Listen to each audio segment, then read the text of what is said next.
Prologue. On the night of November 15th, one of the most horrific disasters in British railway history occurred when a passenger train collided head-on with a train transporting flammable goods. Several cars were instantly engulfed in a fireball of orange flames. It is impossible to adequately describe the horrendous carnage of mangled bodies, impaled and dismembered travelers, and blackened corpses. 27 souls were lost. Reported in the Times, 1858. As the coach rattled over the rough, uneven road, Nicholson Lambert, the recently anointed Duke of Ashebury, stared at the passing landscape that was as bleak and dreary as his soul. He felt hollow, empty, as though, at any moment, his body would simply crumple in on itself and cease to exist.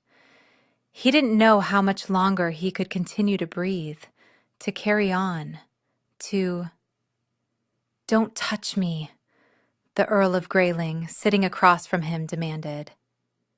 Nicky glanced over in time to see the Earl's twin, Edward, shove on his brother's shoulder. The Earl pushed back. Edward slapped at him. The Earl scrambled onto the seat, resting on his knees. His new position giving him height as he made a fist, brought his arm back. "That's enough now, lads," Mr. Beckwith said, quickly setting aside the book he'd been reading and lurching forward to put out an arm to shield Edward from his brother's attack. Still, the Earl let his balled fist fly. It landed with an undamaging thud on Mr. Beckwith's forearm.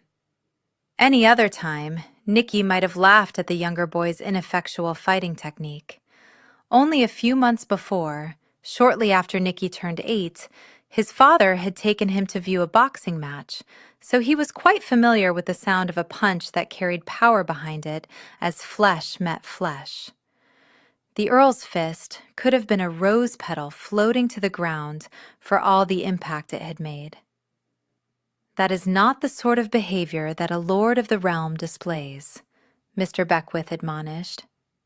"He started it," Grayling grumbled, not for the first time since they'd begun this arduous and horrendous journey from London. "Yes, and I'm finishing it. Your Grace, please trade places with the Earl." The order was spoken easily, as though Nicky, he was having a difficult time thinking of himself as Ashebury, wondered if he ever would have the ability to move at will, as though he didn't have to dredge up the strength from some hidden reservoir buried deep inside him. Glancing back over his shoulder, Mr. Beckwith arched a brow over blue eyes that seemed to see far too much. "Your Grace?" Taking a deep breath, Nicky summoned up the fortitude to push off the bench until his booted feet thudded to the floor. With a great deal of effort, he maintained his balance and swapped places with the Earl of Grayling. Once they were all situated to Beckwith's satisfaction, the solicitor adjusted his spectacles and returned his attention to reading his book. Edward stuck his tongue out at his brother. Lord Grayling crossed his eyes and pushed up the end of his nose until he resembled a pig. Nicky looked back out the window to the passing scenery, wishing Mr. Beckwith would read aloud so his voice might drown out the screeching of the wind over the moors. "He wished I'm not staying," Edward announced. "I'm going to run off. You can't make me stay." Nicky looked over at Edward.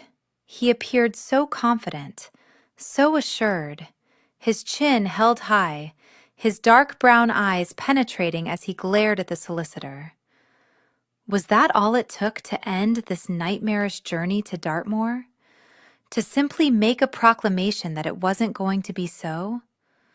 Slowly, Beckwith lowered his book, his eyes filling with understanding, compassion, and sorrow. "That would not please your father." "My father's dead," the Earl gasped. For Nicky, the words were a physical blow to his chest. He could hardly breathe at the stark truth that had not dared whisper even to himself. He kept thinking if he never thought the words, they wouldn't be true. His father wouldn't be gone, and he wouldn't be the Duke of Ashebury. But he was struggling to hold on to the illusion that his world hadn't shattered. Still, he would expect you to behave in a manner befitting your station, Mr. Beckwith assured him kindly. I don't want to be here, Edward said with vehemence. I want to go home. And you shall, in time. Your father, he looked at Nicky, both your fathers knew the Marquis of Marsden quite well. They went to school together, were mates. They trust him with your upbringing. As I've explained before, they left instructions that in the event of their deaths, the Marquis was to serve as your guardian, and so it shall be. His lower lip beginning to quiver, Edward looked at his brother. Albert, you're the Earl now. Tell him we don't have to go. Make him take us home. With a quiet sigh of surrender, the new Earl of Grayling rubbed his right earlobe. We have to do it. It's what Father wanted. It's stupid. I hate you. I hate you all! Edward brought his feet up to the bench seat and, turning his back on them, buried his face in the corner of the coach. Nicky could see his shoulders shaking, knew he was trying hard not to let on that he was weeping. He wished he could cry, but knew it would disappoint his father to show such weakness. He was the Duke now, and had to be strong. It didn't matter that his mother and father were dead. His nanny had assured him that they could still watch him, would know if he were misbehaving. If he were a bad boy, he'd go to hell when he died and never see them again. There it is, lads. Havisham Hall. It'll be your home for a while, Mr. Beckwith said solemnly. Pressing his face to the glass and looking back, Nicky could see the behemoth silhouette standing ominously against the darkening gray skies. The manor house in which he'd been growing up had been as large, but it didn't appear as foreboding. He swallowed hard. Perhaps Edward had the right of it, and they could run away. The coach came to a shuddering halt. No one came out of the house to greet them. It was as though they weren't expected. A footman climbed down and opened the carriage door. Mr. Beckwith stepped out. Come with me, lads. His voice carried no doubts that they were supposed to be here, that this was the correct place, and that they would be welcomed. Nicky darted his gaze between the Earl and his brother. They'd both gone pale, their brown eyes too huge and round. They waited. He was the oldest, the higher rank, so it fell to him to go first. While everything within him screamed to stay where he was, he gathered up his resolve not to be cowardly and clambered out. He sucked in his breath as the cold winds buffeted against him. The brothers fell into place behind him. In silence, they followed Mr. Beckwith up the steps. At the stoop, the solicitor lifted the heavy iron knocker and let it fall. A clang echoed eerily around them. Again, Beckwith knocked. And again, and again. The door swung open, and a decrepit old man stood there, his black jacket and waistcoat faded and threadbare. May I be of service? Charles Beckwith to see the Marquess of Marsden. Am expected. With a practiced flick of his wrist, Mr. Beckwith produced his card. Taking it, the white-haired butler opened the door farther. Come in, and I'll alert his lordship to your arrival. As grateful as Nicky was to get out of the wind, he wished he'd stayed where he was. The entryway was shadowed and just as chilly as outside. The butler wandered away into a darkened hallway that Nicky feared led into the very bowels of hell about which his nanny had warned him. He could see no end to it. A quick glance at the twins did not reassure him. They looked as though their wariness had increased tenfold. As for his own, it was at least double that. He wanted to be strong, brave, and courageous. He wanted to be the good son, to please his father. But staying here would kill him. He was sure of it. They waited in the oppressive quiet. Even the tall clock in the hallway wasn't ticking. Its hands weren't moving. The silent sentry caused a shiver to race up Nicky's spine. A tall, thin man stepped out of the sinister-looking hallway. His clothes hung on his frame as though they had been fitted for a man twice his size. Although his cheeks and eyes were sunken, and his hair was more white than black, he didn't really appear particularly old. Beckwith snapped to attention. "My lord, I'm Charles Beckwith, solicitor." "So your card said. Why are you here?" The rasp of his voice hinted that it wasn't accustomed to being used. "I brought the lads." "What use have I for lads?" Beckwith pulled back his shoulders. "I sent you a missive, my lord. The Duke of Ashebury, the Earl of Grayling, and their wives were tragically killed in a railway accident." Railway. If God meant for us to travel in such contraptions, he'd have not given us horses. Nicky blinked. Where was the man's sympathy and sorrow at the news? Why was he not offering comfort? "Be that as it may," Beckwith said evenly, "I had expected to see you at the funeral." "I don't attend funerals. They're ghastly depressing." Nicky didn't think truer words could have been spoken. He'd hated the one for his parents. During the wake, he'd wanted to open the casket to be sure they were there, but his nanny had told him that he wouldn't recognize them. His parents had been burned to cinders. They knew which body was his father's because of his signet ring, a ring that Nicky now wore on a chain about his neck. But how did they know that the woman they'd buried with his father was really his mother? What if she wasn't? What if she wasn't with him now?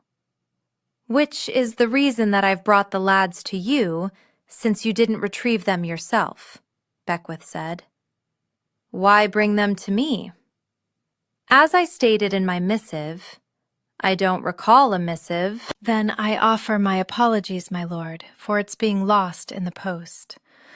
However, both the Duke and Earl named you as guardian of their sons. As though only just becoming aware of their presence, Marsden homed his dark green eyes in on them. Nicky felt as though his heart had been stabbed with a poker. He didn't want to be left in the care of this man, who didn't seem to possess an ounce of kindness or compassion. Furrowing his brow, the Marquess gave his attention back to Beckwith. "Why would they be foolish enough to do that?" "They obviously trusted you, my lord." Marsden cackled as though it was the funniest thing anyone had ever said about him. Nicky couldn't bear it. Rushing forward, he balled up his fist and punched the Marquess in the gut, again and again. "Don't you laugh," Nicky cried, mortified that tears were burning his eyes. "Don't you dare laugh at my father." "Easy, lad," Beckwith said, pulling him back. "Nothing is accomplished with fisticuffs." Only that wasn't true, because the Marquess had stopped laughing.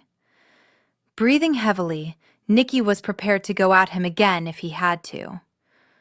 "Sorry, boy," the Marquess said. "I wasn't laughing at your father. Merely the absurdity of my seeing to your care."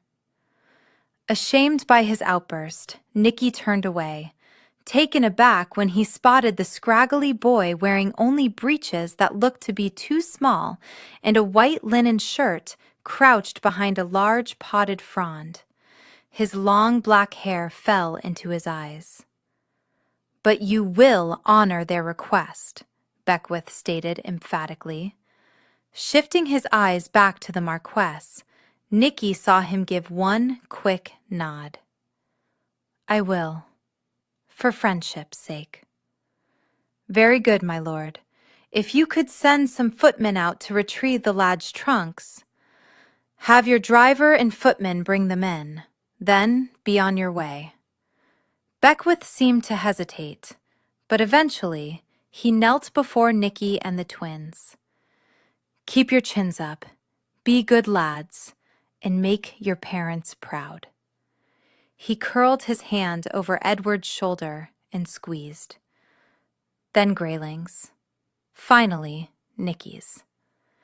Nicky wanted to beg not to be left behind. Please, please, take me with you. But he held his tongue. He'd already shamed himself once. He wouldn't do it again. Beckwith stood, eyed the Marquess. I shall be checking on them. No need. They're in my care now. Be off with you, as quickly as possible. He looked toward the windows. Before it's too late. With a slow nod, Beckwith turned on his heel and walked out. No one moved. No one spoke. The trunks were brought in. Shortly afterward, Nicky heard the creaking of the coach's wheels, the pounding of the horse's hooves, as though Beckwith had ordered the driver to hurry, as though he couldn't escape fast enough. Locksley! The Marquess shouted, making Ash jump. The boy behind the frond rushed forward. Yes, father? Show them upstairs. Let them select the bedchamber they want. Yes, sir. It'll be dark soon, the Marquess said, a faraway look coming into his eyes. Don't go out at night. As though no longer aware of their presence, he wandered back into the dark and foreboding hallway from which he'd originally emerged. Come on, the boy said, turning for the stairs.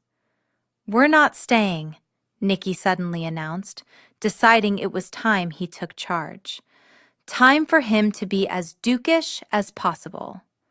Why not? I'd like to have someone to play with. And you'll like it here. You can do anything you want. No one cares. Why isn't your clock working? Edward asked, stepping nearer to it as though suddenly intrigued by the craftsmanship. Locksley scrunched his brow. What do you mean? Lifting his hand, Edward drew a circle in the air. It's supposed to be ticking. The hands are supposed to move around the numbers. He reached up. Don't touch it! Locksley shouted as he darted in front of the clock. You're not supposed to touch it. Ever. Why not? Looking confused, Locksley shook his head. You're just not. Where's your mother? Grayling asked, stepping nearer to Edward, as though he needed the comfort of a familiar presence in this dreary, ominous place. Dead, Locksley said flatly. That's her ghost shrieking over the moors. If you go out at night, she'll snatch you up and take you away with her. A cold, icy shiver skittered down Nicky's spine. He looked toward the door, the windows on either side of it revealing the darkness descending, and he feared it would claim him as well, that when he could finally leave this place, like his parents, little of him would remain, except Ash. Chapter 1. London, 1878. Etiquette dictated that a gentleman caller did not extend his visit beyond 15 minutes.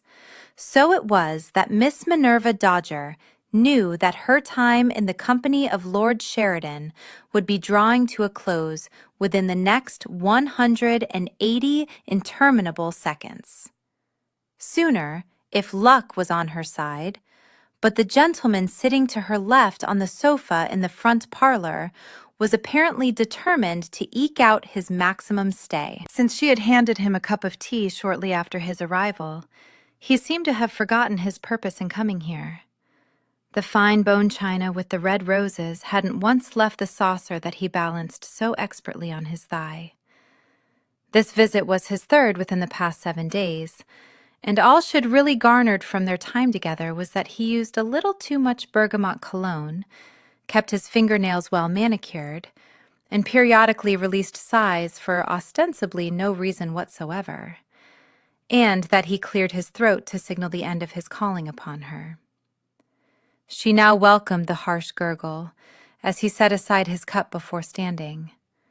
Placing her own cup and saucer on the low table in front of her, she pushed to her feet and fought not to look too pleased that the ordeal was finally over. "Thank you so much for coming, Lord Sheridan. I hope I may call on you tomorrow." The earnestness in his brown eyes alerted her that he was not truly asking for permission, but was merely stating his intent. "If I may be so bold, my lord, allow me to ask if this is truly how you want to spend the remainder of your life sitting, about in heavy silences with only the ticking of the clock to remind us of the passing of time?" He blinked. Pardon? Now she was the one to sigh, hating that she was forced to be blunt because he refused to acknowledge the truth of the situation. "We are not suited, my lord." "I'm not certain how you've reached that conclusion." "We don't converse. I have tried to engage you in several topics of conversation. On the wisdom of England's expansion in Africa, it is not a subject that should concern a lady. It is going to concern a great many ladies if war erupts and they find themselves catapulted into widowhood, not to mention the financial toll on the country." She held up a hand. The man looked positively horrified. "My apologies. You didn't want to discuss it earlier, and I'm quite certain you don't wish to now as you are preparing to leave. It's simply that I have opinions and believe I have the right to voice them. You seem to have no interest in hearing my view on anything other than the weather. You will be a countess." Now it was her turn to blink. "What has that to do with anything?" "You will be Lady Sheridan. As such, you shall be too busy overseeing your duties and your charitable endeavors to be sitting about in the parlor with me during the afternoon." "And in the evening?" "I have an extensive library that will be at your disposal, although surely you do needlework." "I don't, actually. I find it tedious. I much prefer a rousing debate on social reform." "I will not tolerate a wife who engages in rousing debates. It's unseemly." "Which is why, my lord, we are not suited." She said it kindly when she yearned to ask him why he thought any woman would want to be his wife. "I have a very large estate, Miss Dodger. Granted, it does need some upkeep, but your dowry will set it to rights." And there it was, spoken at long last, the reason for his presence in her parlor. "But you see, Sheridan, I come with my dowry. Furthermore, I come as I am, with my own ideas, not necessarily my husband's, with my own interests, again, not necessarily my husband's. But I want him to respect my opinions and interests. I want to be able to discuss them with him and know that he is listening." "I'll give you children." What did that have to do with his listening, which he obviously was failing to do? She felt rather like a mule being tossed carrots in hopes that one would get the beast to move along. And while she desperately wanted children, she wasn't willing to pay any price in order to obtain them. If she wasn't happy, how could they be? "Will you give me love?" He tapped his front teeth together. "It is possible that, with time, my affections would grow." She gave him a tolerant smile. "I think you would find living with me to be quite challenging. I have 2 estates. Once I have my heir, I see no reason that we must live at the same residence." It took everything within her not to laugh hysterically. The man refused to heed what she was saying, which had been the problem from the beginning. "Call on me if you wish, my lord, but know that under no circumstances will I ever marry you." "You won't get a better offer." "That may well be true, but I seriously doubt that I shall receive a worse one." Jerking his head around, he glared at her mother, sitting in the corner with her needlework as though she were responsible for the words spewing from Minerva's mouth. "Your Grace, Mrs. Dodger," her mother interrupted succinctly. Sheridan released a frustrated sigh. "You are the widow of a duke. I am the wife of Jack Dodger, and prefer to be addressed as such." He tapped his front teeth together several times before clearing his throat. "Very well, if you insist." She smiled sweetly. "I have, from the moment I married him a good many years ago, but I don't believe you're here to discuss the choices I've made in my life." "You are quite right, madam. I am not. Will you be so kind as to explain to your daughter why she should not be so quick to dismiss my suit?" Her face serene, she bestowed upon him an indulgent smile. "To be quite honest, Lord Sheridan, I think your afternoons would be better spent elsewhere." Harumphing, he pinned Minerva with his glower. "I intend to have a wife by the end of the season. I shall not wait for you to come to your senses, Miss Dodger. I shall move on." "I think that would be most wise. You're foolish to give up what I can provide. With the help of my dowry," the tapping of his teeth again, "in time the habit would no doubt drive her mad. Good day, madam, Miss Dodger." With that, he spun on his heel and strode from the parlor without so much as a backward glance. With a deep sigh, releasing much of the tension that had accompanied Minerva with his visit, she rolled her shoulders before wandering across the room and dropping unceremoniously into the chair beside her mother's. "Strange, but I'd have felt more foolish if I'd married him." Reaching across, her mother squeezed her hand. "You're not foolish at all. You know your own mind. Somewhere there is a man who will relish that aspect of you and view you as more than an ornament." While Minerva wasn't prone to pessimism, on this particular subject, she couldn't dredge up her mother's optimism. "I just passed Lord Sheridan going out as I was coming in. Grace Stanford, the Duchess of Lovingdon, and Minerva's dearest friend," said as she walked into the parlor, her 2-year-old son perched on her hip. I dare say he bore the look of a storm cloud. "What a marvelous surprise to have you drop by," Minerva's mother said, her smile brighter than anything the sun could produce, as she rose and crossed over to their newest arrivals. "How is my grandson?" The boy reached for her, and she took him into her arms. "I swear you have grown so much since last I saw you." "You saw him a few days ago," Grace reminded her mother by marriage. "Too long." Approaching, Minerva tried to read her friend's expression, but Grace was known for never giving anything away. It made her an extremely skilled opponent at cards. "So, Lord Sheridan?" Grace prompted. With a sigh, Minerva shrugged her shoulders. "He thought we were well suited. I didn't." "He has considerable debt," Grace said. "Precisely. He is rather nice-looking and can be quite charming. He sat here for 15 minutes staring at his teacup as though hoping to catch a glimpse of his tea evaporating." "Oh dear." Her eyes held sympathy and understanding. Before her marriage to Minerva's half-brother, the Duke of Lovingdon, Grace had been navigating the sea of fortune hunters as well. "So what brings you to our door?" Minerva asked. "I simply wanted to visit with you for a bit." "I'll leave you girls to it," her mother said distractedly, pinching the child's chubby red cheek. "Come along. Let's find your grandfather. He'll be delighted to see you." She looked at Grace. "That's all right, isn't it? If I take him off for a bit?" "Of course.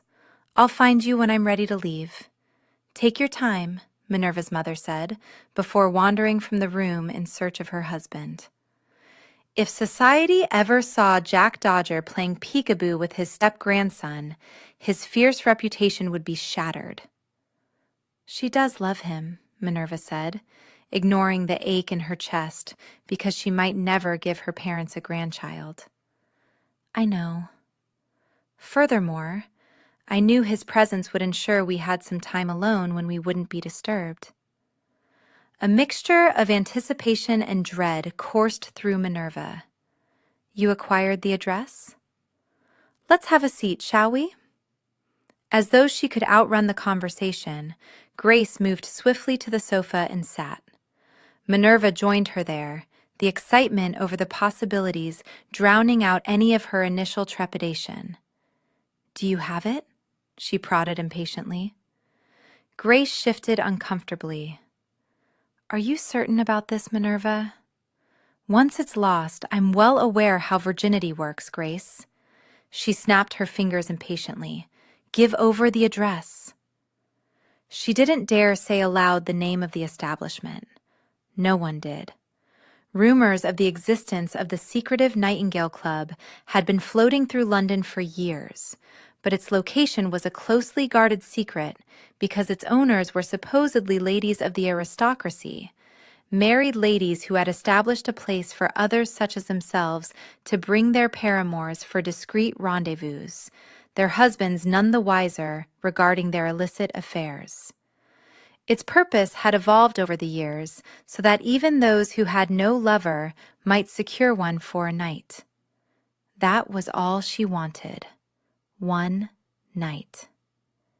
Your brother will kill me if he learns that I assisted you with this endeavor. He won't do any such thing. He adores you to distraction. Besides, he isn't going to find out. It's not as though I'm going to announce it. But you know full well the sort of life he led before he married you. Why is it acceptable for men to be naughty, but not for women to partake in the same liberties? It's simply the way of it. What if you fall in love? Minerva couldn't help it. She laughed out loud at that. I've seen 6 seasons, Grace. I'm on the shelf gathering dust, except for the occasional fortune hunter. I have no interest in a marriage that is a business arrangement. I want to be loved for who I am. My immense dowry doesn't aid me in finding love. I'm not particularly pretty. Grace opened her mouth to protest, and Minerva cut in before she could speak. You know it's true. Based upon the dowry her father, one of the wealthiest men in London, had bestowed upon her, she had not wanted for men's professed affections, but not a single one had carried an ounce of truth. She wasn't particularly beautiful, couldn't even classify herself as pretty or endearing in the looks department. I have too much of my father in me, his dark eyes, his common features, and I've his head for business. I'm smart, and I speak my mind. I'm not demure or biddable. I want passion and fire, not the coldness of silence and sighs as we wait for the minutes to pass until we're no longer in each other's company. Do you have any idea how often I have sat in this very parlor with a gentleman who did little more than hold a teacup on his lap and comment on the biscuits and cakes as though they are the sum of my life? I'm intimidating. I know that.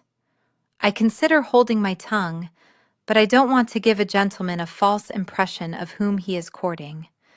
I'm not shy about spouting my opinions, and men find such behavior intolerable. You simply haven't met the right man yet. It's not as though I've taken to hiding behind fronds. I've been visible, seen by everyone. My dowry is attractive. I am not. Men do not seek me out with passion in mind, but rather purse strings. It's grown wearisome. Grace studied her quietly for a few moments. What if you should get with child? She finally asked, and Minerva nearly groaned at the tedious questioning, but she appreciated that her dear friend meant well. I've researched. I'll take precautions. Grace slumped back, nibbling on her lower lip. The act itself is incredibly intimate, Minerva. I can't imagine engaging in such actions with someone I didn't love. I'm well aware that it won't be perfect, Grace, but at this point in my life, I want to feel desired. I've heard that most of the men who frequent the place are of the aristocracy, so it's quite possible it will be someone I know, possibly someone I favor. I fancy many of the gents, they simply don't fancy me. But after all that you'll share, won't it be awkward when you see him in the future? He's not going to know it's me. I'll be masked. The mask she'd purchased in anticipation of acquiring the location of the infamous club covered 2/3 of her face, leaving only her eyes, lips, and chin visible. But you'll know everything he did, everywhere he touched, everywhere you touched. Warmth and a bit of discomfiture coursed through Minerva as she imagined being caressed with large, strong hands. She took the images to bed with her every night, even though they did little except leave her aching for what she never experienced. Her greatest fear was that she might actually weep if a man ever fondled her with bare hands. She'd been touched by men before, but always with cloth gloves at the very least, serving as a barrier. I've thought about the ramifications long and hard, Grace. It's not something I decided on a whim. Do you have any idea how lonely it is to have never felt so much as the stroke of a man's finger along forbidden flesh? During dinners, no one sneaks in an errant touch beneath the tablecloth, out of sight of others, when my gloves are resting on my lap and my hands are uncovered. No one does anything untoward where I'm concerned. If I might be honest, this recourse seems rather tawdry. Perhaps you should seek out a lover. You don't understand, Grace. Men don't find me appealing in that way. They don't have improper thoughts or consider me alluring. If a man even hinted that he fancied me, I'd marry him. You've had marriage proposals from impoverished gents, and it became quite clear, quite quickly, that they yearned to hold near my dowry, not me. Your advice helped me identify the fortune hunters, and thus, for to my everlasting disappointment, they've all been fortune hunters. Perhaps you took my words too much to heart. No one looks at me the way my brother looks at you. Even before he professed his love, it was obvious that he wanted you in the worst sort of way. Unable to deny the words, Grace blushed. Minerva stood and began to pace. She was striving so hard not to show how nervous she was about this decision. It was the correct one for her. She wanted to know what it was to be with a man, and she'd grown weary of waiting. The anonymity appeals to me. If I botch it all up, no one is going to know. You won't botch it, but I do worry that you'll be hurt. Kneeling before her dear friend, Minerva took her hands, squeezed. How can I be hurt when, for a little while, I shall feel as though I am desired? Grace, I have never once in my life felt as though a man desired me. And while I know that he won't know it is me, that all he truly wants is my body, it will be my body that he touches, my body in which he takes pleasure, my body that receives pleasure in return. It's not perfect, but it's something. It's rather rash when there are alternatives. You could proposition a man to be your lover. And how do I deal with the embarrassment when he says no? He might say yes. 6 seasons, Grace, and I've never been kissed, never been ushered into a shadowy garden. My dance partners are becoming fewer and farther between. I am recognized for what I am, a spinster. It is time for me to acknowledge that I shall never experience a grand love, and I won't saddle myself with a man who can't love me as deeply as my father loves my mother, or my brother loves you. If I'm going to be with him for the remainder of my life, I want a gentleman who is besotted, and if I can't have that, I want to know at least once what it is to be with a man without the barriers of societal mores. Maybe then I can move on and find happiness elsewhere." With a sigh, Grace worked her hands free of Minerva's clasp, reached into the pocket of her skirt, and withdrew a folded slip of paper. Minerva wanted to snatch it up, but she feared she would tear it because Grace's fingers were turning white with her death grip on the frail parchment. Along with the address, Grace began, "I have included a list of gentlemen to avoid should they cross your path. Lovingdon assures me that they are selfish lovers. Not that he knew why I was asking, but it seems that in the privacy of their clubs, men are prone to boasting about their conquests." Pursing her lips together, she extended the paper. "Please be very careful." Minerva closed her steady fingers around the answer to her dreams. The time for being careful was long past. She yearned for a night to remember. "Don't suppose you have a list of whom I should consider?" Grace released a forced laugh. "Afraid not. I just wished a gentleman could see you for your true worth, something that has nothing at all to do with your dowry. Not every gentleman can be as wise as my half-brother. Pity that. Pity indeed." But then, Minerva wasn't one to languish on the negative. Shud had no luck with the marriage market. It was time to move into the realm of pleasure.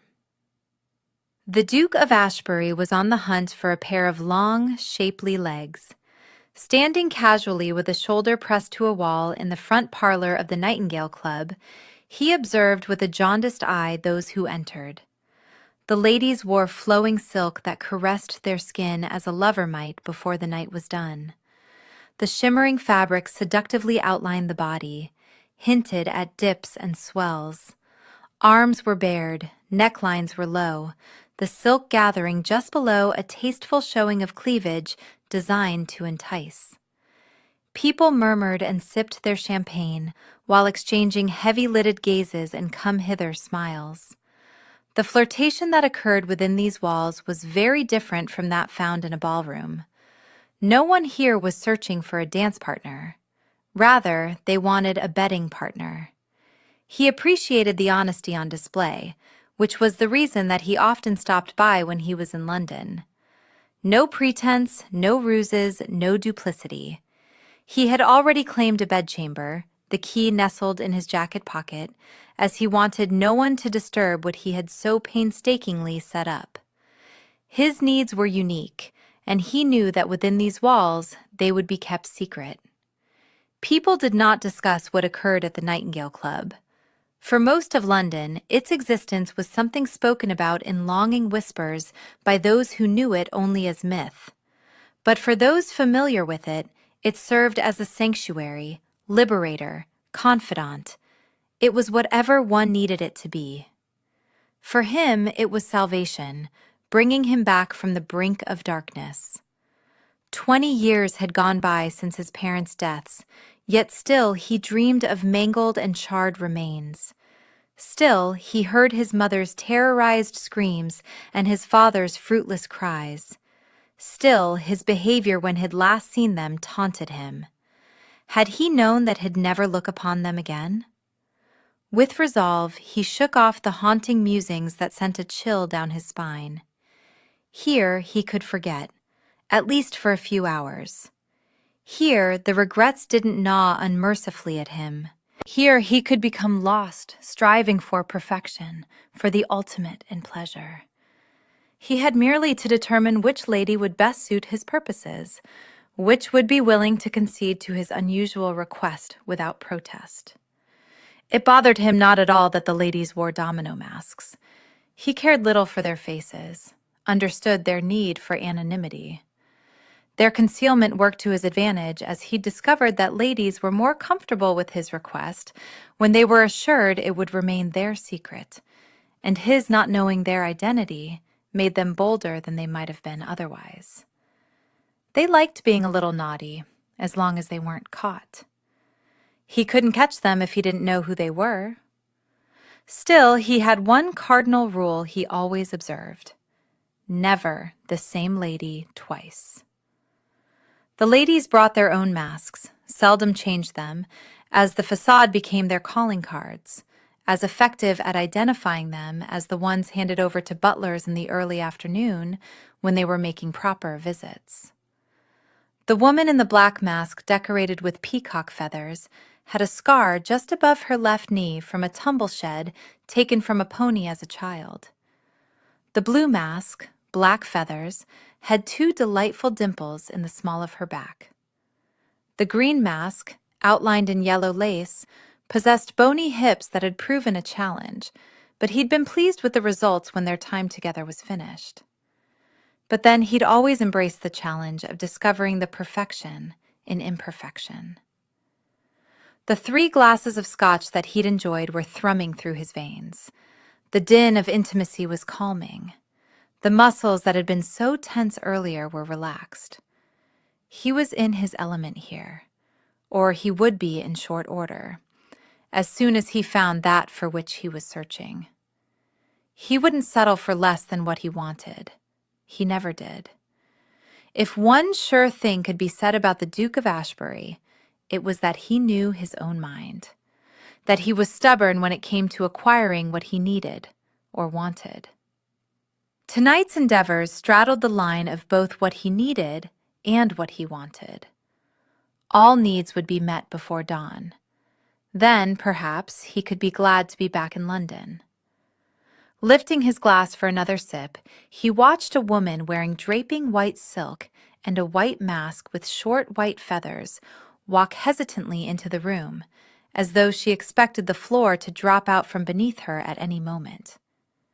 She wasn't particularly tall, but based on the way the silk moved over her flesh with each graceful step, it was obvious that she possessed long, slender legs. He wondered if she was meeting someone, already had an arranged assignation. Some ladies did. It was one of the reasons that the men didn't wear masks, so they were easily identifiable if their paramours wanted to meet them here. Another reason was that men simply didn't bloody well care if anyone knew that they were in the mood for a good tupping. Even the married ones were brazen with their presence. The woman in white appeared to have dark hair, gathered up in an elaborate style that no doubt required an abundance of pins. He couldn't be absolutely certain of the exact shade because the lighting in the room, only flickering candles, enhanced the mood of secrecy, as well as creating an ambiance for intimacy, while providing a gossamer disguise for some distinguishing characteristics that were easily identifiable by color: hair, eyes, even the fairness of skin. Perhaps she moved slowly because her eyes were adjusting to the dimness. Gentlemen not yet spoken for did not swarm to her side. But then that was the rule here. Seduction happened slowly. Ladies needed to hint at an interest. But then, if this was her first time, she might not be aware of the subtle rules. He was fairly certain he'd never seen her before. A connoisseur of the body, he would have remembered the elegance of her movements, the way the cloth glided over her skin, outlining her form. Slender legs, but meat where it counted. No bony hips there. With one long swallow, he finished off his scotch, relishing the realization that the hunt was over. He'd thought he wanted a tall woman. He'd been mistaken. He wanted her. Chapter 2. Minerva had spent a little over 3 hours preparing for her first visit to the Nightingale Club, only to discover upon her arrival that she had to change into something that very much resembled a silk nightdress. Although no nightdress she'd ever worn revealed as much or caressed her skin as lovingly as this one did. After a maid had assisted her in changing, she'd caught sight of her reflection in a mirror. With no undergarments or petticoats between her and the silk, she almost changed her mind and quit this place. Grace no doubt had the right of it, and she should just return to her world, proposition someone she knew, someone she liked even if it was only a little bit. But that seemed even more awkward and unsavory than her present course. What if he wasn't interested in the least? Or things between them were awful? He would know who she was. What if he told people, his best mates, of their assignation? Grace said men boasted of their exploits. Minerva suspected they made sport of women who did not live up to their expectations. They certainly weren't likely to confess to any shortcomings of their own. No, coming here was the way to go. The anonymity assured it remained her secret. No one would ever discover what she had done or with whom she'd done it. Not to mention there was a bit of titillation to the notion of his not knowing, to her being secretive. Surely men found it provocative as well when an air of mystery was involved. Glancing around the dimly lit parlor, she was struck with both curiosity and a dash of irritation. The men were completely clothed, in trousers, jackets, waistcoats, shirts, perfectly knotted neckcloths. Why weren't they forced to wear something that might make them feel as though they were standing about almost naked? Perhaps because a gent's clothing didn't leave as much to the imagination as a lady's might. Still, it seemed rather unfair. Surely, if given the chance, ladies could appreciate muscled arms and bared chests. She fancied wide shoulders, and eyes that glinted with the ability to tease. Most of the men who had visited in her parlor had dull eyes, or ones that revealed their thoughts drifting off to other places. She recognized several lords. Lord Rexton was standing by the fireplace talking to a tall woman. How she longed for height. Not that she wanted Rexton's attention. With a blush no doubt creeping from her toes to her hairline, she turned away, knowing it was ridiculous to fear he might recognize her, or to be embarrassed by the sight of Grace's brother wooing someone. He was young, virile. Ladies were no doubt thrilled to have an opportunity to be in his company. He was heir to a storied and powerful dukedom. Dear God, she hoped she didn't run into her brothers. But even if she did, it wasn't likely that they would recognize her by the sight of her chin and mouth. The rest of her face was covered. She couldn't do much about her hair, but then the dark russet strands weren't that memorable anyway. Her dark eyes weren't the sort to incite poetry.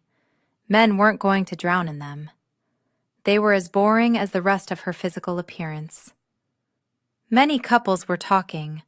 That was no doubt part of the ritual.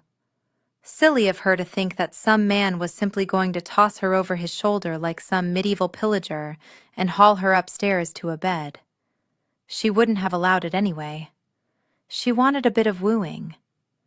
A footman approached, carrying a tray of glasses filled with amber liquid and flutes of champagne.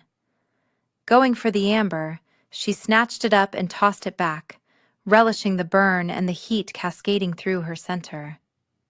In their youth, she and Grace had never shied away from sneaking into liquor cabinets.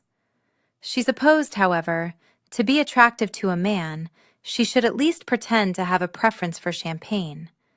It was more refined and ladylike. But just as she hadn't pretended in ballrooms to be other than what she wasn't going to pretend here. A man might not see her face, might not know who she was, but she intended to own her behavior. If they shied away from a woman who drank scotch, she wanted nothing to do with them. As much as possible, tonight would be on her terms. The footman took the empty glass from her. Before he could walk off, she snatched another one, probably should have taken two, then settled for taking merely a healthy swallow. There would be other footmen, other opportunities, and apparently she would have ample time to imbibe. All seemed to go at a snail's pace. That was good. It gave her a chance to decide. As her gaze swept over the crowd, she realized that she had spoken with most of these lords at one time or another. If they hadn't appealed to her in a ballroom, what made her think they would appeal to her here? You're not going to marry him. You don't have to really like him. You simply need to determine if he has the physical qualities to be a good lover. This was to be a night for fantasy, for broad shoulders and narrow hips, kind eyes, full lips, a thick head of hair. Shade unimportant. She scoffed.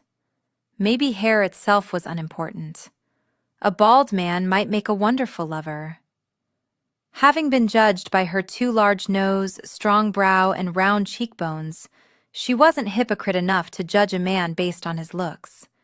She wanted someone with a bit of intelligence, a dash of humor, and an interest in the different. She considered her options. Lord Gant was dashing, but he tended to spit when he spoke. Lord Bentley was a dull conversationalist. Would he be dull in bed? She hated that she was beginning to agree with Grace.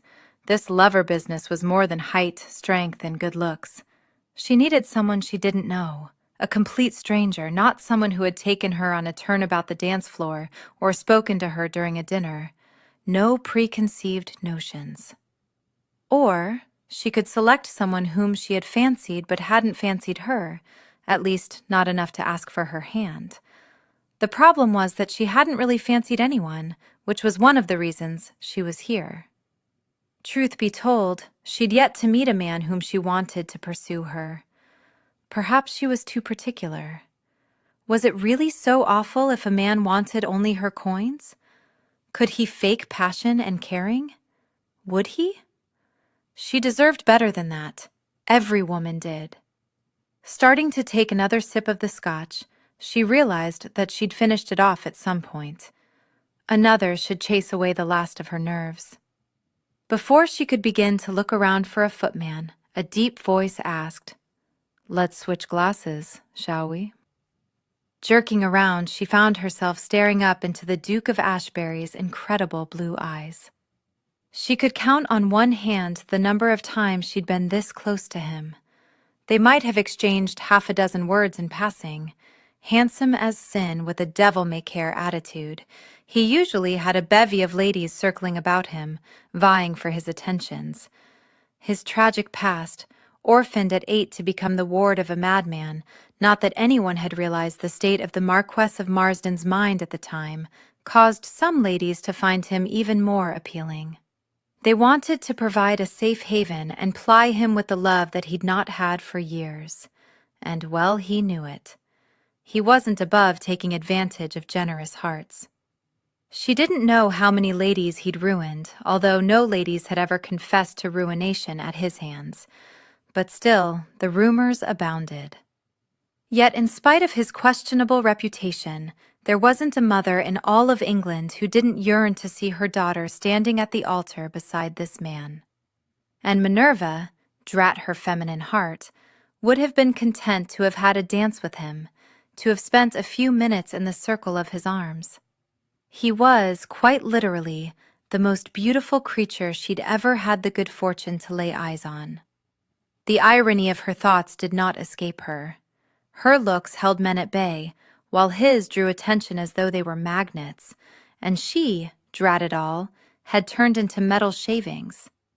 With a smile designed to melt hearts and cause a woman not to care that he had no interest in permanence, he took her tumbler, set it aside, then, with his long, warm fingers covering hers, he folded her hand around his glass. She'd never had a man's bare hand touch hers, or any other part of her for that matter. It should have been unsettling. Instead, the touch seemed to spread along her skin, because it was. Without taking his gaze from hers, he slowly, ever so slowly, glided his large, roughened hand along her forearm, over her elbow, up to her shoulder, before letting his fingers linger lightly in one place, toying with the thin strap of her gown, as though he longed to ease it aside and watch the silk flutter to the floor. She could hardly breathe, and yet it was rude not to acknowledge him. "Your Grace," she managed, with the rough, throaty voice she'd been recently perfecting, adding another layer to her disguise. "I didn't realize you'd returned from the safari." Those gorgeous blue eyes widened slightly. His smile diminished a fraction as he angled his head to study her more closely. Have we been introduced?" She had barely parted her lips to speak when he pressed one of his long, thick fingers against them. "Don't answer that. Here, for the ladies, anonymity is sacred. I'd be cast out if anyone thought I deliberately tried to determine who you were." She doubted anyone would cast him out. His was a powerful family, or it had been before his father died. From rumors she'd heard, he'd yet to take his responsibilities seriously. Not that anyone blamed him. Rather, society seemed to take delight in his adventures. He spent more time out of England than in, traveling the world with those with whom he'd grown up, raising hell wherever they went if the stories were to be believed. Certainly they were known for the trouble they created, but they were indulged, sought after, encouraged. The timid lived vicariously through them, and, compared to them, most of London was timid. "What shall I call you?" he asked, his finger still against her lips, causing little tingles to play over the sensitive flesh. "And don't use your real name." Even without the admonishment, she wouldn't have. She wasn't so befuddled by his nearness that she couldn't think clearly. Her lungs might have ceased to work properly, but her mind was still agile, Lady V. A dark eyebrow arched. "Victoria?" "Virgin." Not that she was going to admit that to a man who'd probably deflowered half of Christendom. His eyebrow lowered, his dazzling smile returned, his eyes glittered with a hint of wickedness. "No," he murmured in a provocative way that caused warmth to bloom in the pit of her stomach and spread throughout her entire being. "Something more exotic. Venus, perhaps." Perhaps. It was unconscionable that she could be so enamored of a man with his reputation. And yet, for a lady seeking adventures in a boudoir, this man could deliver. Of that she had no doubt. Sensuality radiated from every pore of his being. From his immense height, he had to be well over 6 feet, to his well-shod toes. She moved her head back slightly so his finger was no longer on her lips, although his other hand had yet to leave her shoulder. Taking a sip of the scotch, she was grateful her own hands weren't quaking with her nervousness. When she had considered her plans for this night, she'd certainly never contemplated falling into bed with a duke, especially with one known for his sexual exploits. Women spoke of him in whispers, his prowess legendary. He would no doubt laugh at her fumbling, her inexperience. She wanted her first, possibly her only time to be with a mortal, not a god. Another swallow, more gulp than sip. She wasn't certain how to extricate herself from the situation. Did she simply walk away? Or did she confess that he was too close to fantasy? But then wasn't fantasy what she yearned for? If she craved memories that could carry her through to her dotage, wouldn't it be best to seek out a man with vast experience? A man who knew his way around a woman's body? A man who would take charge, would ensure the coupling was unforgettable? Based on his reputation, he was the perfect man for her needs. If she was honest, he reigned at the top of her list of desired lovers. Not a difficult status to obtain when he was the only one on it. But she'd always known that he could barely be bothered to give her the time of day, much less consider her as a bed partner. He didn't need her dowry. He didn't need anything from her. "Is this your first time?" he began, making her wonder if she wore her inexperience on her sleeve. Only she didn't have sleeves. She had only the bare arm that he was slowly drawing tiny circles along. "Here," he finished. Probably no harm in admitting that. She nodded. "It's not quite what I expected." "You thought it would be an orgy?" "Something like that. People are standing around talking, when I suppose I thought they'd be doing naughty things." His blue eyes darkened. "Oh, make no mistake. They're doing very naughty things. You see Lord Wilton speaking to the lady in the red mask?" "Yes."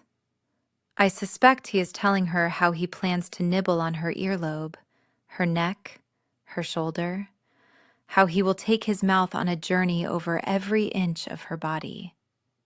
Why doesn't he simply get on with it? The pleasure is heightened with anticipation, with the slow stoking of the fires that will eventually consume. Yes, she could see that. Ashebury's words alone had set kindling a light within her. Imagining him nibbling on her, she grew so warm it was a wonder she didn't melt into a puddle of molten desire at his feet. Is that what you do? Build the anticipation with words? No, I'm more a man of action. I simply do it. And if the lady objects? I suppose I'd stop, but I've yet to have a lady object. You're certainly not lacking in confidence. He captured her gaze, held it with a challenge in his own. Would you want a man who was? He had the right of it there. She wanted a man who knew exactly what he was doing and how to do it remarkably well. With a quick shake of her head, she turned her attention to her scotch, finishing it off, grateful that it was finally kicking in, helping her to relax. Taking the glass from her, he passed it off to a footman, never shifting his eyes from her. She found herself wishing a man would look at her with that intensity if she weren't masked. She considered tossing it off, but then he would walk away, and she would never again have the opportunity for the attentions of one such as he. Or worse, he would laugh at her audacity to come here. She had confidence in all things save her ability to lure a man into wanting her. I must beg your forgiveness, he said. Gentlemen aren't supposed to approach the ladies, but rather are to wait until they've made their selection. But then you're not one to follow the rules. His eyes narrowed again. We are acquainted. Your reputation as a hellion is quite well known and documented from what I read in the gossip papers. I suppose I have my moments. An abundance of them based on the rumors and speculations. She'd never much cared for the gossip sheets. It wasn't real journalism, and yet it did provide information that was serving her now. I am at a disadvantage, he said. For all I know about you is that you are adventurous. Her heart gave a little kick. Had he realized who she was? How would you know that? You're here. This is not a place for the timid, but rather the bold. Although the question remains, exactly how bold are you? He skimmed his finger along the side of her neck. She'd never before noticed how sensitive the skin was there. Or perhaps it was simply his flesh carrying some magical properties that heightened awareness. She imagined his touch over her entire body, the gratification it would bring. Bold enough to retire to the bedchamber that I've already reserved, to adhere to my wishes, to find pleasure in my arms. She had never shied away from anything, drinking spirits, smoking her father's cigars, using profanity. She was quite certain it was her bold behavior, her unwillingness to be perceived as a simpering female, that was largely responsible for her never having had a suitor fall head over heels in love with her. Yet, here was a man who seemed to admire boldness in a woman. At least, in a woman he wanted to bed, not necessarily in one he wished to wed. Squaring her shoulders, she met and held his gaze.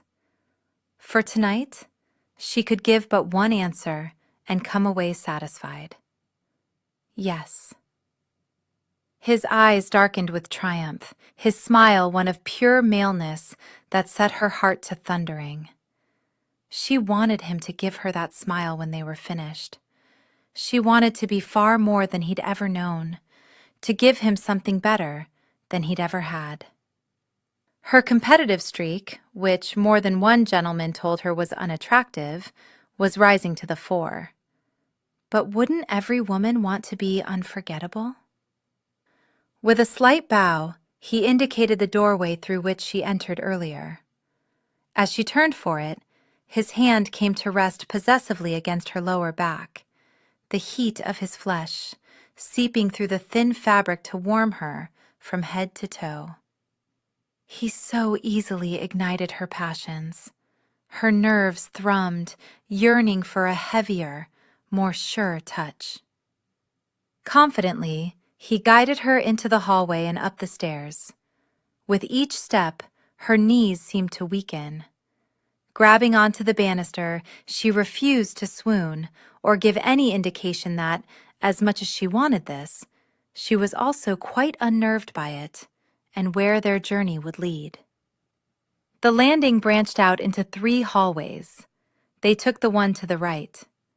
Their feet were eerily quiet on the thick carpeting. Apparently, no one wished to be disturbed. Moans, high-pitched squeals, grunts drifted from rooms they passed. Thicker doors would be nice. She didn't realize she'd spoken until he chuckled. Your cries of pleasure will eclipse all of theirs. She snapped her head around to look at him. No arrogance, simply knowledge and confidence. He knew what he was about. That was what she wanted. A man of experience and skill. It seemed silly to hesitate now that she had it. She'd come here to shed her virginity in a manner that left no regrets. Being with the Duke of Ashebury was certain to be memorable. When they reached the very last door, from inside his jacket, he withdrew a key and inserted it into a lock. With a turn of the brass, a twist of the knob, the door swung open only a fraction, only enough to reveal the bed, laced with shadows that danced as candles flickered. It was incredibly large, roomy enough for 2, perhaps even 3.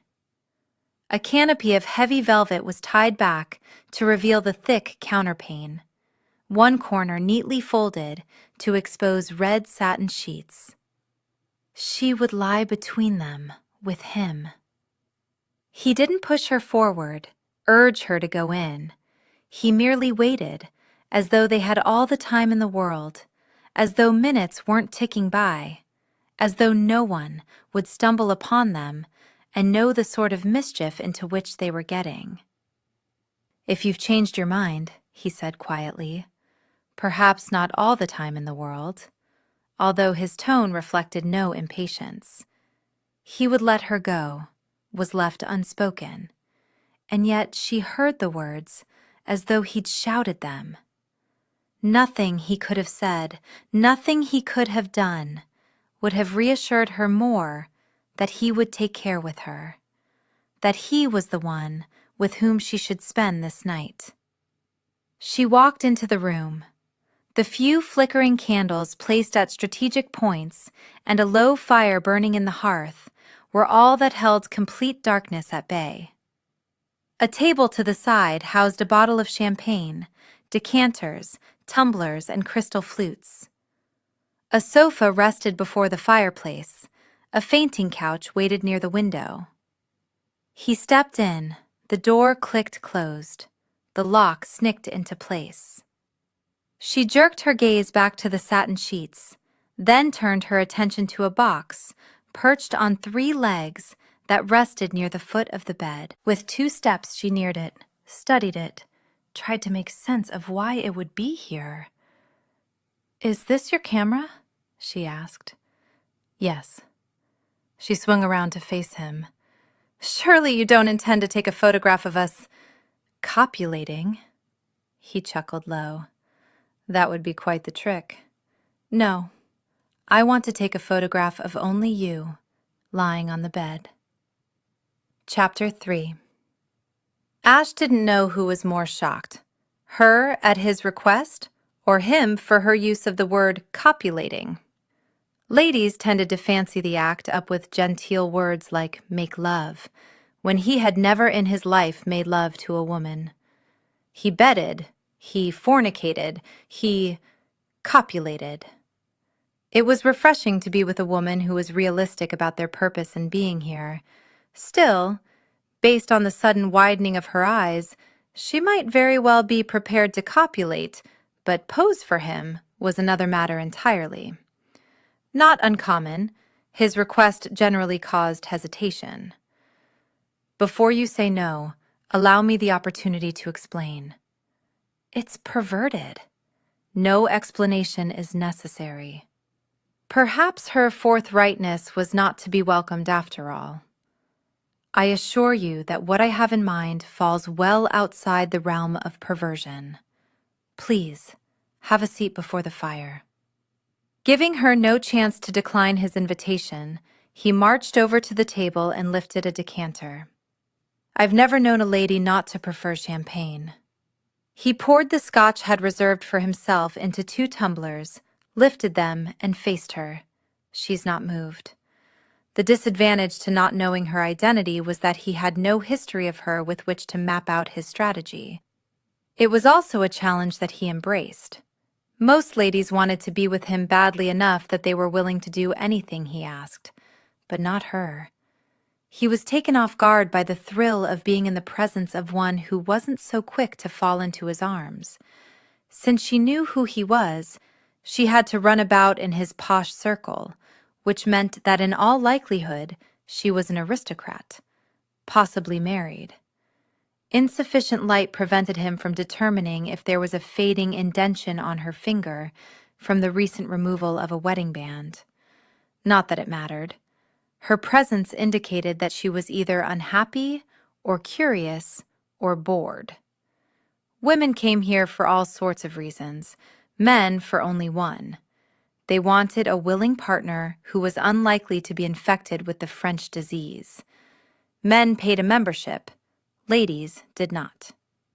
With a slight tilting of his head, he indicated the sofa. Please.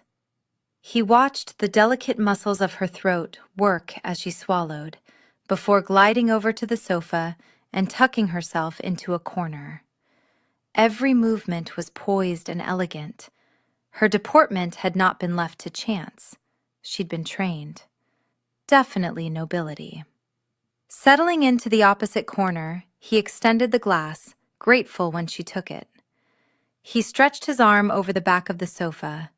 An unfurling of his fingers would have him touching her skin, and he was tempted to do exactly that, but he feared his boldness would make her more skittish, and his desire for the photograph came first. She didn't flinch or retreat, but her eyes were alert, watchful. He liked that she wasn't afraid, but neither was she stupid. I'm not one to hurt women, he felt compelled to say. I should hope not. My father would kill you. Extremely painfully and very slowly. No husband, then? Or perhaps a bastard who didn't care? He arched a brow. You would confess to being here? She lifted a pale, delicate shoulder. I could suffer through his disappointment much more easily than I could suffer through not gaining retribution for being wronged. A corner of her mouth hitched up. On the other hand, I might just kill you myself.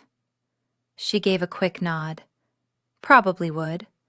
I'd find immense satisfaction in it, come to think of it. She took a sip of the scotch, a glittering in her dark eyes as though the notion of doing him in pleased her, and for a moment he almost forgot about the photograph, as desire, stronger than any he'd felt in a good long while, pierced him. He almost asked her to remove the damned mask, to reveal herself, to tell him why she'd chosen to come here tonight. Instead, he honored the purpose of this place to hold secrets sacred. You certainly don't seem to lack confidence, he mused. No, I've never been accused of that. But he heard in her voice that she had been accused of something, been found lacking in some regard. He almost followed that trail of inquiry, but this place was not a confessional, and he wasn't here to lighten anyone else's burdens, merely his own.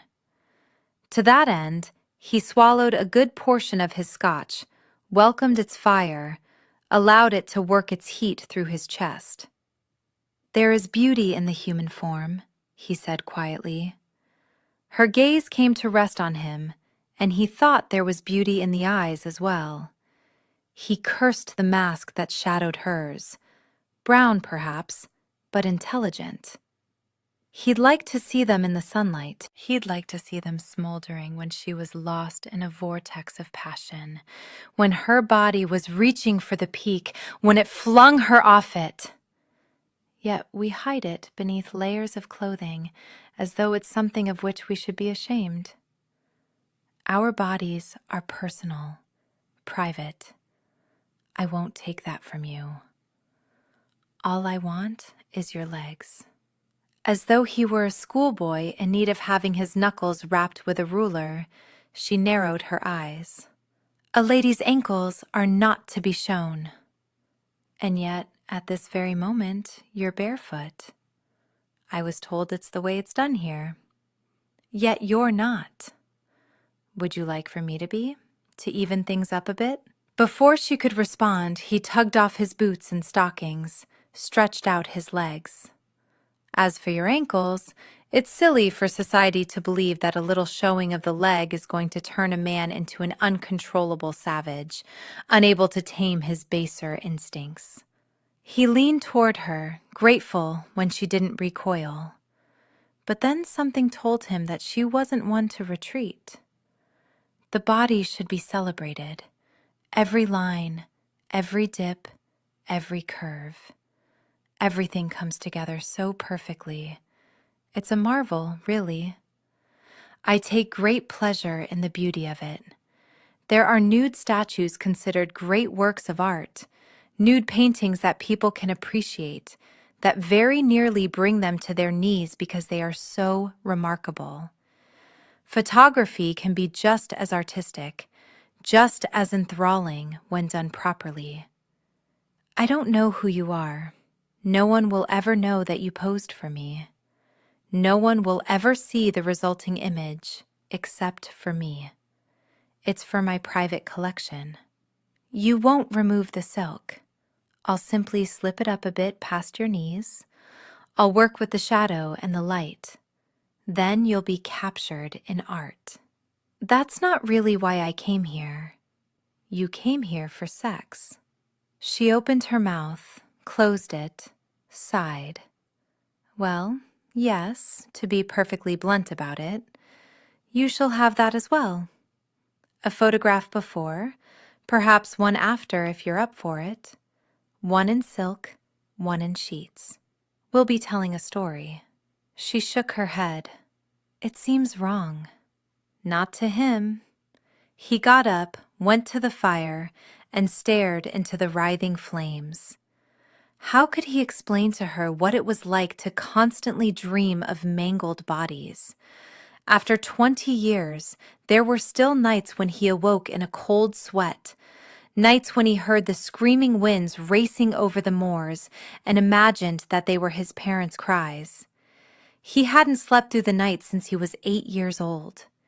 He thought if he could just replace the ghastly images of severed and contorted limbs with beautiful perfection, that eventually the nightmares would lessen.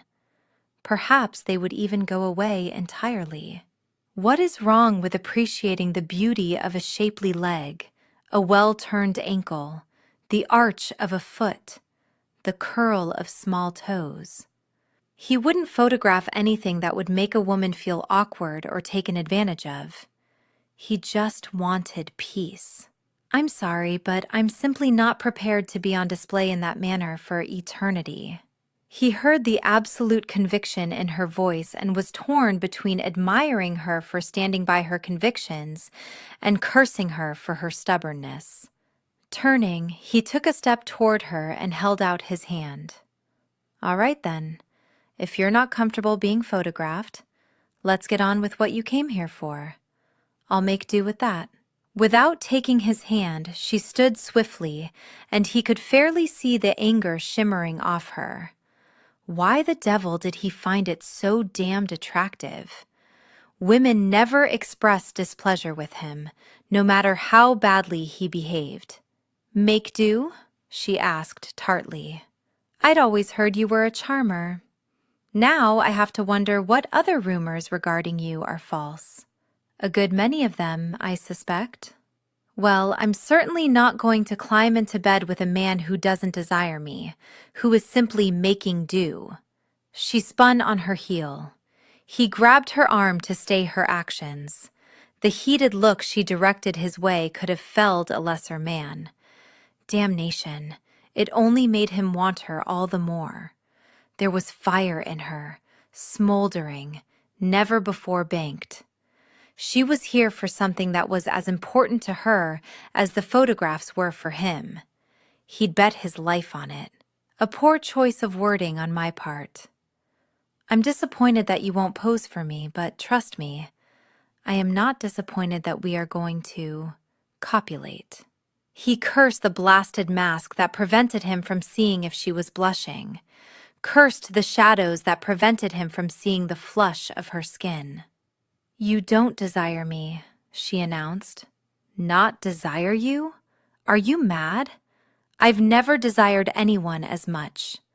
I have an artist's eye, and while the silk may cover you, it still manages to reveal everything about you. That's why I knew you would be perfect for the photograph. Perfect? She spoke the word as though she wasn't quite familiar with it, as though it had never been applied to her. Yes, perfect. You are not tall, but you have a good deal of leg, based on the way the silk folds around them when you walk. I believe I would find your calves to be quite fetching. Fetching? Again, doubt. He was beginning to wonder if a troll existed beneath the mask.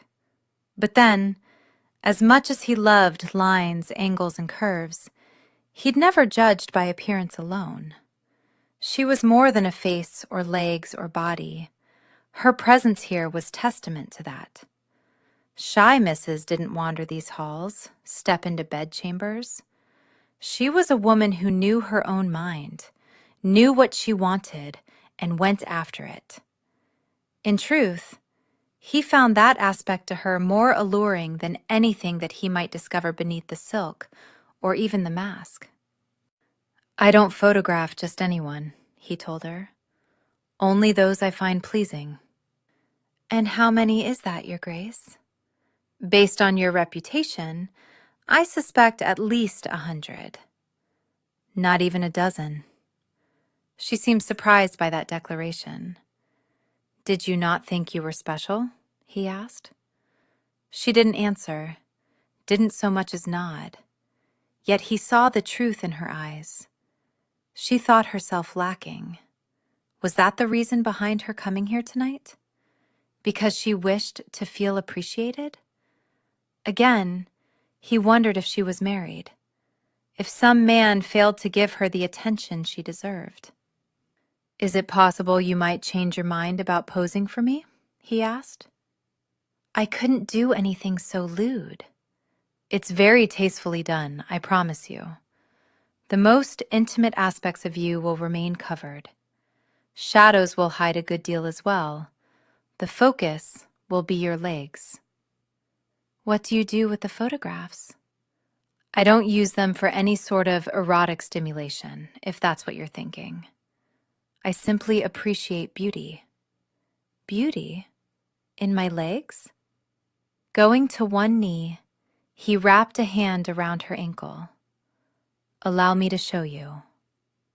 Minerva thought she must be mad to still be here, to not have removed herself from this room, this man, as soon as she realized that he wanted more from her than a romp between the sheets.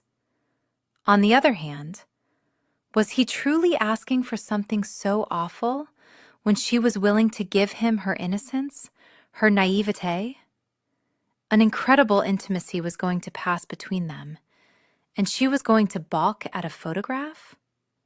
And yet, to think of herself captured for all eternity. He might claim no one else would see it, but how could she be sure?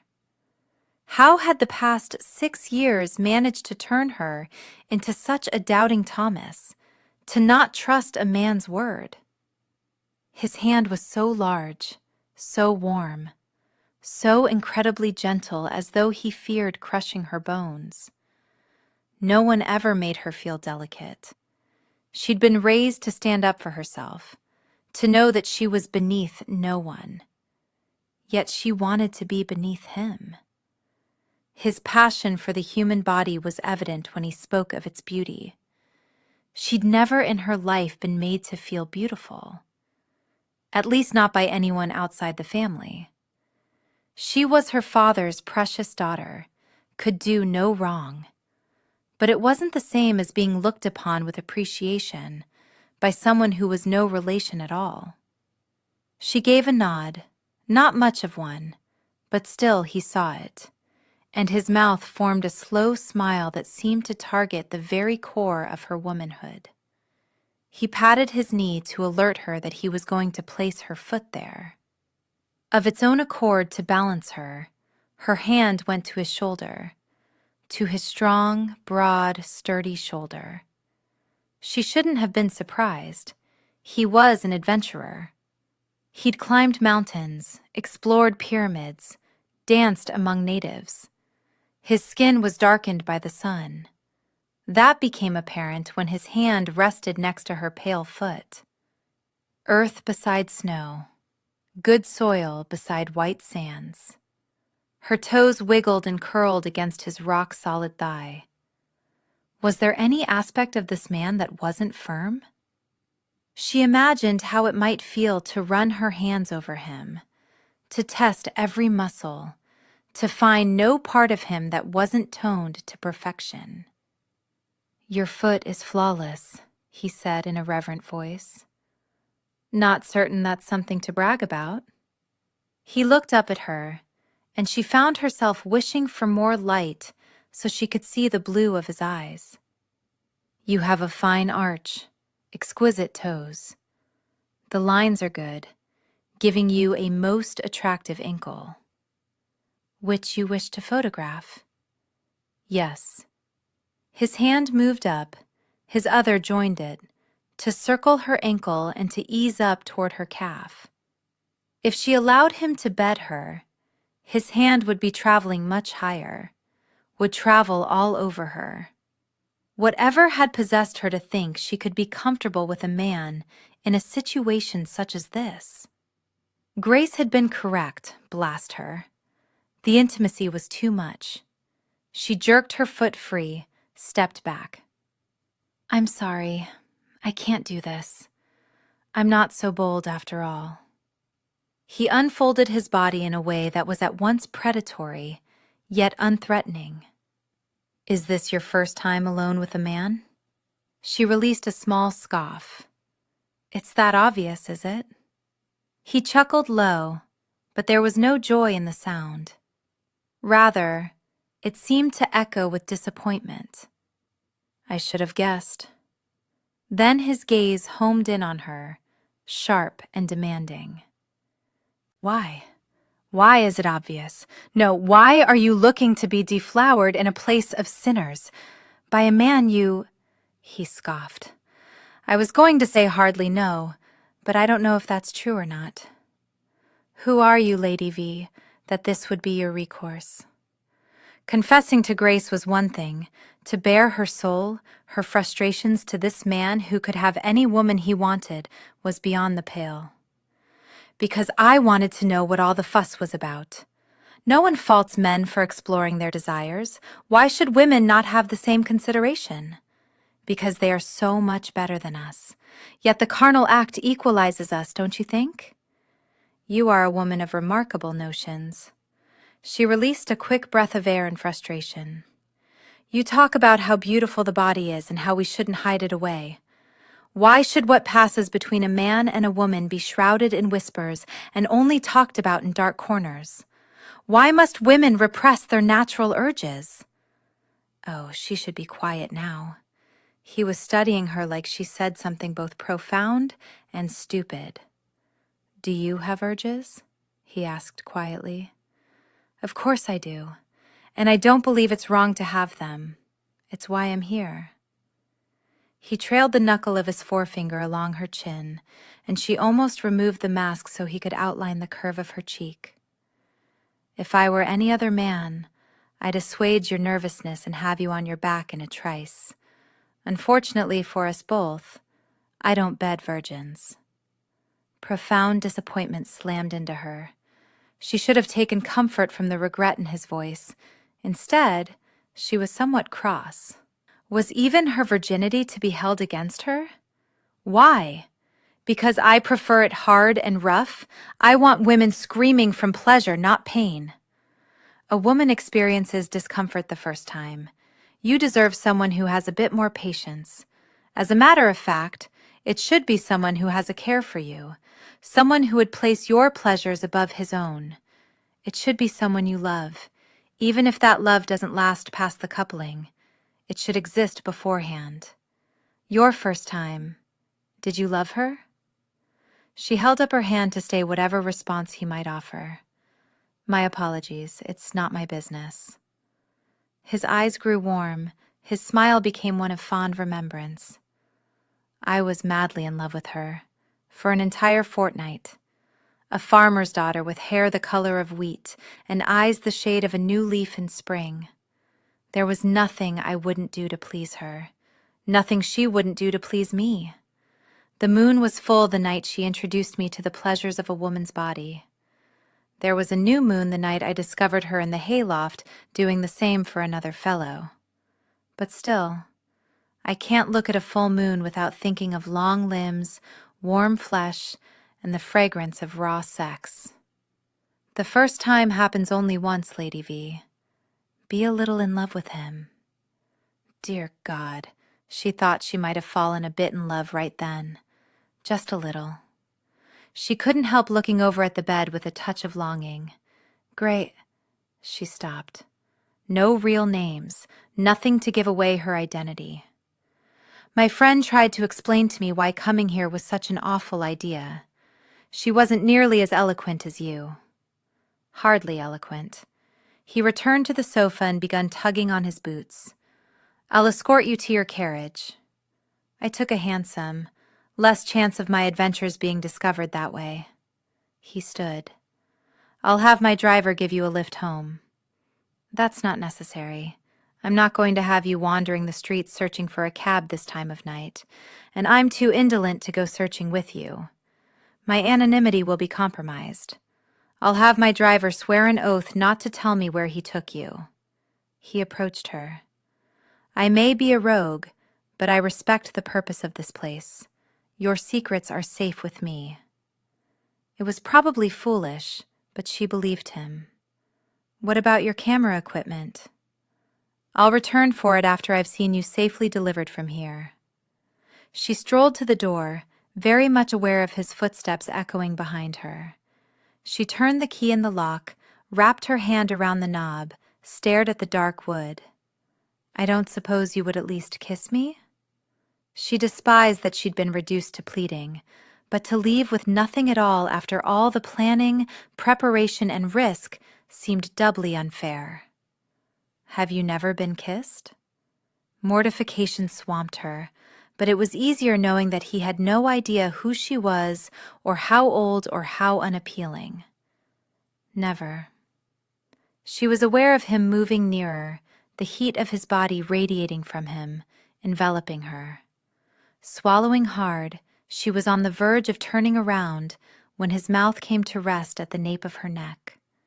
She barely recalled that she wanted his lips on hers as she became aware of dewy moisture gathering in a small circle on her skin, warmth seeping into her muscles and bones, traveling slowly yet ever so intensely through her, a delicious shiver passing in its wake. If he could create such sensations with only his mouth, what a fool she was to have changed her mind. How ridiculous she would appear if she changed it once again. But even if she did alter her course, he wouldn't be the one to satisfy the cravings he was stirring to life. She was still a virgin, not at all his preference. His hand came around, his fingers brushing over her chin but settling in to turn her face back slightly. Then his mouth blanketed hers with unerring accuracy. His other hand cradled the back of her head while his tongue outlined her lips before urging them to part.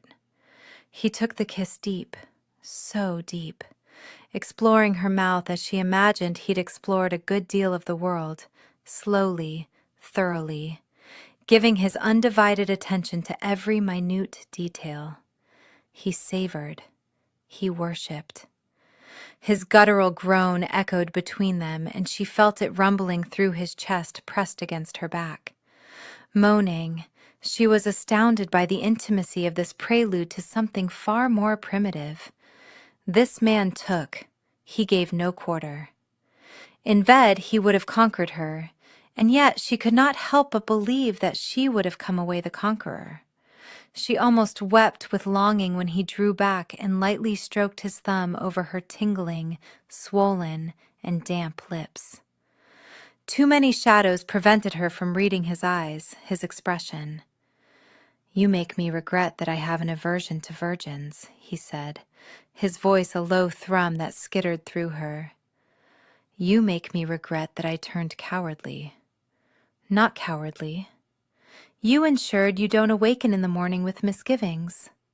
She questioned if it were possible for a woman to awaken with anything other than triumph after being with him. Reaching past her, he opened the door. "Let's get a move on, shall we, before we both change our minds?" She wasn't convinced that would be such a bad thing. He escorted her to the changing room. When a maid finished helping her dress, Minerva found him waiting in the hallway, his back to the wall, his gaze distant, and she wondered where his thoughts had taken him. Still wearing her mask, she was grateful that he would never know the identity of the woman who had made a fool of herself this evening. Offering his arm, he led her out to the street where carriages were lined up. They reached the coach bearing his ducal crest. A footman and a driver were standing near the horses. They both came to attention. "Wilkins, you'll be taking the lady home. She's going to give you her address. Should either of you gentlemen ever tell me or anyone where you delivered her, I shall cut out your tongue." With an ironic twist of his lips, he looked at Minerva. "Sufficient to guard your identity?" Even knowing it was no doubt an idle threat, and he'd simply sack the man, she said, "Yes, thank you." She whispered her address to the driver. The footman opened the door. Ashebury handed her up. "Good night, my lady." She paused in settling onto the seat. "How do you know I'm a lady?" Although she wasn't one who should be addressed as such, her mother was the daughter of a duke, but her father was a commoner. "The way you hold yourself, the way you move, the way you speak, and the fact that you came here, hoping for something more than a common tupping. I hope at some point you find what you're searching for." Strange how she was no longer certain that she knew precisely what it was. "I hope you get your photograph. I suppose you'll go inside and find a willing lady." Slowly he shook his head. "No. You were what I wanted tonight. I never settle for substitutes." He slammed the door shut. With a jerk, the coach took off. Minerva removed her mask, set it on her lap, and leaned back into the plush padding of the carriage. "You were what I wanted tonight?" She wondered if he would have said the same if he'd known who she was. Chapter 4. She smelled of verbena.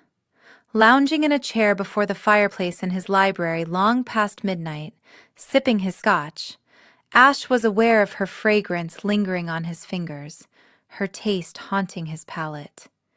He couldn't determine why he'd let her go so easily, why he'd not worked harder to convince her to pose for him, why he'd turned away the opportunity to bed her. Granted, he'd never taken a woman's virginity. He'd spoken true regarding his aversion to deflowering a woman, but going against his preferences seemed a small price to pay in order to uncover the secrets of such an intriguing woman. She'd been at the Nightingale Club for more than simply determining what all the fuss was about. Something more compelling had driven her there, just as he was driven by the ghosts of his past. While he'd not been on the railway car, he might as well have been, because he felt as though he'd died alongside his parents in the fiery aftermath of the trains colliding. When they were departing for the railway station, he'd been so angry with them for leaving him yet again that he'd shouted at their retreating backs that he hated them. His nanny had scolded him, rapped his knuckles with her ruler, and when he was still moping about by nightfall, had sent him to bed without his supper. It was one of the last punishments he ever received. The Marquis of Marsden seldom punished. Wandering the hallways like a wraith, had barely known they were there.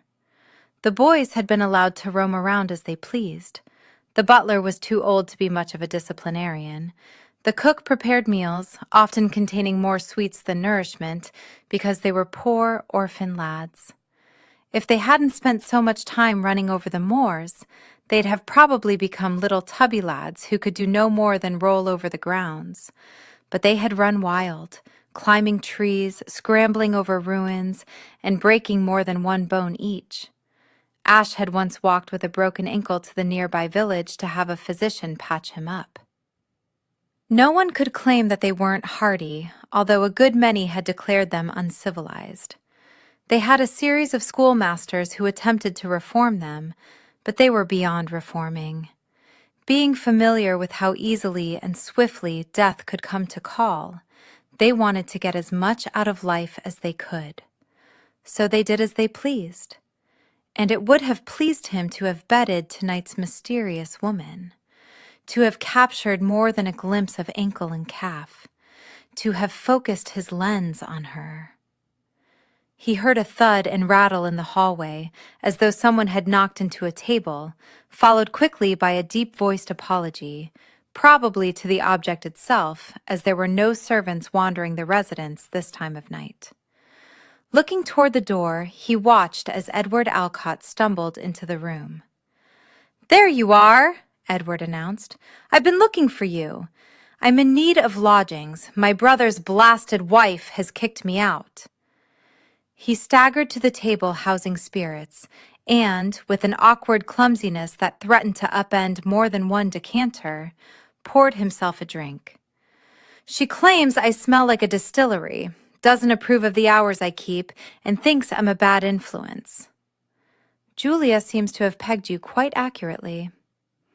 With a scowl, Edward dropped into the chair opposite Ash. "That may be, but still, I don't know what Gray sees in that beastly woman. She's an utter nag, no fun whatsoever. She won't even let him go on adventures with us." "Why would you want him to? The two of you only argue when you're together." They were constantly at each other. Ash and Locksley had learned to ignore them, not to interfere in all their little spats. Eventually, the brothers would resolve whatever the issue was and move on to another. "Because he's my brother." The simple statement seemed to carry a wealth of power and truth behind it. Ash had no siblings, although Edward, Gray, and Locke were as close to being his brothers as anyone could be and not be related by blood. "Anyway," Edward murmured, "I was hoping you could spare a bed for a few nights. If not, I'll make do at the club." "You can stay here as long as you need. I've no plans for the guest rooms." "You're a sport." He settled back in the chair, sipped his scotch, then lifted his glass. "It's good to be back in London. Plenty of scotch here, gaming hells, and women. Tonight, I indulged in all three. Think I shall do the same tomorrow." "You're not going to Julia's soirée?" The Countess had wanted to host a celebration of their return. "Of course I'll be there, but it's not going to go on all night now, is it? Shall leave us with plenty of hours for mischief after." "So what did you do this evening?" "I went to the Nightingale." Edward grinned. "You do like your women classy." "I don't know how classy a woman is if she's married and searching for a lover." "They're not all married. I've deflowered a couple." Ash's stomach clenched with the thought that maybe Lady V had returned. Not tonight. He was surprised that he sounded as though he were growling. Edward scoffed. "No, not tonight. Too many games have to be played there, ladies protected. This evening, I wanted a woman with no reputation to defend. Had two of them, actually, sweet girls." "And you wonder why Julia finds you offensive?" The woman has no spirit of adventure. She is no doubt as boring in bed as she is out of it. I'm surprised Gray hasn't taken on a mistress." Although they'd been married for a little over 2 years, it was unlikely the length of time would matter. He loves her. Besides, he was never quite as wild as the rest of us. He thought he had to be responsible, set an example for me. Edward shrugged. "I'm glad to be the second son and not have responsibilities. Besides, as the younger brother, I'm to be indulged." "You're younger by all of 2 minutes. More like an hour, I think. I seem to recall Nanny telling us that at some point, before the world went topsy-turvy, the night their parents died. None of them liked to talk about it, although Ash was more likely to refer to it as the night all went to hell." "Did you meet anyone of interest tonight?" Edward asked. Ash wasn't surprised that Edward was shifting the conversation away from himself. In spite of Edward's need for attention, he didn't like to divulge much about his personal matters. It was a trait they had in common. No, Ash couldn't explain his reasoning, but he didn't want Edward heading to the Nightingale with the purpose of deflowering Lady V. He expected she would return at some point. Based on the kiss they shared, she was an extremely passionate woman with untapped desires. Had been so incredibly tempted to remove the mask, to discover her identity. Damn his obsession with capturing the perfection of the human form. Damn his aversion to taking a woman's innocence. She had wanted to be bedded. He should have obliged, instead of spouting all the drivel about love and the farmer's daughter who had broken his heart with her callous betrayal. It hadn't helped that it had been Edward in the blasted hayloft with her, but that was long ago, and with distance, he came to realize his heart had been barely bruised. Still, he did have fond memories of the girl. Might have had fond memories of Lady V if had truly thought she understood exactly what she was getting into. There had been moments when she'd seemed a woman of the world, strong and tough, and others when she had seemed almost naive, innocent, too trusting. The women who usually visited the Nightingale had been hardened by something in life, an uncaring husband, a cruel one, an indifferent one, a disappointing lover. They'd given up on dreams, love, and happy ever afters. Lady V didn't fit the mold of those who usually frequented the place. He nearly scoffed aloud. What did he truly know about her? Perhaps she didn't deserve love. Perhaps she was a termagant, or unlikable. Maybe she was dying. Maybe she was merely young and foolish. Why hadn't he questioned her? Why hadn't he cared about her reasons for being there? Because, like Edward, he was accustomed to merely caring about his own needs and desires. She wasn't the fool. He was. For missing an opportunity simply because something about her had struck him as fanciful, had made him believe she deserved more than an anonymous coupling. But it had been what she wanted. It had been her choice to go there. Who was he to question it? Who the devil was she? Lady V. No doubt for her, the V stood for virgin. For him, it was Verbena. He brought his glass to his lips, and her scent wafted around him, caused a tightening in his gut. If he seduced her properly, she would pose for him. But to seduce her properly, he needed to know more about her. He needed to know who she was. He shot to his feet. "I'm going out. Take whichever bedchamber suits you." Edward shoved himself out of the chair, then leaned on it for support.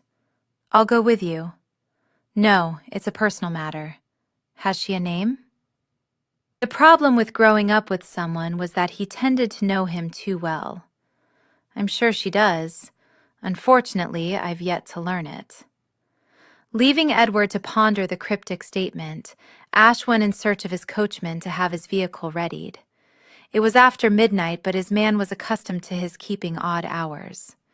Ash felt no degree of remorse when Wilkins, dressed in his nightclothes, answered the door to his bedchamber. "What address did she give you?" Ash demanded. Wilkins blinked, clearly flummoxed by the question.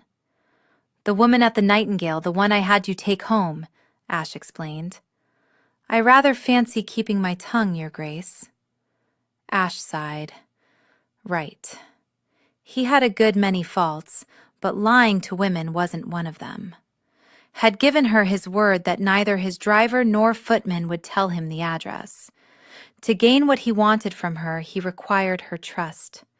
If his driver told him, "You can't tell me the address, but you can take me there," he could see the discomfiture cross Wilkins' face. "Look, man, I told her that you wouldn't tell me. I didn't promise you wouldn't divulge it in some other manner. I realize it's semantics, but it works. Now come on, get dressed. I want to see where she lives." Hopefully, he would recognize the house, would know who resided there. If he didn't, he would find someone who knew, or had sent Wilkins to the servants' door to make discreet inquiries among the staff. Determining her family was the first step to figuring out who she was. Nearly an hour later, Ash was staring at the building, one with which he was far too familiar. As he hadn't bothered to awaken the footman, Wilkins had opened the coach door for him and was now standing beside him. "She had you bring her to the Twin Dragons?" Ash asked incredulously. A few years earlier, Drake Darling had extended membership in his exclusive gaming hell to women. "Yes, Your Grace." "Did she go in?" "Marched right up the steps. Footman opened the door before she got there. Didn't appear that she had to show her membership card. That Lady V would come here, rather than being returned home, indicated she didn't trust him, was extremely clever, and had a reputation to protect. Or perhaps she had a gambling addiction. She'd certainly been playing the odds tonight at the Nightingale. So she comes here on a regular basis. She's known," Ash murmured. "It would appear so." It was unlikely that she was still there, but on the off chance, he bounded up the steps.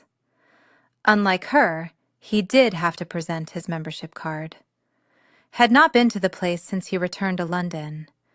Once inside, he stopped by the counter, where a woman was only too happy to take coats and keep track of them. She smiled at him. "Have you seen—" he began, not certain where to go from there. When Lady V had emerged from the dressing room at the Nightingale, she had been wearing a dark green cape over her pale green gown. How could he describe her? Her hair was some shade of brown, which he couldn't properly identify because of the dimness at the Nightingale. Dark eyes that could belong to any woman, although the shade could have been an illusion caused by the absence of any significant light. Not terribly tall, that was a certainty. Not heavy-set, but not particularly slender either. She was the sort a man could hold on to, and damn it all if he wasn't suddenly desperate to do just that. The clerk was waiting expectantly, leaving Ash to feel completely idiotic. He was accustomed to being in charge of a situation. He didn't like that she had such control over him, could make him lose sight of all rational thought. Never mind. He strode into the gaming area. This time of night, there were gents aplenty, only about a half-dozen ladies, but not a single female garbed in pale green. She could be in the area restricted to women. He wasn't going to send someone in to search for her. That wouldn't gain her trust. And again, he couldn't provide an accurate description. He might know her if he saw her, but then again, he might merely make a fool of himself. Still, he walked the perimeter of the room, searching. He meandered between the gaming tables, wandered into other areas that were open to both genders. Surely, if she spotted him, a measure of surprise would cross her features. But then there were so few women, and while they acknowledged him, a couple even seemed quite pleased to discover had returned to London. None of them seemed taken aback, embarrassed, or nervous by his presence. She was either a damned fine actress, or she wasn't here. Disappointed, he acknowledged it was most likely the latter. However, knowing she frequented this establishment increased his chances of finding her at some point. Had returned here tomorrow night after Julia's blasted affair. Minerva was curled on a sofa in the morning room reading Bronte when Grace walked in. Considered family, she didn't require a butler announce her arrival. Her eyes filled with worry, she quickly crossed the room, sat on the sofa, and searched Minerva's face. "How are you this morning?" Minerva smiled. "Quite fine." With a huge sigh, Grace slumped back against the cushions. "Thank God. I hardly slept a wink last night thinking of you going to that decadent place." "I'm so glad you didn't." "But I did." Grace sprang forward. "So it's done?" The heat rushed to Minerva's face, nearly scalding her with its intensity. "Not exactly. Seems I didn't have the nerve for it after all." "But you went." Grace glanced around as though she expected to see spies hidden behind the plants. She lowered her voice to a whisper. "What was it like?" Minerva laughed. "After all your warnings, you have the audacity to ask?" "I'm curious. I would never go there, but now I have an opportunity to hear all about it. That's really why you're here, isn't it? Curiosity, not concern that I might be suffering through misgivings. I'm here first and foremost for you. I've been so worried that you'd select someone who wasn't kind or someone who cared only about his own needs. I didn't want you to have a selfish lover."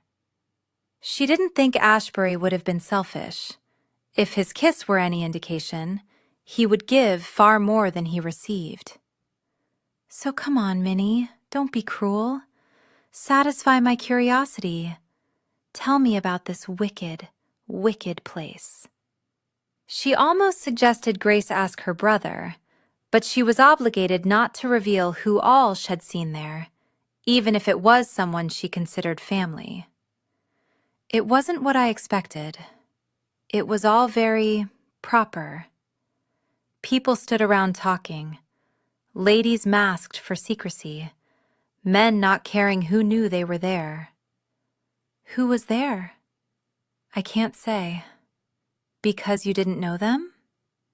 I took a vow not to reveal any identities. The woman in charge wears an emerald green gown and matching mask, very flashy. You have to reveal yourself to her so she knows who everyone is. She'll come after you if she learned you've spoken the name of anyone there. I don't know how she would manage to find out, but I believed her. But you can tell me. I won't tell. I really can't. Well, you're no fun. So more than one gentleman has told me. Minerva, I didn't... She squeezed Grace's hand. I know. I'm just being difficult. And the truth is that I'm not bothered by the myriad of ways that gentlemen find me lacking. It doesn't matter what everyone else thinks, as long as I'm true to myself, as my mother, bless her, constantly reminds me. Last night, for the first time, I actually believed it. It was quite liberating. While everything that happened there was not to be spoken of, this was Grace, her dearest friend. I caught a very fine gentleman's attention. Grace's eyes widened as she leaned forward. Who? Minerva scowled. Right then. You can't tell me? Was he handsome? Why does everyone care about looks? But yes, exceedingly so. Charming? Very. Nobility? Yes. Dark hair? Laughing at her friend's blatant attempt to deduce who he might have been, she shook her head. Enough, Grace. I'm not going to play your little game. You'd never guess anyway. But I will tell you that he was immensely intriguing. He spoke about the beauty of the human form, in particular, my legs. He saw your legs? Well, not the entire leg, just up to my calf. But when I arrived, I had to change into this silky bit of nothing, very similar to what is depicted in paintings that reflect the women of Rome. It's extremely easy to get into and, I suppose, exceedingly easy for a gent to get you out of. While I was almost completely covered except for my arms and décolletage, it didn't leave a lot to the imagination. No corset, no petticoats. I rather liked it, actually. It was light as a feather. But I suppose its purpose is to provide a more accurate assessment of one's figure. What did the men wear? Minerva scoffed.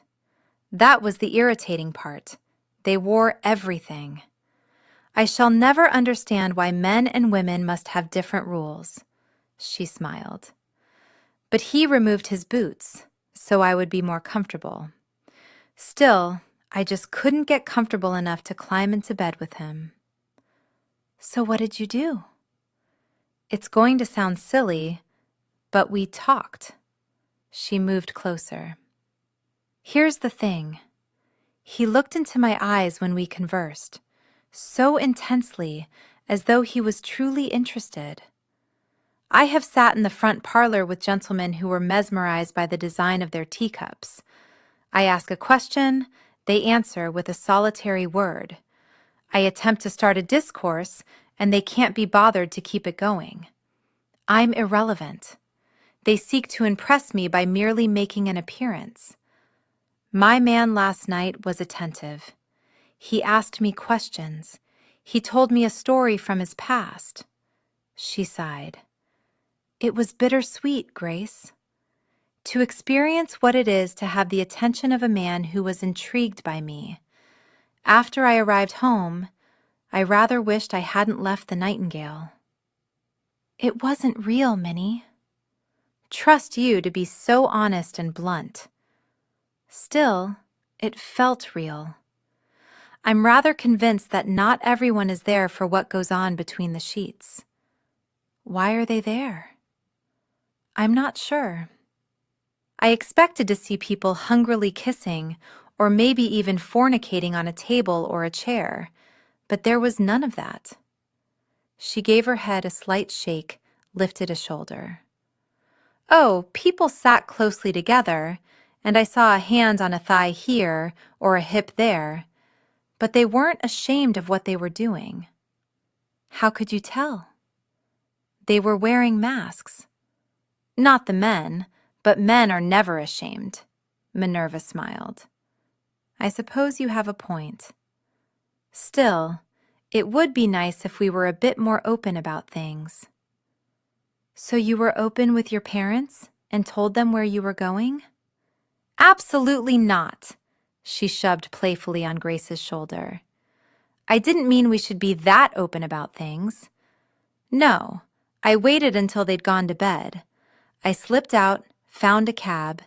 Then my gentleman insisted his driver bring me home, only I had him take me to the Twin Dragons. I couldn't risk his discovering who my parents are. I don't think he's the blackmail sort, but you know my father. He would protect me and my reputation at any cost. Well, jolly good for your man, not letting you roam the streets searching for a cab at all hours of the night. If you should ever decide to go there again, you're to let me know, and I'll have one of our carriages waiting for you at the end of the street. I should have thought of that before. I was just so muddled with the notion of your actually doing it that I wasn't thinking. And how will you explain the carriage to my brother? Grace smiled slyly. Not to worry. I can handle Lovingdon. You're the dearest of friends, but I doubt I'll go back. Although I can't seem to stop thinking about what might have been. It can still be, just not there, Grace assured her.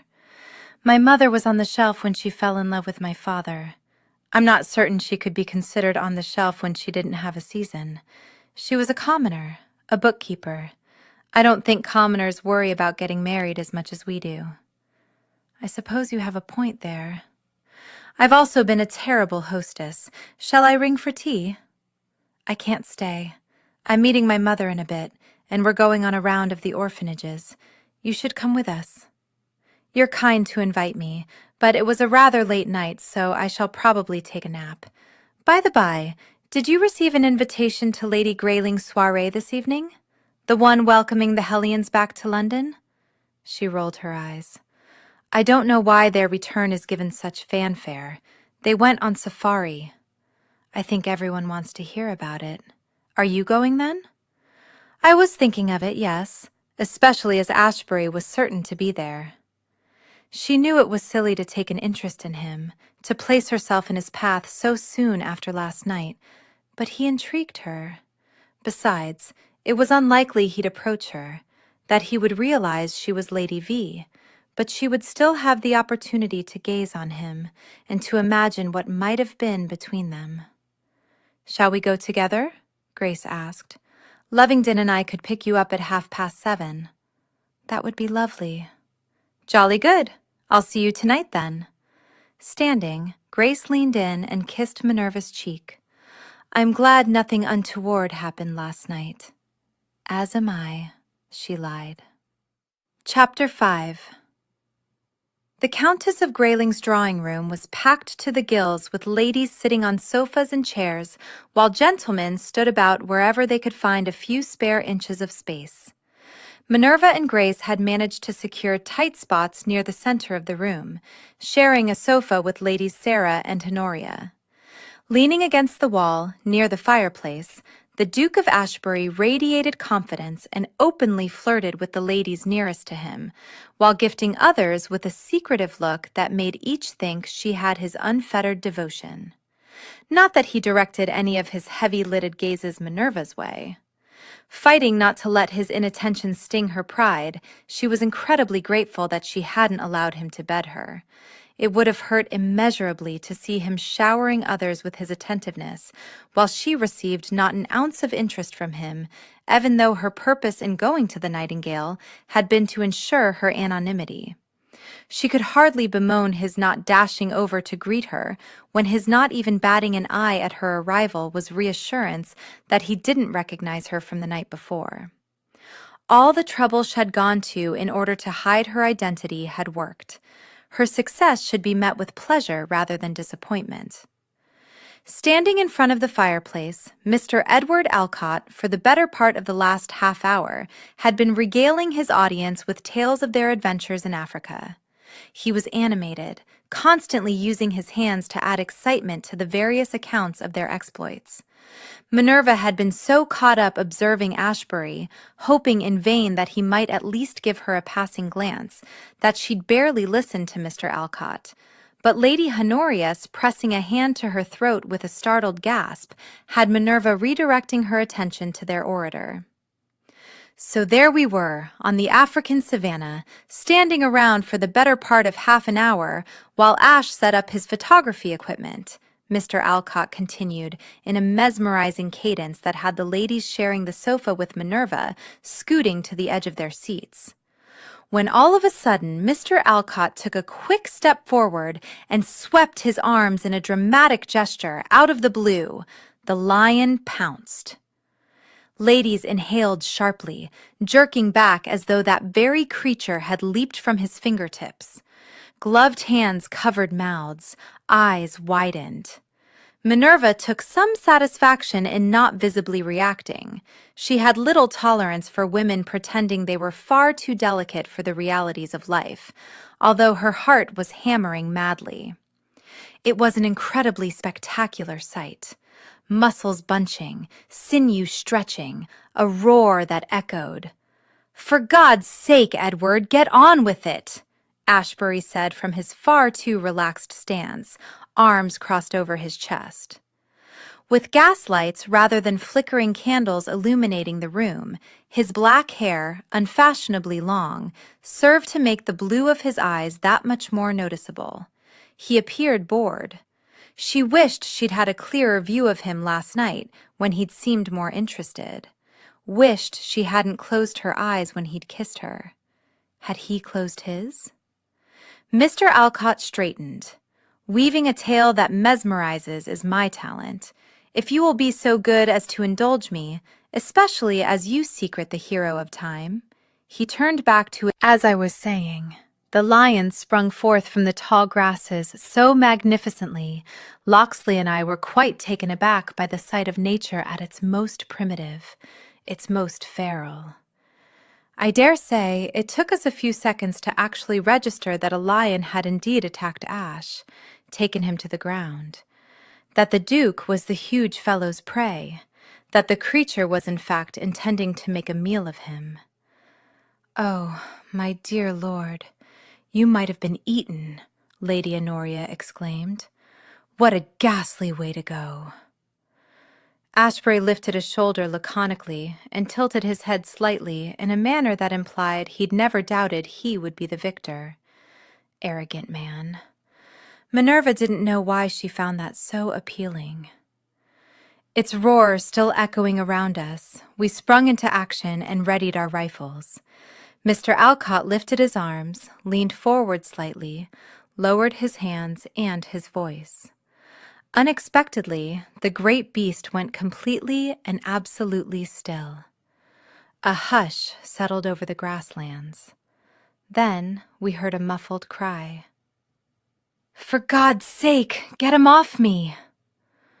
Locksley and I rushed forward. Somehow Ash had managed to pull his knife from its scabbard and kill the creature. He straightened.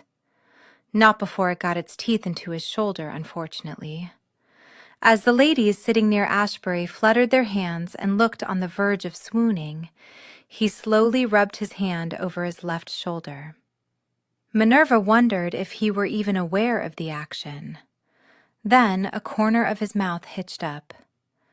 "But I got my photograph." "Indeed you did," Mr. Alcott admitted, "and a splendid one it is." There was such pride reflected in Ashbury's tone, in his mien. Minerva couldn't help but wonder if he would have exhibited the same satisfaction if he'd had success in convincing her to pose last night.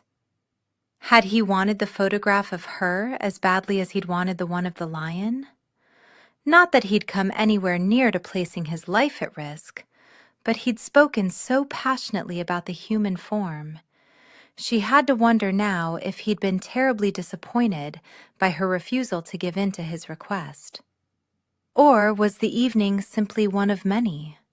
Had he already forgotten Lady V? Although he'd claimed that he wouldn't seek a substitute, she couldn't help but believe that he would have found someone to replace her quite easily, someone more adventurous, less prudish. She'd always taken such pride in her willingness to explore opportunities, to engage in new experiences. In hindsight, she couldn't be more disappointed in herself. "You must have been so terrified," Lady Sarah said, breathlessly, both hands pressed to her chest, drawing Ashbury's eyes to her cleavage. The Duke, blast him, grinned wickedly at Lady Sarah and her heaving bosom, and Minerva fought back a spark of jealousy as she wondered if he might want to photograph those ample orbs. "Petrified," he admitted cockily. "But then I realized that if I didn't take some action, he'd never get back to England, and it became quite clear rather quickly that neither Edward nor Locke were going to be of much assistance." "You had to be incredibly strong to kill the awful beast," Lady Angela said. "Incredibly so. Perhaps you'd like to test my muscles later." Lady Angela turned red as a beet, her face splotchy, looking as though she'd broken out in hives. She never had been one to blush becomingly. "That will be quite enough of that bawdy talk," Lady Grayling admonished, coming to her feet. It had always amazed Minerva that she could so easily control the hellions. "Refreshments are waiting for us in the main salon, along with the displays of Ash's photographs. Let's make our way there, shall we?" Ladies began to rise and join the gentlemen. Ashbury sinuously shoved himself away from the wall, so very slowly as though he were mimicking the great cat that he had killed. Minerva had seen lions on display at the zoological gardens, knew their graceful movements. She couldn't imagine the terror of facing one in the wilds. I'm going to make my way to Lovingdon, Grace said, touching her arm, obviously wanting her attention. Yes, all right. I'll catch up with you in a bit. Grace departed. Minerva considered making her way to Ashebury to commend him on his quick thinking, his strength, his ability to stare death in the face and come out the victor.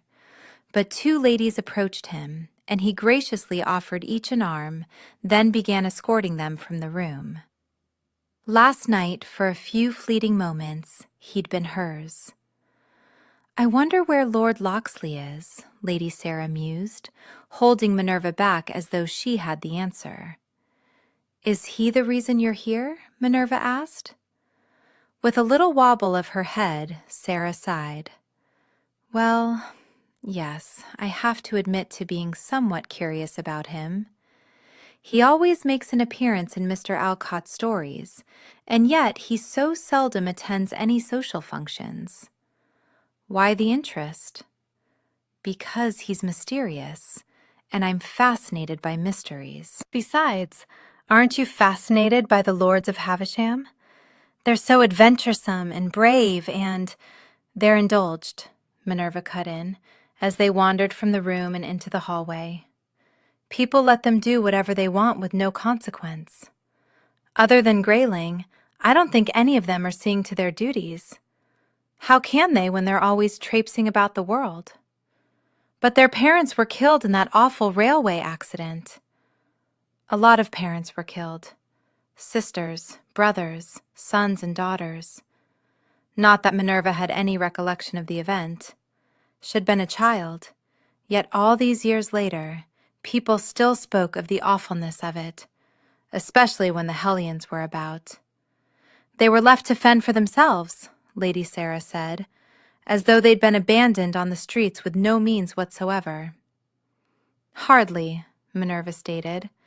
They had a roof over their heads, food in their bellies, clothes on their backs. But they ran wild over the moors. No one cared about them. Minerva had heard those stories as well. Mr. Alcott had an entire reservoir of mishaps to share at dinner parties. I believe Mr. Alcott embellishes. You're no fun at all. Worse things had been said of her. They walked into the parlor. Why? Because I want the facts? Precisely. They can ruin a good story, a deep voice announced. Minerva spun around to find Mr. Alcott standing against the wall, arms crossed over his chest, his dark blonde hair a riot of curls that seemed to mark him as untamable. The only reason she knew he wasn't Grayling was because the Earl seldom left his wife's side. She wondered how much he might have heard, how much of their conversation might have echoed up the hallway. His eyes, the shade of hot cocoa, dark and somber, gave little away. Lady Sarah might have thought Locksley was the mysterious one, but Minerva couldn't help but believe that Mr. Alcott had secrets of his own. Well, we wouldn't want to have that now, would we, Mr. Alcott? She asked, fighting not to have quite so much sarcasm dripping from her voice. A corner of his mouth lifted into a seductive smile that, if rumors were to be believed, had ladies surrendering to his every whim. Please, call me Edward. And stories should be designed to entertain. They should not be purported as the truth when they stray from the facts. Did Ashebury really kill the lion? Lady Sarah asked, with hero worship fairly lending a dreamy-like quality to her voice. He did. With a knife? Minerva asked, not bothering to disguise her disbelief. It had a wickedly long blade and was incredibly sharp. He lifted a broad shoulder in a casual half-shrug. Although he might have been assisted by some of our guides, who jumped into the fray. But where is the excitement in a story such as that? There is beauty in facts. Miss Dodger is terribly practical, Lady Sarah said, in the same tone that one might use when referring to an eccentric aging aunt who was boring people to death at a dinner party. So it would seem, Edward said. But the question is, Did you enjoy the story?" "I adored it," Lady Sarah responded enthusiastically, but his gaze remained focused on Minerva. "No embellishment, Miss Dodger. Only the truth, or, if you prefer, only the facts. Did it hold you enthralled?" Blast him! She relished the truth too much not to admit. "I found it rather fascinating." High praise indeed. I consider the night a success. With a laziness to his stride, he walked off. Undoubtedly, she had somehow managed to insult him. Was it a fault to value honesty? "Drat," Lady Sarah murmured. "I should have asked him about Lord Locksley." "I'm sure you can catch up with him if you really want to know." "Wish me luck." Then she was gone, leaving Minerva to wonder why luck was needed to receive an answer to a simple question. Shaking her head in wonder at the girl's youthful exuberance, dear God, but she suddenly felt old. She glanced around the salon. In its center, a table was adorned with food. Another sported an assortment of spirits. Footmen meandered around, offering tiny bits of pastry or glasses of wine. Along the outer edges of the room were the photographs, displayed on easels. Ashebury's work. It called to her, enticed her to draw near. She approached the photograph of a crouched lion barely visible through the tall grasses, but his gaze was intense, that of a hunter. And she regretted with everything inside her that they'd killed such a proud beast. Ash surmised that the guests weren't really interested in the photographs. Oh, they gave them a passing glance as they flirted, stuffed tiny pies into their mouth, or sipped fine wine. But they were here to have fun, to take delight in each other's company, to flirt. All except her, Miss Minerva Dodger. She took her time studying each photograph as though she appreciated what he had created with shadow and light, as though she understood it, as though it spoke to her. Once he even saw her lift her hand, as though she wanted to pet the creature that he had captured with his lens. Photography was more than a pastime for him. It was a passion. Yet so few appreciated it. Not that he did it for public accolades. However, for some reason, he'd wanted these images to be admired. Perhaps because they'd nearly cost him his life. So when Gray's wife had expressed a desire to host a small party so she could display them, he'd been only too happy to oblige her request. Except now, he felt quite self-conscious and wished he'd merely lent her the photographs and avoided the tedious affair. Unlike Edward, he didn't crave attention, abhorred it actually. He would do anything to escape the ladies presently fluttering their fans and cooing to him that he was remarkably brave and incredibly strong. One lady had even managed to discreetly squeeze his upper arm, testing his muscles, her eyes slumberous with invitation. He could no doubt find a secluded place to take her so she could squeeze to her heart's content any part of him that she wished. Except now, he was intrigued by Miss Dodger's perusal of his work. She lingered, perhaps because she despised the thing.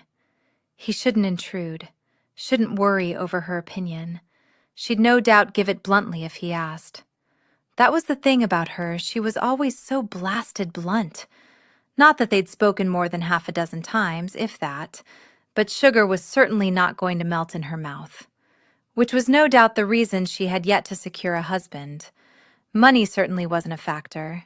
Her father, a former gentleman's club owner, had showered her in it. But her propensity to speak her mind made her troublesome and hardly wifely material. Not that he was in need of a wife or even desired one. He enjoyed his freedom too much for that. Gray had completely lost his when he married Julia. Yes, Ash should simply make his excuses and leave, go to the Nightingale and see if he had better fortune tonight in obtaining the photograph he wanted. Instead, "Excuse me, but I have a matter to attend to," he told the three ladies vying for his attention. Before they could protest or distract him further, He slipped away from them and approached Miss Dodger, his shoes barely making a sound as he neared.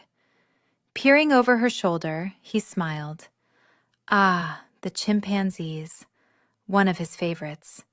He'd been quite pleased with the way it turned out. "Do you like it?" he asked, then wished he'd bitten off his tongue. He felt as though he were on display as much as the photographs. She didn't so much as turn her head when she said, "Quite. It's rather profound. I'm not certain I've seen photographs that manage to capture so much. It's the light and shadows, the way I use them. It's a relatively new technique, brings an artistic flair to the method, if you will, that elevates the work to something beyond a simple picture." "They're in love," she said with utter conviction. "The monkeys?" "Yes." She looked at him. He didn't remember her eyes being so dark, so intense. And he was hit with the memory of other dark, intense eyes. On the cusp of that thought, he became aware of the scent of verbena drifting toward him. It took every ounce of control he could muster not to react, not to spin her completely around, not to peruse and catalog every inch of her. She could be the right height, depending on the heel of her shoe, her body the right shape, if all the padding, petticoats, and corset were gone. He wished he could see her hair in flickering candlelight. He recalled its being darker, no hints of red. Here, in the brighter lighting, it was the incorrect shade. She was no doubt the wrong woman. He was just so desperate to find Lady V that he would imagine her in any woman he spoke with. But why hadn't he imagined her as any of the others who had given him attention thus far this evening? "You're telling a story here," she said. "They're devoted to each other." Her voice was wrong. It wasn't smoky and raspy, resembling a whisper. Could she disguise it? Never slipping? But it was more than the timbre that gave him doubts. She spoke as though they were passing strangers, as though they hadn't spent an hour together, as though they'd never kissed. "They're animals, Miss Dodger. They're soulmates." He might have laughed except that she was so blasted serious. And she could be Lady V. No, she was too practical for that. Then it occurred to him that perhaps she was exactly practical enough to want to know what all the fuss was about, bold enough to go after it. While he'd not spent much time in her immediate company, knew her mostly by reputation, he had observed her from afar at balls, dancing with one gent or another, of late seeming to spend more time standing among the wallflowers yet separate from them. She would never be one to blend in. While most ladies would shrivel and shrink back if their dance cards weren't written on, she always left him with the impression of being someone who couldn't have cared less, someone waiting to throw down a gauntlet if the opportunity struck. "Tell me you don't believe in such nonsense. Unlike your storytelling cohort, I'm not one to lie, Your Grace." "Edward? What lie do you speak of?" She arched a finely shaped eyebrow. "He confessed that you didn't defeat the lion without assistance." She nodded toward another photograph. "Is that him? The one you killed?" Censure didn't ring in her voice, but sadness thickened it. He wished he hadn't brought that particular photo. Almost hadn't. It saddened him as well, yet he was also remarkably proud of it. "Yes, he was measuring you up. Misjudged. Many often do." Grimacing, he wondered why in the blue blazes he'd revealed that tidbit, especially to her. He couldn't recall any of their previous conversations, yet here he was, blathering on as though his tongue had separated itself from his brain. Tilting her head slightly, she studied him. "I find your work quite astonishing." "It's my passion." "Truly?" Based on the rumors, I'd been led to believe that women were... She didn't even blush. Most women would have. No, most wouldn't have voiced the words. She was no shy miss, but was she bold enough for the nightingale? He was intrigued by the possibility. One does not exclude the other, but you are correct. Women are first and foremost my most beloved passion. And yet, you have none here among your collection. You have men and children, but no women. A good many of the native women bared their breasts. He was hoping to make her blush with his candor, but she met his gaze head-on, no pinkening of her cheeks, no averting of her eyes. Lady V hadn't looked away either. I fear our hostess was rather offended by their display, and refused to allow me to share them. I had no luck convincing her that the beauty of the human body is not something to be hidden away. Perhaps you would like to see them sometime. Now she was blushing, a deep, lush hue that traveled high over her cheeks and somehow managed to journey into his soul. Was she blushing at the possibility of viewing breasts, or was his talk of the beauty of the human body causing her to recall images from last night? "I'm not sure it would be appropriate," she said. "They sound rather risque." They don't dress as they do to titillate. Rather, they have been raised in the glorifying freedom of not feeling shame with what God has bestowed. I envy their simpler dress. I assume, considering how much your clothing must weigh, that you would as well. You assume too much. She glanced around. Where is Lord Locksley? Her interest in his friend struck him like a physical blow, which made no sense as he wasn't lusting after her, didn't want to carry her from this room and up the stairs to a bed, yet he couldn't deny that neither did he want to walk away. Off fighting his demons. She blinked, her lips parted slightly, and he wondered if he kissed her at that precise moment, if he would be able to determine if he'd kissed her the night before. Perhaps lust was involved after all. Don't look so surprised. We all have our demons. Even you, Miss Dodger. Perhaps that's the reason I saw you at the Twin Dragons shortly after midnight last night. Chapter 6. Oh, dear Lord, help her. He was on to her. Minerva's heart slammed so hard against her ribs that she was certain she heard a bone crack. Her first instinct was to rail at him for breaking his promise not to demand her address of his driver. That had to be the reason he mentioned the Twin Dragons. He knew where she'd been dropped off, and he was forbidden from mentioning the Nightingale Club. Having been raised by one who was brought up on the streets, she was schooled to consider all avenues before responding. That he'd gone to the Twin Dragons could have been coincidence, but she doubted it. His driver had informed him where she'd been dropped off, or he'd followed her. But even then, she'd whisked into the gaming hell and swiftly passed through to the back area of private rooms and offices. Accessing them had required a key, which she possessed. A dash through the inner workings of the establishment had brought her to another locked door, another key which had gained her access to the mews. She'd walked for a bit before turning onto a street where she hired a hansom to return her home. Unless Ashebury were as quick as lightning, he couldn't have observed her at the Twin Dragons. He was fishing, suspected that she might be Lady V, and was searching for confirmation. But what had given her away? The shape of her mouth? Good God, was it that distinctive? Her chin? It was more square than she would have liked, but it wasn't particularly unusual. She had no moles or warts with hairs growing out of them for anyone to notice.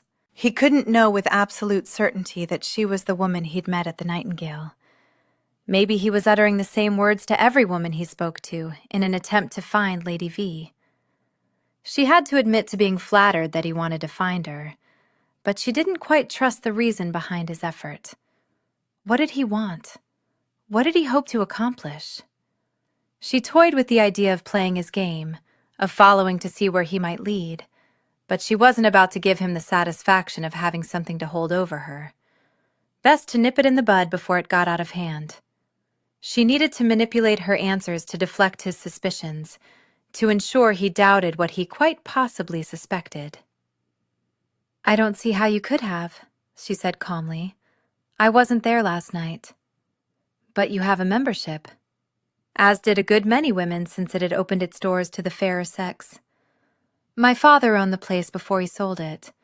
Part of the condition of the sale was that he and all his descendants have membership for life. So, yes, I am a member, and I do frequent it on occasion, but not last night." He angled his head thoughtfully. "I could have sworn it was you. The Duchess of Lovingdon will swear I was having dinner at her residence, should it come to pass that I'm required to prove my whereabouts. Although I must confess to feeling rather like a murder suspect in one of the cases dissected so blatantly in the newspapers." While she was bothered by society's need for the minute details of gruesome killings, she couldn't seem to stop herself from poring over the accounts in fascination. "My apologies, Miss Dodger, for putting you on the spot. In retrospect, I see I was mistaken. The woman I spied lacked your, shall we say, vivaciousness? I did not mean to offend, Your Grace. It is simply that I know where I was and where I was not." "An admirable quality, to be sure." She bit her tongue to stop herself from reacting to his mocking tone. The scapegrace. He wasn't nearly as charming as he'd been the night before, but then, at the Nightingale, he'd been flirting with Lady V, not Minerva Dodger. She was surprised he'd approached. Surely he'd hoped for someone far more enticing, with more pleasing features. He would leave her now, she was rather sure of it. He'd come over here for mischief, to try to discern if she was Lady V. She deflected his inquiry. She'd been a fool to come here, to put herself in his path. Although the journey of her thoughts didn't cross her face, his gaze bore into her as though he was desperate to know her contemplations. Other than last night, men never studied her with such intensity. She fought not to be flattered. He hadn't approached because he was attracted to her, but rather he thought he'd uncovered the mystery of her, which made her wonder what he might have done with that information if she had confirmed his suspicions. Perhaps he simply wanted the satisfaction of solving a mystery. The rules of the Nightingale prohibited him from proclaiming she was there. "We've never really talked, have we?" he asked quietly. "No, not in a perfectly acceptable social situation anyway." "An oversight that I should duke?" He turned at the squeaky, intruding voice, one Minerva found particularly grating, although maybe it was only because the lady was able to snag his attention so easily. Minerva despised the sin of envy, constantly reining in the emotion when it reared its ugly head. He smiled warmly, as though his fantasy woman had suddenly materialized in front of him. "Lady Hyacinth, aren't you a vision of loveliness?" Minerva felt the need to pound her fist into his shoulder. There was the reason that they had never really talked. She was not a vision of loveliness. Yes, leaving him unsatisfied last night was the smartest decision she'd ever made. How silly of her to have regretted it earlier. She hadn't considered how difficult it would be to see a man she might have been intimate with flirting with other ladies. Somehow she thought she could be immune to the petty jealousies, could spend a night with a man and move on. How did men manage to do it with such ease? Lady Hyacinth blushed becomingly, batted her eyelashes, before acknowledging Minerva with the slightest tilting of her head, then returning her emerald gaze to Ashebury. "I was hoping you might take some refreshment with me if Miss Dodger is finished dominating your time."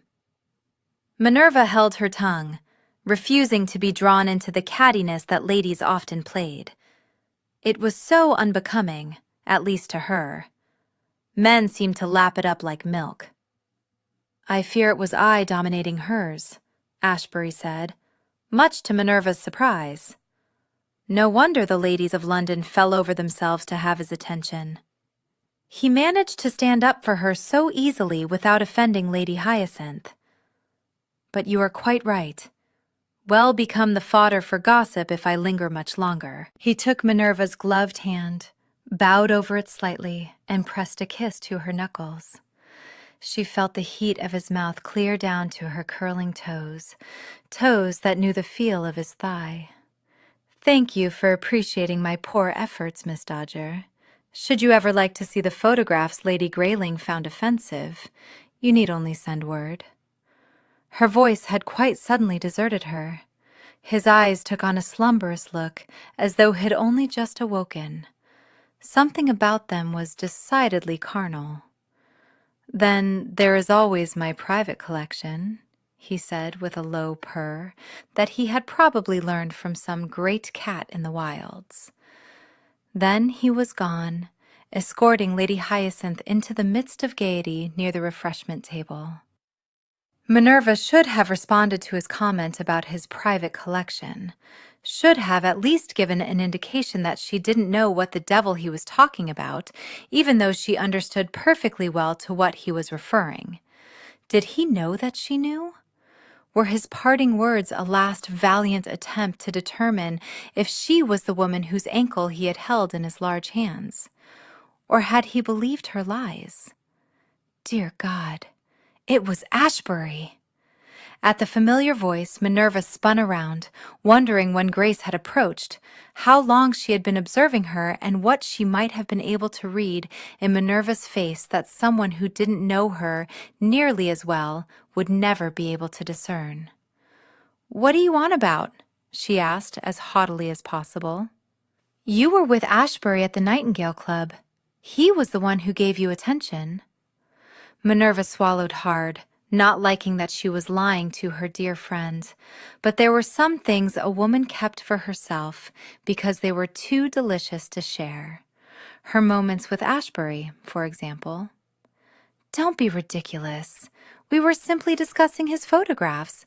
I find them quite exquisite." "I saw the way you were looking at him. You're more than taken with him." "Can you blame me? He's quite the handsome specimen, but that doesn't mean he was the one in my company last night. Don't jump to conclusions, Grace. It's vulgar." "You're protesting too much." She moved up and whispered, "If he was the one, you were wise not to let things go any further than they did. He'd have never done right by you." "I wasn't searching for a man who would," she said sotto voce. She'd wanted a man who could provide lovely memories. This is neither the time nor the place for this discussion. Appreciate the photographs, Grace. With doubt mirrored in her eyes, Grace finally turned away from her and gave her attention to Ashebury's work. Based on his reputation, I'm not surprised there is something very sensual about them. Sensual, yes. Light and shadows that played off each other. How might he have used them to capture her? Trying to deflect her thoughts, she said, "They're portraits of animals, men working and children playing." "But the lion," Grace said, her voice low, reverent. "It's like he's looking at a female he wants to possess. He's preparing to claim her, taking his time, waiting for the perfect moment to declare his intentions. I think he's considering having Ashebury for dinner." "Oh, Minerva, don't be naive. I've seen that exact look in men's eyes on more than one occasion. Trust me, it's desire." Minerva had seen that look only once, the night before in a bedchamber with Ashebury.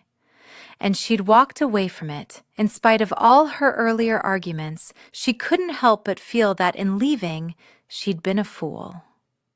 As lady after lady vied for his attention, Ash didn't know why his gaze kept wandering back to Miss Dodger, would dart around the room searching for her if she'd moved away from where she'd last been.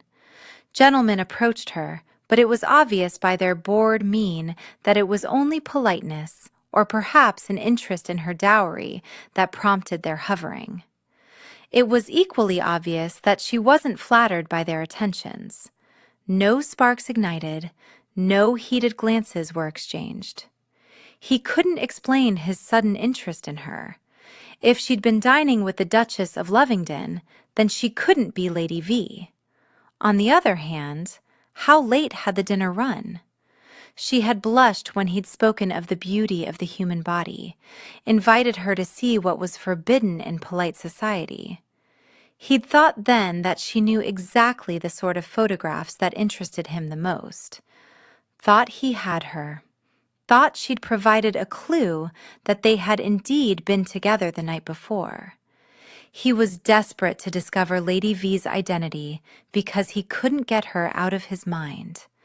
Not even when one of London's most beautiful debutantes, Lady Regina, gave him her undivided attention as she was doing now. He fought to pay attention to her non-titillating discourse on nightingales. It dawned on him that she was striving to drop clues. He scrutinized her. The hair was wrong. The shade of her eyes, the too slender shape of her torso, wrong the way she carried on with her little innuendos and gazed at him with obvious sexual awareness. He was fairly certain he could entice her into posing for him. But he simply couldn't work up any enthusiasm for the notion. He wanted the one who had gotten away. Because she'd gotten away? Or was there more to it? He didn't want to examine his motives. It was unlikely they would ever cross paths again. He'd blathered on about her not giving her virginity to just anyone. She wasn't likely to return to the Nightingale. His best hope for finding her resided with a visit to the twin dragons. "Do you see what you missed out on?" Edward asked his brother as he perused the photographs. "A near-death experience?" The manner in which their parents' passing had affected them was odd. It had made Gray more cautious, as though he feared death hovered around every corner. It had emboldened Edward, almost to the point that he dared the Grim Reaper to have a go at him.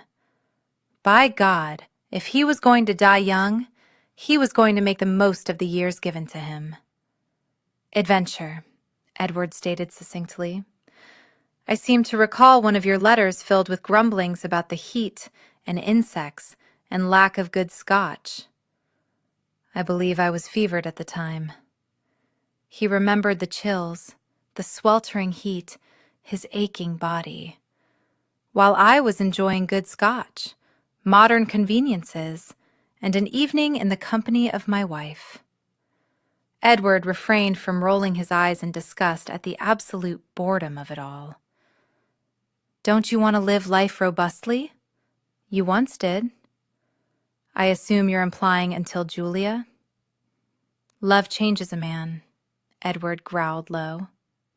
"It's made you a milksop. But a happy one. She's with child again. I pray she doesn't lose this one. I thought I would lose her as well the last time." So maybe that was what had made him cautious. He feared upsetting the gods. In the span of 2 years, his wife had lost 3 babes. "I would simply like us to go somewhere, do something adventuresome together, like old times. We're not children any longer, Edward. We have to grow up." "Speak for yourself. I believe I'm doing exactly that." "I've half a mind to punch you," Gray grinned. "You have the oddest way of showing that you love me." Edward scowled, but he didn't argue the point. He did love his brother more than he had ever loved anyone. At 7, he might have ceased to exist without Albert to hold him when word came that their parents were dead, if he'd been left completely alone. He couldn't imagine what it had been like for Ash to have no siblings with whom he could have shared his sorrow and grief. "By the by," Gray said, "I've not seen Locksley since you returned. Is he still in London?" Edward shook his head slightly. "Off to visit his father. Bad business there. Do you recall when he rode a horse through the manor?" Edward chuckled at the memory. "Up the bloody stairs in the middle of the night, chasing his wife's ghost. Total madness. When we left Havisham, it took me forever to get used to the ticking of clocks. The mad Marquess of Marsden had stopped every clock in the residence so it reflected the time of his wife's passing, as though all else had ceased to move forward as well. I didn't at the time, but now I understand the depth of his grief. I believe I would go mad as well if I lost Julia. I know the two of you don't get along, but she is a remarkable woman. Remarkable at stifling fun. I'll take your word for it. You should get to know her better. Bit hard to do when she cast me out. She had my blessings. You are an obnoxious drunkard. You wouldn't notice if you were into your cups as well. It's rather bad form not to join me in a glass or two. It's more than two, and you damned well know it. Besides, I have the estates to look after. I can't indulge to the extent that you can. He rubbed his right ear. She wants me to reduce your allowance. Do it, if it will keep harmony in your marriage. Stop it completely. Don't be absurd. I'm not going to do that. This is neither the time nor the place to discuss it. I shouldn't have brought it up. Edward disliked when they were at odds. Perhaps he should drink less, but there was a dark hole in him that needed filling, and he didn't know what to fill it with. Still, he conceded, I'm glad you have her, that you love her. I do, very much.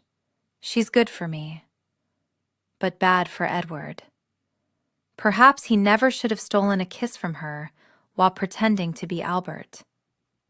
It was only a harmless prank, but she'd taken such offense, one would have thought he'd lifted her skirts and caught sight of her ankles. Her only saving grace, as far as Edward was concerned, was that, as far as he could tell, she never told Albert about the incident. "Gents," Ash said as he joined them, "Lady Grayling is beginning to usher people toward the door, so I'm off to the Dragons. Come with?" "Definitely," Edward replied quickly. "Not I," Gray said. "Big surprise there," Edward responded. "One day you'll marry, and you'll welcome time alone with your wife. I'm not the Earl. I don't need to provide an heir. I see no reason to take such drastic measures as to marry. Love is reason enough. Don't you agree, Ash?" "I find love to be quite fickle. I love a woman I'm with until I'm no longer with her. I've yet to meet one who draws me in enough not to leave. I'm not going to give up on either of you. Someday you will both find a woman who will change your world." Chapter 7. Minerva couldn't say why she had decided to come to the Dragons tonight. Perhaps because she'd been contemplating returning to the Nightingale, but she feared if she encountered Ashebury there, his suspicions would be confirmed. Damn his keen observations. Having seen his photographs, she understood that he was the worst possible choice to take as a lover for a solitary night. He studied, scrutinized, and focused too intently on objects, too closely on her. Although, after viewing the photographs, she did rather regret that she had walked away from him the evening before. He had attempted to explain what he was about, but until she saw the evidence of his skill, she failed to truly comprehend the level of his talents. She imagined lying across the bed with shadows and light playing over her body while he, looking through a lens, lay in wait for the perfect image to capture, studying her with such intensity. Just the thought of his blue gaze leveled on her caused her to grow warm. Although, had she gone to the Nightingale, she had not crossed paths with him, wouldn't have had the opportunity to be photographed, because he was here, at the Dragons. While she preferred private card games with higher stakes, after spying him, she had selected a table that wasn't quite full, in hopes the Duke might join her. He, however, seemed to prefer roulette. Minerva found the game boring as it required no skill, did not pit her against any opponent. She enjoyed games that involved more than chance. Perhaps that, as much as anything, had prompted her decision to go to the Nightingale. Being there had elicited a measure of excitement, a good deal of the unknown, and a bit of skill to ensure she wasn't found out. But now that he was here, she was a fool to remain in the common gaming area, to risk his realizing that she was Lady V. He could blackmail her, threaten to destroy her reputation if she didn't pose for him, if she didn't do everything he demanded. As though she would ever give a man that much control over her, she would simply scoff. "Pardon?" Lord Langdon asked. Dear God, had she scoffed aloud? She smiled at the gentleman circling the table. "The cards are not kind tonight. I believe I shall give roulette a go." "You abhor roulette," Langdon said, demonstrating the disadvantage of doing things with childhood friends. They knew too much. "I'm in the mood for something different." Something different. Something far more challenging, an entirely different game that wasn't identified with cards, dice, or spinning wheels. One that relied on her cleverness. He might have had his suspicions that she was Lady V, but she managed to throw him off the scent. Where was the harm in putting herself back in his path, especially when he intrigued her so? "If you gentlemen will excuse me." Leaving her cards 2 queens and 2 tens, which she was 98% certain would beat every other hand at the table, even after the gents exchanged their unfavorable cards, she summoned a young lad in livery over to collect what remained of her chips. He would turn them in for her and bring her a voucher while she wandered over to the roulette wheel where Ashebury stood, seemingly remarkably bored, even though Lady Hyacinth was fairly draped over him. She hadn't noticed the lady before, but now Minerva reconsidered her destination, was about to walk on by, when Ashebury's gaze landed on her, and he suddenly didn't seem at all bored. His blue eyes warmed with interest. Or was that merely wishful thinking on her part? She sidled up to the table until she stood opposite Ashebury. After acknowledging him with a slight nod, she exchanged some money from her reticule for chips. Without hesitation, she placed half of them on black 25, waited while other bets were laid down, waited as the croupier signaled an end to the wagering, and, with a practiced flick of his wrist, sent the wheel spinning, the ball dropping, jumping, rattling around, settling. All the while Ashebury's gaze remained on her, and she could only hope that he wasn't imagining her wearing a white domino mask with distracting feathers and sequins. Perhaps she'd been foolish after all, to give him another opportunity to observe her. She wasn't so vain as to think she, Minerva Dodger, was enough to hold his interest for overly long, although she certainly fantasized about doing so. 25 black, the croupier announced. The other people at the table grumbled. Ashebury narrowed his eyes. "I've been standing here for 2 hours, and not once have I picked correctly." "I have extraordinary luck at the games," she said as humbly as possible. "But not with men," Lady Hyacinth stated rather snidely. The men standing around the table stiffened. One of the things Drake Darling had not considered when he had opened the doors of this establishment to women was that sometimes the catty ones bared their claws most unbecomingly. "No," Minerva acknowledged, "not when it comes to men. So I suppose it's a rather good thing that I don't run about draping myself over them as though I'm an article of clothing." Lady Hyacinth blinked repeatedly, opened her mouth, closed it as though having difficulty deciphering the words, but suspecting that they were laced with insult. "I believe your words were an affront to my character." "Merely an observation. Still, would you like to take this down to the boxing room?" "Oh, I'd pay to see that," Edward Alcott said, grinning broadly. "All my money goes on Miss Dodger," Ashebury announced. With a sharp intake of breath, Lady Hyacinth shoved herself away from him, then glared at Minerva. "Ladies do not settle affairs in a boxing ring. You should have been born to wear trousers." Was that the lady's attempt at offending? Minerva should cease taunting her. Instead, she said, "Who says I can't wear them now? I have 2 legs. Trousers do as well. Seems to me as though it would work. Perhaps I'll give it a go. Let you know." Is it any wonder you're a spinster? That no man would ever have you?" While Minerva considered if there was anything to be gained by pointing out that gentlemen had in fact offered marriage, a large man approached and wrapped a beefy hand around Lady Hyacinth's arm. "My lady, your carriage is waiting." "I didn't send for my carriage." "Still, it awaits." "That's all right, Greenaway," Minerva said, addressing the keeper of the peace. "I've grown bored with this game." She signaled to the lad who had gathered her chips at the card table. He dashed over, handed to her the voucher had obtained earlier, and began placing her roulette chips in his bowl. Bending down, she whispered, "It's all yours." His eyes widened. "Thank ye, Miss Dodger."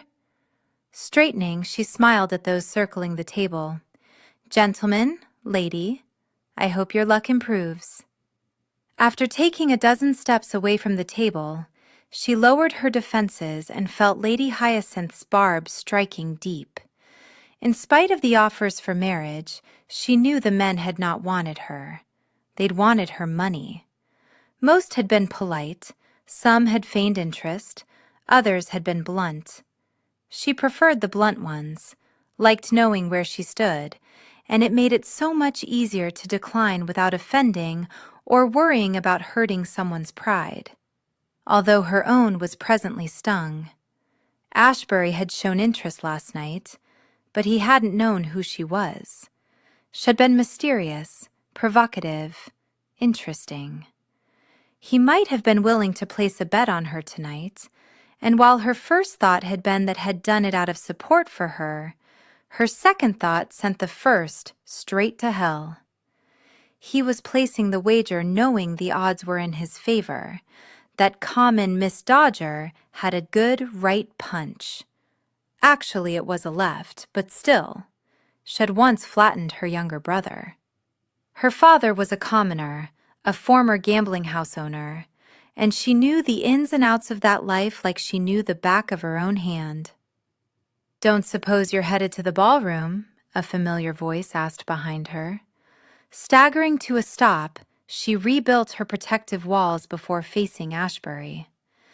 "Your Grace, I hadn't decided on which game of chance to go with, but I'd not even considered going to the ballroom." "I wish you would, and once there, I hope you'll honor me with a dance." If he touched her with a feather, she'd fall over. "After the spectacle I just made of myself, I don't need your pity." "It's not pity, but admiration."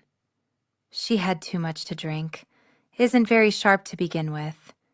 You, on the other hand, are as sharp as a whip, and could have sliced her to ribbons, yet you didn't." Dear Lord, what sort of spiteful women did he seduce? Although she was flattered that he saw her as intelligent, her smarts intimidated most men, but then Ashebury wasn't most men. There's nothing to be gained from inflicting that sort of hurt. It was beneath me to even taunt her. I dare say she was the one doing the taunting. Be that as it may, she's only just been presented to the Queen. She's young, I'm seasoned. I would have been better served keeping my mouth shut completely. I'm rather glad you didn't. I think every gent at the roulette wheel is now imagining ladies in trousers. He gave her skirts a long, leisurely perusal that caused her mouth to go dry. He made her feel as though he had the ability to see beneath the cloth and knew exactly what her legs looked like. Not just her feet and ankles, but all the way up to her hips. "Have you worn them?" She shouldn't confess, and yet, where he was concerned, she seemed to find herself doing things she ought not. "At my half-brother's estate." His brow furrowed. "The Duke of Lovingdon? Jolly good for you." "Our family tree is a little confusing. You can sort it all out for me while we dance." Her palms, which never grew damp, suddenly did. The thought of waltzing with this man brought forth images of doing other things with him. Things she might have done had she not walked out last night. "I suppose I might find myself wandering to the ballroom?" "Allow me to escort you." As he had last night, he offered her his arm, and she found it just as firm and muscled. Only now she thought of him trudging through jungles, battling a lion. "Which shoulder?" she asked.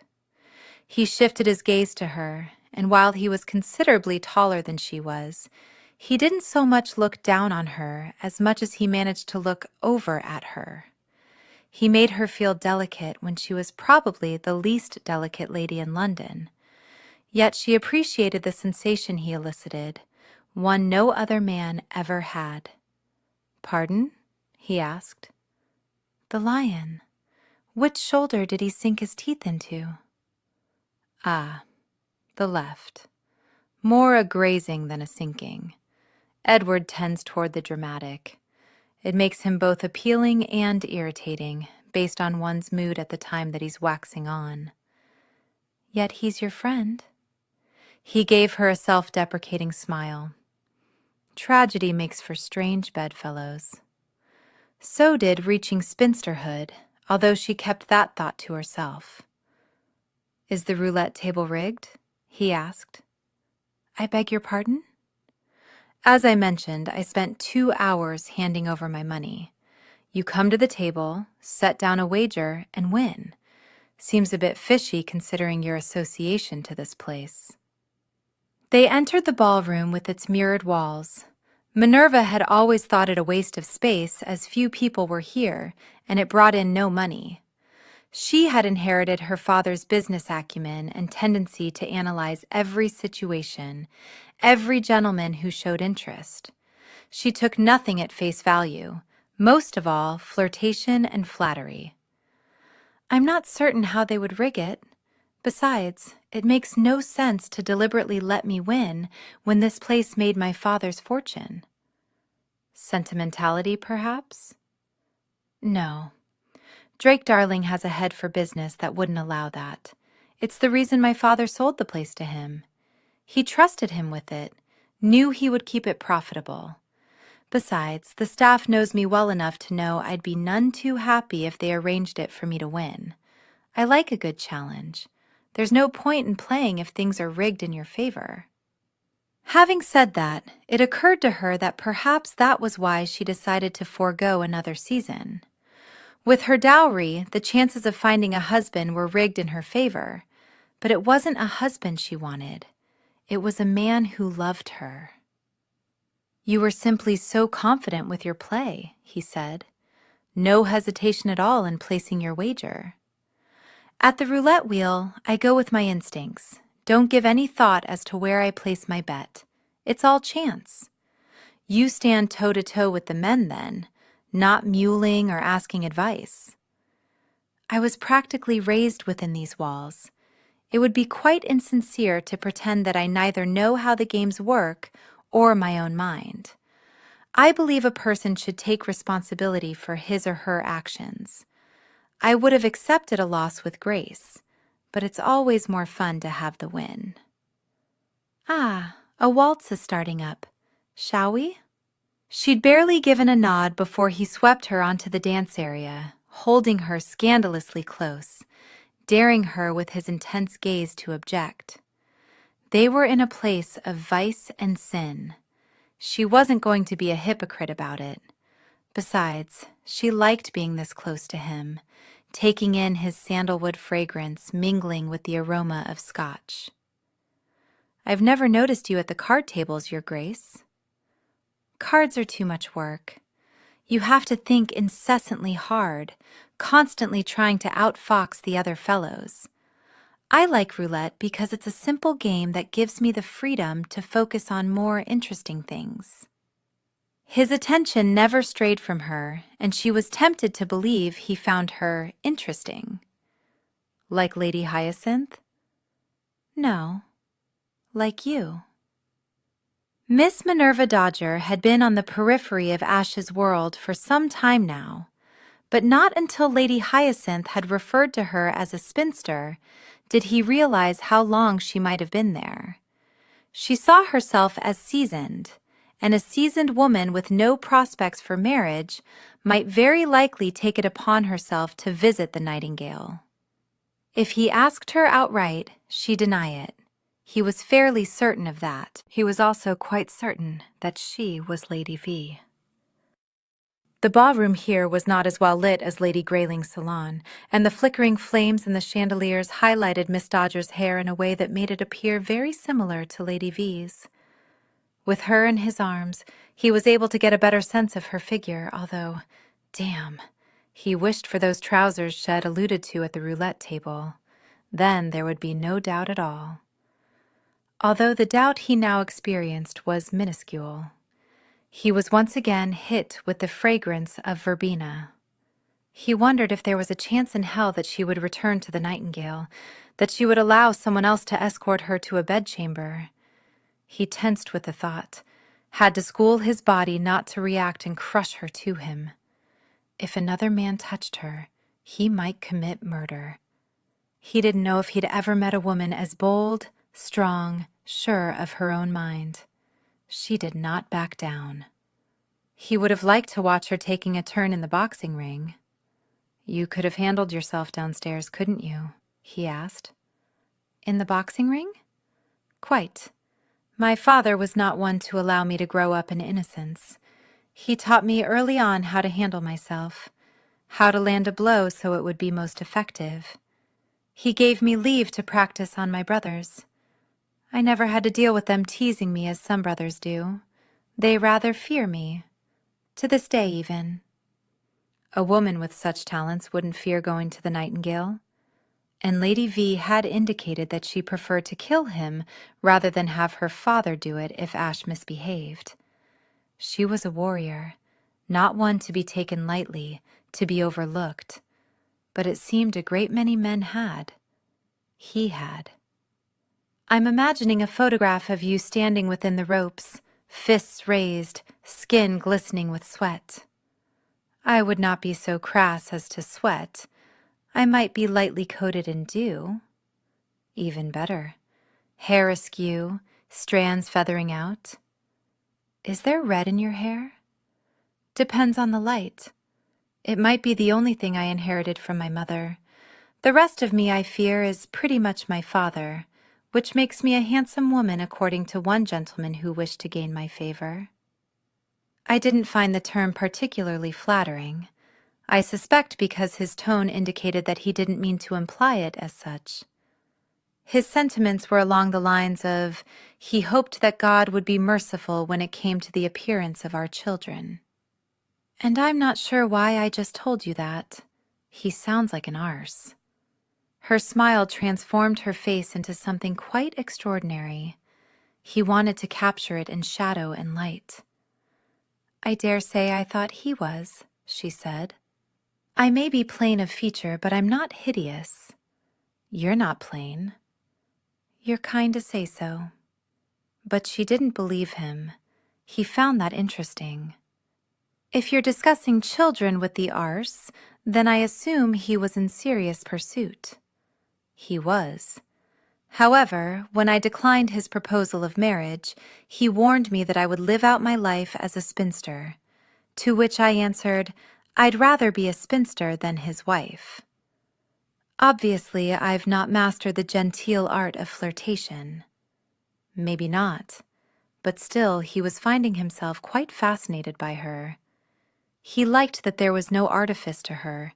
She was honest in a way he wasn't certain he'd ever before encountered in a woman. It was refreshing, challenging. He didn't know what to expect from her. "You don't look old enough to be labeled a spinster." "Well, I am. I doubt I'll go to many balls this season." "Then I'm grateful I had the opportunity to dance with you tonight." "I imagine Lady Hyacinth was sorry you abandoned her. Her brother showed up 2 winks after you left, and he escorted her away." Which he realized as the words left his mouth was insulting to her, especially as he saw a flash of disappointment in her eyes before she glanced up at the orchestra in the balcony. "But I would have left her anyway," he added hastily, drawing her attention back to him. "I don't suffer the young gladly. Perhaps because I grew up so quickly. I know it's been years, but I'm sorry you lost your parents. I can't imagine the devastation I will experience when mine are gone. I still mourn them. It's an odd thing to have been without them for all but 8 years of my life. There are aspects to them that I barely remember, and some things are so sharp, so clear that it's as though I were with them yesterday. But it doesn't sadden me to speak of them, so you needn't worry there. Is it true what they say about the Marquis? That he's mad? She nodded. Quite. He said it so simply, without prejudice or fear or condemnation. That must have been incredibly difficult, Minerva said. Not particularly. He wasn't cruel. We didn't always have his attention, but we had each other, so we didn't mind. I think he simply broke when his wife died. He loved her that much, she stated in awe, although she suspected either of her parents might react in much the same way when one of them died. She didn't want to contemplate it. I believe he did, Ashebury said. Did it make you want to find a love such as that? On the contrary, it has made me determined to avoid it. Then why was he holding her close, gliding her around the room so effortlessly? Lust, perhaps. She nearly laughed out loud. When had any man lusted after her? Last night, perhaps, just a bit. His kiss had certainly implied a modicum of desire. He lowered his gaze to her lips, and they tingled as though they had the power to recall the press of his mouth to hers, the silkiness of his tongue as he outlined them. He had such a lovely mouth, wide and full, shaped for sin, skilled enough to make a woman lose her head. She suspected a countless number had. She'd almost been included in the group. With a bit of alarm, she realized that his gaze had drifted lower, and he appeared to be studying the shape of her jawline. He was a man who appreciated strong, solid lines. Would he recognize hers? How mortifying if her square chin gave her away. But then his eyes came back to hers, and he seemed none the wiser, although she could have sworn he wore the same expression of desire as the lion. What fanciful thoughts. The music drifted into silence. They stopped moving, but he didn't release his hold on her.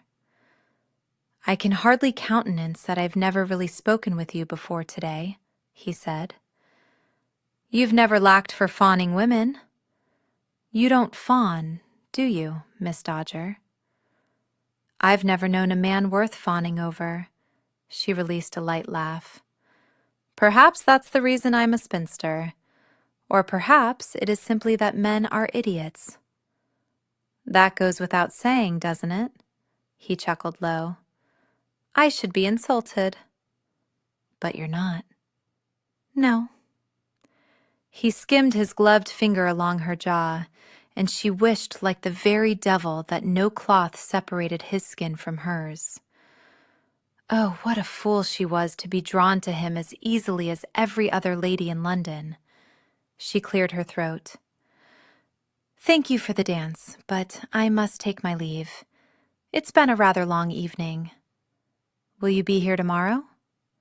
Her heart fluttered at the question, at the possibility of his interest. No, I have somewhere else to be. Perhaps you won't avoid all the balls this season, and we'll have another dance sometime? Perhaps. Good night, Your Grace. Bringing her hand to his lips, he held her gaze. Good night, Miss Dodger. Then, while her knees still had the strength to support her, she strolled away as calmly as possible, but all the while she seemed only capable of seeing herself spread out on a bed, being photographed by him. After Miss Dodger left, the allure of the dragons faded. Ash meandered aimlessly around the gaming floor for the better part of a half hour, before finally making his way to the gentleman's private salon and settling in a chair near the fire. Had been there for less than a minute before Thomas brought him 2 fingers of scotch. Ash didn't recognize the footman, but in this room, they all went by Thomas, save the members having to bother with learning names. And each member's drinking preference was known, no doubt noted by the head footman. Taking a leisurely swallow of extremely fine spirit, Ash gave his thoughts leave to drift back to Miss Dodger. Her verbena scent still wafted around him. If she wasn't Lady V, had eat his hat in Trafalgar Square. He knew her lines, had wrapped his fingers about her delicate ankle, could still feel the impression of her small foot on his thigh. But it was more than what he knew of her from last night that held him enthralled at that moment. It was what had learned of her this evening. Dancing with her had its charms. Talking with her had even more. He found himself drawn to her in ways had never been drawn to another. Miss Minerva Dodger has the most unattractive mouth in London. The somewhat slurred announcement was met with murmurs of agreement. Ash slowly turned his head to a grouping of chairs occupied by several gents who, based on the flush on the faces of the ones he could see, were well into their cups. Unattractive mouth? He didn't know if had seen one more attractive. Her perfect, bow-shaped lips were plump, full. He envisioned them as they'd been last night, outlined by the blasted mask, the way they had greeted his when had settled his mouth over them, the manner in which they'd parted on a sigh. "I told you that she wouldn't accept your suit, Sheridan," Lord Tottenham said. "Now pay up our wager." "Bugger off, Tottenham. I'm good for it. But blast the woman for the impudent views that spew off her tongue." So it wasn't the shape of those luscious lips that Sheridan found unattractive, but the words she spoke. Ash couldn't agree with him there either. Couldn't think of another woman who carried on a more interesting conversation. He recalled her steadfast resolve that the chimpanzees were in love. For all her straightforwardness, she also possessed softness, small flights of fancy. "Did you know the girl had the audacity to tell me we weren't suited?" Sheridan asked. Ash almost shouted, "Bravo for her!" He couldn't envision her with the arrogant toad. They'd have both been miserable. Then he thought of Sheridan crawling into bed with her, and he had to set his tumbler aside before he cracked the glass as a result of the distasteful image that caused everything within him to tighten. The footman was suddenly at his side, refilling the tumbler. When the young man stepped back, Ash called quietly to him, "Thomas?" When he looked back, Ash tapped the glass. Thomas poured more. Ash tapped it again. "All the way to the top, lad." She would have been a countess, much better than she deserves with her father being who he is. Silence, thick and heavy, greeted that remark. People who wished to live long and healthy lives didn't disparage Jack Dodger, particularly in the gaming hell that had once belonged to him. Sheridan wasn't sharp enough for Miss Dodger. Ash's respect for her went up a notch. Many women cared only for the title. It seemed Miss Dodger cared for more. "Wouldn't have mattered who her father is," Sheridan mumbled into the silence. "She hasn't a docile bone in her body. No one will have her. She's practically on the shelf. Should have been begging for my attention, the little chit." "Don't take it personally, Sheridan," Lord Whitaker said. "She denied us all a chance at her dowry." "She wants love. She's not going to find that now, is she, the little termagant? Why would any man want to be saddled with a woman who spouts her own view on matters rather than agreeing with his? Makes her deuced irritating." "You have the right of it there," Tottenham said. "When I called on her, she dared to disagree with every opinion I uttered. Wed her, bed her, ship her off to the country. That's what I say. That's the only way a gentleman will have any peace if he takes her to wife." Ash stood. "I've never known a more disagreeable wench," Sheridan said. Grabbed his glass from the table. Will serve her right to find herself an old maid. Took 5 long strides to reach the gathered men. Her dowry be damned. It's an impressive dowry, Whitaker said. She, however, is not impressive in the least, Sheridan said. Not a beauty, and as I said, when she opens that mouth— Ash tossed his full glass of scotch onto Sheridan's ugly mug. The man came up out of his chair, sputtering and glaring. What the devil, Ashbury? Apologies, my lord. I seem to have stumbled. A footman discreetly removed the glass from Ash's clutched fingers. If you should disparage Miss Dodger any further, I fear you'll find me stumbling again. Only this time, I'll be leading with my fist. Why the bloody hell do you care, the little chit? His fist it was, straight to Sheridan's jaw. The man's head snapped back, his body following as he staggered and dropped to the floor. Stepping forward, Ash towered over him. The lady. His hand cradling his jaw, Sheridan glared at him. She is no lady. Her father bears no title. Be that as it may, she comports herself as a lady, while you cannot claim to comport yourself as a gentleman. Rather, you're acting like a gossipy washerwoman. Show some dignity, man, and keep your failures to yourself. Ash spun on his heel and strode from the room. He couldn't claim to know why he'd reacted as viscerally as he had, although if Lady V were, in fact, Miss Dodger, he was gaining an understanding as to her reasons for visiting the Nightingale, especially if she was dealing with such pomposity. Perhaps he'd grown angry because he'd felt as though Sheridan were disparaging Ash's judgment. While dancing with Miss Dodger, he'd almost lured her into the shadows, drawn her into a kiss, but he wasn't certain he'd have the strength to stop there. On the other hand, if he was correct about her identity, she might not have wanted him to. She might have welcomed them going much further, might have gone home with him. Some adventurer he was, not to have at least asked. But his gut told him that it wouldn't have gone as he fantasized. It was too soon. The lady wasn't ready for more. But with a little coaxing, she would be. And he who had sworn that he would only ever have one virgin in his life, the woman he married, now conceded that perhaps he'd been a bit premature with that vow. Chapter 8. You're quiet this morning. Lowering her newspaper, Minerva looked at her father sitting near her, holding his own paper.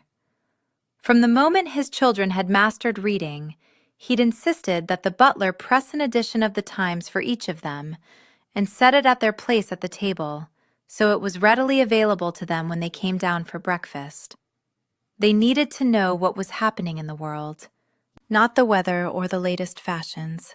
Rather, they were expected to discuss what would have an impact on business, the economy, and the nation. That endeavor required being informed to the fullest. He might have conquered the darker side of London, but he was determined his children would thrive and meet with success away from it. I'm reading the paper, she answered. His cardinal rule was no talking while reading. No, you're not. Nothing escaped his notice. It was the reason Jack Dodger had survived the streets, built a successful business, and was rumored to be the wealthiest man in all of England. Not that he would confirm or deny the speculation. Her father was also a man who relished secrets, had a good many of his own, and excelled at holding them well. Now she had one of her own that quite possibly rivaled the inappropriateness of his. Oh, she had others. Pilfering his cigars and liquor, using profanity, but never in front of her parents. But those secrets seemed childish and silly compared with the latest one. The one that had kept her awake most of the night thinking about Ashebury, wondering what would happen if she dared show up at the Nightingale again. If she crossed paths with Ashebury there again, she couldn't back out a second time.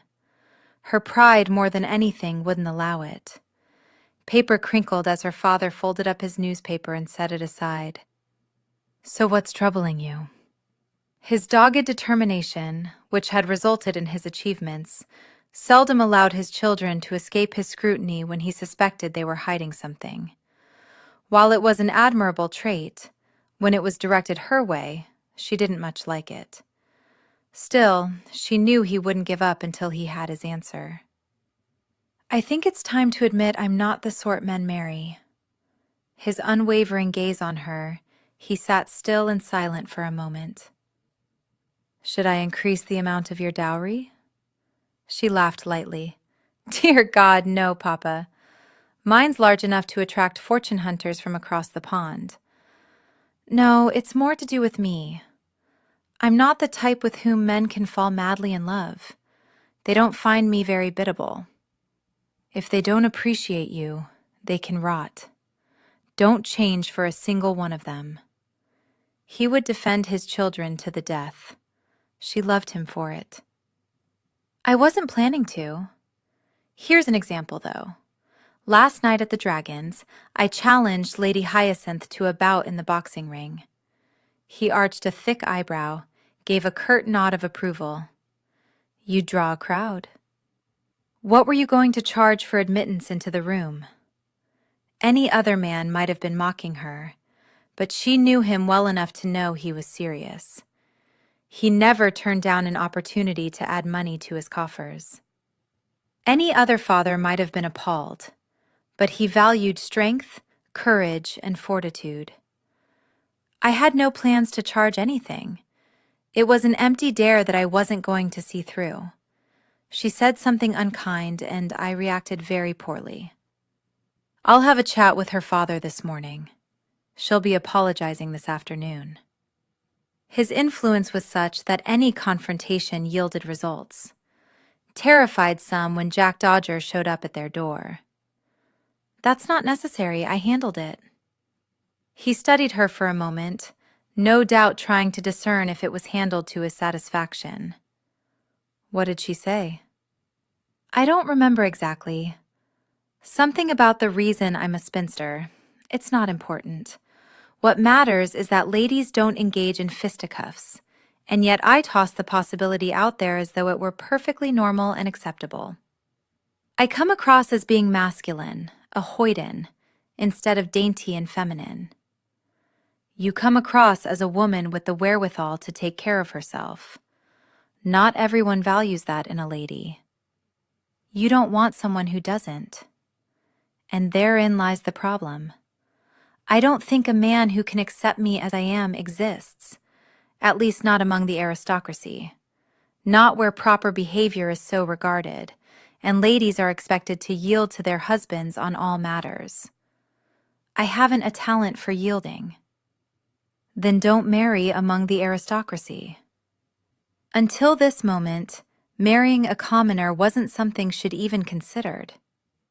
"But wouldn't you be disappointed?"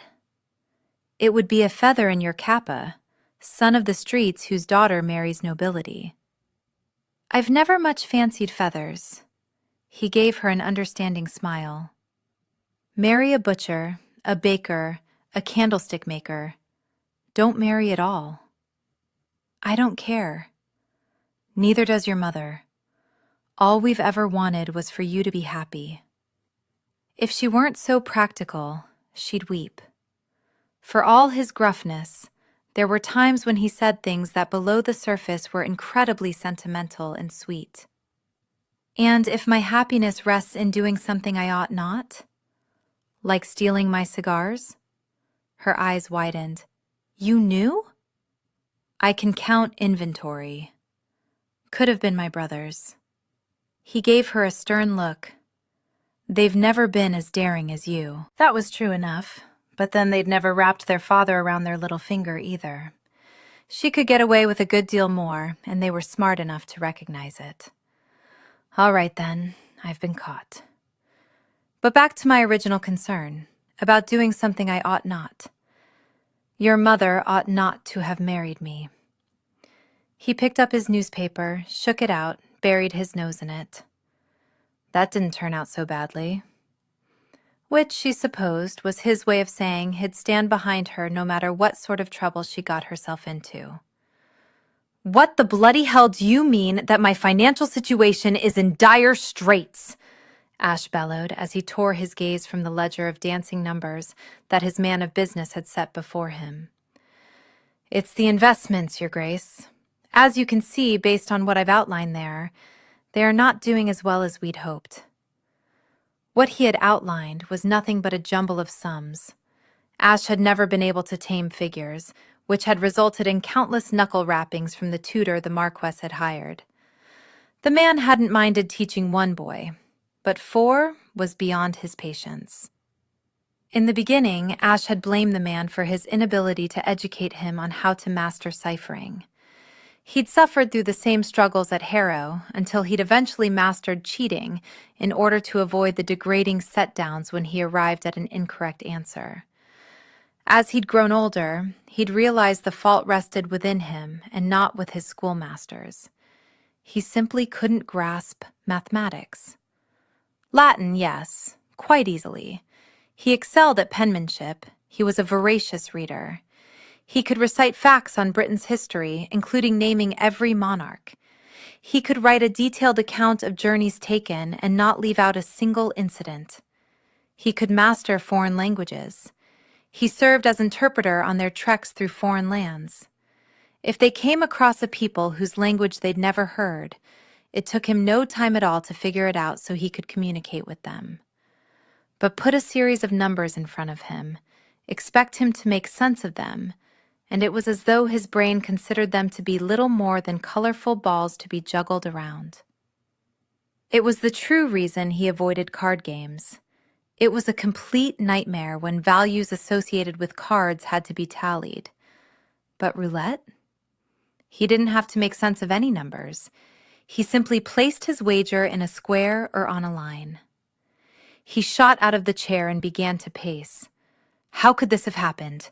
I pay you a princely sum for sound advice. You recommended those investments. You wanted large returns, which means taking greater risks. Surely you analyzed the figures I provided. The figure of a woman he could analyze to perfection.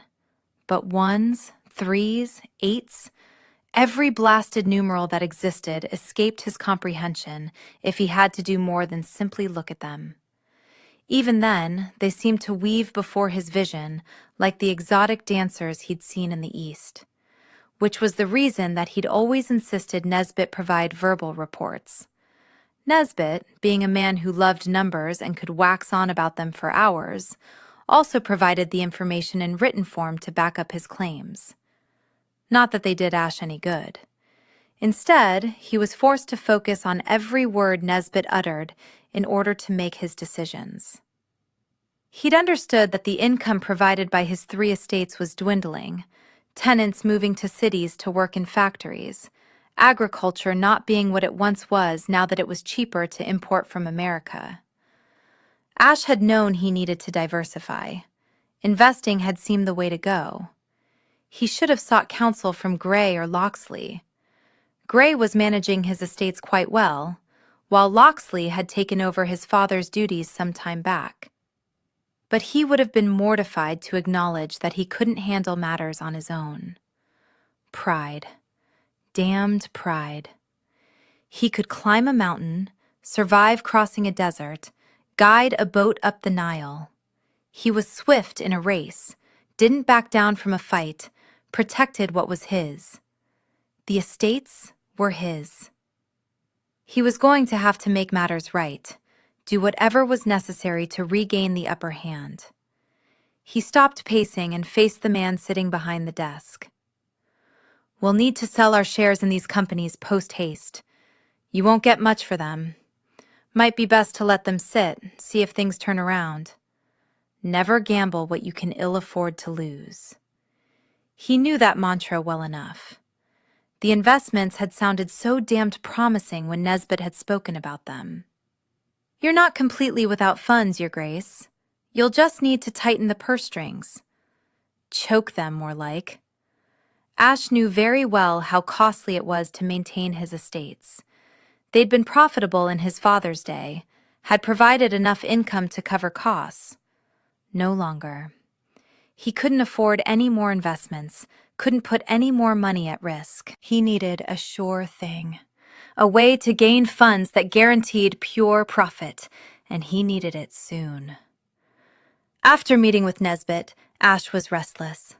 Had considered going to the Dragons, but he didn't want to see any numbers tonight, not even at a roulette table.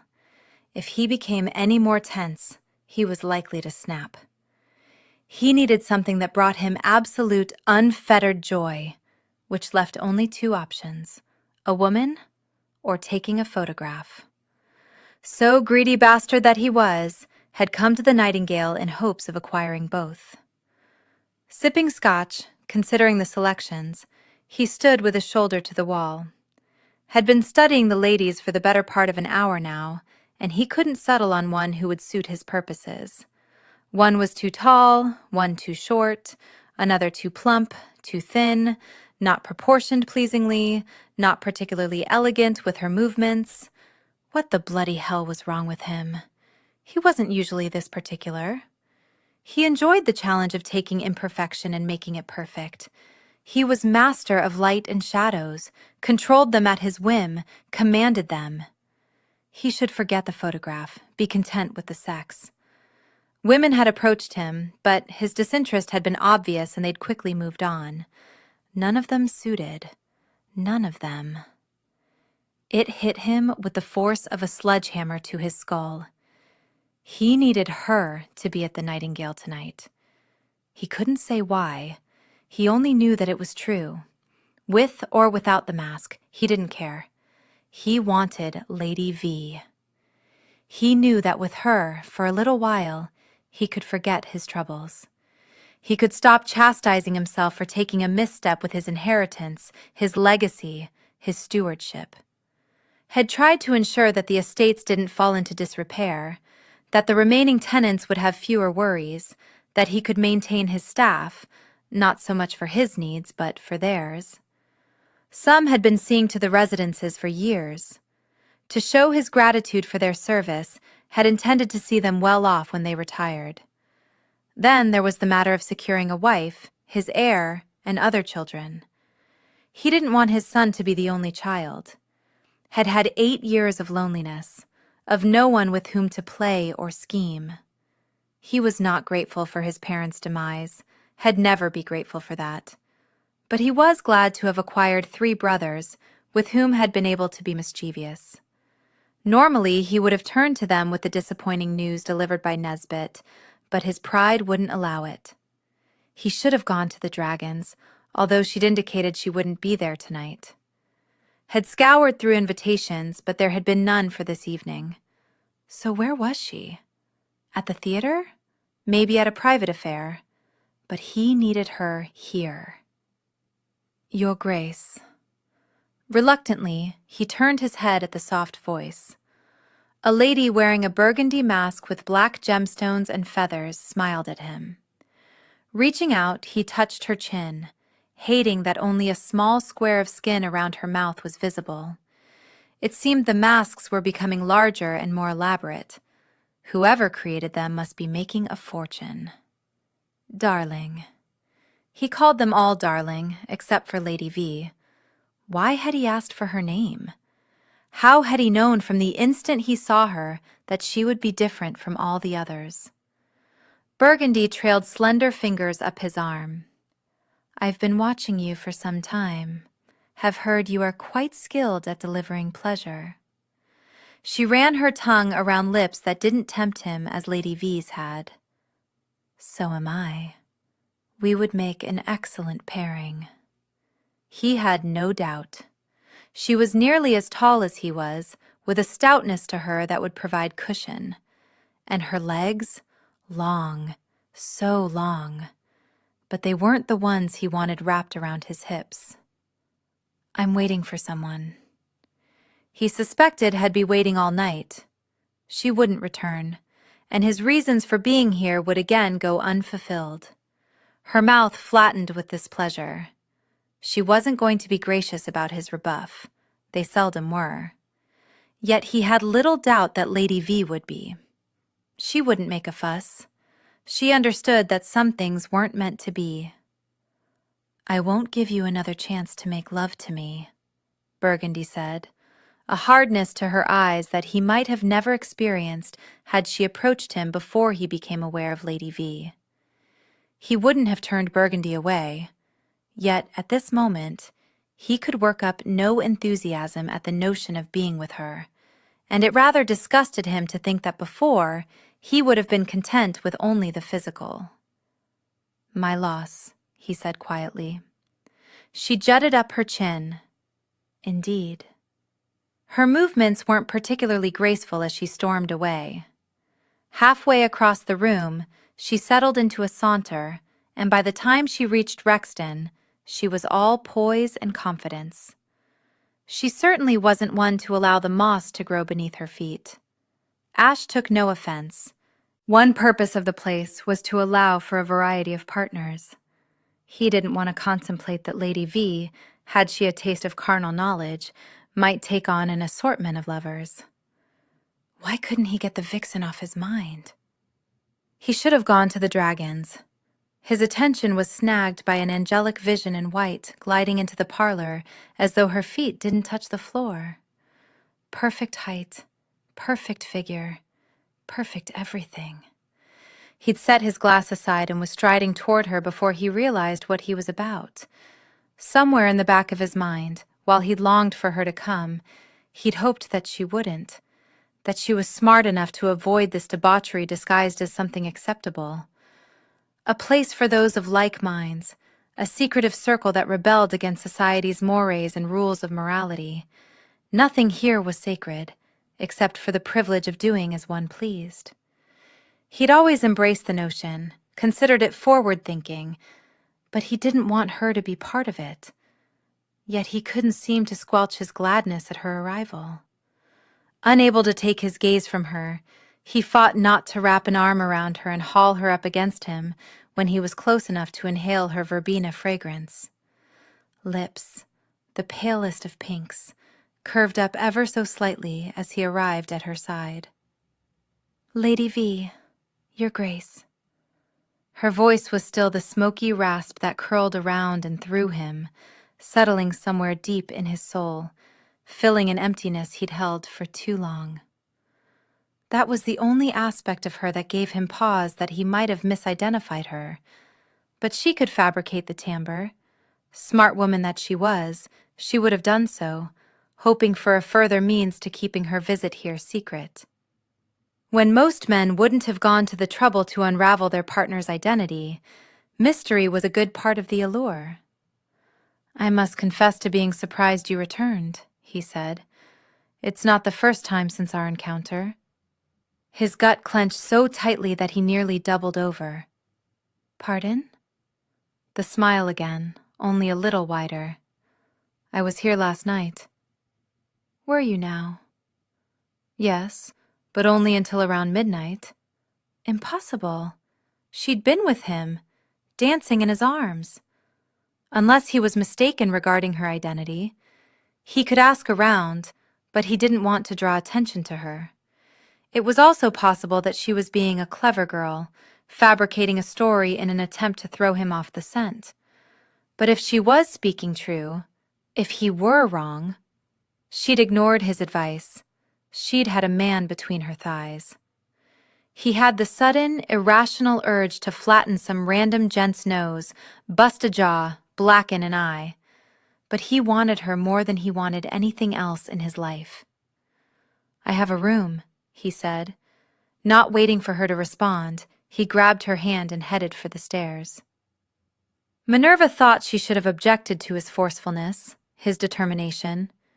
Instead, she found herself rather flattered that he appeared so anxious to be alone with her. She'd lied, of course. She hadn't come here last night, but she needed to squelch any suspicions he harbored that Lady V was Miss Dodger. His questioning at Grayling's had left her a bit more unsettled than she liked, especially after he danced with her at the Dragons. She knew she was playing a dangerous game here, that she would have been better served to stay away, but she wanted to give him his photograph, and perhaps a little bit more. As they traversed the stairs, her calm surprised her. The images he'd captured in Africa haunted her, the exquisite beauty behind them, the story they told. They were preserved for all eternity. While she had never considered herself vain, she had nothing about which to harbor vanity. She rather liked the notion of being a mysterious woman viewed through the ages. At the top of the stairs, they walked down the same hallway, his large hand clasped tightly around her smaller one. Before the night was done, he might touch her elsewhere, someplace more intimate. She hadn't determined yet if they would go that far. She'd come here intending merely to pose for him. Beyond that, she'd not yet decided. She couldn't deny her attraction to him.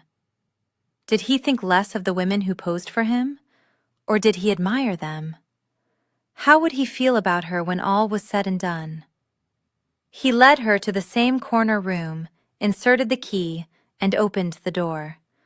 After stepping through the opening, she paused just beyond the threshold, giving him enough space to join her.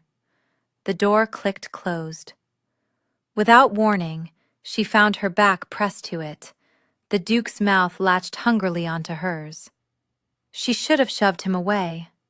Instead, she wound her arms around his neck, and when he used his tongue to insist she part her lips, she did so without hesitation, welcoming the deepening of a kiss so hot and consuming that she could do little more than become lost in it. This was what she had always yearned for, the unbridled passion, the madness, the smoldering desire.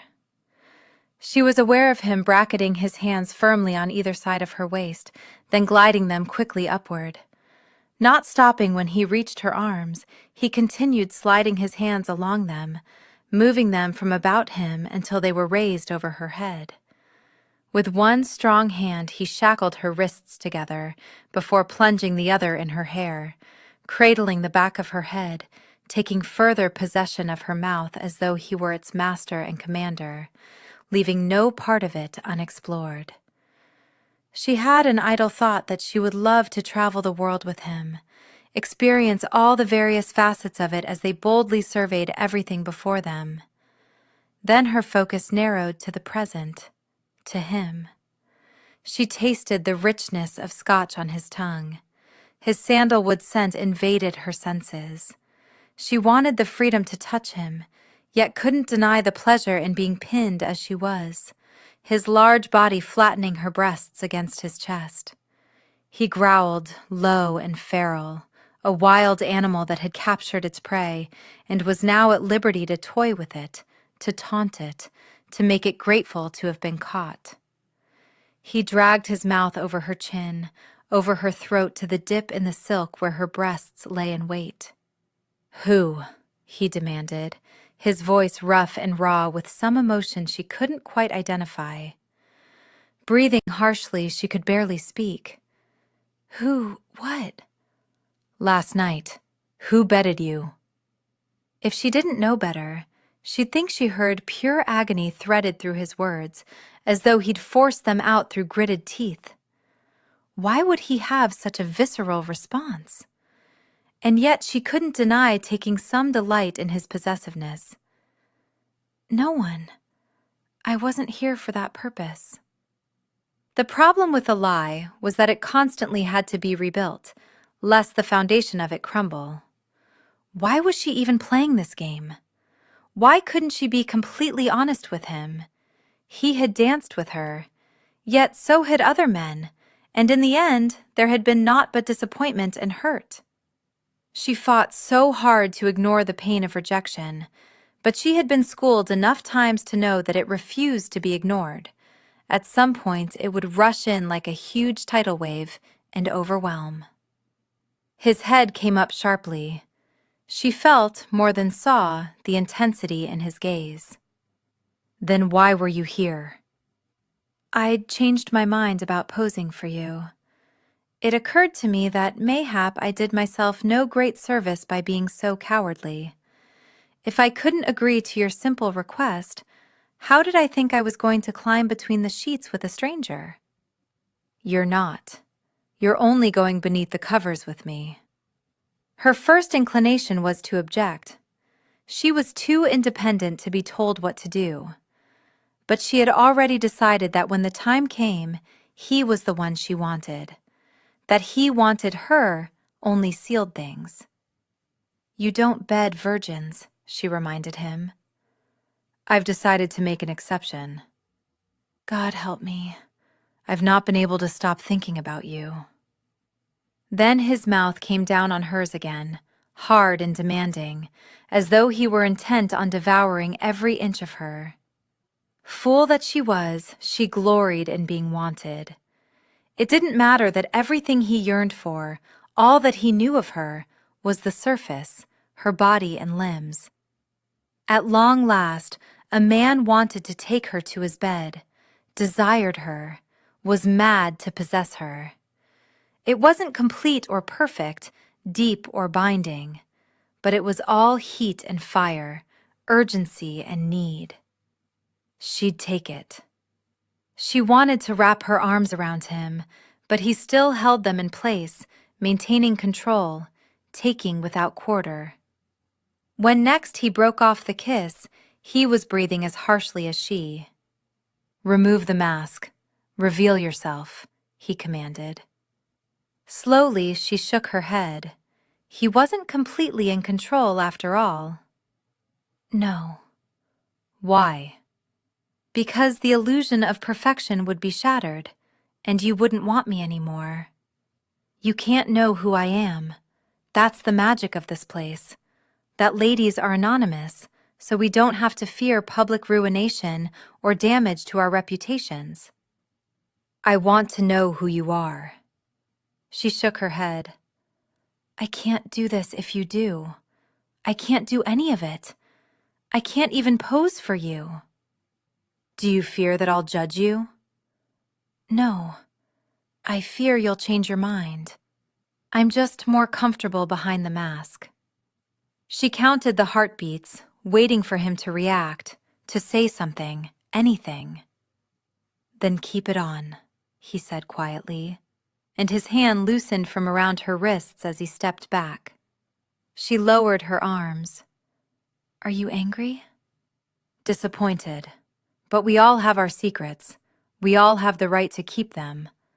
I can't imagine that you have any." His lips twisted into a wry smile. "Then you are sadly lacking in imagination." He walked over to the table. "Scotch or brandy?" "Brandy." "You didn't strike me as a shy miss," he said as he poured the amber liquid into 2 snifters. "What we are doing here, I fear feeling exposed. When all is said and done, I'm not quite comfortable with it. But I don't know that I can live with myself if I prove to be an absolute coward." Returning to her, he handed her a snifter. Taking a sip, she relished the warmth swirling through her, but the result wasn't nearly as heated or pleasant as his kiss. "So tonight, you're only here to be photographed?" he asked. "That's my present course. I simply don't know that I'm prepared to go further, which I realize brings into question my wisdom in coming here the first night, but desperation sometimes has us being unwise. I know it's frustrating. I shall have my photograph." He tucked his finger beneath her chin, tilted her head up slightly and kissed her, not with the fire he had earlier, but with banked embers. Drawing back, he held her gaze and gave her a devilish grin. "And maybe I'll have just a little bit more." When he looked at her like that, he was impossible to resist. It was silly to deny the attraction, to put him off when she'd come here that first night fully expecting to lie with a man. He gave a sharp nod toward the area behind her. "Now get on the bed." And her stomach dropped to the floor. Chapter 9. She had known, of course, that this was where she would end up, but now that the moment was upon her, it was a little unsettling. The bed suddenly loomed massive and a great distance away. "Where do you want me exactly?" she asked, nearly forgetting to alter the timbre of her voice until it reflected the throatiness she required. She didn't like not being in control, yet she suspected tonight she would be merely a puppet, his puppet. The notion should have filled her with anger or dread, should have had her informing him that she wasn't a pawn, but could leave any time she wanted. He wouldn't force or bully her. She was relatively certain of that. He was simply a man who knew what he wanted. She found that aspect of him quite attractive. He wrapped both his hands around hers that was holding the snifter. She wondered when her fingers had gone icy, was amazed by how quickly they warmed with his touch. She would like to have him wrapped around her in winter when the snow fell. For now, simply sit on the foot of the bed. He relieved her of the brandy, turned to set the glass elsewhere, giving her a moment of privacy. She crossed the short distance to the canopied bedstead and climbed onto the edge of the mattress. Once situated, with her legs dangling over the edge, she looked up and her breath backed up into her lungs.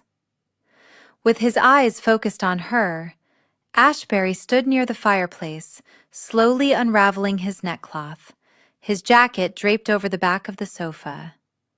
He eased the length of linen away from his throat, set it aside, and went to work on the buttons of his waistcoat.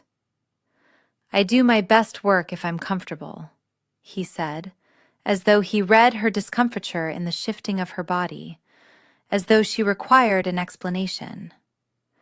Not wanting to appear flustered, she refrained from asking how comfortable he intended to get.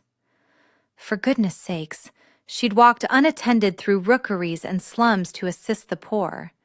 She wasn't some mewling miss. She was, however, growing increasingly warm as he shrugged off the waistcoat, then loosened a few buttons on his shirt until a small V formed to reveal a hint of his chest. His cuffs were next. He began rolling up his sleeves as he prowled toward her, his gaze never once straying from her. She had a wild notion that he intended to pounce on her, to flatten her onto the bed and devour her with his heated kisses, raining them over every inch of her. He stopped only when his thighs rested lightly against her knees. "I'm going to remove the pins from your hair. It'll tumble down." A corner of his mouth hitched up in that sensual smile he had that nearly stopped her heart from beating. "That's the desired effect. I'll use it to conceal the mask." "I can remove the pins." She lifted her hands and his closed around them, preventing them from reaching their destination. "I'll do it." His tone held no room for compromise. But the thought of his performing such an intimate service, what the devil was wrong with her? She'd originally come here expecting a man to engage in something far more intimate. It was ridiculous to be squeamish now. "Yes, all right." She needed the words to at least pretend she had some say in the matter. When he released her hands, she forced them to fall into her lap, when she would have much preferred pressing them to his chest. While he was busy searching for her pins, his fingers barely skimming over her hair, she lowered her gaze to the V of skin that traveled from his throat downward. She didn't know a single man as bronzed as he was. He no doubt didn't wear so much as a shirt to shield him from the sun when he was traipsing through Africa or the Far East or anywhere else he dared to roam. She was half tempted to press a kiss to that flesh, to feel its heat and silkiness against her lips. But before she could be so bold, she was aware of the pinging as her pins hit the floor. She grabbed his wrist and his gaze slammed into hers. "Give them to me instead of tossing them aside. Otherwise, we'll have to search for them so I can put up my hair when we're done. We'll find a ribbon to hold it back. I assume you're not heading to a party after you leave here." "In the wee hours? Something reputable? Hardly likely." Then I don't see the problem. Except for the mask. Its ties are in the way. I'm not removing it. Then hold it in place. She put her hands over it, splaying her fingers so she didn't lose sight of him. Gently, he tugged on the bow. The ties fell forward, the mask slipped ever so slightly. Without his warning, she'd have been revealed. It kindled something sharp and sweet inside her. He wasn't going to take what she was not yet ready to give. He went back to work on her pins. Clink, clink, clink. She felt the shifting of her coiffure, then the weight of her hair tumbling down over her shoulders. Glorious, he murmured, right before there was a tug on the mask's ribbons, and he was securing them. Lowering her hands, she looked at him through the tiny holes upon which her eyelashes kept catching. Maybe she should get rid of the blasted thing, but his eyes held such appreciation that, for a moment, she could find no words, take no actions. With 2 fingers, he was rubbing several strands together as though he'd never before touched a woman's hair. "You could have discovered who I was," she said quietly. His attention shifted from her hair to her eyes. "You want the anonymity. I can honor that request. God knows there were times in my life when I longed for it." "When?" "When I was younger. I wasn't always the brightest of pupils. When I couldn't arrive at the answer, I often wished no one knew who I was." "I'll wager you were an exceptional student." "Why would you think that?" "You have intelligent, expressive eyes. You're always watching, observing, striving to calculate where we're going before we get there." "You deduced all that in our short time together?" "I'm a keen observer, Lady V. It's why I'm so skilled at what I do." The smoldering look in his eyes implied he was referring to a great deal beyond the photography. It included kisses, touches, and far more intimate encounters. "Before we're done here, I hope you have the opportunity to experience all my skills." "You're not frightfully arrogant, are you? Both times I came here, you were a solitary figure against the wall, no ladies hovering about." "Because most know I make the selection, and I only select each lady once." "Yet you selected me twice." "It seems where you're concerned, I'm making a good many exceptions. On the other hand, we've yet to complete my purpose or yours in being here. So perhaps it's simply an extension of our first encounter. Now lie back." It was silly to want to talk with him more, to want to get to know him better. But Grace, blast her, was correct. How could she be intimate with a man who was more stranger than friend? While she had come here only to pose for him, now she was considering him posing for her, while she took liberties. "A change of heart, Lady V?" he asked. "No, a spurt of nerves, but they're gone now." She rolled down onto her back, looked up, jerked upright. "Oh, dear God, there's a mirror there!" He laughed, a deep, rich rumble that made her smile, made her glad she had the power to elicit that response, even if it was at her expense.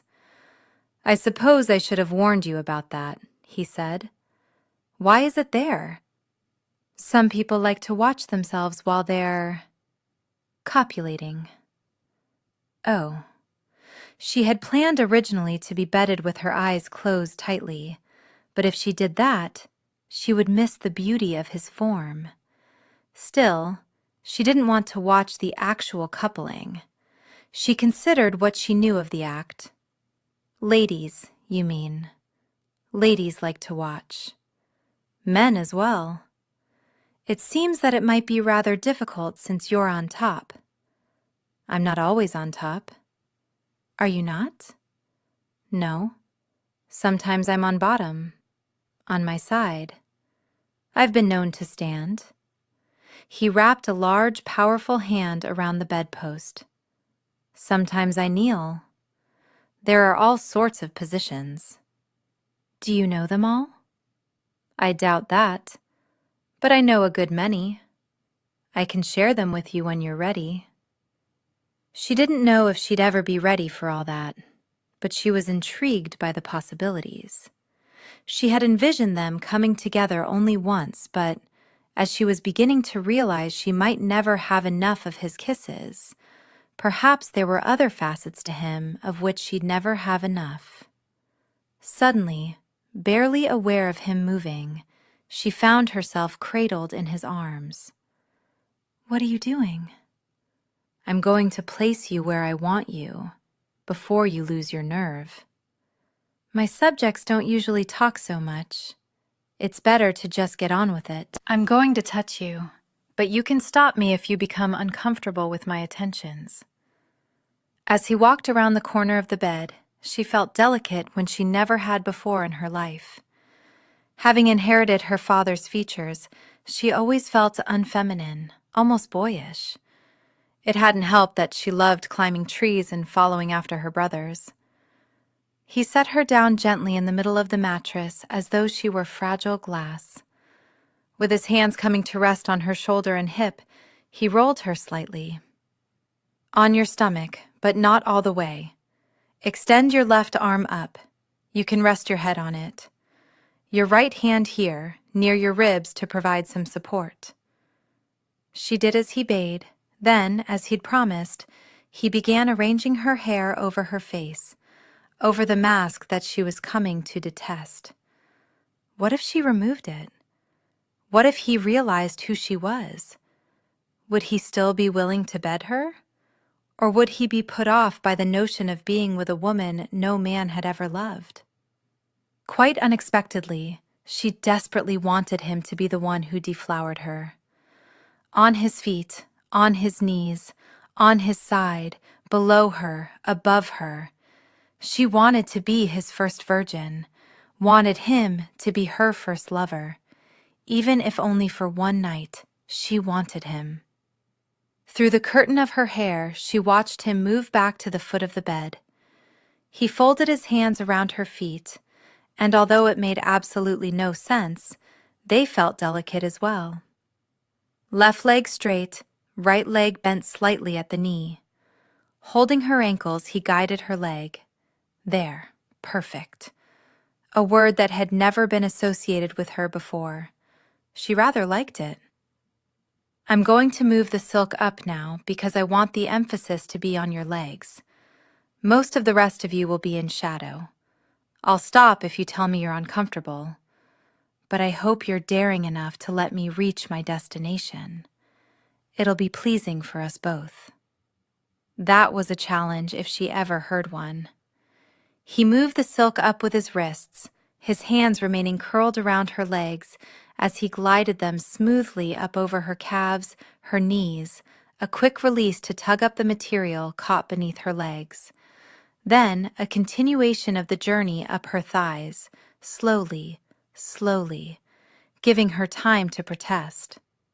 Only she wasn't going to.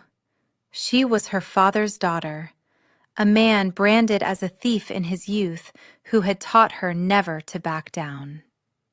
Ashebury's hands came to rest just below the curve of her buttocks. "Good girl," he murmured, with appreciation laced in his voice. "Brave girl." The joy that spiraled through her at pleasing him was rather confounding. Making him happy made her happy. He adjusted the cloth, angling it higher on one side.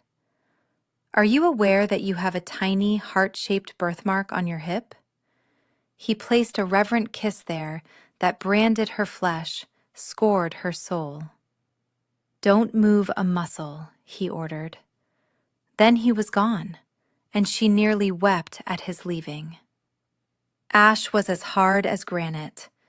His body didn't usually react when he was positioning a woman for the camera because he was so focused on the task, all his attention devoted to discerning how best to pose his subject to bring out the beauty of the human form.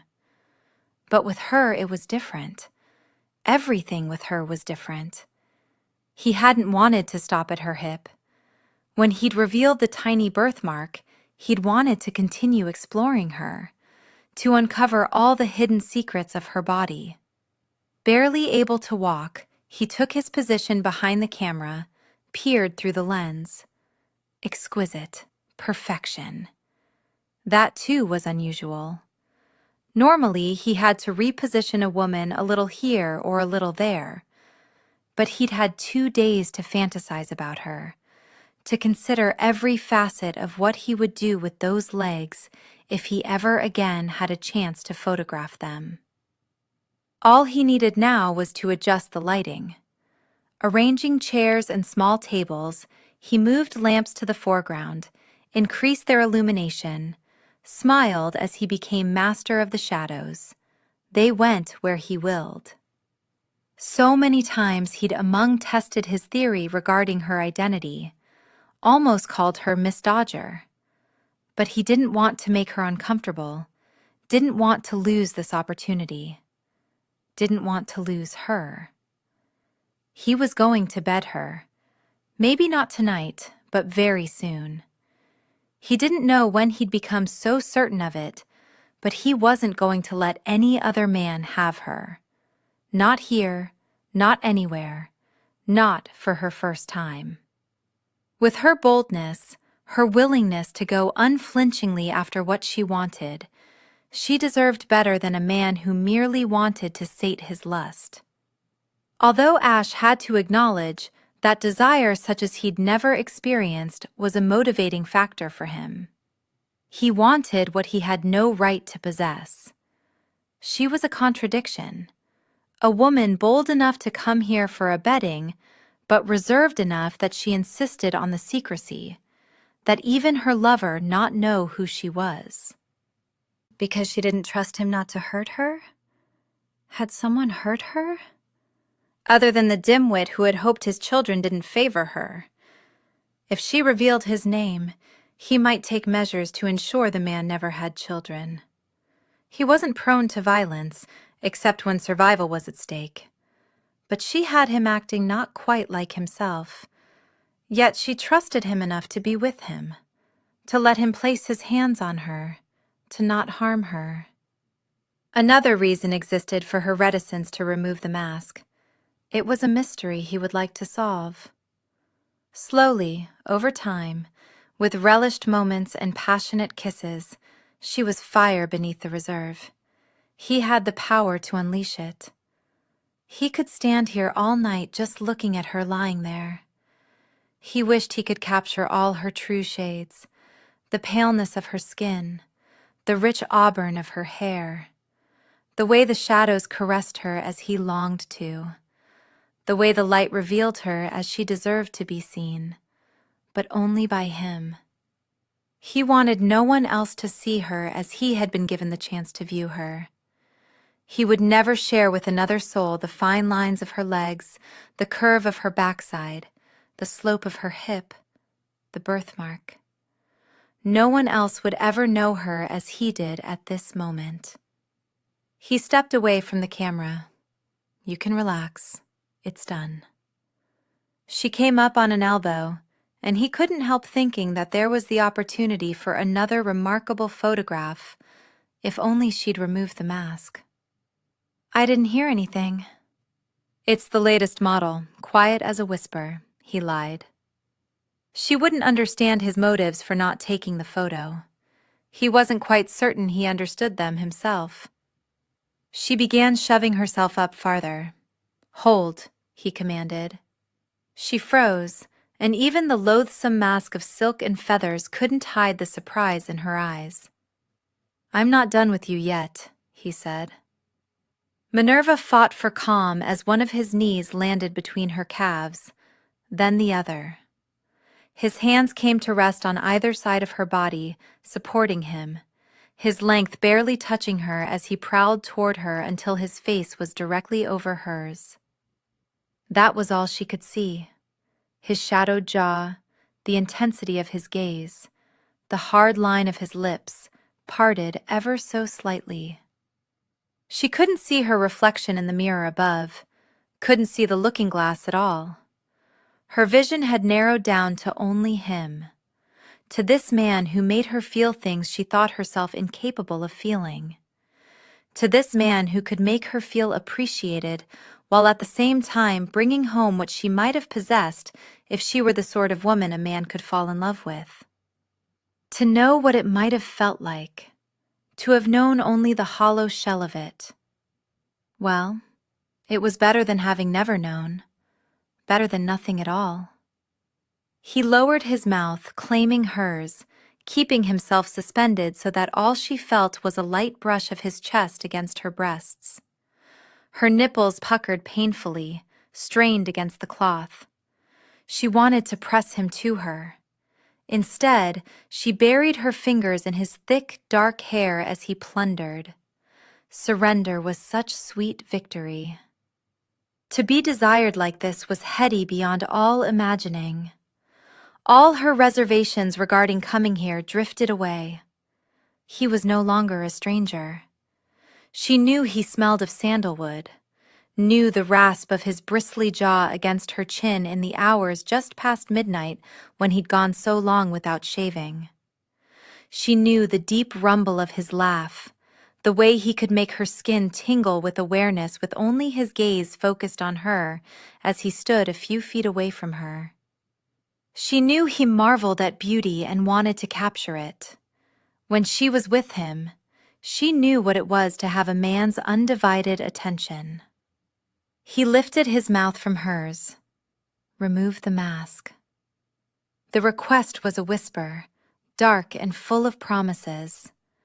But she couldn't risk the spell being broken. No.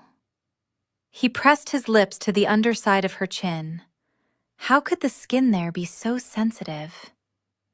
In that case, I won't take your maidenhead, but I will gift you with pleasure as a means to express my appreciation to you for posing for me. He trailed his hot mouth down her throat, over her collarbone, then along the fall of silk that led to the swells of her breasts, giving her a heavy-lidded, sensual gaze that caused her toes to curl. He smiled as though he fully understood how easily he could unravel her. Over the silk, he closed his mouth around her turgid nipple, lathing his tongue over it, dampening the cloth, causing sensations of pure delight to cascade through her. Then he caught the tiny peak between his teeth, and with the gentlest of bites, he had her hips coming up off the bed, reaching for him, searching for the hard ridge straining against his trousers. Not yet, he insisted. Not yet. Slowly, provocatively, he glided down her body, providing only enough pressure to drive her mad, to alert her that she needed more, that release was dependent upon more. Finally, standing at the foot of the bed, he wrapped his arms around her hips and dragged her to the edge of the mattress. He lowered himself. Now, you'll learn what happens when I'm on my knees. His gaze holding hers, he placed her legs over his shoulders, eased the silk up until he bared what she had always kept most private. She gave no thought at all to objecting. When a man looked at a woman as though she were his moon and stars, how could she protest? When a man's eyes promised pleasure beyond her wildest dreams, turning his head, he pressed a feather-like kiss to the inside of one thigh, just above her knee. It felt so marvelous, so debauched. He gave attention to the other thigh, only a little higher up. This time, his tongue created a little circle of dew on her skin. An incredible sensation of wonder traveled from her tightening breasts to her curling toes. Back and forth he went, like someone climbing a ladder, taking her to heaven. When he reached the top, the juncture between leg and body, he locked his smoldering gaze onto hers. He held it for a heartbeat, 2. Then he lowered his mouth to the heart of her womanhood. Oh, dear Lord. Looking up at the mirror's reflection, she saw herself spread before him like some feast, his dark head nestled between her thighs, his fingers pressing into her hips as he took and gave and caused the most exquisite, intense sensations to course through her. It was all so decadent, all so magnificent. His tongue swirled, his teeth nipped at her bud as they had her nipple. The heat of him scored her even as it delighted. He suckled, bit, laved, and applied pressure when she needed it, where she needed it, as though he were one with her, as though he could feel what she felt. But he could not possibly be feeling this. She didn't know how anyone survived feeling this. Pleasure coiled inside her, coiled so tightly that she thought she would break. And then she did. She shattered into shards of pleasure so rich, so remarkable, that she thought surely this was death. Her cries echoed around her, her back arched, her body trembled. Breathing harshly, she was barely aware of him sliding up the bed, taking her in his arms, turning her into his chest, holding her tightly while her world slowly came back together. "If you were going to continue with this," he said after a time, "the feathers need to go. They tickle my nose." With a soft laugh, she pushed herself up, took in the sight of him sprawled over the bed like some giant lazy cat. Reaching up, he wrapped strands of her silken hair around his finger, studied them. Could the shade give her away? It wasn't uncommon. It was just hair. "I want you to pose for me again." "Now?" Releasing his hold on her hair, he shoved himself off the bed. "No, another night." Rebuttoning his shirt as he went, he walked to the sofa. There, he slipped on his waistcoat, secured its buttons. He draped the strip of linen around his neck and began the process of creating an intricate knot. Sliding from the bed, she patted over and brushed his hands aside. "I'll do it." An untouched woman skilled in tying a gentleman's neckcloth? "I'm not certain I still qualify as untouched," she said, finding it difficult to concentrate on her task with his nearness, his scent overwhelming her. "But I have a brother who is constantly in need of tidying." "How many brothers do you have?" Without considering consequences, she spoke into a man with whom she felt incredibly comfortable. Danger rested with that thought. She had to be so careful not to give him too many clues regarding her identity. Her reputation, her family's, could be ruined. Only one worth mentioning at the moment. Cradling her cheek, he tilted her face up. "You'll trust me with your body, but not your identity. I dared to come here because I believed it could remain a secret." Nothing ever remains a secret forever. Her chest tightened with the thought of how disappointed her parents would be if they ever learned she comed here. How mortified she would be by the public acknowledgement of her desperation. She was half-sister to a duke. She wouldn't embarrass him for the world. "This must," she stated with finality, touching her fingers to the secured knot at his throat to press home her point. "I want you, desperately. But I want all of you revealed." Turning away, he snatched up his jacket, drew it on. "You'll find me here tomorrow night, if you've any interest in taking things between us further. But the mask comes off." "I don't." He pressed his finger to her lips. "Don't answer now. Sleep on it. Then tomorrow night, at the witching hour, with either your presence or your absence, I'll have your answer. The remainder of tonight to think on it, to dream of it. Well then, we shall see." "So we shall." "I'll have my driver return you to your residence." He knew she wasn't being taken to her residence, but she couldn't let on that she was cross with him because it was Minerva he'd claimed to see at the Dragons that night, not Lady V. Dear God. But keeping the two of them separate was going to prove challenging. But after tonight, she thought it might well be worth it. Ash stood in the street and watched as his carriage carted her away to the Twin Dragons. He considered grabbing a hansom and arriving there shortly after her. She once again wore green. He would find the gown and the woman inside it. If she were a Miss Minerva Dodger, he'd have his answer. If she weren't, he'd know who she was. In either case, he could prolong their time together. She intrigued him. He wanted her to return here, for them to finish what they had begun. Would she hate him for uncovering the truth of her? That was a possibility, and so he remained where he was. Chapter 10. Late the following morning, Ash was sitting at his breakfast table reading the Times when Edward wandered in looking like death warmed over, in spite of the fact that he was properly dressed. His eyes were sunken, his pallor a bit gray. "I need some black coffee," he muttered as he dropped into a chair. A footman neared with a silver pot in hand and filled the cup at Edward's place.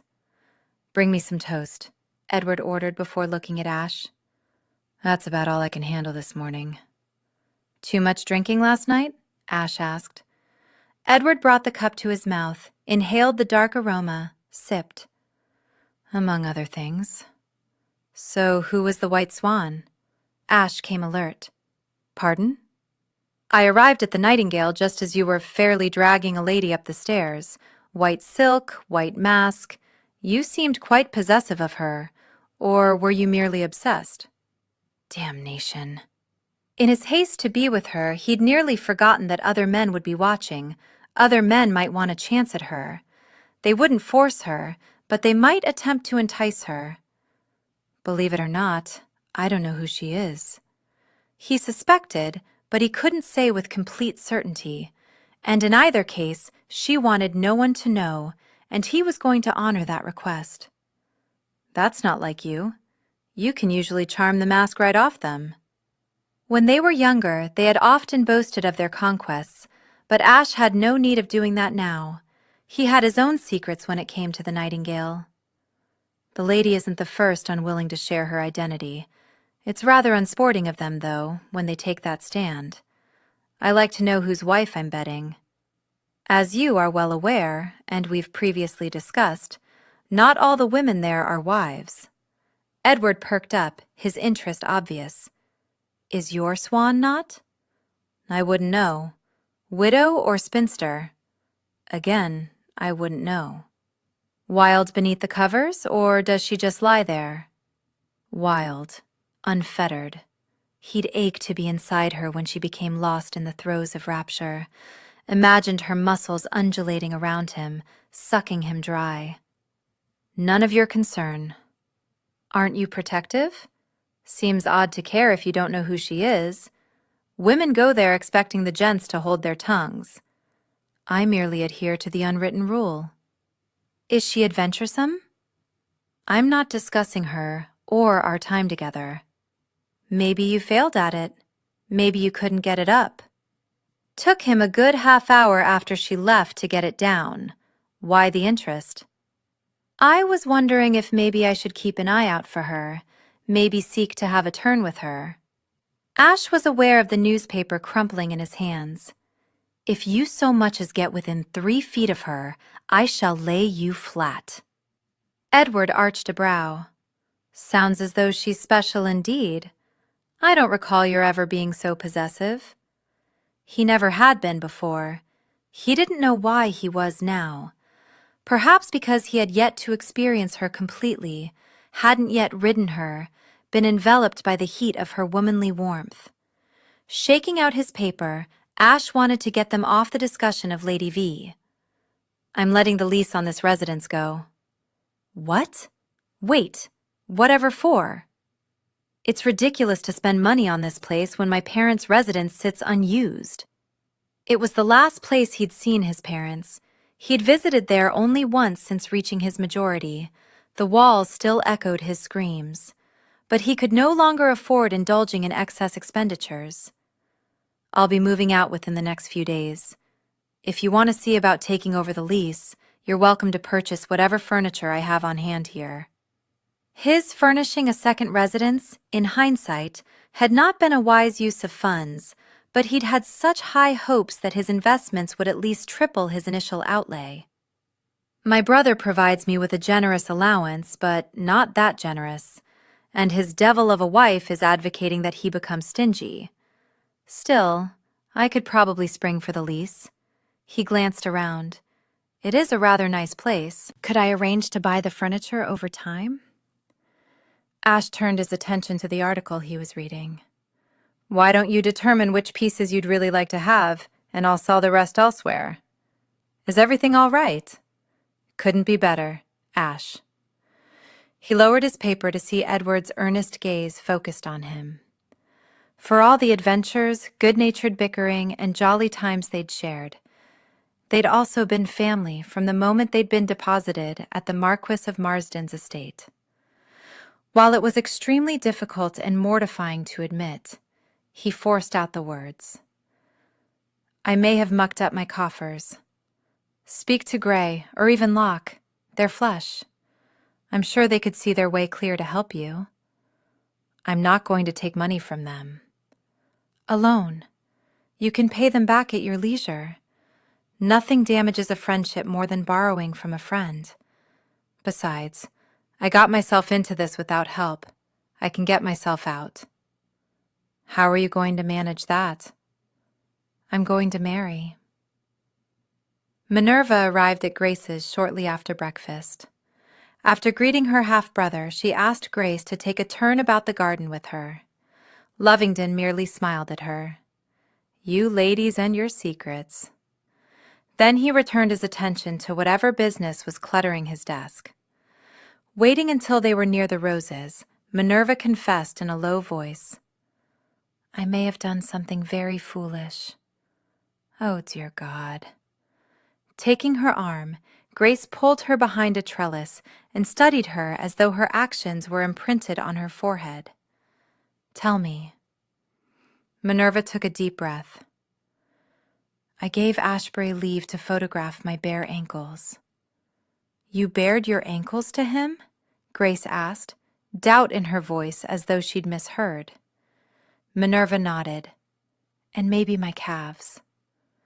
Grace's eyes widened considerably. You're not sure?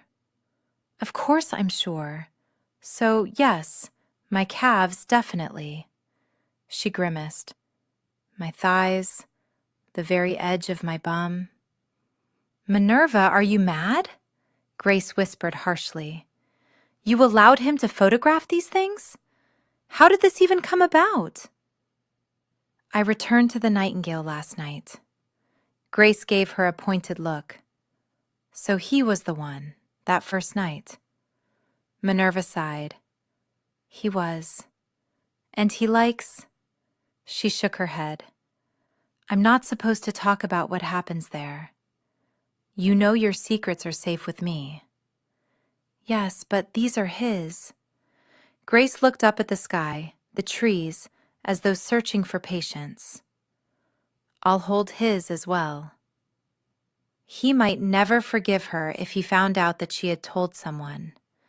On the other hand, she wasn't the first had taken to a room, so other ladies knew. She trusted Grace with her life, with all her secrets. He likes to take photographs of ladies who join him in a bedchamber. Grace's mouth opened. She snapped it shut. Her brows furrowed. That seems lewd and unseemly. I thought so too, the first night. I didn't do it then, but when I saw his photographs from Africa, I couldn't stop thinking about them. They weren't like the photographs we had taken when we were children and just stood there. Last night? Oh, Grace, he took such care, was so respectful. I could see in his eyes, the concentration on his face, that it was so important to him. And he assured me I was tastefully displayed. Tastefully displayed? I'm not certain that's very reassuring, as I'm not sure how one who is bared can be displayed tastefully. There were shadows, so many shadows that I felt, well, almost covered. If anyone were to see the photograph, They wouldn't know it was me. Are you certain? I was masked, although I do have a little birthmark. I thought nothing of it at the time, but now I don't think I'll show anyone. Who all knows about the birthmark? My mother, certainly. My father, probably. There is a slight chance that my brothers might know, but unlikely. I can remember us bathing together as children, but they wouldn't have noticed. Surely. But still, where is he planning to display these things? He's not. They are only for him. That's not my concern. Grace took her hands, squeezed them in reassurance. Then what is? I think he suspects I might be Lady V. Grace blinked, frowned. Who is Lady V? Minerva's bark of laughter echoed around them. That would be me. I had to give him some name that first night, so I thought, Lady Virgin. Grace smiled. Lady Virgin? Truly? Minerva, you are too bold by half. Not so bold. I'm seeing a virgin. She laced her fingers together, squeezed them. He's offered to deflower me tonight. Grace's smile withered, and concern was reflected in her eyes. Are you going to do it? He knows what he's about. I think he would make a remarkable lover, but I'm not quite comfortable with his knowing it's me. He's intrigued by the mystery of me. He'd be disappointed in the reality. But if he suspects... Honestly, Minerva, you can't think to keep something like this a complete secret. You're wearing a little mask. It's actually rather large, leaves very little visible. But he's going to see Grace. Looked down at her toes, carried her gaze back up to her eyes. Everything, can't one make love in the dark? Well, yes, I suppose so. But don't you want to see him? She pressed her hand to her mouth. What am I saying? I don't want to encourage you. I wish I'd never given you the address. Where did you get it anyway? My brother. I'm fairly certain Rexton meets his mistress there. You saw him, didn't you? I can't say. Grace made a move of displeasure. All these secrets. I don't think any good is going to come of all this. Will you still love me if I go through with it? Of course. But if he suspects, why not confirm the truth of your identity and see how things go? I don't expect you to understand the beating that one's esteem takes after 6 years of watching others fall in love or make good matches that aren't based solely on their dowry. I want a man who looks at me the way my father looks at my mother, the way Lovingdon looks at you, as though no one else was as important, was as treasured. My brother would die for you. He almost did. But in the end, he lived for me, and that's so much better, Minerva. Do you like Ashebury? Very much. I've never known you to be a shrinking violet. If you want him, go after him. She smiled brightly. That's how I got Lovingdon. I'd wager money on you. I wouldn't wager much. The odds are against me. He could have anyone. But at least I know he fancies my legs. Ash stood on the top step staring at the dark mahogany door that opened into his parents' residence. It was silly to refer to it as such. They'd not crossed the threshold in 20 years. With a sigh, he unlocked the door, released the latch, and gave the wood a hard shove. The hinges creaked and moaned as the widening gap revealed the entryway. Stepping over the threshold, Ash closed the door behind him, sealing himself in with the memories. Dust motes danced through the soft light filtering in through the mullioned windows on either side of the door. The air sat heavy, reeking of must and disuse. The silence was thick, a residence abandoned, unloved, unwanted. It had been his mother's pride and joy, a symbol of his father's wealth and station. Even at 8, Ash had understood the statement made by this exquisite building. Now every piece of furniture was shrouded in white, giving things a ghostly appearance. His footsteps echoed over the black marble as he approached the stairs.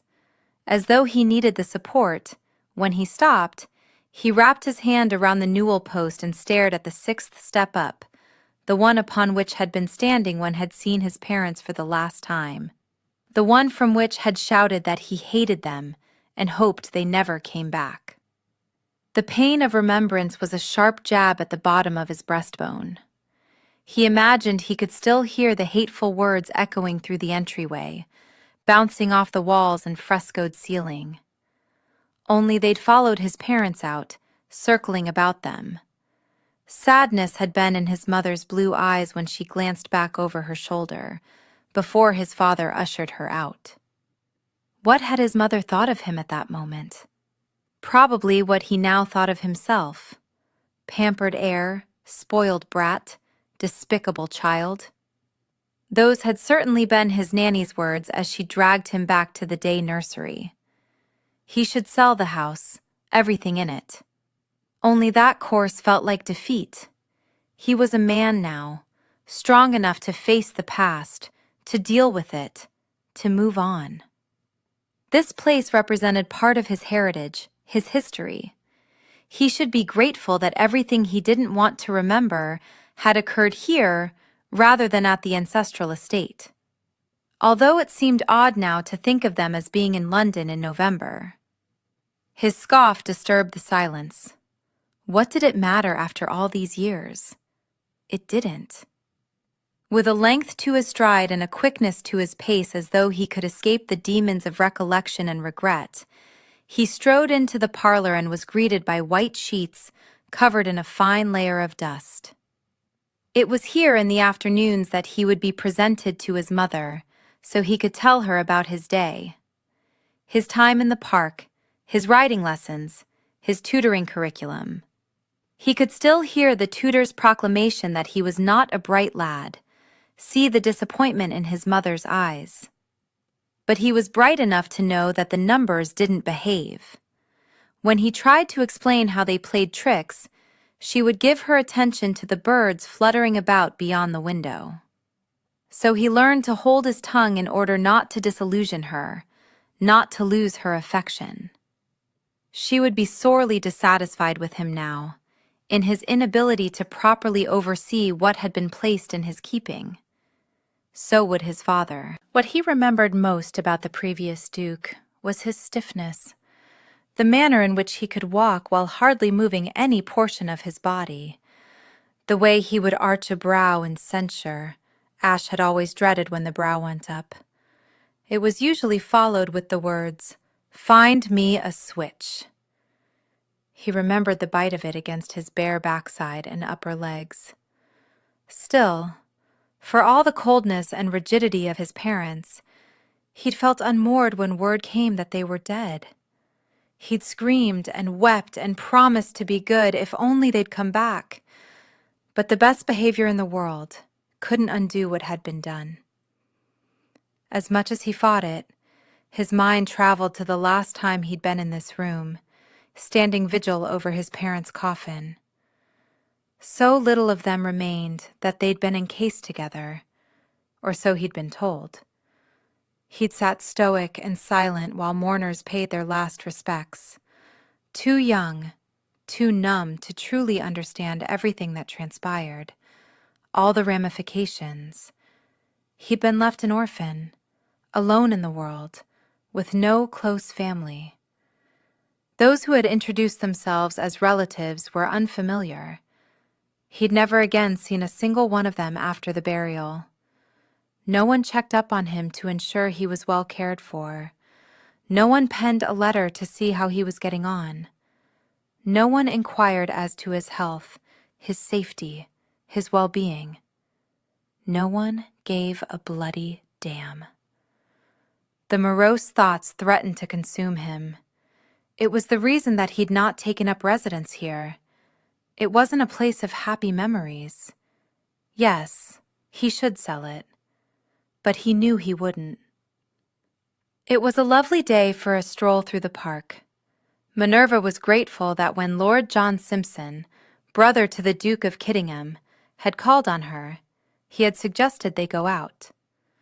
It was a lovelier way to spend the time than sitting in the parlor, where her thoughts bombarded her with doubts. She hadn't yet decided what to do about meeting Ashebury tonight. If she weren't drawn to him, she would have no decision to make. But after last night, she found she wanted to experience all that he had to offer. While he might have suspicions regarding her identity, he didn't know for certain. She rather liked his not knowing for certain. You see, she glanced over at her strolling companion, who had seen all of 19 years. He was fair-haired and tall, his side whiskers little more than peach fuzz. I'm sorry, what did you say? He gave her an indulgent smile. My brother and I have never gotten along. He's mean-spirited, spiteful, rather nasty to be honest about it. He's going to cut off my allowance when I reach my majority, which leaves me in a bit of a bother. I can see where it would, but it's quite acceptable for second sons to become members of the clergy.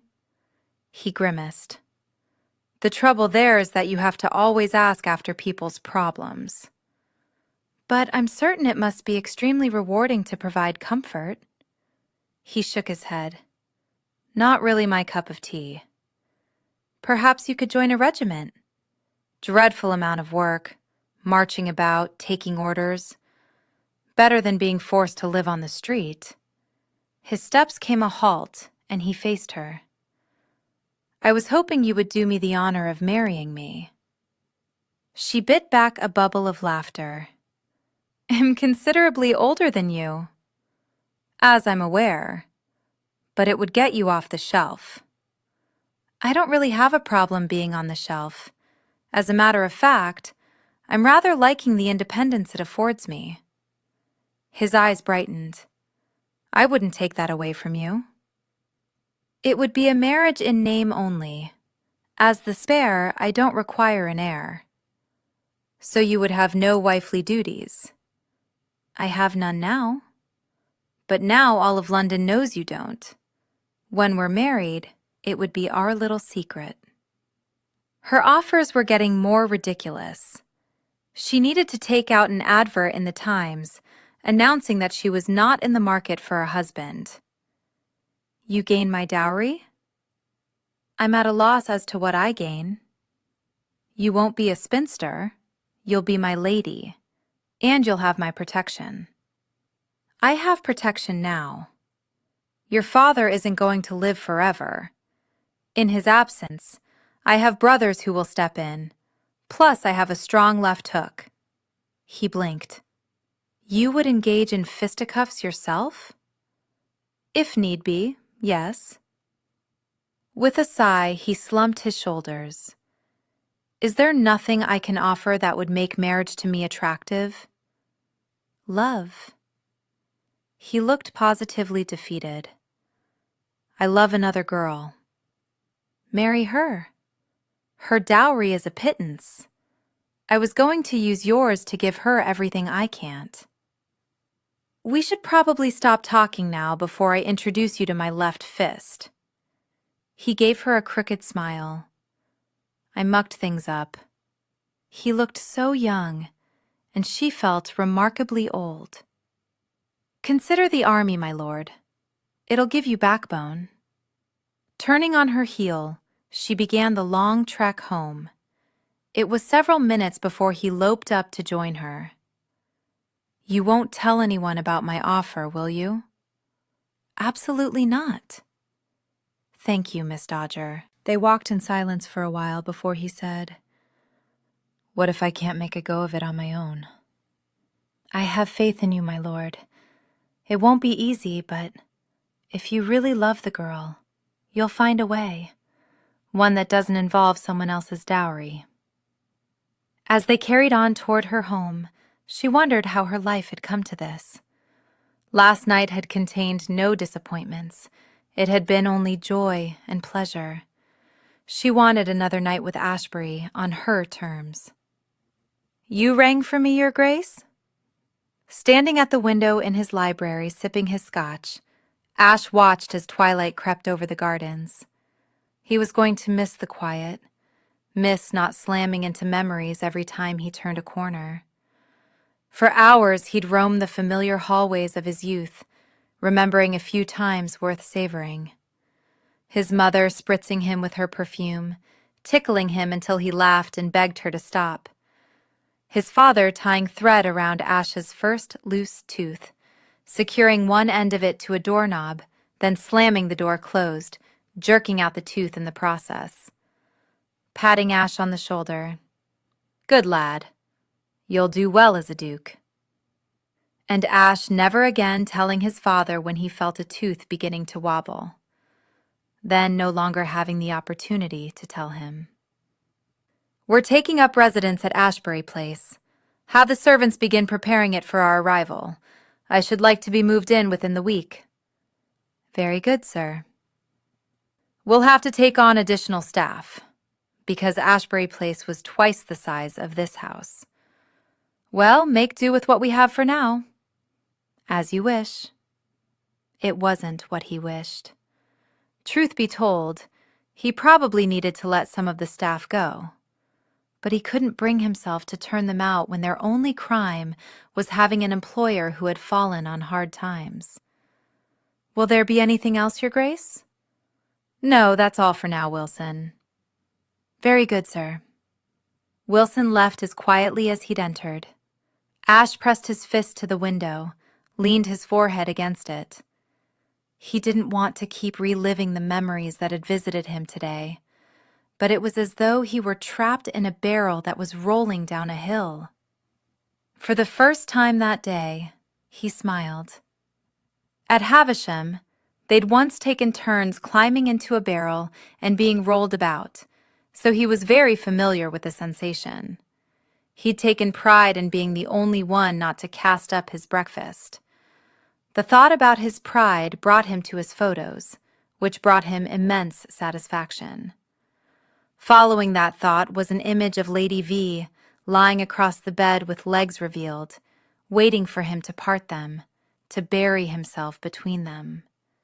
He needed her tonight. He desperately hoped she'd be there. Chapter 11. She was 3 minutes late, 180 seconds past the last gong that marked the witching hour, and he'd already found a replacement for her. With her heart clamoring and bitter disappointment settling into her breast, she stood transfixed in the doorway leading into the parlor of the Nightingale Club, and watched as Ashebury nodded and smiled at a woman wearing a deep purple mask and elegant evening gown. It barely occurred to her to wonder why the lurid female wasn't dressed in the simple attire of every other lady in the room. Instead, she was more concerned with why she thought she'd meant something to him, why she'd given any credence to his invitation, to the pleasure he'd brought her, to the exceptions he'd claimed to make where she was concerned. Lies spouted from his luscious, deceiving mouth, like that of every other man who had ever deemed to give her attention. When she was out of sight, she was out of mind. She, Lady V, she castigated herself. Had she really thought that a woman who visited a place like this was going to be revered and hold a man's affections for more than the time it took to bed her? Then he was striding toward her, his smile broadening, and it occurred to her that it had never been for the woman in purple, that it had been for her the second she'd stepped through the doorway and he saw her. She had been 3 minutes late. It wasn't even a minute later, and he was at her side. "Seems you're not wanting for a partner this evening," she said, hating the churlishness in her voice, striving not to reveal the full extent of her irritation and disappointment by shaking off the large, warm hand that he had curled over her shoulder, offering the touch she had planned to welcome with every aspect of her being. His smile dimmed slightly, His gaze held hers commandingly, not allowing her to look away. Lady Eliza is the proprietor. She was reassuring me that everything I asked for had been seen to. What did you ask for? He glided that cupped hand along her arm, took her hand, and lifted her fingers to his mouth. She was aware of the warmth of his breath, the softness of his lips. Do you want me to ruin the surprise I planned for you? The tightness in her chest unfurled like a rose blossoming at first light. What if I hadn't come? It'd have left here a broken man. A corner of her mouth curled up. I doubt that. Well, perhaps not broken, but very disappointed. Shall we go up? The time had come. While her nerves threatened to jump about, she took a deep breath to calm them. She would not, could not back out again. She made her decision to come here, to meet him tonight, because she wanted to be in his arms. He was the one she yearned for, the one she wanted to take her more deeply into the realm of pleasure. She trusted him. He could have taken advantage before, could have pressured her, could have been angry when she changed her mind, but all along, he'd been patient, understanding, gentle, even though he told her that he liked it rough and hard. The kiss against the door had no doubt been a sampling. It hadn't frightened her then. The thought of it didn't frighten her now. She wanted to be with him. For tonight, she relished the fantasy that he yearned to be with her. She nodded. Wrapping his arm around her back, he turned her for the stairs, then brought her in closer against his side as they ascended them. When they reached the top, he escorted her along a different hallway, at the end of which was another set of stairs. He guided her up them. At the top was only one door. She was shimmering with anticipation as he unlocked it, shoved it open. This time, after she passed over the threshold, she wasn't surprised when the door slammed in her wake and she found her back against it, her hands shackled over her head, his mouth hungrily and greedily devouring hers. This time she welcomed him without hesitation, without reservation. You were late, he snarled. She laughed. All of 3 minutes. She'd almost not come. She climbed into the carriage, climbed out of it, back in. Then she had the driver drop her off a few blocks from the Nightingale, sent him on his way, and prayed he'd say nothing to her father. But why would he? He didn't know her final destination or the mischief she was getting into. Each one was an eternity of agony, Ashebury ground out. The joy spiraling through her only increased when he latched his mouth back onto hers. He wanted her, yearned for her, desired her. He made her feel beautiful and elegant. He made her feel as though she mattered to him. Take off the mask, he demanded, his mouth hot against her throat. No. Tonight was fantasy. The dreams of a homely girl who had never known the heat of passion, who had never been made to feel desired, who had thought she'd be destined for a cold marriage until she decided she'd rather hold her head up high as a spinster than bow before a man who couldn't love her. Leaning back slightly, he peered through the small openings of the mask into her eyes, bracketed his hands on either side of her throat, skimmed his thumbs along her chin. After all we've shared thus far, why won't you reveal yourself to me? Because it will change everything. Could change everything for the better. I don't think so. I'll become self-conscious, uncomfortable, probably won't go through with it. But I want very much to be with you. She cradled his jaw. Still, I need the mystery. Placing his hand over hers, He held it in place while he turned his head slightly and pressed a kiss to its center.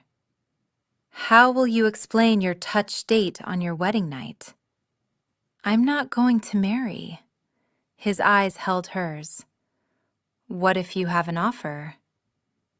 I don't trust any man to be sincere when he says he wants me. None has ever claimed to love me. She lowered her hand to his lapel, squeezed her fingers around it. Don't say those words to me tonight. I don't need them. I want honesty between us, says the woman in the gilded mask. There's no dishonesty in not revealing who I am when it is the mark of this place. Didn't you accept these conditions with other women? But none of them intrigue me as you do. Yet if the choice is to accept your terms or not have you, I'll accept your terms.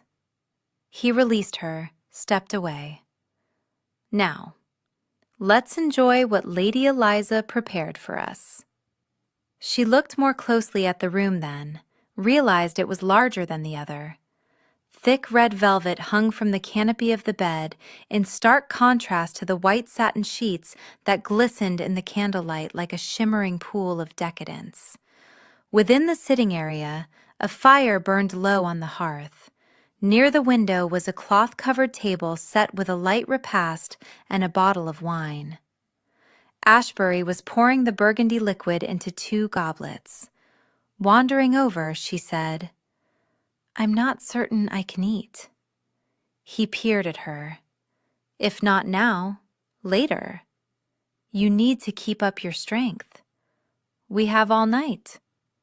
She almost told him that she needed to be home before her parents were up, and her father was an early riser. But she would worry about working her way through that gauntlet later. After taking the goblet he offered, she sipped the wine, smiled. Very nice. I'm glad you like it. She glanced around. Why this room? It's used only by the most elite, for special occasions. It doesn't seem quite as tawdry. It's isolated, which I thought might make you less self-conscious should you have a need to scream in pleasure. After last night, she suspected he could very easily make her scream. She took another sip, licked her lips, watched as his eyes darkened. You didn't set up your camera. I'm not here for photographs tonight. Did the one you take of me turn out? It is without doubt my best work. I hoped you might bring it, show it to me. He slowly shook his head. I'll never share it with anyone, not even you. That hardly seems fair. Perhaps I'll have you teach me how to use a camera, and I'll take a photo of you. He picked up a strawberry, placed it lightly against her lips. I'll be happy to add that to the list of things I intend to teach you. Taking a bite of the strawberry, she enjoyed the succulent sweetness, watched as he finished off the fruit. Everything was going so slowly, more slowly than she anticipated. I thought we'd get right to it. I told you that first night that a slow seduction increases the anticipation and ultimately the pleasure. The slow seduction began 2 visits ago, wouldn't you say? The sensual smile he bestowed on her hinted at his devilish nature. There is only one first time, V. Her mouth was suddenly dry. I see you've decided to go informal. Should I call you A? Ash. Would you rather I call you something else? Sweetheart, perhaps? I don't want any false endearments. If I utter them, trust me, they will not be false. I don't play games. When I take a woman to my bed, I'm quite serious about it. Setting his glass aside, he took a step nearer to her, drilled his gaze into hers. And your mask will come off. If you want me to do naughty things with you, it will come off. He trailed his finger along her skin, just below the lower curve of the mask. I'm going to remove your clothing, and then I'm going to extinguish the candles, draw the curtains around the bed, so there is naught but darkness within it. You'll slip inside, remove the mask. When you're ready, I'll join you." He leaned nearer, whispered, "And when we're both ready, I'll slip inside you." She quivered with need as the images bombarded her. Slow seduction indeed. She finished off her wine, hoping it would calm her racing heart. "But first," he said, straightening, "I have something for you to wear so you won't feel quite so exposed." After reaching inside his jacket, he unfurled his hand to reveal a small chain of golden links with delicate golden tassels dangling between them. "What a gorgeous bracelet!" She studied him. "You can't be meaning to give it to me." "Not a bracelet exactly." He knelt, patted his thigh, looked up at her. "It goes around the ankle. I purchased it during a trip to India.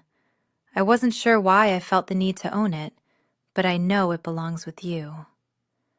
"Honestly, I can't take a gift such as that. In a very short while, I'm going to take something from you. I should give you something in return." He patted his thigh again. "Come on, you know you want it, and it'll be our secret. You can wear it, and no one will see it beneath your skirts." She remembered his saying that she should be a little bit in love with the first person she coupled with. Was he striving to ensure that she was? Because she was certainly falling for him.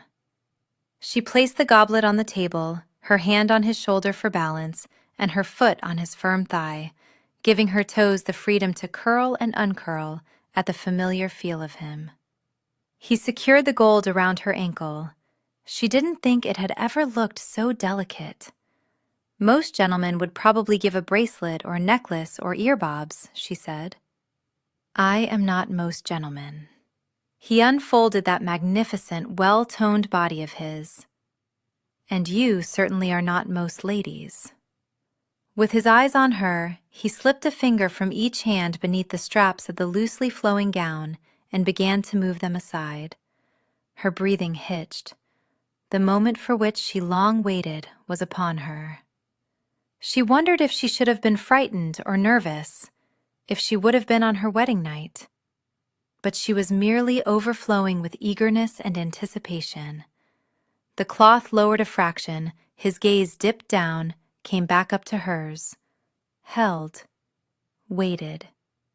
"It's going to slither to the floor," he said eventually. "Then I'm going to pick you up and carry you to the bed." "Not before I remove your clothing," she said, a little more confidently than she felt. His smile warmed, his eyes glinted with pleasure. "And here I always thought virgins were shy." "I'm not when I know what I want. And I want you." With a feral groan, he released the straps, cupped her face, and claimed her mouth while the silk fluttered to the floor. She should have felt exposed, but she didn't. His arms came around her, pressing her against his chest while his mouth plundered. Rough and fast, he'd once told her, and she suspected he'd been curbing his desires for fear of frightening her. But she had no qualms, no misgivings, no doubts. She needed this man as badly as she needed her next breath. Breaking off the kiss, he lifted her and began striding toward the bed. "Your clothing," she admonished. "I need to get you nearer to the bed while I still have the strength. You weaken me." Laughing, she cupped his strong jaw. He must have shaved immediately before coming here, as she felt no stubble. She wouldn't have minded it, but she was pleased he'd gone to the trouble. He smelled of soap and freshly applied sandalwood. He'd taken as much care as she had preparing for this encounter. Setting her on her feet, he gave her body a slow perusal. "You're exquisite." Such a simple statement, but it made her feel flawless, beloved, appreciated. In a figure 8, he traced a finger around her breasts. They tightened, seemed to strain toward him. "Take down your hair," he commanded. "I thought you enjoyed unpinning it." "I want to watch your breasts lift up when you raise your arms. The darkness will prevent me from seeing so much. Indulge me, now." She'd not considered that. everything she wouldn't see. Isn't this usually done in the dark? His eyes grew languid as he took them on a journey over the length of her. Not always. Sometimes the darkness can add to the sensuality of the act. Sometimes the light can make it just as provocative. Depends what you desire. I'm the master of both. She would accuse him of being boastful, but she'd seen the truth of his words in his photographs. Swallowing hard, she raised her arms, watched as his nostrils flared, his lips parted slightly, his eyes glittered with yearning. As she searched out the pins, she nearly regretted that she required the darkness, that he required the removal of the mask. But she wanted it gone as much as he did. She didn't want it hampering them. She dropped the pins to the floor without ceremony. When she felt the weight of the strands shifting, the mask loosening, she turned her back on him in case the mask slipped too far before she could catch it.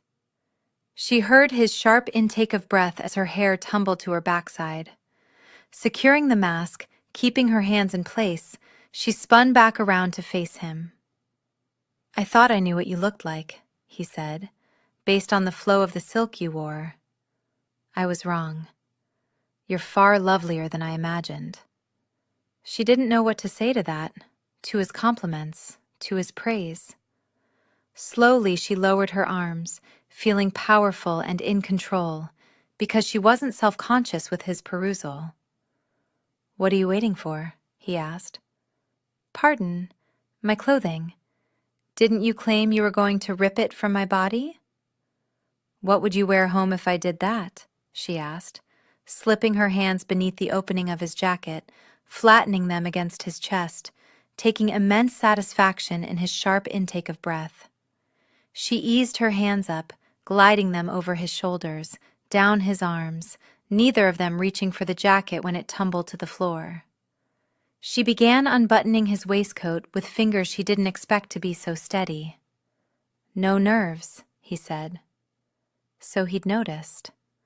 Lifting her gaze to his, she gave him what she hoped was a saucy smile. "I want this. It's taking too long." While she unknotted his cravat, he began working on the buttons of his shirt. Then he drew everything over his head, exposing a finely shaped torso. Her fingers did tremble now as she touched the horrid, ragged scar on his left shoulder. Mr. Alcott didn't exaggerate. "Pardon?" She jerked her gaze up to his, saw the question there. Without thinking, she'd made a mistake, might have revealed herself had she said more. "I was at Lady Greyling's when she welcomed you all back. I heard his tales, saw your photographs. They were the reason I changed my mind about posing for you. We didn't speak there. I would have remembered. Your voice is quite distinctive." She released a slow breath of relief. "I'm a wallflower at events such as that. More's the pity. And it seems my scars have dampened the mood. Climb on the bed. I'll see to the rest." "I don't find them hideous. They're a symbol of courage." "More arrogance than courage.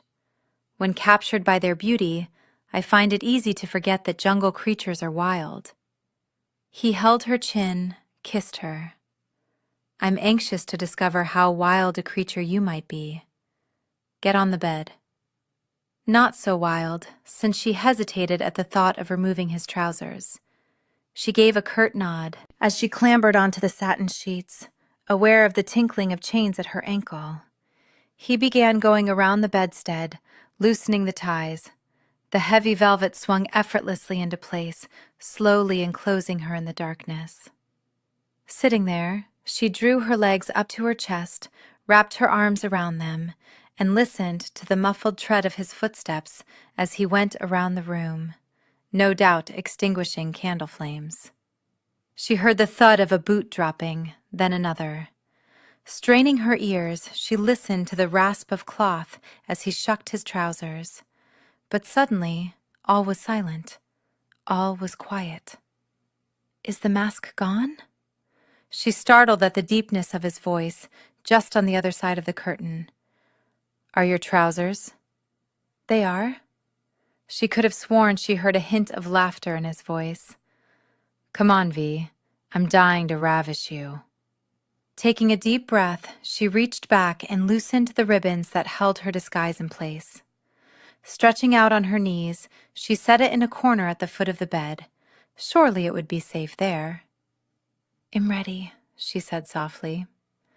The darkness parted to reveal deep shadows. She barely made out the form of a large man. The bed moaned as he climbed onto the mattress, the drapes closing behind him. Snaking an arm around her, he drew her flush against him, flesh to flesh, from shoulder to toes, the heated length of him pressed hard against her belly. Unerringly, his mouth captured hers, and he plundered. She'd almost given herself away. He'd almost told her that he knew who she was, but for whatever reason, she needed the secrecy, didn't trust him with the truth. Although at that moment, rake hell that he was, he cared only that she trusted him with her body. Ash intended to ensure she had no regrets on that score. He cursed the blasted darkness. He'd wanted to do more than lightly trail a finger over her skin when she was bared to him. But he'd known that if he cupped a perfectly formed breast, pinched a pale pink nipple, buried his fingers in the curls between her thighs, that he'd have not been able to hold himself in check, that he would have tossed her on the bed and had his way with her then and there. But he'd wanted the damnable mask gone, so now there was nothing to interfere with his enjoying her completely. Thrusting his hand into her thick, curling hair, he held her head in place while he thoroughly kissed every nook and cranny of her mouth. She tasted of wine and strawberry, decadence and desire. And she didn't hold back. She was exploring his mouth with equal measure, her fingers digging into his shoulders, his back. She was a match for any man, and some faulted her for it. More the fools were they. Her enthusiasm was unrivaled, her eagerness incomparable. And he'd almost turned her away for being a virgin. More the fool would he have been. But then he'd spoken to her at Grayling's, been intrigued. A woman who knew her own mind, a woman of daring and courage and candor. Well, perhaps not all candor. She wouldn't reveal her identity. As much as he wished she would, he understood her hesitation. What was happening between them now would be frowned upon by polite society. While she claimed she wouldn't marry, if her visits to the Nightingale were discovered, marriage would absolutely no longer be an option. She would be an outcast, not even welcomed into ballrooms or parlors. So he didn't blame her for her caution. He would hold her secrets, all of them, each one that he was uncovering. The softness of her skin as he dragged his hand along her spine, the round firmness of her bottom as he cupped and squeezed it, the way her breast filled his palm as he cradled it, the sensitivity of the area just below her ear as he kissed it, her sweet moan as she pressed her body more firmly into his, the hard peak of her nipple as his tongue circled it before he closed his mouth around it, the echo of her sighs, the feel of her soul rubbing his calf, the hot dew that coated his fingers as he tested her readiness. Bracketing his hands on either side of her ribs, he buried his face between the pliant mounds of her bosom. He hated the thought of causing her any discomfort. She threaded her fingers through his hair. Ash, are you certain you'll have no regrets? I'll only regret if you stop. He heard her swallow. I want you inside me. In spite of the darkness, he squeezed his eyes tight and groaned low. Her words hardened him further. He'd already sheathed himself. He kissed the inside of one breast, then the other. Then prepare yourself, sweetheart. I'm about to drive you mad. About to? He'd other accomplished that feat. Every inch of her that he'd touched yearned to be touched again. Every nerve ending was straining for what she knew he could deliver, for the pleasure that had rocketed through her before. She luxuriated in touching him, the areas she could reach, caressing her fingers over the flexing and bunching muscles. With his mouth and fingers he taunted, he kissed, he suckled, he nipped, until she was writhing beneath him, until she was striving to meld her body with his, until she felt the push of his hardness against her heated opening. She stilled. "Don't tense," he commanded, withdrawing. "Don't think of what's coming. Just think of what is." She nodded, realized he couldn't see the movement. Bringing up her legs, she wrapped them around his hips, heard the clink of tassels bumping together. "All right, but I'm ready for you. I know I am. I know you are too, but there's no hurry. I thought you liked it rough and hard, or was it rough and fast? We'll have an opportunity for that later. We have lots of time. I don't want to disappoint you." He slid up her, took her lobe between his teeth, and she moaned low. "You're in my arms," he whispered hoarsely. "How could I be disappointed?" She embraced him tightly. He'd said there were no falsehoods in his bed, and yet the words were hard to believe, even though he uttered them with such conviction. Why couldn't she have had this without a mask and shadows? And what a silly woman she was to lament what she hadn't possessed and not enjoy what she presently did. She had it now. His devotion, his desire. It didn't matter that it would only be for tonight. The memory would carry her through to her dotage. She became aware of the pressure again, the slow easing in slightly, easing out. His mouth on hers, drawing her away from everything except the glory of it. She thought of the fortune hunters. Would they have been this patient? Would they have taken their time? Or would they have simply pounded into her in order to proclaim duty met? He rose above her, his hips undulating, each movement taking him deeper. She felt herself stretching to accommodate him, the discomfort so minimal as to barely be noticeable. His breathing became harsher, his arms trembling slightly. She ran her hands over his chest, aware of the taut muscles, the strain. A final, hard thrust that went deeper than any of the others. He stilled. Beneath her fingers, she felt some of the tenseness ease. He took her mouth in a hard, quick kiss. "You didn't cry out." She squeezed her legs against his hips. "It wasn't so bad. High praise indeed for my talents." She blew out a puff of laughter, reached up, and bracketed his face between her hands. "I love the way it feels to have you buried inside me."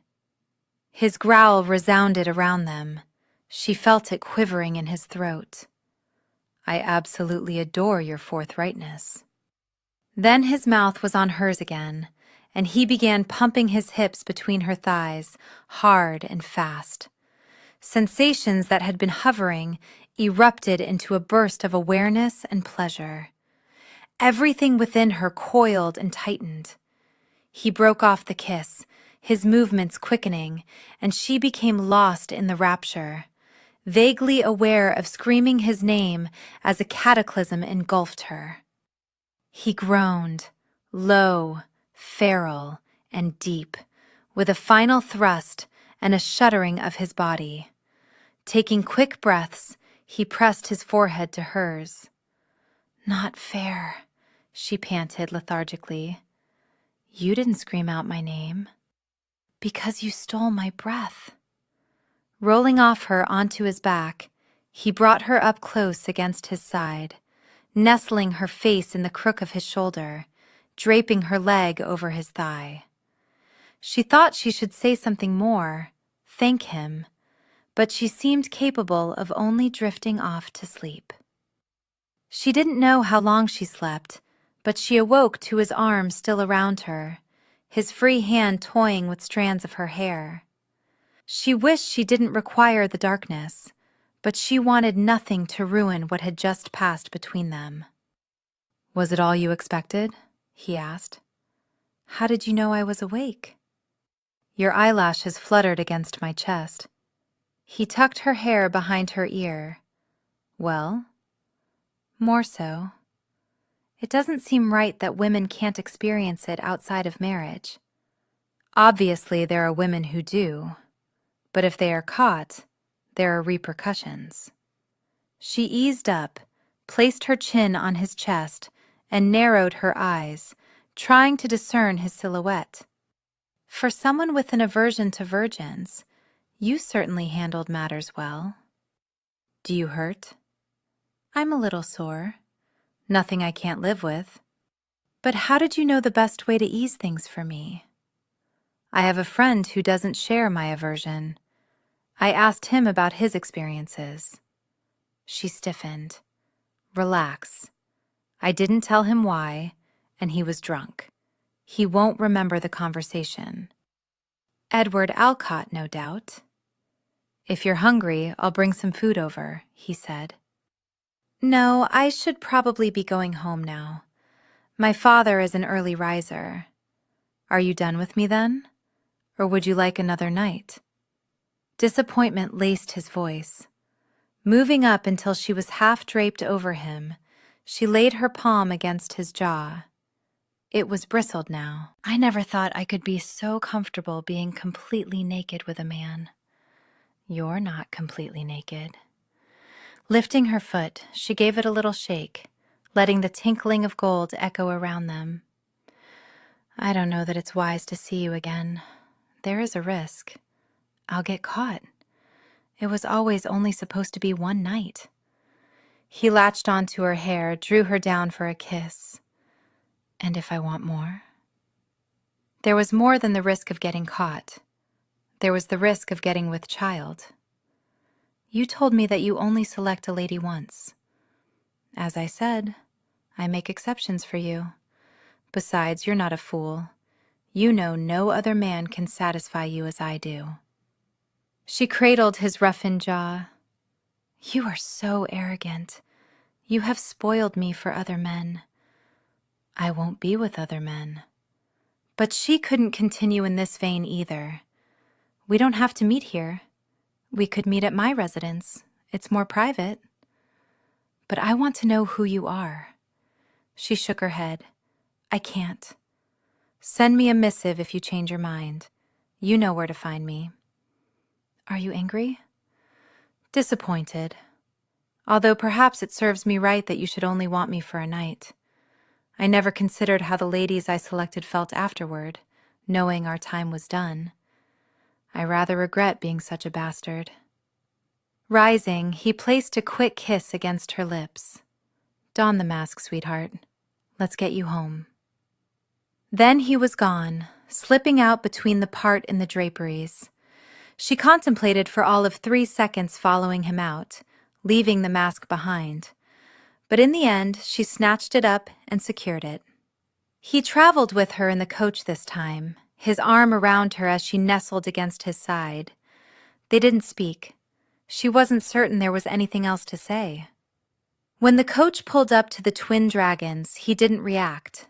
She decided to take advantage. Moving up slightly, waiting for the footman to open the door, she looked back over her shoulder. "You don't seem at all surprised by our destination." "You had the driver tell you the address." "I gave you my word I wouldn't." "Then why aren't you questioning it now?" "Because I instructed him to bring me to the address that you'd given him. My vow remained intact." The door opened. "I see you're as clever with your mind as you are with your fingers." As she stepped out, his laughter followed her, making her smile. Halfway up the steps, she removed the mask. As she neared the door, she was so tempted to look back, but she knew he was watching, could feel his gaze on her as clearly as though it was a caress. She almost returned to him. Instead, she carried on through the open door, knowing that after tonight, everything would change. Chapter 12. Minerva awoke slightly sore, but not as much as she expected. Because Ash had taken his time to prepare her for receiving him, he'd been a considerate lover, perfect for a woman experiencing her first time with a man, what she thought would be her only time. But now she knew the foolishness of that belief. Why give up pleasure when she enjoyed experiencing it? However, she wanted to be wise about it, and she certainly didn't want to continue to worry about his realizing who she was. It was one thing to wear the mask in the Nightingale parlor, but when they were alone in a bedchamber, she needed to find the courage to toss it aside. Once he knew who she was, they could meet at his residence as he'd suggested. She never planned for the Nightingale Club to become part of her life. She had merely wanted it to serve as an introduction to pleasure. It had certainly done that. With a smile, she rang for her maid. She needed to determine how she was going to handle matters from here on out, and to devise the best way to tell him who she was. Obviously, he'd enjoyed being with her. She'd not been a disappointment, which made her feel all warm and giddy, lost in the memories of him.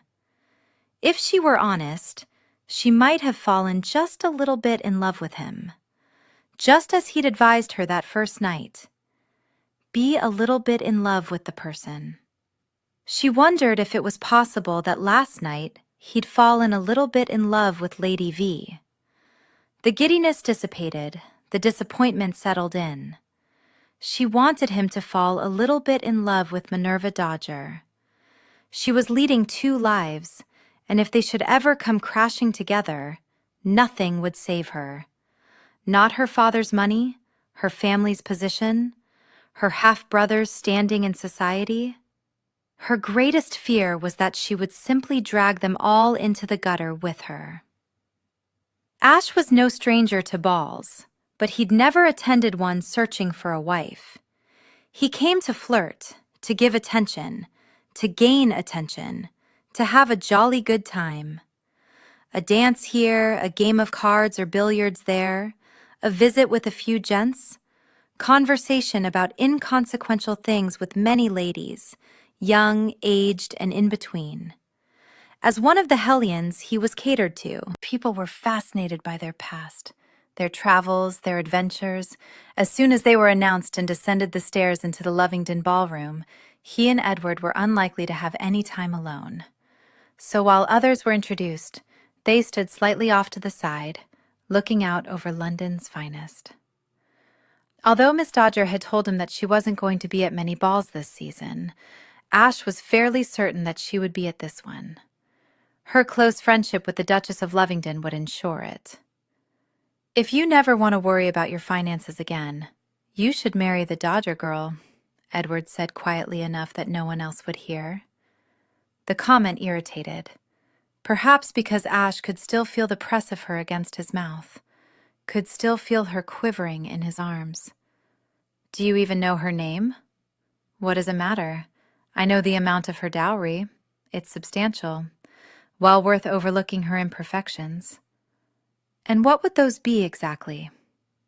Edward gave him a sharp look, no doubt because his question had come out closely resembling a snarl. A father who would kill you slowly and painfully without compunction at the mere whisper of her unhappiness?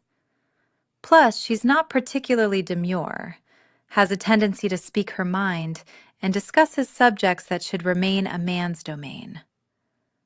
Something that felt very much like jealousy pierced his chest. When did you speak with her? Oh, here and there, over the years. At Julia's little party the other night. Had the audacity to question the veracity of my tale. Can hardly blame her. You embellished it. The story overall was true. The details may have skirted the edge of what actually happened. Still, it was rather rude of her to imply I was a liar. She is forthright. She is that. Did you know she wrote a book? A Lady's Guide to Ferreting Out Fortune Hunters. Has made it deuced impossible for a man to court a woman without putting in a great deal of effort, from what I understand. I've heard a good many gents complain about it. You should probably read it. On the other hand, if I were you, I'd steer clear of her. She'd deduce your motives in a blink. Far too sharp to make a good wife. Besides, she's not the prettiest fish in the pond. Although I suppose in the dark, what would it matter? It was only because his hand was beginning to ache that Ash realized sometime during this conversation he'd balled his hand into a fist. He very much wanted to smash it against Edward's nose. There are times, Edward, when you're an arse. Now you sound like my sister-in-law. Speaking of which, there she is. Dear God, I suppose I'll have to dance with her, just to be polite and not give the impression that I wish she would drop off the face of the earth. She's pleasant enough. I don't understand why you don't like her. She took my brother from me. As though uncomfortable with his words, Edward shifted his stance, averted his gaze. We should get down there. I'm in need of some good scotch. When there was a break in the line, Ash and Edward were announced and began their descent into what Ash fervently hoped would not be hell. She'd been torn between hoping he'd be here and wishing he wouldn't, but when he was announced, a delightful shiver of gladness coursed through her, and she quickly chastised herself for her reaction. It was ridiculous to think he'd give her any attention this evening. He didn't know she was the woman he'd held in his arms the night before. Not that it would have mattered if he had known. They'd both been there for an unfettered encounter, nothing more. Certainly not anything that would extend their time together beyond the Nightingale. Nothing that would cause them to seek each other out in public. Even though her eyes seemed not to have gotten the message and refused to stop staring at him. Ladies swarmed to his side, dangling their dance cards in his face. His smile was broad, and he looked to be enjoying himself, touching a chin here, a cheek there, flattering the ladies with his attention. She tried not to be jealous, tried not to be hurt or take offense, but she was having very little luck at accomplishing her goal. He was only hers at the Nightingale. Beyond that, he belonged to all of London. She'd been enjoying herself as well until his arrival distracted her. Standing with her half-brother and two other gents she considered family, she'd been discussing the merits of investing in a cattle venture in Texas. I like the idea of it, Lord Langdon said, but I'm not too keen on investing blindly. I think someone should go over there and have a look at it. Drake Darling grinned. Would you even have a clue regarding what you're looking at? I didn't say I should go. Langdon gave her a pointed look. She laughed. Me? You want me to go? Makes sense, Lovingdon said. You're the best at analyzing things, and you've already put together a summary outlining the advantages to doing this. Besides, I've heard that there aren't many women there. She knew he spoke with the best of intentions, but still, the words stung. So I might find a husband among desperate men? Is that what you're insinuating? That's not what I meant. Well, it certainly sounded like it. I don't know why you're offended, Darling said. Based on the Americans I've encountered, the men like their women headstrong and determined. You're not helping matters. If being unattached is a requirement to testing the waters, then Langdon can bloody well go. Go where? A familiar voice asked, and her chest tightened at Ashbury's unexpected arrival at her side. Her face warmed at the harshness of her language. When she was with these gents, she didn't always act the lady. They could bring out the worst in her. She didn't know why she didn't want Ashbury to witness her behavior, why she felt this ridiculous need to make a good impression. Perhaps because it struck her that she yearned for his attentions away from the Nightingale. She wanted him to find Miss Minerva Dodger as intriguing as he found Lady V. Ashebury was gorgeous tonight, absolutely gorgeous in his black swallow-tailed coat and waistcoat, his shirt pristine white, his neckcloth knotted to perfection, and she couldn't help but recall how intimate it had felt when she had taken care of it for him. He was freshly shaven, but she preferred the shadow of stubble along his jaw. It made him appear more dangerous, more alluring, more disrespectable. Until that moment, she didn't realize that she rather liked the unpolished edge of a man. "Forgive my intrusion," he said. "I was rude to eavesdrop, but traveling is one of my passions, even if I'm doing it vicariously through someone else. Where are you considering journeying?" Everyone seemed to be waiting for her to speak, but how could she with him so near, breathing the same air as she, the heat from his body reaching for her? And that mouth, smiling ever so slightly, that beautifully formed, perfect mouth that had touched her in the most intimate of places until she screamed. Heat crawled up her face, threatened to consume every inch of her. She had to remind herself that he didn't know she was Lady V. He didn't know that she was the one he had suckled and nipped and stroked. Oh, dear God, it was a ghastly mistake to be here. But she couldn't retreat and maintain any dignity. Lovingdon cleared his throat. "We were considering the possibility of investing in cattle in Texas. Minerva has put together some numbers that indicate we could make a substantial return." "Oh yes, by all means inform him how skilled I am with facts and figures, because men find that ability so appealing in a woman. But we're thinking someone should go over to assess the situation more completely," Langdon said. "We were arguing the merits." "We weren't arguing," Minerva cut in, because, again, men found argumentative women so appealing. She was beginning to have a clue regarding why she was a spinster. This lot was not helping her cause. Not that she was looking for a husband any longer, but she had an insane need to impress Ashebury. "We were discussing." Ashebury's lips curled up, and she thought of them against her skin, lingering, exploring, gliding over her flesh. Thought of him demonstrating so very well what a man could accomplish when on his knees. Not a position of surrender, but one designed to conquer. Thought of the weight of him above her as he took complete possession. She'd never been one to swoon, but at that moment, she was finding it increasingly difficult to draw in air. Her maid must have cinched her corset too tight. "Discussing, then," Langdon conceded, "whether Minerva or I should go." "You," Ashebury said sharply and succinctly. "Miss Dodger is far too delicate." "I'm not too delicate." Another reason she was a spinster reared its ugly head. She didn't like being viewed as incapable or prone to swooning. She thought it ridiculous that ladies held gatherings to practice fainting. A woman should be capable of standing on her own 2 feet. She tended to point that out at the most inopportune moments, such as this one. Ashebury arched a brow. "My apologies, but you seemed upset by the notion of going. I must have misconstrued what I heard."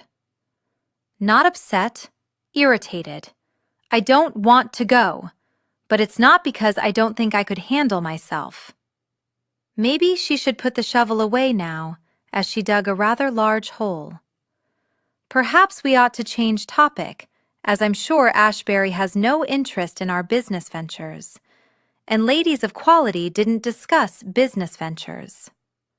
"I prefer Ash," he said, his gaze never leaving her. "And while I am fascinated by the topic, I'm more interested in a dance with Miss Dodger. I was wondering if there might be a space for me on your dance card." Several spaces remained unclaimed. That hadn't been the case during her first few seasons, when men had been lining up for a chance at her dowry. But as they'd learned she had no tolerance for fortune hunters, the dances claimed had become fewer. "I'm certain I can fit you in, But after the attention you were receiving from the other ladies, I'm surprised you have an open dance. You noticed that, did you? It was a little difficult to miss. So, which dances are you available? All of them. She was very much aware of her half-brother snapping to attention, his gaze darting between her and Ash. She could hardly blame him. His answer wasn't at all what she'd expected. For a moment, she was giddy. But then her practical nature kicked in, and along with it her suspicions regarding his interest. As far as she knew, he wasn't in debt. I'm free the next dance. Then I shall just wait here, shall I? With your brother serving as chaperone? Actually, I think all these gents were about to go search for their dance partners. She gave them each a stern look. Weren't you? After bidding her and the Duke farewell, they wandered away, leaving her alone with Ash, or as alone as one could be in a crowded ballroom. The Duke and Duchess of Lovingdon were one of the most popular and beloved couples in Great Britain. No one declined their invitations. Why not commit to any other dances? She asked Ash. I enjoyed our dance at the Twin Dragons the other night. I wanted to ensure I had another opportunity to circle about the room with you in my arms. I'll fill in a few dance cards once we're done. Otherwise, tongues might wag. They'll probably wag anyway. Probably. Why have I your attention of a sudden? You're quite blunt. It's one of my many faults. I don't recall describing it as a fault. Other men have. I think we established previously that some men are arses. She couldn't help but grin. Yes, I believe we did. It was easy to enjoy his presence when she wasn't burdened with the desire for a marriage proposal. She could be herself, although perhaps it was more that he didn't seem to sit in judgment, so she felt freer. Or perhaps it was just that they'd already shared an intimacy that had revealed their true selves. Not that he was aware of that, but she was. It affected the way she looked at him, the comfort she felt with him. He'd kissed her birthmark, kissed her in ways and places that she never considered that a man might. I'm given to understand that you've written a book on identifying fortune hunters, he said. It was more of a collaboration between myself and the Duchess of Lovingdon, based on her husband hunt. What of your hunt? I'm not on the hunt. But you were. She considered. I don't think so. Not really. Not for a husband, anyway. Some ladies want a husband over love. I want love over a husband. I'm not convinced it's something you can hunt for. I think it just happens. If you're lucky. Have you ever been in love? She might have told him the question was too personal, but he'd shared his story of love. Not that he knew he'd shared with her. But where was the harm in answering? No. Quite possibly I analyze too much. Right now, I'm not quite sure why I have your attention. You don't trust men. He said it as a statement rather than a question. I don't trust their motives. The music drifted into a silence that seemed incredibly loud as she waited for him to provide some explanation other than he'd enjoyed a dance with her. Why had he come after her in the first place that night? Why was he standing here now? Then I shall have to work doubly hard to ensure you trust mine, he finally said as the strains of a waltz started up and he offered her his arm. What is your motive? I've told you. I like you. No, you said you enjoyed dancing with me. Those are vastly different things. You're quite literal. Unfortunately, I am, yes. Then let's return to my original answer and grant me the pleasure of a dance. She hesitated for all of 2 blinks before placing her hand on his arm and allowing him to lead her onto the dance area. Why did she have an insatiable need to understand his presence? She was attracted to him, and once again, she would be in the circle of his arms.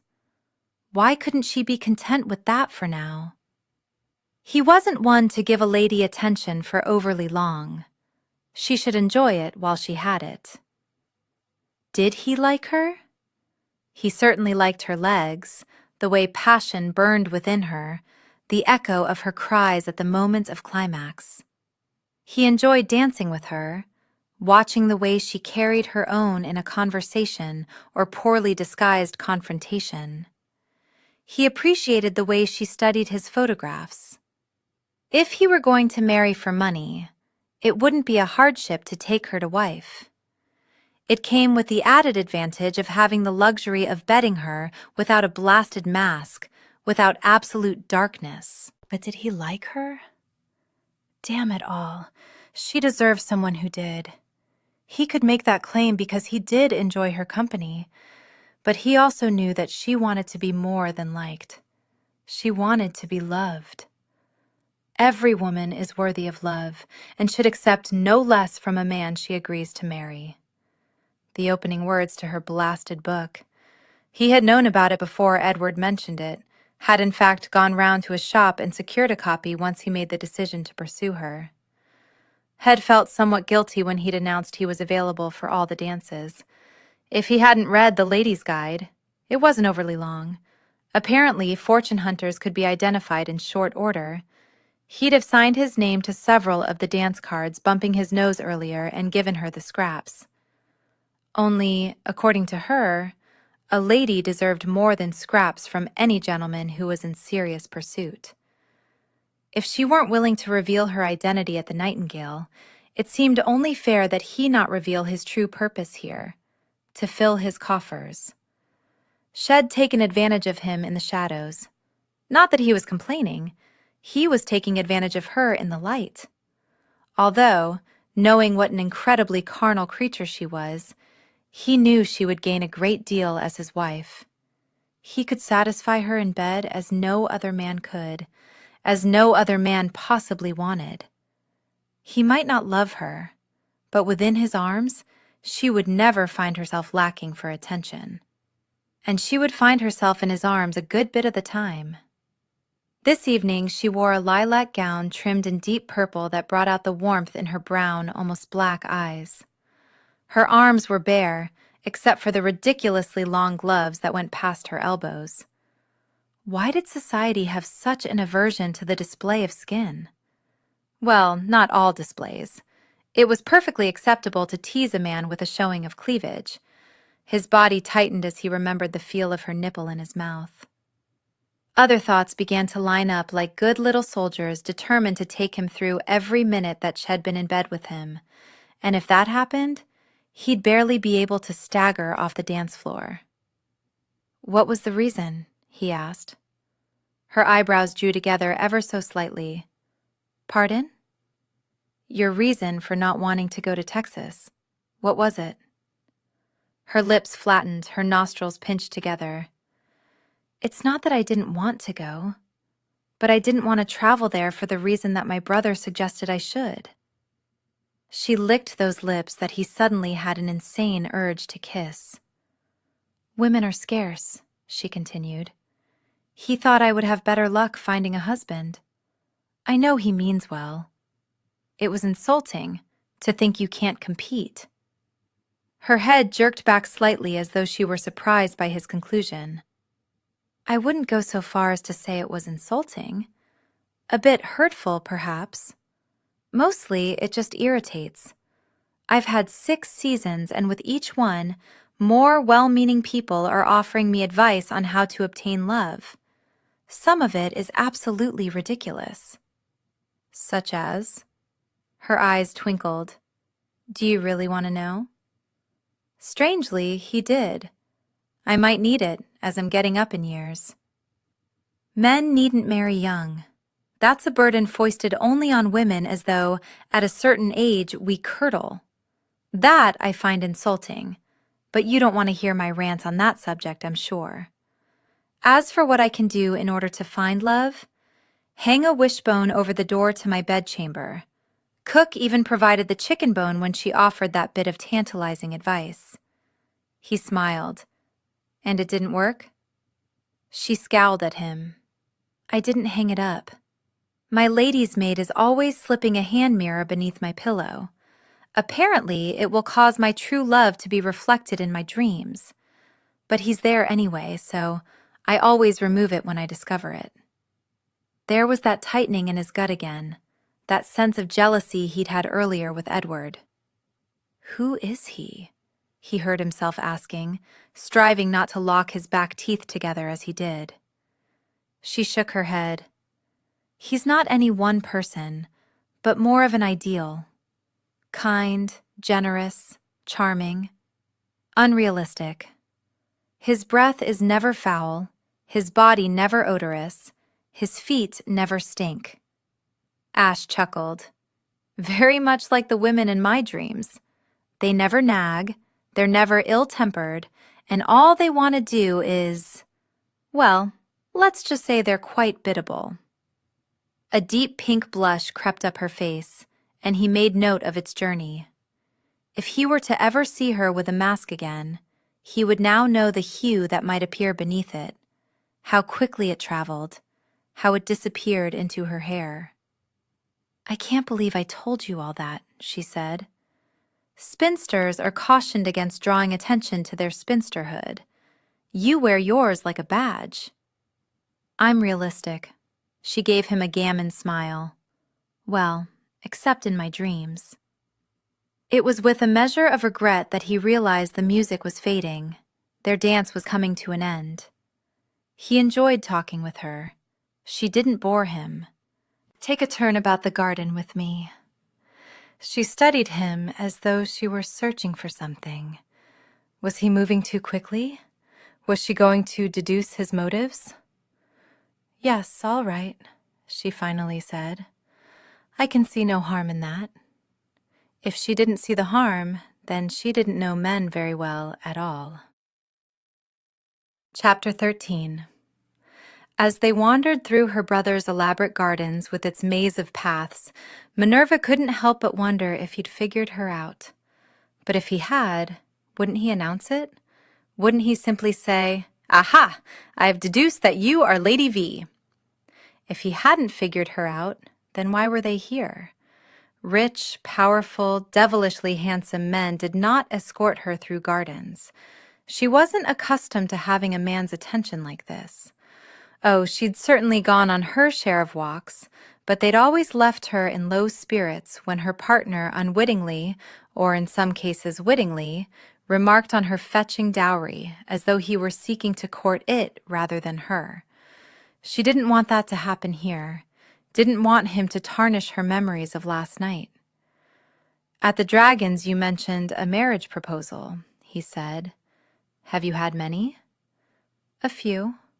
None were to your liking? I liked one of them rather a lot, until he informed me that I was to make sure that I got with child quickly and produced a son. He would not tolerate any daughters. After he had his spare, we would be done. Done? Because she had liked him, his words had been particularly hard to hear. Yes, after that I was free to take a lover, as he intended to keep his mistress. He didn't care for me or my feelings on the matter in the least. He should have at least pretended. His words gave her pause. Was he pretending? When they were at the Nightingale, what passed between them seemed more honest than what she usually encountered with men. I prefer the honesty. I wrote my guide because some men are ever so good at pretending, but it's very difficult to hold on to that pretense for a lifetime. When it fades away, a lady might find herself surprised by what she's left with. Well, I can certainly understand your caution. I'm a spinster by choice because I refuse to be burdened with a man who doesn't love me. I'm fortunate to be blessed with parents who don't believe my singular purpose in life is to be a wife. Is that why you seek out opportunities like cattle ventures? She laughed lightly, striving to play down her talents. I have a head for business and numbers. Too many in the aristocracy fail to comprehend there is a change in the wind. The gents within my intimate circle do understand, and they appreciate my business acumen. Unfortunately, some men are threatened by it, and I fear it makes me a dreadfully dull strolling partner. On the contrary, you fascinate me, Miss Dodger. She tamped down the joy his words brought. Other men had taught her to be vigilant, not to take compliments at face value. Yet she believed him, wanted to desperately. More than that, she wanted him to kiss her. She wanted the intimacy they'd shared. But how could she acquire that without revealing she was Lady V? Perhaps he sensed her yearning. He began leading her off the path. A harsh clearing of a throat stopped him in his tracks. He glanced over his shoulder. "Is that your brother and his wife walking toward us?" Minerva looked back, sighed. "Yes, he's a bit protective of my reputation. He doesn't want me to be forced into marriage because a gent behaved badly." "Have some behaved badly?" His question surprised her, even more so the tone of it, as though he was angered by the thought. "One did rip my bodice, thinking if it appeared I was compromised, we'd have a hasty trip to the altar." "Dear God, you can't be serious." "I'm afraid I am. The next time I saw him, he was quite bruised and battered. I'm not certain who meted out the punishment, my father or one of my brothers. Lovingdon has been a hovering hen ever since." Turning slightly, she called back, "I'm fine." Grace was in need of some air, Lovingdon said, as they neared. "I'm sure she was," Minerva muttered. The couple stopped, and she was very much aware of Lovingdon sizing up Ashebury. "Should probably avoid the shadows," her brother said. "Might find yourself slamming into a fist." "I have no plans to compromise your sister," Ashebury said, and Minerva wondered at her disappointment. Nor did the irony escape her. He'd already compromised her. He just didn't know it. "Plans can sometimes go awry," Lovingdon said flatly.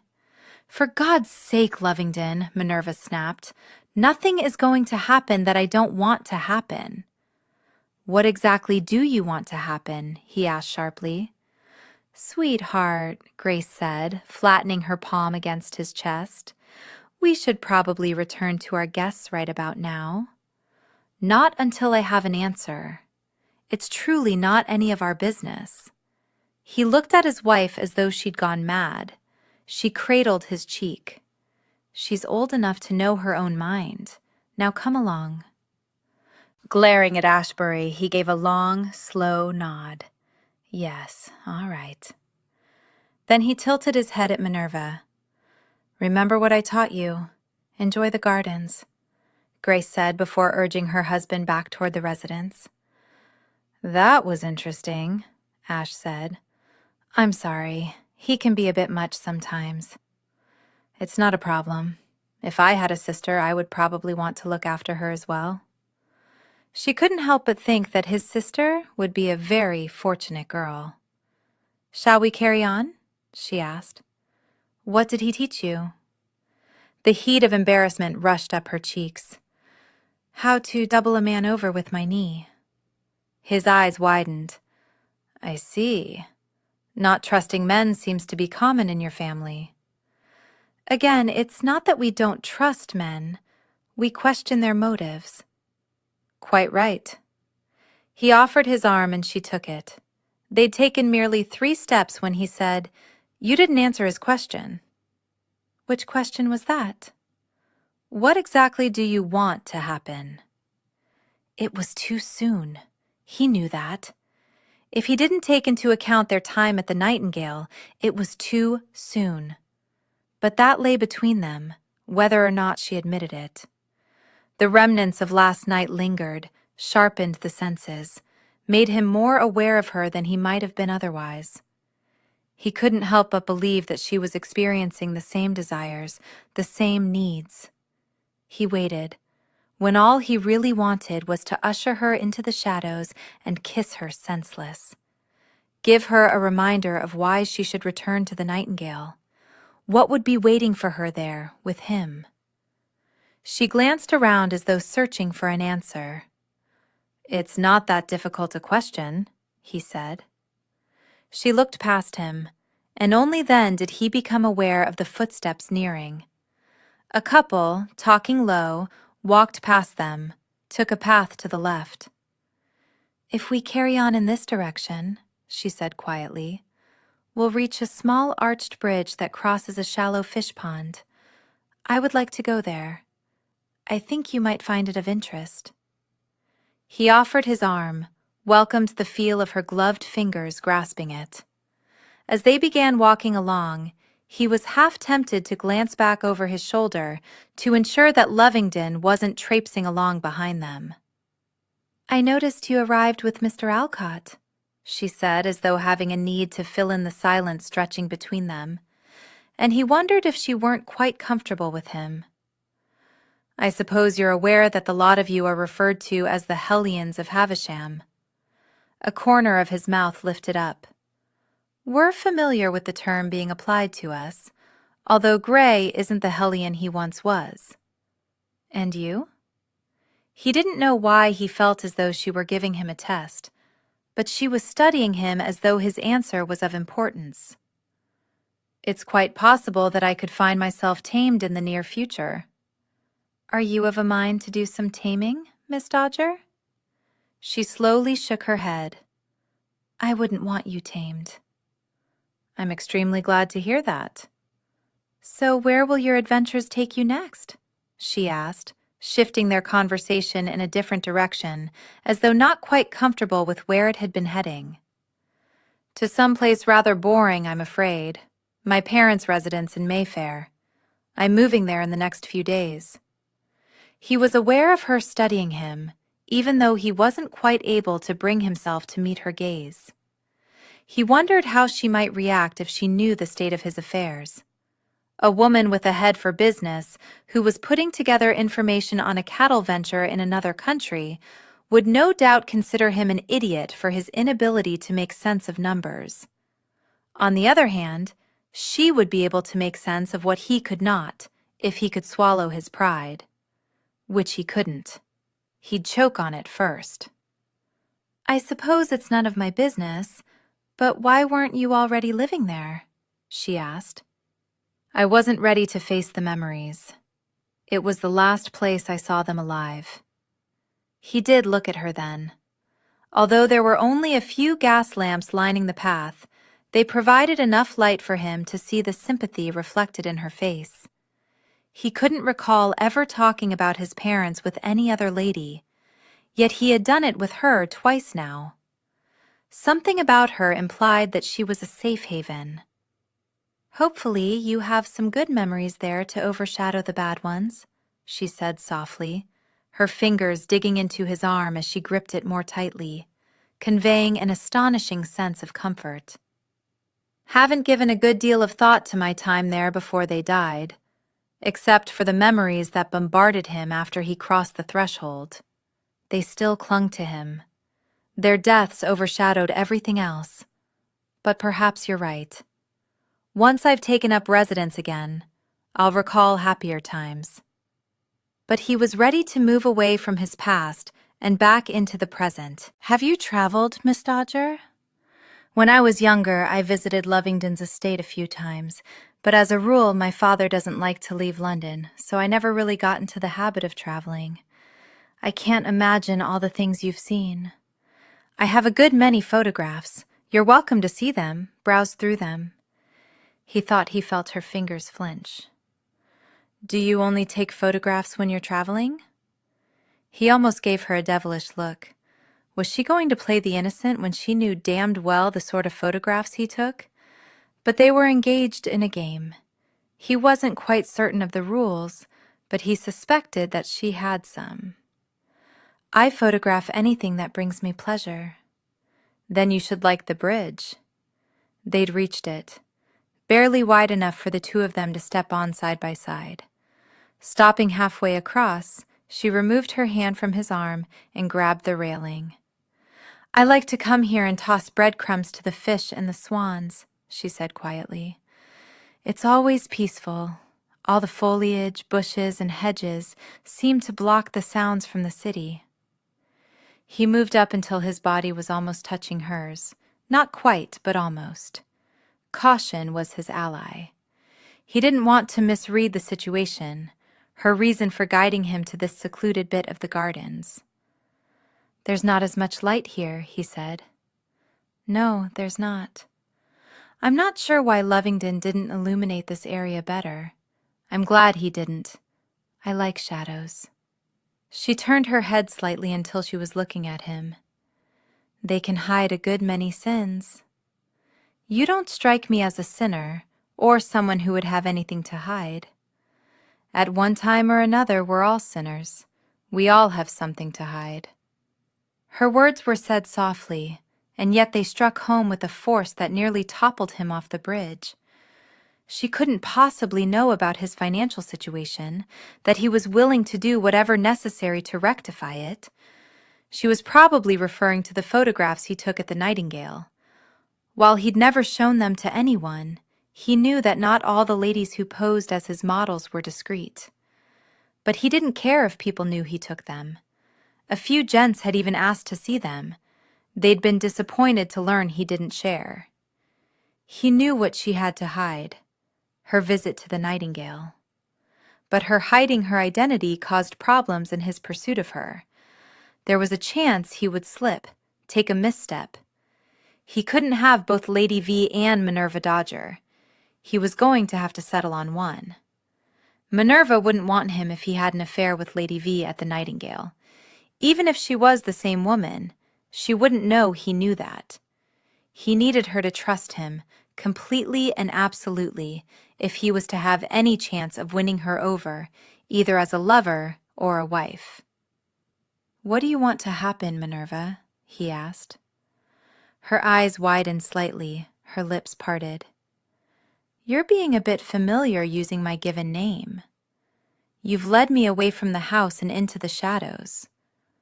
"What do you want to happen?" he repeated. "Are you going to make me say it?" "Surely you can guess. You're the daughter of a wealthy, powerful man who wouldn't hesitate to drown me in that pond if he thought I took advantage. So yes, I want to ensure there is no misunderstanding regarding what you want." Silence eased in around them, thick and heavy, holding even the music and din from the ball at bay. A splash interrupted the quiet. A fish, perhaps, or one of the swans. It wasn't important. All that mattered was that they were alone, in near darkness. "I want you to kiss me," she said boldly. She might as well have latched her mouth onto his. Desire ripped through him at her brazenness. And then, perhaps, because he didn't immediately take her into his arms, she wilted at the edges. The doubt began to creep into her expression, and he cursed every man who had ever made her feel less than she was, every man who had looked at her and seen only a stack of coins. Reaching past her, he cupped his hand on her shoulder and turned her slightly until she was facing him squarely. "Good. Because I've been dying to kiss you ever since you sent your brother and his friends on their way in the ballroom." Then he settled his mouth over hers and took. Minerva could hardly countenance that in the darkness of her brother's garden she was being kissed with such fervor and passion, as though she was one for whom ships set sail, wars were fought, and kingdoms raised. She'd only ever brought one other man here, a gentleman she'd been quite fond of. She wouldn't go so far as to say she loved him, but she thought in time her affection for him would grow and deepen. While staring at the swans, he'd proposed that they marry. No bended knee, no gazing into her eyes, no taking of her hand. His tone had been similar to the one she used when selecting a blend of tea in a tea shop. When she suggested they not rush into anything, he'd merely shrugged and walked off. A week later, she read of his engagement to another. She knew that later she would analyze this moment and every moment that came before it. 6 seasons had taught her that a man's attentions came with a price, and when she was unwilling to pay it, they faded away as though they'd never been. But for now, She shoved aside all the doubts that clamored for attention and locked them away. For now, she allowed herself to believe she was desired, that this man longed to be with her as much as she yearned to be with him. She nearly cried out in disappointment when his mouth left hers, before sighing with wonder as he cradled her face and rained kisses over every inch of it as though he adored what she had never learned to appreciate. Returning his mouth to hers, he gave no quarter as he deepened the kiss, and she fell irrevocably into the fiery passion burning within her. He stoked the flames with so little effort. Drawing back, he skimmed his thumbs over her cheekbones. His grin flashed white in the darkness. "Well, hello, Lady V." Minerva's heart slammed against her ribs, her breath backed up in her lungs. She considered denying it, but how could she do it with any level of believability? What was she to say? "I haven't a clue regarding what you're referring to." On the other hand, she was somewhat relieved to have it out in the open. "When did you know?" With a finger, he slowly outlined where the mask had been, along her hairline, around her lower cheek, across her upper lip. "I suspected when we were talking at Lady Grayling's party. Your size and shape seemed right, but it was more the passion with which you spoke. Your voice gave me pause, and your clothing. Women's clothing can be so ghastly deceptive. But then I danced with you at the Dragons, and my certainty increased. Plus, there was the verbena."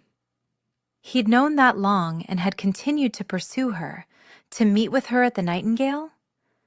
It's not an unusual fragrance. However, perfume provides a subtle difference in bouquet based on the skin to which it is applied. But the kiss just now sealed it. Your taste, your boldness, the manner in which you kissed me back. I could no longer deny the truth of who you are. This changes nothing between us. It changes everything. Knowing what can be between us, you can't expect me to blithely walk away, especially when there can be so much more between us. And I know you like me immensely, otherwise you'd have not asked me to kiss you. Nor would you have allowed me the liberties I took last night. Shh. You don't know who's lurking in the shadows. She'd pressed 2 fingers to his lips to gain his immediate silence. Now he took her hand, turned it over, and placed a kiss in the heart of her palm before curling her fingers over it as though for safekeeping. "You weren't too concerned with who might be lurking about when we were kissing," he said. "A kiss is one thing. The other is something else entirely. They'll both get you to the altar just as quickly if a father finds out about either one.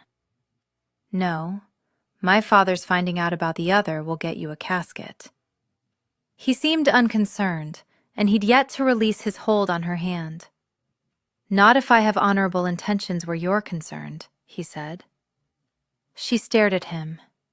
"Are you talking marriage?" "It is within the realm of possibility."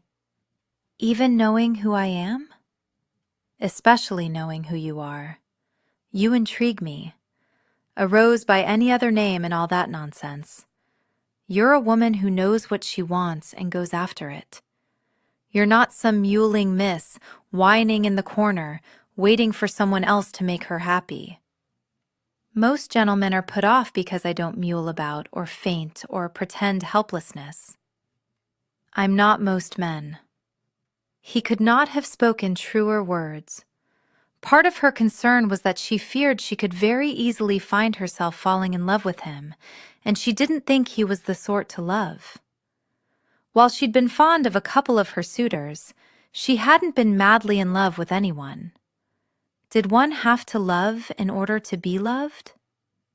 Stepping back, she leaned her hips against the railing of the bridge, finding it easier to think when he released her hand and his wonderful masculine scent wasn't wafting around her. "Why do you want to marry me?" He stepped forward, and she was immediately aware of his nearness, his legs brushing her skirt, his chest nearly touching hers. It would involve little more than her inhaling deeply to close that space between them. There is fire between us. We're good together. She narrowed her eyes. What is your financial situation? Not every man is after your dowry, he said curtly. Then why are you in pursuit? Was it not your cries echoing around me last night? And when the fire of passion burns out? It won't. You can't guarantee that. Moving away from him, she faced the darkest part of the gardens. Was the physical reason enough to marry? Could a relationship without love satisfy for a lifetime? Coming up behind her, he placed his mouth on the nape of her neck. Such a simple touch that caused everything within her to melt. I want you more tonight than I wanted you last night, he said, his low voice sending a warm shiver over her skin. Why didn't you tell me last night that you knew who I was? You seemed to need the anonymity. Perhaps it was part of your fantasy. I wanted to give you what you desired. But I want to court Minerva Dodger. I don't think she'd understand if I was having an affair with Lady V while courting her. Why couldn't she trust his motives? Why couldn't she believe he truly wanted her? Do you love me? Do you love me? She spun around and found his mouth on hers before she could utter a word. The fire ignited almost instantaneously. She melted against him, winding her arms around his neck. Was this enough to keep them both happy for the remainder of their days? He trailed his mouth along her throat. Allow me to call on you tomorrow. Give me an opportunity to show you that you can be as happy with me in the light as you are in the shadows. At such a simple request, she could do little more than nod. He eased away from her. You were correct, he said quietly, seductively, skimming his finger along her lips. I very much appreciate your brother's fish pond. Her laughter bubbled out, making her feel younger than she'd felt in a good long while. I'm not certain I've ever enjoyed it quite so much. That's good to know. I have a competitive streak. I don't want you giving yourself to anyone else. She couldn't think of a single gentleman who could compete with him, but she wasn't going to tell him that. He didn't need any more confidence. We should return to the ballroom, he said, before our absence is noticed and tongues start to wag. He extended his arm. She had 100 questions, 1,000, but she didn't want the warm glow to dissipate. When they reached the terrace, he stepped away from her. We've been gone a rather long while. To protect your reputation, you should go in without me. Would you be here with me now if I wasn't the woman? She glanced around, not certain how to ask her question without giving away too much, in case someone were listening. You thought I was. But you are, so it's moot. You know what I'm asking. I don't think it's what you're answering. He studied her for a moment. I don't know. I do know that the woman I met that first night at the Nightingale intrigued me, and I was desperate to find out who she was. Talking with you at Lady Greyling's I found equally intriguing. That the ladies are one and the same is my good fortune. At least you're honest. She thought that in the space of a single heartbeat he flinched, looked guilty. Why did she have to look for things that probably weren't even there? Footsteps sounded as other couples neared. Thank you for the pleasure of your company, Miss Dodger. I look forward to tomorrow. Your Grace? She went up the steps and crossed into the ballroom. No one approached her. No one stopped her as she headed across the room and ascended the stairs. She carried on until she reached a doorway that led onto the balcony that overlooked the grand salon. Ashebury had entered some time while she made her way here. He was now dancing with Lady Honoria.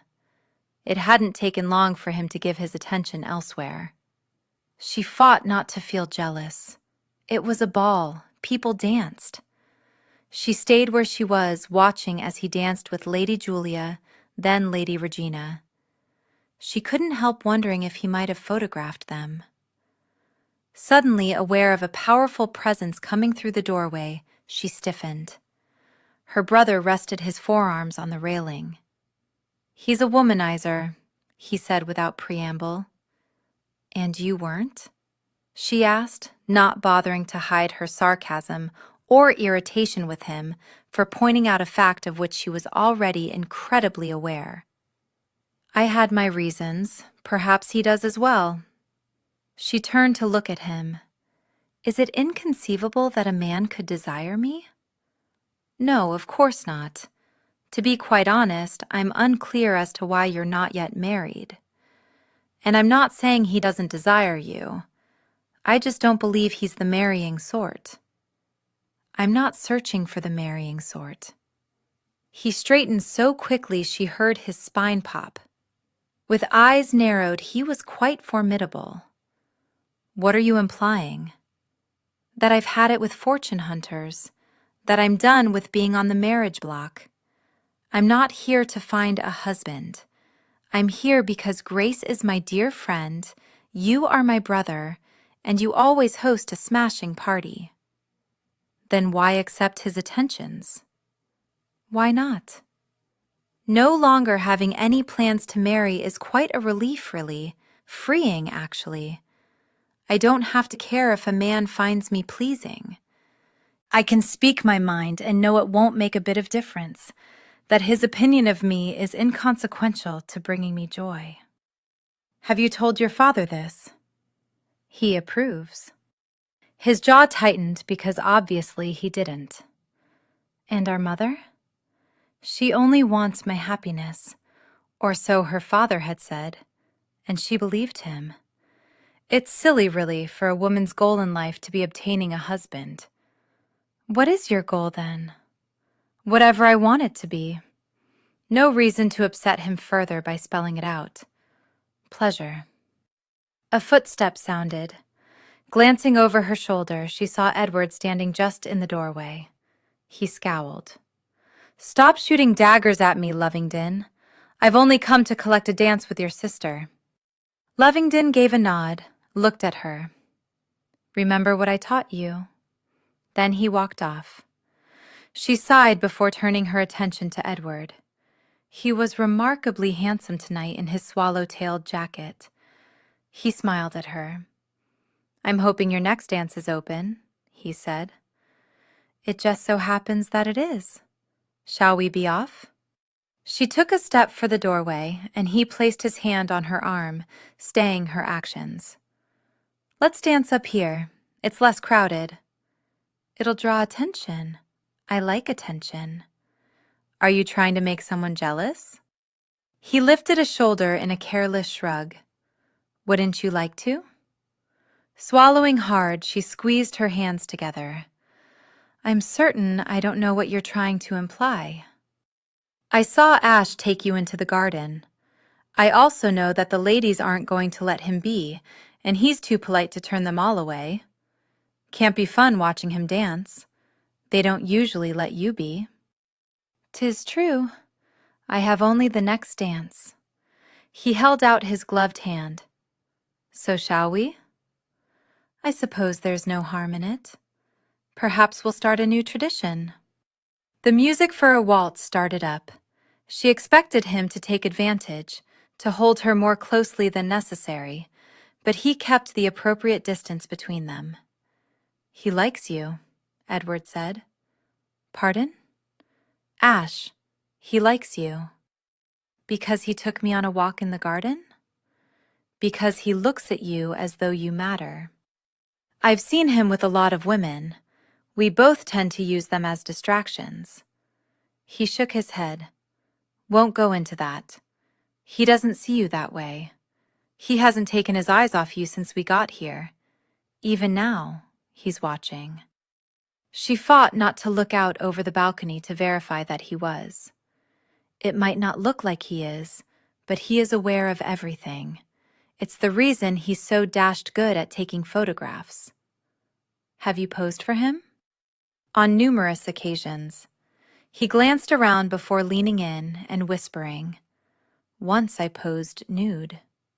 She narrowed her eyes at him. "I think you're embellishing." "Well, I was nude beneath my clothes." She laughed. "You're awful." He smiled broadly. "Well, I am that. And our dance has come to an end." Only then was she aware of the strains floating away. He took her hand, kissed the back of her knuckles. "Thank you for the waltz, Miss Dodger." "Thank you, sir." He released his hold, took a step away, turned back, his eyes somber. "He's a good man. Don't hold it against him because he's my friend." Then he disappeared through the doorway before she could respond. "I told you that if you got within 3 feet of her, I'd lay you flat," Ash growled. Edward pressed his booted foot to the bench seat opposite him as Ash's coach rumbled through the streets. He was surprised his friend had waited so long to confront him. On the other hand, the close confines would make it easier for Ash to pummel him. Ash had 2 inches on him, damn it. "No, you warned me away from the White Swan, so I assume Miss Dodger is the White Swan." "I thought as much. She's the right size." "Edward, relax, I'm not going to say anything. But I take it she's the one you're planning to marry." "If I can convince her that I'm not marrying her for her dowry." "But you are." Even in the darkness, he felt Ash's gaze bore into him. "Oh, I see. Wouldn't it be better to be honest with her? Every man who has ever approached her has wanted her dowry. She wants love. Can you give her that?" Ash sighed heavily. "I don't know. Having seen what love did to Marsden." "How did Albert get past it?" "Hell if I know. The thought of falling in love scares the bloody hell out of me, so I won't do it. You know me. I always take the coward's way." "Which is the reason you killed a lion with a damned knife." He shrugged. "My rifle jammed. By the by, I'm not comfortable with the way you tell that story. If Locke had been at Lady Greyling's, he'd not have allowed it. But he wasn't, now was he? So I could embellish to my heart's content, because you like my stories. Besides, you stabbed him as well. You delivered the killing blow." "We can't know that for sure." Ash chuckled low. "God, you were a madman. I'm surprised your screech didn't chase him off." "I didn't screech. I bellowed. Like an ancient warrior. Like a madman." "Well, when you're raised by one, what more can you expect?" Silence settled in around them, broken only by the steady clopping of horses' hooves. "Why did you dance with her?" Ash asked quietly. I recalled Lady Hyacinth's words at the roulette table. "I like dancing with spinsters. They're always so grateful for the attention." "You're an arse, Edward." Edward smiled. Yes, he was. But he was a relatively harmless one, as long as nothing threatened those he cared about.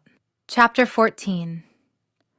Minerva had taken extra care in preparing for the day, choosing a pale pink dress that managed to draw out the red in her hair so it didn't appear quite so dark. Her maid put it in a soft style that left tendrils curling along her cheeks, highlighting her eyes. She wasn't conceited enough to think she looked pretty, but she considered herself more than passable. Her nerves causing butterflies to alight in her stomach, she barely ate any breakfast, incredibly grateful that her father didn't comment on it. She wasn't accustomed to being anxious about a gentleman's calling. She'd had plenty, but none with whom she'd lain. She knew the firmness of his muscles, the warmth of his skin, the way he moved against her. She feared something was wrong with her moral compass because she felt no shame at all for knowing all these details.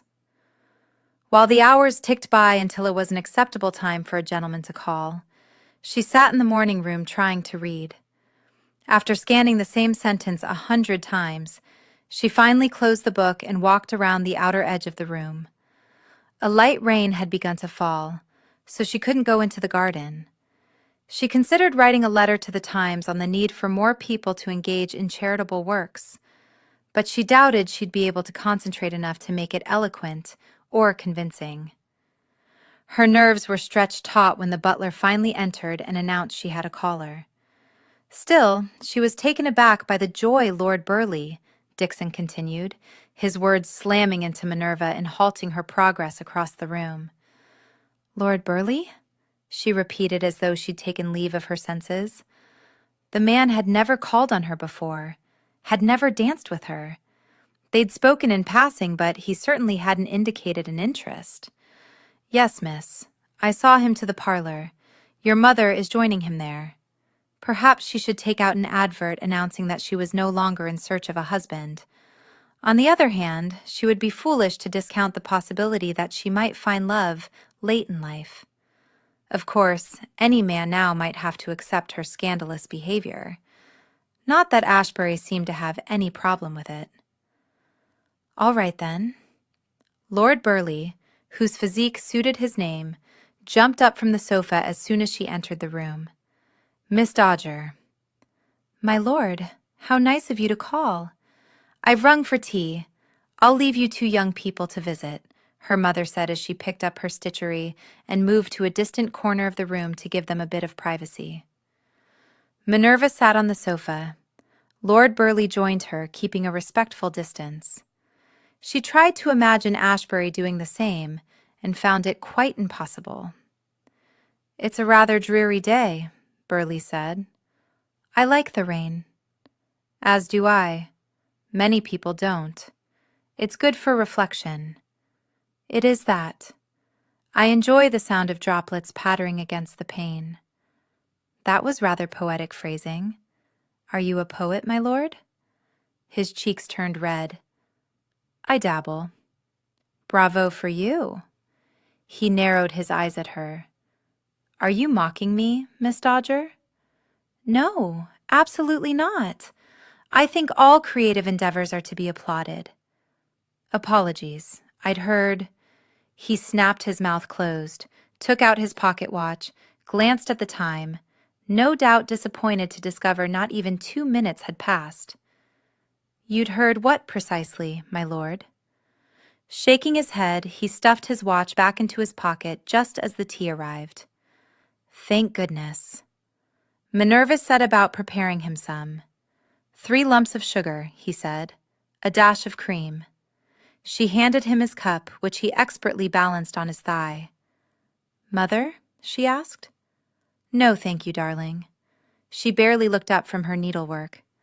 Minerva could never become so absorbed poking and pulling thread through cloth, although she certainly envied those who were able to create such lovely tapestries. After preparing her own tea, Minerva glanced over at Burleigh to find him studying her. She gave him what she hoped was an encouraging smile. Drawing his brows together, he cleared his throat. I saw you at the Lovingdon ball last night. Her heart gave a little stutter. Hopefully he'd not seen her in the garden. Oh? I realize that we've never really gotten to know each other. I do wish you'd ask me for a dance. My size makes me somewhat clumsy in that regard. I suspect you're a bit hard on yourself, but in either case, I think we could have managed. He blinked several times. You're kind to say so. You say that as though you're surprised I'm kind. He touched his teacup, released it. I'd heard you were. He cleared his throat. A termagant? Giving a little nod, he furrowed his brow, wrinkled his nose. Difficult. And yet you've come to call. My father recently passed. What had that to do with anything? Yes, I heard. I should have offered my condolences when I greeted you. No need for that. He was up in years, had a good life. But I must see to my duties now. I'm in want of a wife, and so I thought to call on you. That's very kind of you. I'm a bit older, and so I don't have a lot of patience for the silliness of young girls. This reasoning was one that she hadn't encountered before. While it was refreshing, she also found it a bit insulting. So my age appeals to you? You don't giggle. Not as a rule, no, although I have been known on occasion to laugh. Not loudly, I hope. Depends, I suppose. She thought she heard the door knocker. She'd welcome Lord Sheridan at this moment. She glanced over as Dixon walked in, holding a silver salver. He extended it toward her. Lifting the card, she read it and tried to tamp down her joy. Please show in the Duke of Ashebury. Minerva didn't miss the speculative look in her mother's eyes as she lifted her head from her work, nor the disappointment in Burleigh's. Everyone rose as Ashebury strode in. He headed straight for her mother, took her hand, and kissed the back of it. Madam, how wonderful you look. Thank you, Your Grace. It's a pleasure to have you visit. The pleasure is all mine, I assure you. Turning, he zeroed his gaze in on Minerva, completely ignoring Burleigh as he crossed over. She halfway hoped he'd brazenly take her hand as well, but he merely tipped his head to the side. Miss Dodger? Your Grace? He shifted his gaze slightly. Burleigh? Ashebury? Hope I'm not interrupting. You are never an interruption, Minerva said. Would you care for some tea? I would love some. 1 lump of sugar, no cream. I lost an affinity for cream on my various journeys away from civilization. Quite impossible to transport. Minerva took her seat, aware that Burleigh sat just a little nearer to her. Ashebury took the chair closest to her. You must have missed having tea on your travels. On the contrary, a gentleman always takes tea with him, even into the wilds. I don't see how one could properly prepare tea in the wilds, Burleigh said. Oh, it can be done, Ashebury said. You must read The Art of Travel, Burleigh. Fascinating. You'd be surprised what one can and is willing to do out of necessity. Taking the cup Minerva offered, he sipped the brew. Darjeeling. Excellent. I'm not certain I've ever had a gentleman identify the type of tea before. I have a refined palate. I can distinguish the flavors of almost everything that carries a unique taste. Wine, spirits, tea. His eyes darkening, he lowered his gaze to her lips, and she realized what he had left unsaid. A woman's kiss, her mouth. Shifting in her seat, Minerva took a most unladylike swallow of her own tea. Silence began to ease around them. She noticed the teacup resting on Ashebury's firm thigh, thought how much more delicate it appeared there than it did on Burleigh's thigh. While Burleigh was broader than Ashebury, Ashebury seemed larger. Perhaps it was because his clothes fit so well, leaving no doubt that he didn't possess an ounce of fat. It could also be that she knew the feel of that thigh beneath her sole, knew that it provided a very secure place upon which a saucer could rest. What were you discussing before I interrupted? Ashebury asked. The merits of age, Minerva said, hoping he wasn't aware of where her gaze or her thoughts had drifted. Of wine? Of ladies? That seems rather inappropriate. The ladies I know are so secretive about their ages. We were discussing that older ladies don't giggle like silly younger ones, Burleigh said impatiently. What's wrong with giggling? Ashebury asked. It's irritating. I don't want a wife who giggles. Miss Dodger is not prone to giggling. Ashebury's gaze came to bear on her. Is she not? I wager I could make her giggle. Why would you want to? Burleigh asked. Why would you not? As I mentioned, it's irritating. On the contrary, Burleigh, it's a joyous sound. A woman should giggle at least once a day. His gaze never left her. She noticed a faint tinkling sound, Burleigh's teacup rattling slightly on the saucer as he was growing agitated. He was her guest. She couldn't let Ashebury unsettle him so. "How does one make tea in the wilds?" she asked. Ashbury gave her a slow smile, and she knew he was fully aware that she was attempting to defuse the situation. "A fire, a kettle, a teapot, and tea. The same way one makes tea in civilization," Burley said. "A little variance here and there." "We did end up giving our kettle, teapot, and some tea to a tribal chief. He was rather fascinated by the process. I'm not sure where Hell obtained tea once he's used up all that we left. Would you like to see a photograph of him?" "No," Burley answered as Minerva said. "Yes, I cannot deny a lady her desires," Ashbury said, setting aside his cup before shifting his body from the chair to the edge of the sofa cushion. Minerva slid over quickly to prevent his landing on her, which only served to nestle her up against Burley. She was acutely aware of the man's stiffening, couldn't imagine Ashbury reacting in a similar manner. If he found a woman up against him, he would no doubt curl around her. A small smile played over Ashbury's lips. The bugger was enjoying manipulating them, making Burley uncomfortable. She shouldn't find herself drawn to him when he was misbehaving so, and yet she couldn't seem to work up any annoyance over it. Burley hadn't done anything wrong, but neither had he done anything right. She wasn't attracted to him. His suit of her would go nowhere. She should probably tell him. Later, when Ashbury was no longer here. He slipped a large hand inside his jacket pocket, removed a packet tied with string, and placed it in her lap. "You may do the honors." He was as close as Burley, if not closer, his thigh resting against hers, their hips touching, and yet she didn't feel crowded on the right side. She couldn't say the same for her left. Was it because she'd been incredibly intimate with the man, because of what they'd shared? Or was it simply his way to be completely comfortable against the female form? Probably the latter. She didn't want to consider how many ladies he might have been this close to. Pulling the ends of the bow, she released the string from the wrapper and set it on the low table before her. Then she slowly peeled back the paper. She was greeted with the sight of the chimpanzees. Soulmates, she'd bet her life on it.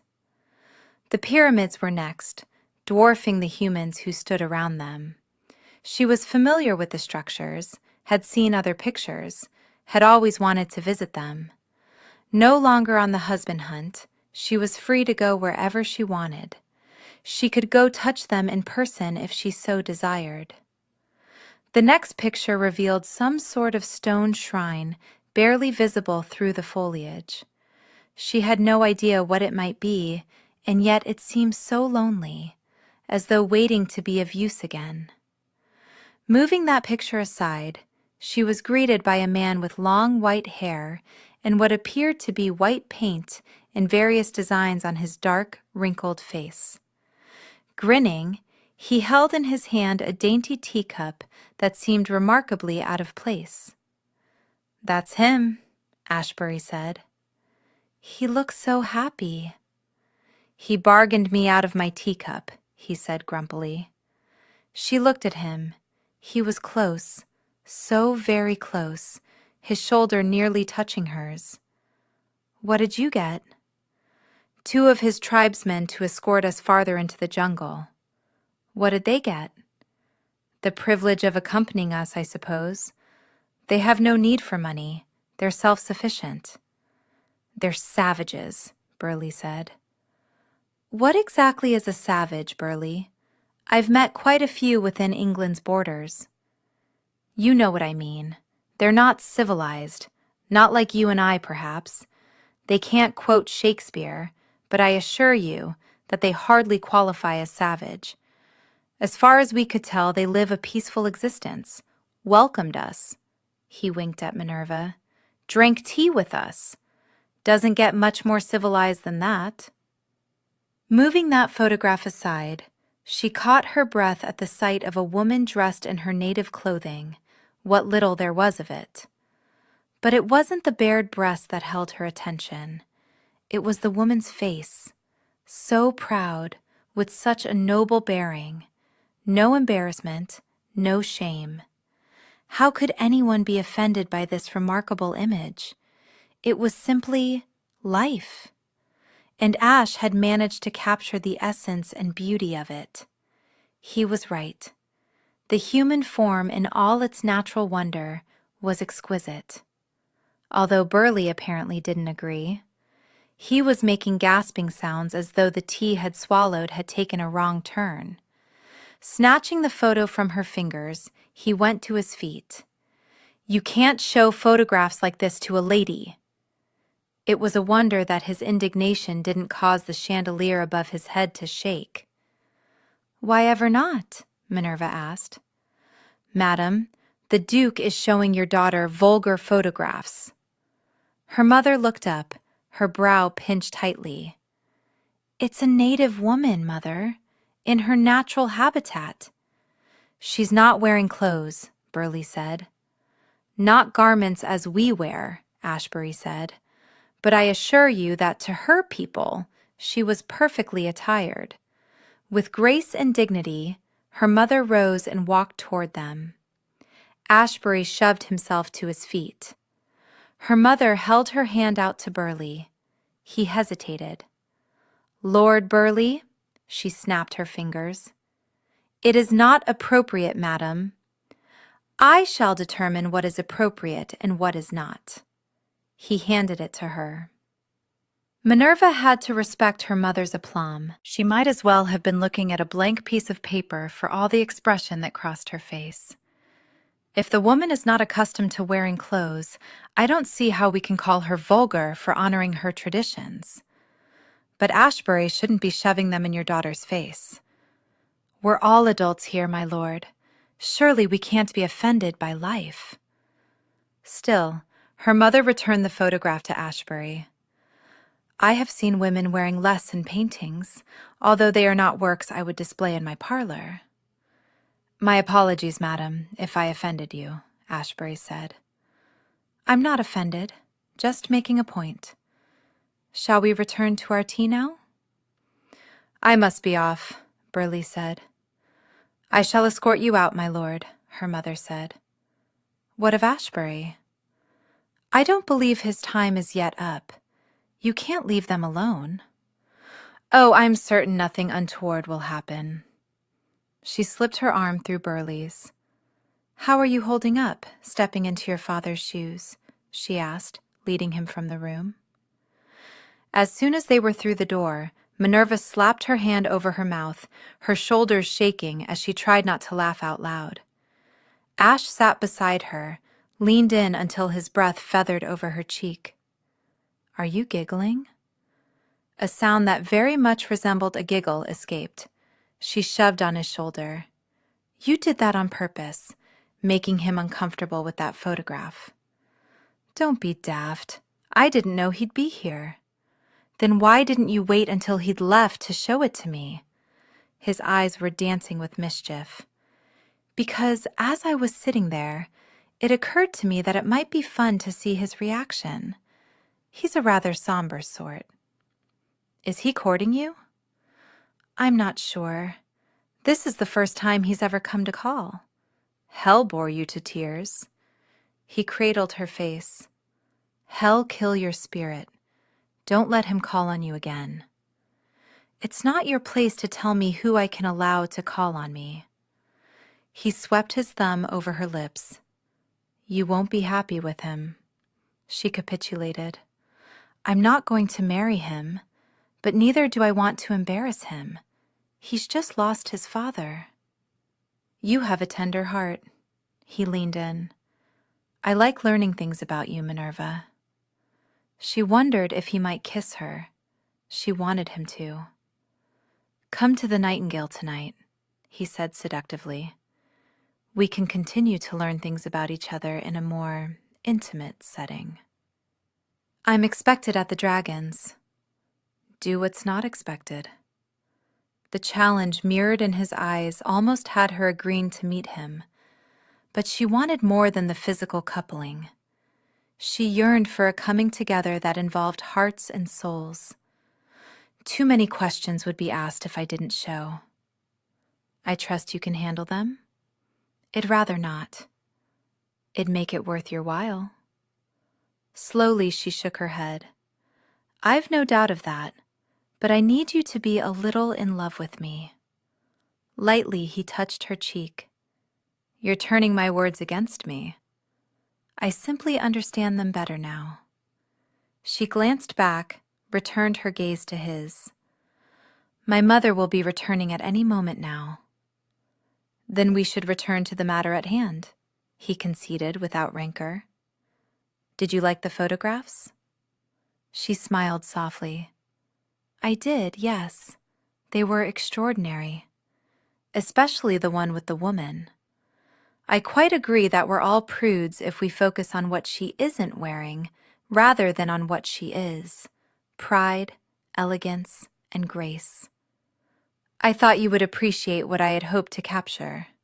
She reminds me very much of you. At the compliment, heat warmed her face. You have quite the imagination, she said. If you can convince your brother to allow me to use the bridge in his garden as a setting, I can show you. I'm flattered, but I seldom pose for photos or paintings. I never like the way they turn out. You'll like mine, she laughed. I don't know if you're confident or arrogant. He leaned in a little more until his breath was skimming over her cheek. You know what I can do in the dark. Let me show you what I can do in the light. She was struck with the image of him laying her out across the bridge, hovering over her, before using his mouth to take a delicious journey along her body to the juncture between her thighs, bringing her pleasure as the sunlight warmed her skin, and her cries, a throat clearing, had her jerking as though her thoughts were dancing around the room for all to see. With a decidedly wicked smile that implied he knew exactly where her imagination had been traveling, he slowly shoved himself to his feet. Tamping down her pounding heart, Minerva rose as well. I must take my leave, he said. You're welcome to keep the photographs. I shall treasure them. And she would. She wouldn't be able to look at them without thinking of him and the intimacies they'd shared. Those intimacies were beginning to go beyond the physical to include shared moments that connected them in ways that she'd never been associated with anyone outside her circle of family and close friends. Then I've found them a good home, he said quietly before walking away. He stopped to have a word with her mother, then carried on through the doorway. Sitting back down, Minerva picked up the photographs. Nothing he could have given her would have pleased her more. She rather suspected he knew that. He knew her better than any other man. Should she be comforted or wary by that thought? Acutely aware of her mother settling on the cushion beside her, Minerva fought not to blush. What an interesting afternoon. When did Ashebury start taking an interest in you? Her mother asked. We spoke a little when I attended Lady Grayling's party. Our paths have crossed a few times since. You looked rather pleased when he walked through the door. I find his adventures interesting, and his photographs. He's very talented. Her mother took the top one, the chimpanzees, which Minerva thought would forever remain her favorite, and studied it. He has a good eye. She thought her mother was talking about more than the picture. How did you know, unequivocally, that father loved you? Her mother's eyes softened with remembrance. When I met your father, he cared only about acquiring wealth.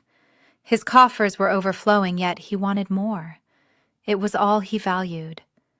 Then, one day, he was willing to give it all up for me. She'd always known the basics of her parents' tale, but not the specifics. I think that's the reason that I dislike fortune hunters. They have nothing to give up. Don't be so sure, sweeting.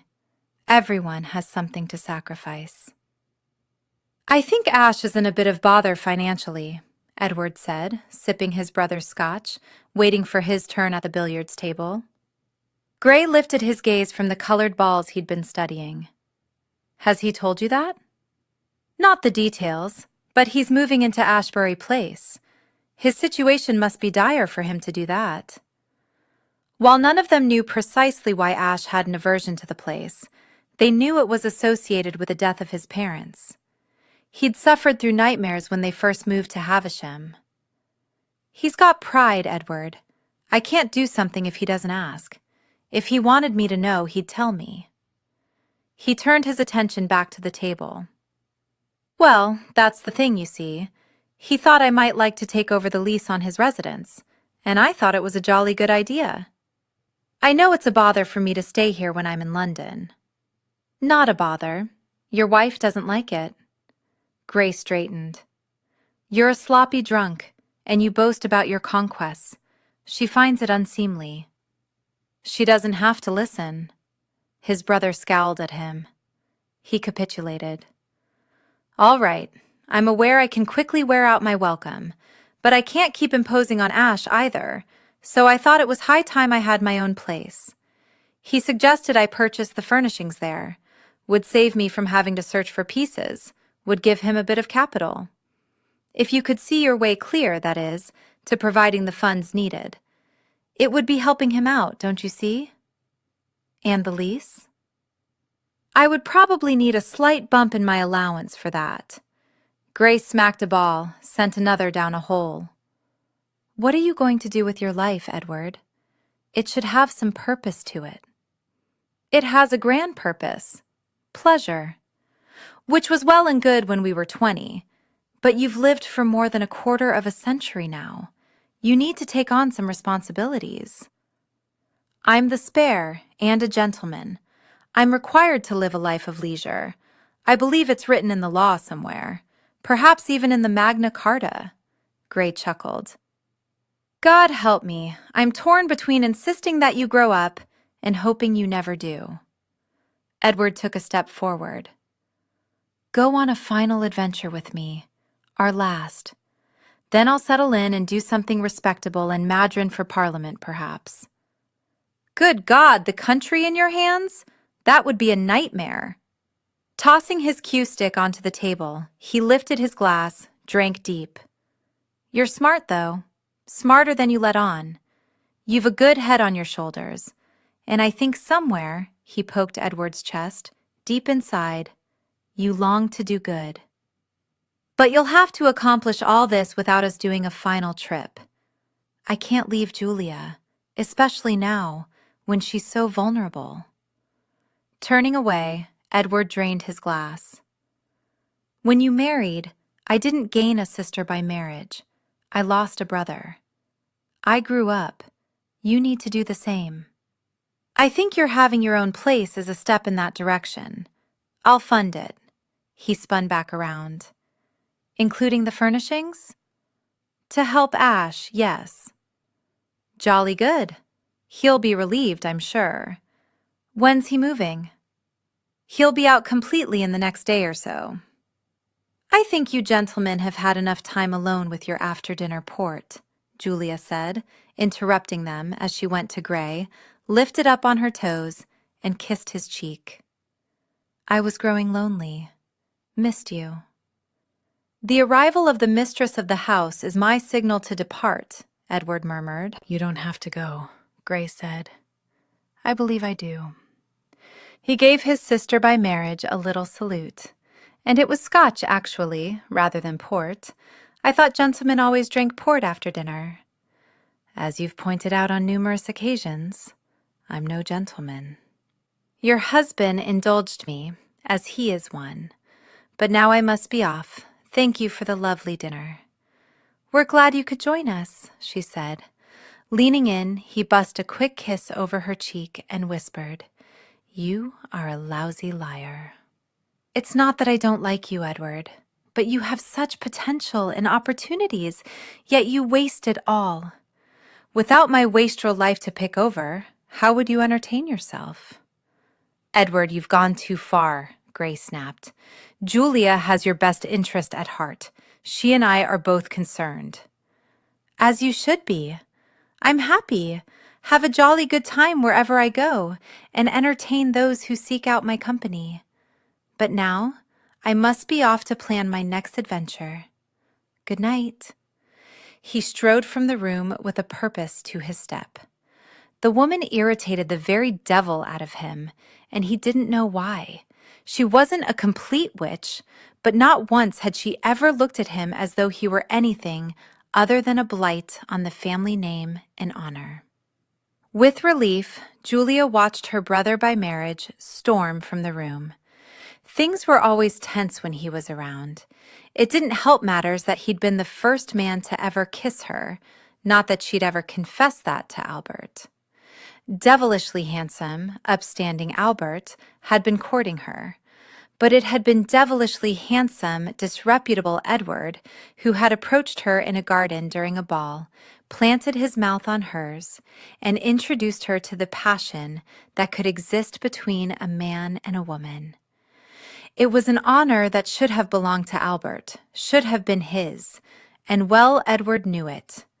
But he had thought it would be a lark to pretend to be Albert, to steal the kiss, and she'd never forgiven him, or herself for how very much she enjoyed it. It was only by being ever vigilant since that she was able to tell the brothers apart. Their looks were identical. It was only their mannerisms and behavior that distinguished them. Edward cared for nothing save his own pleasures, while Albert put everyone before himself. It was one of the reasons she loved him so very much. Her husband walked to the fireplace, rested a forearm against the edge of the mantel, and stared down at the empty hearth. She disliked Edward's visits because they always left Albert feeling as though he should do more for his brother. She glided over to him, raised up on her toes, and whispered, "I wish you wouldn't torment yourself so. I wish he was gone." He turned his head, smiled at her, rubbed the lobe of his right ear. "Sorry, my bad ear. Did you say something?" Another thing that distinguished the brothers. Albert had lost his hearing in the right ear when he was 5, and Edward had shoved him into an icy pond. That he then jumped in to save him didn't alter the fact that he was responsible for the infection that damaged Albert's ear. Not that Albert saw it like that. He claimed they were simply rambunctious boys who allowed things to get a little out of hand. But Julia sometimes suspected that Edward was jealous of his older brother. Albert inherited everything, while Edward was merely the recipient of his brother's generous heart. "Only that I love you," she said. His grin grew. "You should always say that, only to the left ear." "I'm sorry that I can't make him like me," she lied. She couldn't care less if Edward liked her. Every time he went on his travels, she prayed fervently that he wouldn't return. Life was so much easier when he wasn't about. Albert tucked loose strands of her hair behind her ear. "Edward can be trying at times. I think where you're concerned, though, he's jealous. I have a beautiful wife, and he is alone." She gave him a teasing look. "Based upon all the women he talks about, I'm not certain you can accurately claim that he is alone. But none of them are good for him, not the way you were good for me. Although he did say that if we took a trip together, he would grow up when we got back." Her chest tightened. "Are you going?" Slowly, he shook his head. "I won't leave you." Swallowing her fears, the fears she'd always had regarding her good fortune in having such a wonderful man's love, the fears that their happiness could be ripped away, she said, "You can go if you want." Cradling her jaw, he held her gaze. "I'm not going to leave you while you're with child. I'll be perfectly fine. If you were to lose the babe while I was away, do you think I'd ever forgive myself? It wouldn't be your fault. Neither of us did anything that caused me to lose the other 3. I hope this one is a boy. I want to give you your heir." I hope only that it's healthy and that you survive bringing it into the world." He drew her close, wrapped his arms tightly around her. "I don't want to lose you, Julia." "You won't," she promised, even knowing that some promises weren't meant to be kept. Sitting in his library, Ash swirled the amber liquid in his glass, mesmerized by a vortex that seemed to resemble his life.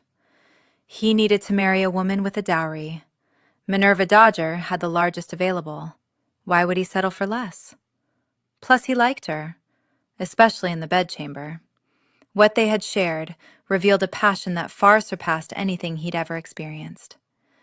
He hadn't liked one bit walking into the Dodger parlor to find Burley sharing the sofa with Minerva. As a rule, he wasn't the jealous sort, but it appeared where she was concerned, none of his rules were holding. Tomorrow, preparations for moving into Ashebury Place would begin in earnest. Tonight, he was in need of a distraction. It existed at a gaming hall, even if he didn't wager, and Minerva would be within the walls of the establishment. Getting up, he returned his glass to the sideboard, turned for the door. "Ah, there you are," Edward said as he strolled in. "Have some jolly good news. I've spoken with Gray. Whatever items you want to leave here, I shall have the means to purchase." Ash released a grateful sigh. "That certainly makes things easier all the way around. I'll have my man of business tally up the costs. I thought you'd be pleased." He walked to the table, poured himself a scotch. "What shall we do tonight to celebrate? I was about to head to the Dragons. You're welcome to join me." Edward studied his scotch as though he were seeking an answer within its depths. "No, I'm more in the mood for something that involves women. Women are at the Dragons. Respectable women." He shook his head. "Not the sort I fancy." Ash felt somewhat of a dilemma, not wanting to abandon Edward after his generosity, but very much wanting to see Minerva. His desire to be with her won out. "As I'm not in the mood for the sort of women you fancy, I'll leave you to them." Edward grinned. "You're already starting to sound married. By the by, when you do move out, leave the spirits. If you want any staff to stay behind, just let me know how many. Leave as many as you like. I'll keep them on." As though his words were of no consequence, he tossed back his scotch. But Ash knew them for what they were, an attempt to ease his burden. "Edward, I appreciate everything you've done here." His lips twisted up into a mockery of smile. "We orphans have to stick together. As much as I wish you hadn't lost your parents, I was always rather glad I didn't have to go to Havisham alone." Edward reached for a decanter. "You're getting sentimental. It doesn't suit you. Go lose some money. You'll feel better." Grateful that Edward was putting an end to what might have become an uncomfortable conversation, Ash chuckled with relief. "And you? Go find yourself a good woman for the night." "Don't want a good one." He grinned devilishly and wiggled his eyebrows. "I want one who is very, very wicked." But Ash knew that sometimes they were one and the same. Minerva Dodger had taught him that.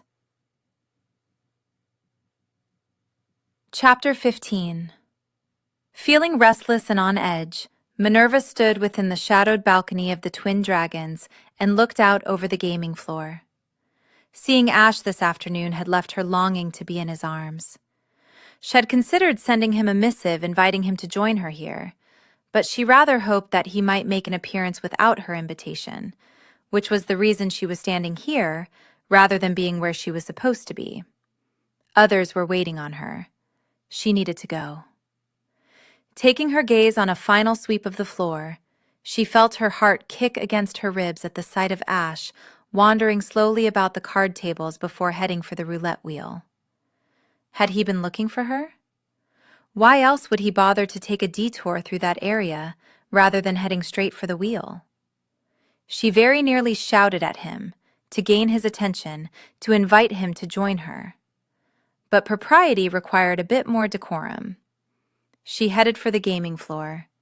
He was standing near the roulette table, watching, not yet playing. She liked that he wasn't the sort to dive right into gambling, that he took his time. Some of the members were rather rabid about it. The gentlemen who had been included on her list, men I'll never marry. She knew she could never love someone for whom gambling was an obsession rather than a pleasant pastime. Your Grace. He turned, his brilliant blue eyes warming. Miss Dodger? I was hoping to find you here, but I didn't see you at the tables. When had any man sounded so sincere when speaking with her? I'm playing in a private room. Would you care to join us? I know cards isn't a game you prefer, but you don't have to play. You could watch. He gave her a wicked smile. I've never seen the appeal of being a voyeur. However, watching you could prove me wrong. I don't think I'd be that interesting. And you're right. It's incredibly boring to watch someone play. I don't even know why I made the suggestion. If the choice is standing here watching a wheel spin and my coins dwindle, or watching you, I choose the later. Besides, I'm assuming this is the exclusive game in the inner sanctum that is whispered about, but few are allowed to experience. She smiled brightly. It is, indeed. Then I would be more than delighted to accept your invitation. Who knows? You might even decide to play. The private rooms were legendary. He wasn't surprised Minerva possessed a key that granted her access to them, but it did allow him to understand why she might have instructed his driver to bring her here. With her mask hidden in the folds of her skirts, she could whisk through the gaming area and find solace in here. Even if he'd followed his driver that first night, she'd have been able to disappear before Ash would have been able to catch a good glimpse of her unmasked. Clever girl. She led him up a set of stairs and down a darkened hallway. They passed a shadowed alcove. Grabbing her arm, he drew her back into it and latched his mouth onto hers. She didn't protest or object, merely wound her arms around his neck, pressed her breasts against his chest, drove him mad with her eagerness. Why were they playing this damned game when this existed between them? Why weren't they at his residence, in his bed? And why was it that he couldn't get enough of her? Was it because she was the one who established the rules, the one in charge, the one who dictated the terms of their arrangement? What arrangement? He was trying to keep his head, court her the way her blasted book said he was supposed to court her, but all he could think of was cupping her bare breast, kneading it, suckling on it. All he wanted was the freedom to glide his mouth along her bare legs, kiss her behind her knees, press his lips to her birthmark, tease and taunt her with his fingers and tongue. He wanted to be inside her, riding a wave of pleasure that was more intense than anything he'd ever experienced. He dragged his mouth along her throat. Come to my residence. I'm not half tempted, she said on a sigh. Be all tempted. With a soft laugh, she cradled his face. Doesn't it frighten you, this mad attraction between us? No, we should glory in it. It's not always like this. Is it not? He cupped her cheeks. For me, it's never been this intense with any other woman. Marry me, Minerva. We'll have this every night. He heard her small gasp of surprise. I don't know that it's enough to carry us through a lifetime. But what a ride we'll have until it burns out. So you think it'll burn out? He cursed the disappointment he heard in her voice. Part of him thought it had to.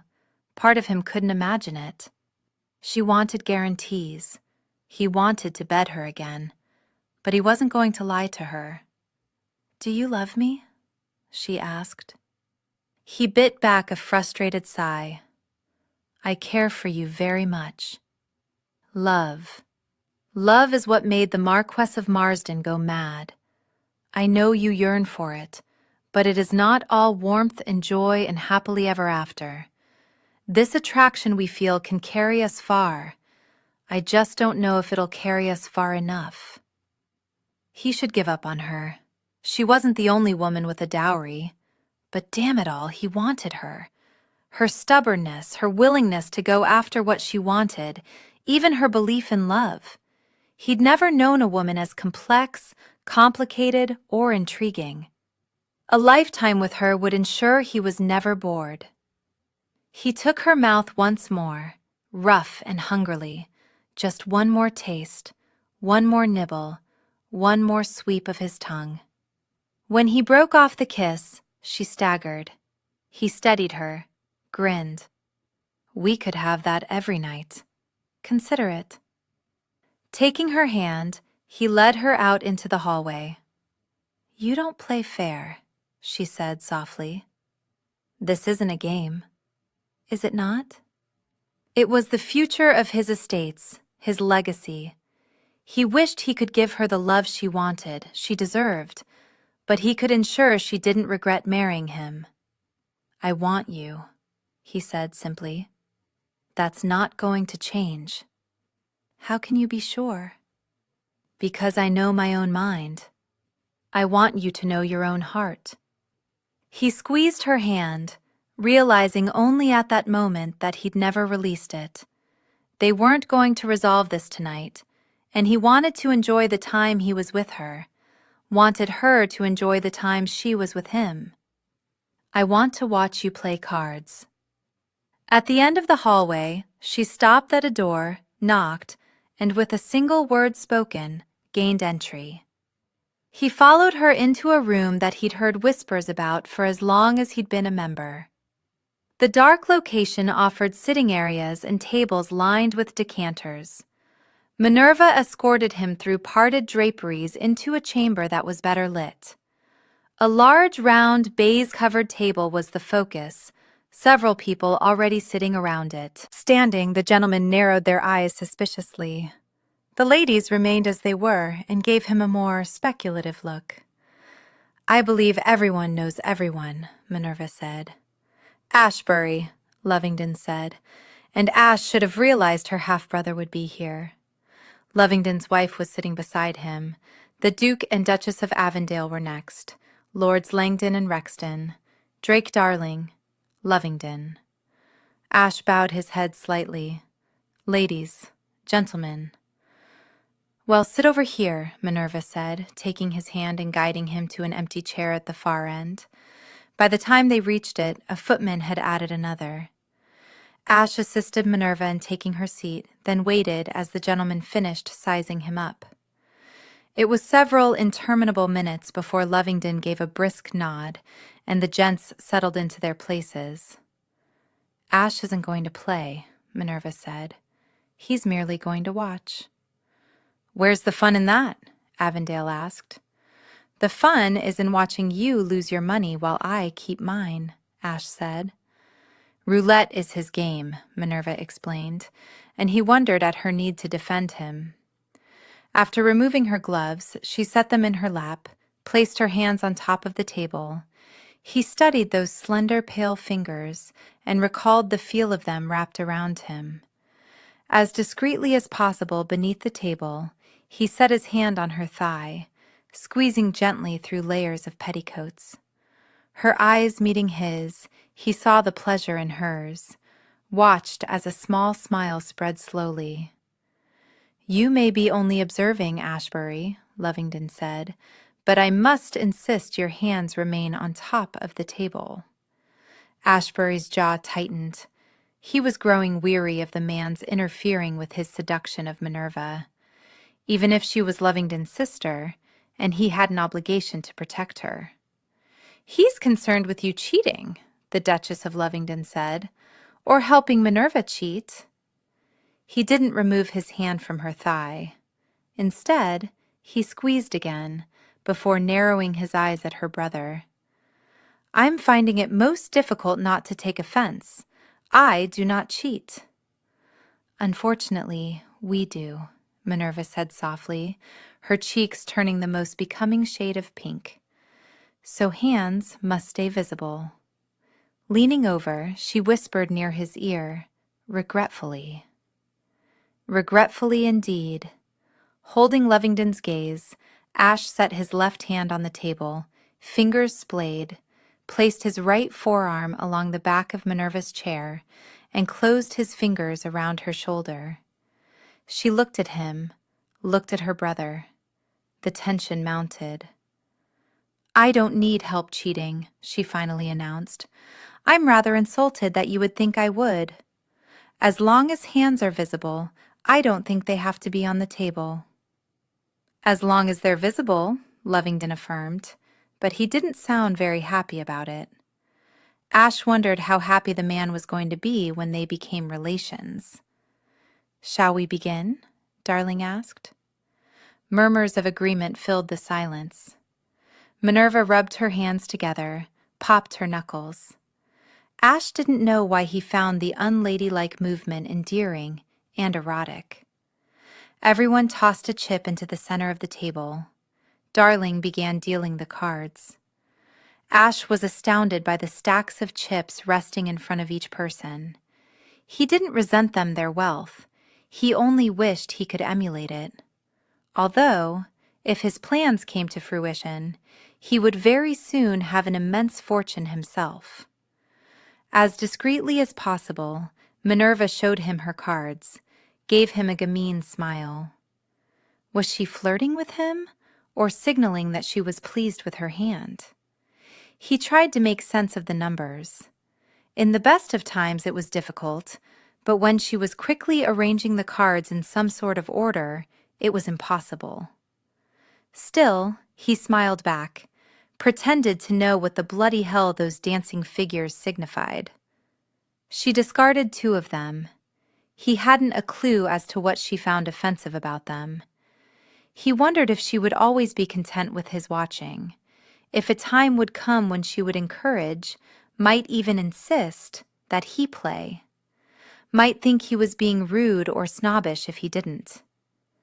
When the round ended, she was the one who reached across the table and brought in all the chips. "Ah, 500 pounds. Lucky me." "You can help me stack them," she told him. He could manage that. The various denominations were marked in different colors. He didn't have to add anything up. "How did you know how much?" "I kept a tally as the chips went in." In her head? She didn't even need to put it on paper? Remarkable. She scoffed. "Not really. I'm sure everyone at the table is doing the same." Bloody hell, she was sharp. He would have to ensure that she never found out about his inability to conquer numbers. Otherwise, she might think him a complete ninny. And why would she ever want a man who couldn't keep up with her? Darling gathered up the cards, began shuffling them with ease. "Say, Ashbury, I had a rather interesting conversation with Lord Sheridan recently. He demanded that I revoke your membership." Every movement at the table stilled. Glasses lifted partway, people leaning in to say something to their spouse, wrists flicking to toss another chip toward the center of the table. Except for the shuffling of cards, their rush of sound punctuated the otherwise hushed silence as all eyes came to bear on Ash.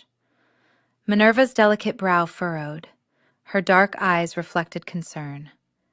"He said there was an altercation between you 2, Darling continued, his hands never stopping the incessant shuffling. "I'd hardly call it an altercation," Ash said.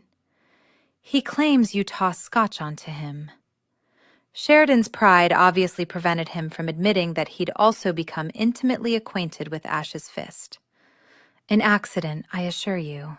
I stumbled, and my scotch flew. I couldn't stop it from landing on him."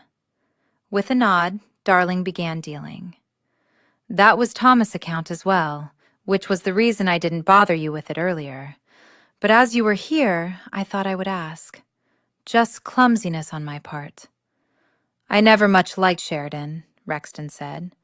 "I hope Lady Hyacinth does." "I hear they are to marry," the Duchess of Lovington said. "That came about rather quickly." "How did he manage it?" Minerva asked. A compromising encounter in a garden, from what I understand. Better her than you, I say. Did he call on you? Lovington asked. Minerva waved a hand before picking up her cards and beginning to arrange them. Several days ago. I feel for the girl. He wants only her dowry. Even after the girl had insulted her, she could still work up sympathy for her. Ash wasn't certain he'd be able to do the same, and yet he wasn't surprised by her feelings. She possessed a decency that he'd found lacking in many of the ladies with whom he'd flirted over the years. She'll be a countess, Langdon said. She'll be unhappy. I doubt it. From what I understand, she arranged to be discovered in the garden. Still, she has my sympathy. And I saw you swap out your card, Langdon. You weren't even looking at me. She merely gave him a triumphant smile that caused Ash's gut to tighten. He wanted that smile. He wanted all her smiles. Langdon tossed down his cards, crossed his arms over his chest. Minerva glanced over at Ash, her lips still upturned, and it was all he could do not to lean in and plant a kiss on them. We may cheat at cards, but we do own up to it when we're caught. It's a good thing I'm not playing then, as I don't know how to cheat. I could teach you if you like. He'd rather she be the pupil for what he wanted to teach her. How much passion could flare between them. Still, he knew a man would be a fool to pass on her offer, but he couldn't accept without the risk of her discovering his shortcomings. So he decided to turn the conversation in a totally different vein. Did you ask your brother about his garden? What about my garden? Lovington asked, in such a way that Ash was left with the feeling that he either didn't like him or didn't trust him. Smarts obviously ran in the family. Ash was wondering if he could use it to take a photograph. Of me. The last two words carried a self-conscious lilt. Ironic that she was uncomfortable posing for him fully clothed when she'd been willing to do so with silk hiked up to the edge of her hips. Recalling that he'd heard the Duke had acquired his heir, he said, "To show my appreciation, I'd be willing to photograph your family." You saw the pictures from his trip to Africa, Minerva said. You know how talented he is. He studied Ash as though searching for an ulterior motive. He shifted his gaze to his wife, who gave him a smile that seemed to communicate far more than any words ever could. I suppose there's no harm in it, he finally groused, as though he thought there probably was harm in it. He simply couldn't figure it out. Lovely. When would you like to do it? Minerva asked. If the weather is clear tomorrow, around 10 if that's agreeable, Ash said. Morning sunlight is more forgiving. Forgiving of what? Lovington asked. My meager talents. It creates a softer image, which I prefer over stark lines. How did you ever learn all this? The Duchess of Lovington asked. Mostly trial and error, searching for perfection.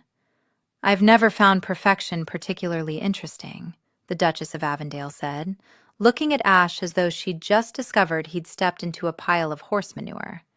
She wasn't particularly pretty, and he wondered how, as a commoner, she'd managed to snag herself a duke. Of course, Minerva was a commoner as well, and she was going to nab a duke. But then, she was bringing with her a fortune. The Duchess of Avondale had brought only a criminal record. Perfection in my style, not my subject. Although in his private collection he was searching for perfection in lines, something to shove out the horrific images that had bombarded him as a child.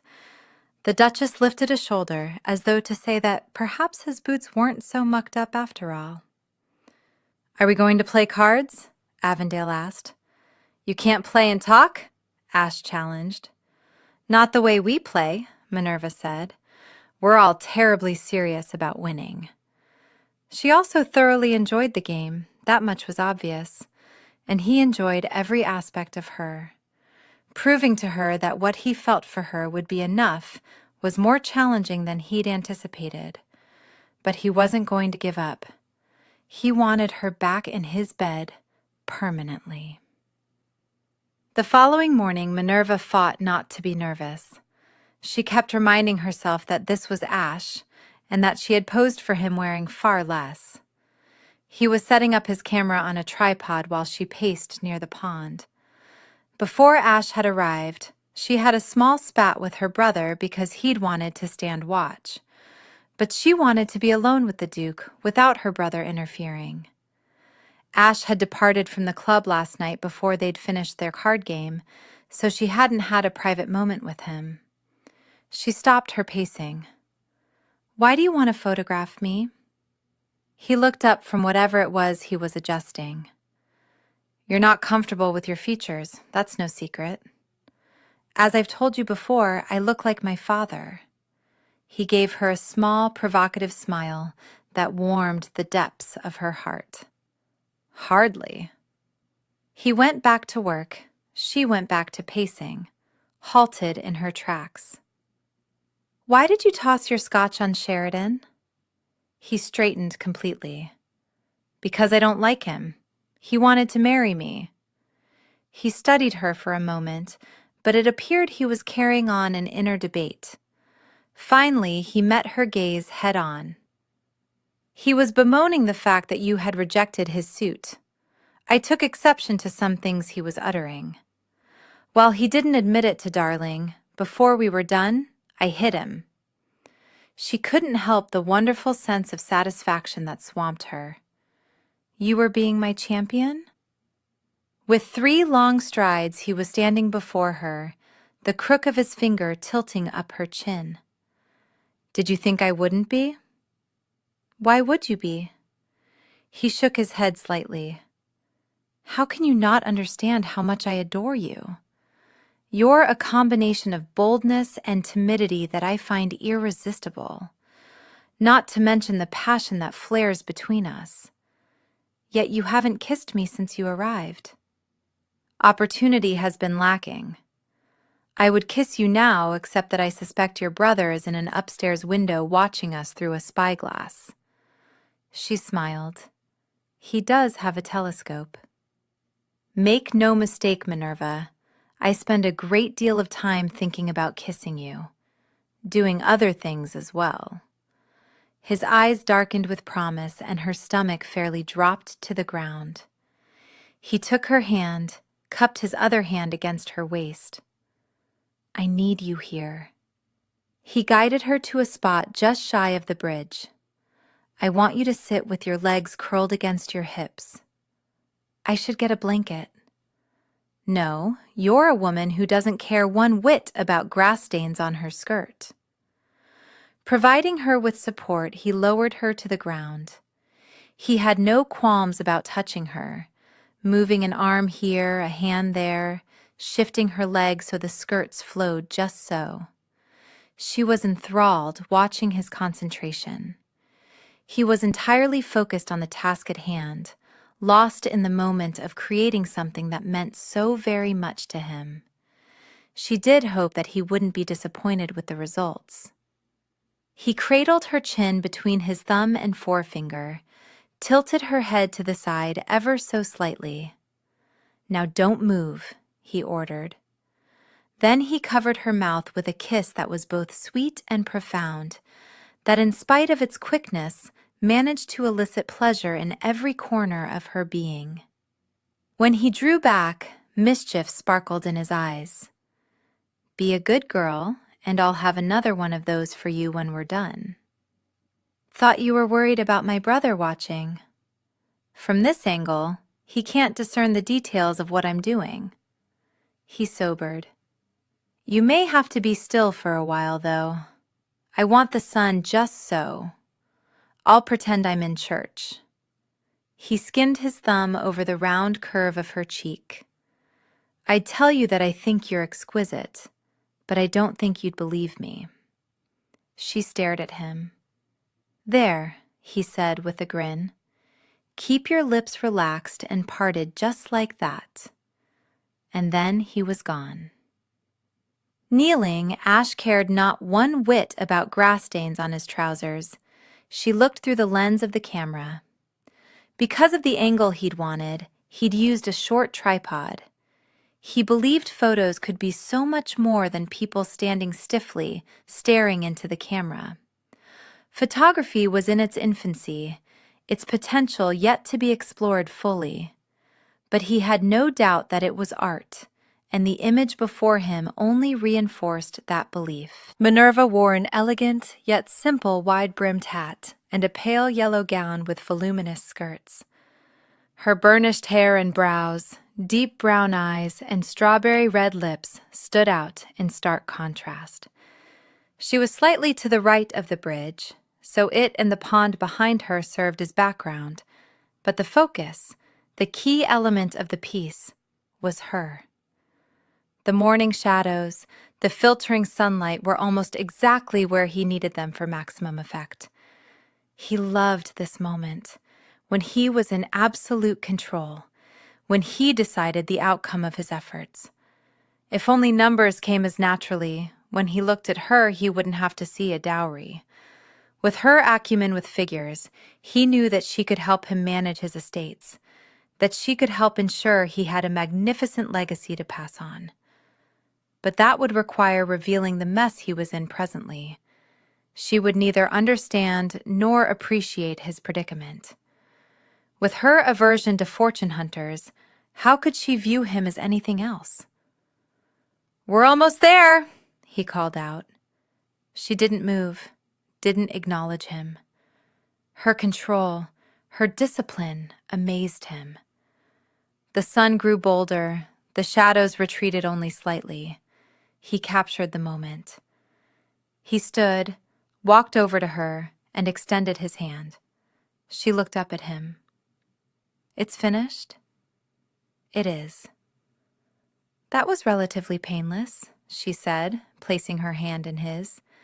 He drew her up, latched his mouth onto hers, welcoming the taste and feel of her. She pushed back slightly. "Lovingdon." "Let him watch." "I fear he'll do more than watch. He'll claim you compromised me and insist we marry. Would that be so bad?" She furrowed her brow. "You mentioned marriage last night, but you can't be serious." "I've never been more serious." He pressed his thumb to her lips. "Don't answer, but think on it." "Why would you marry me?" "Why would I not?" "You can't answer a question with a question."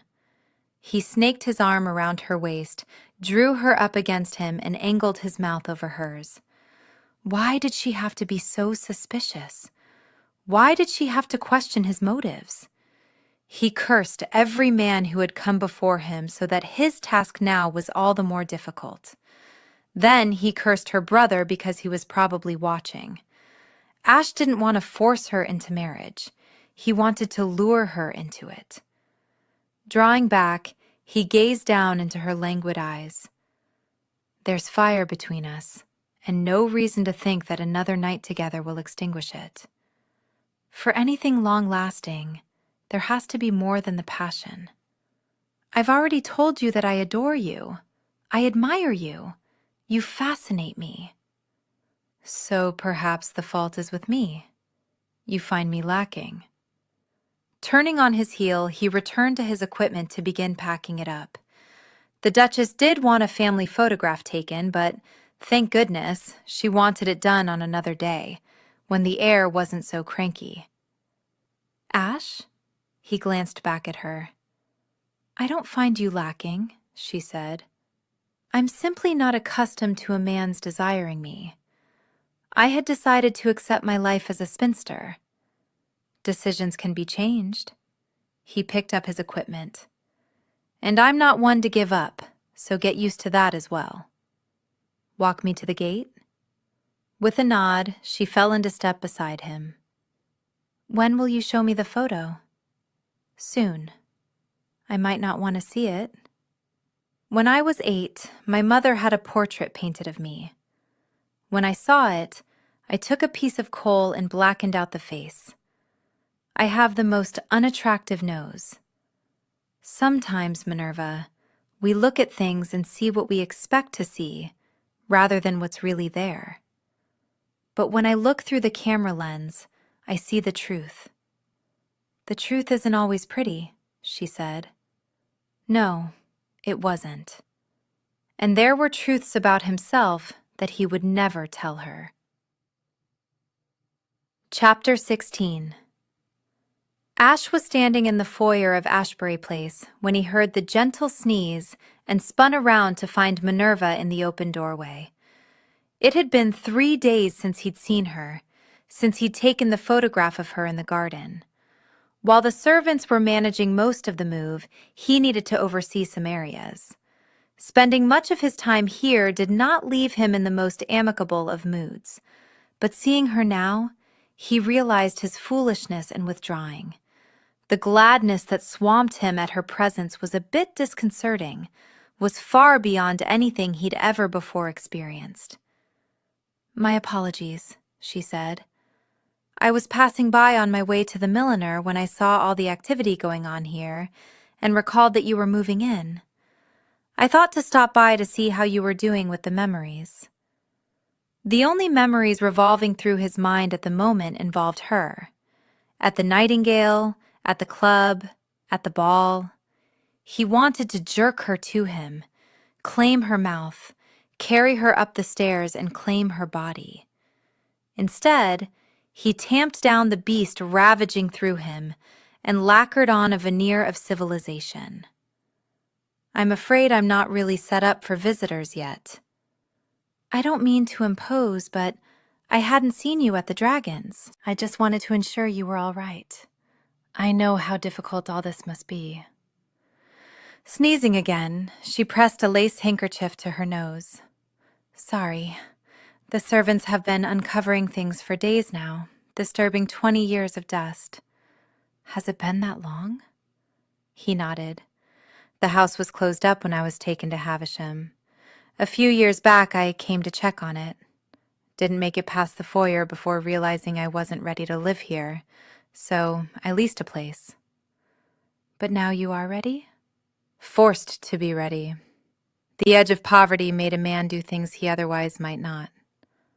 Like marry." Although the notion of spending the remainder of his life with her almost made him glad to be reclaiming the house. "I think so, yes. The ghosts are a bit quieter now." She glanced around. "From here, it looks to be quite grand. Would you like a tour? I don't want to impose." "No imposition. As I said, it's not quite ready, but I could show you this level so you can get a sense of it, since it is bound to become your home as well." "Yes, all right. I'd like that." As he escorted her down one of the hallways, servants bustled out of their way. Seldom seen, they were usually more discreet in taking care of matters, but so much needed to be done here that they had no choice except to work an odd schedule. The rooms spoke for themselves: a sitting room, a private parlor, the breakfast dining room. They stepped into the library. Servants were pulling down the sheeting that had protected the shelves.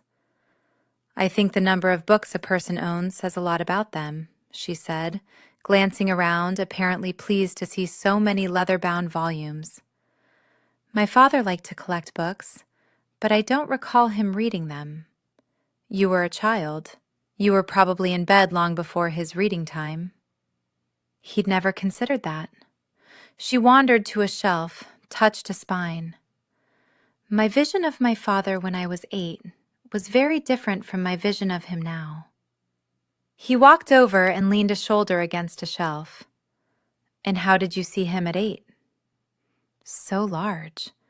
I had to crane my head back incredibly far to see him towering over me. He seemed scary, easily displeased. He was gone a good bit, managing the club, and he made my mother laugh. He never had a harsh word for her. The same couldn't be said of my brothers. He was quick to admonish them if they misbehaved, not so quick to chide me." "And now?" She grinned. "He's rather a kitten." Ash laughed deeply, the sound vibrating around them. "I don't quite believe that. I think any man who made you unhappy would find himself floating in the Thames." "He does have a reputation for being surly, doesn't he?" "That's putting it mildly." Ash didn't fear the man, but he did respect the power he wielded. He could easily destroy anyone who displeased him or brought sadness to his daughter.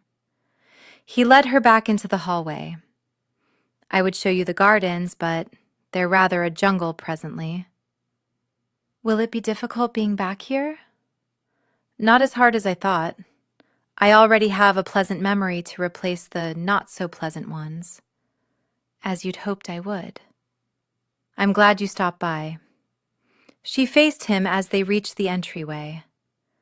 "I know you're remarkably busy, but I wondered if you might be attending the Claiborne ball tomorrow night."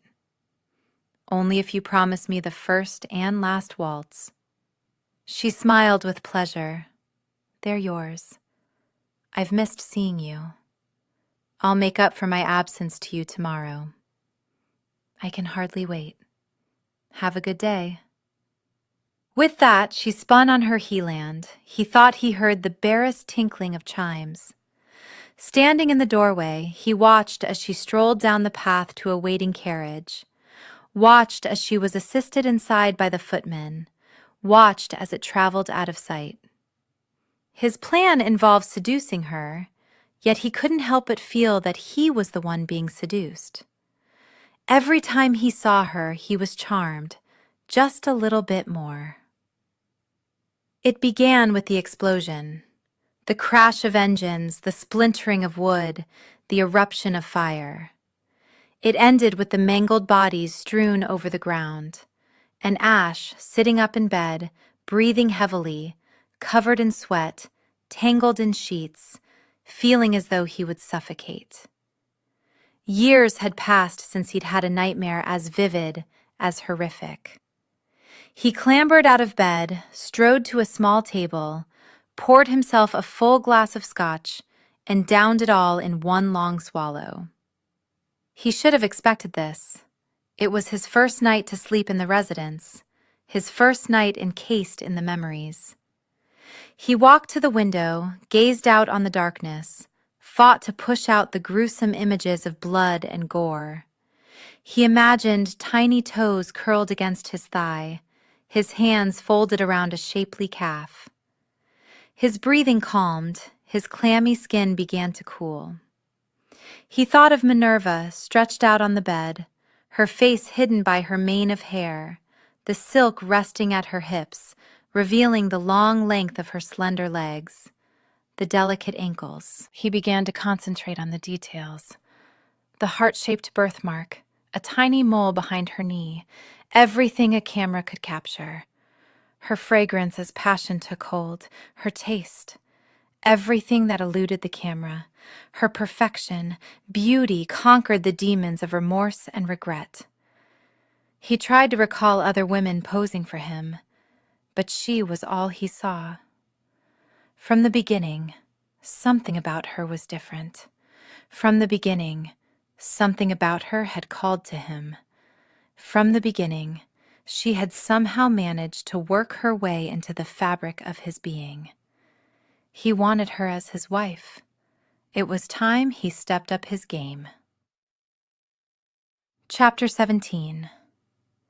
As Minerva traveled in the coach with Grace, and Lovingdon had been good enough to provide her with transportation this evening, she didn't think she had been filled with this much anticipation when she attended her first ball.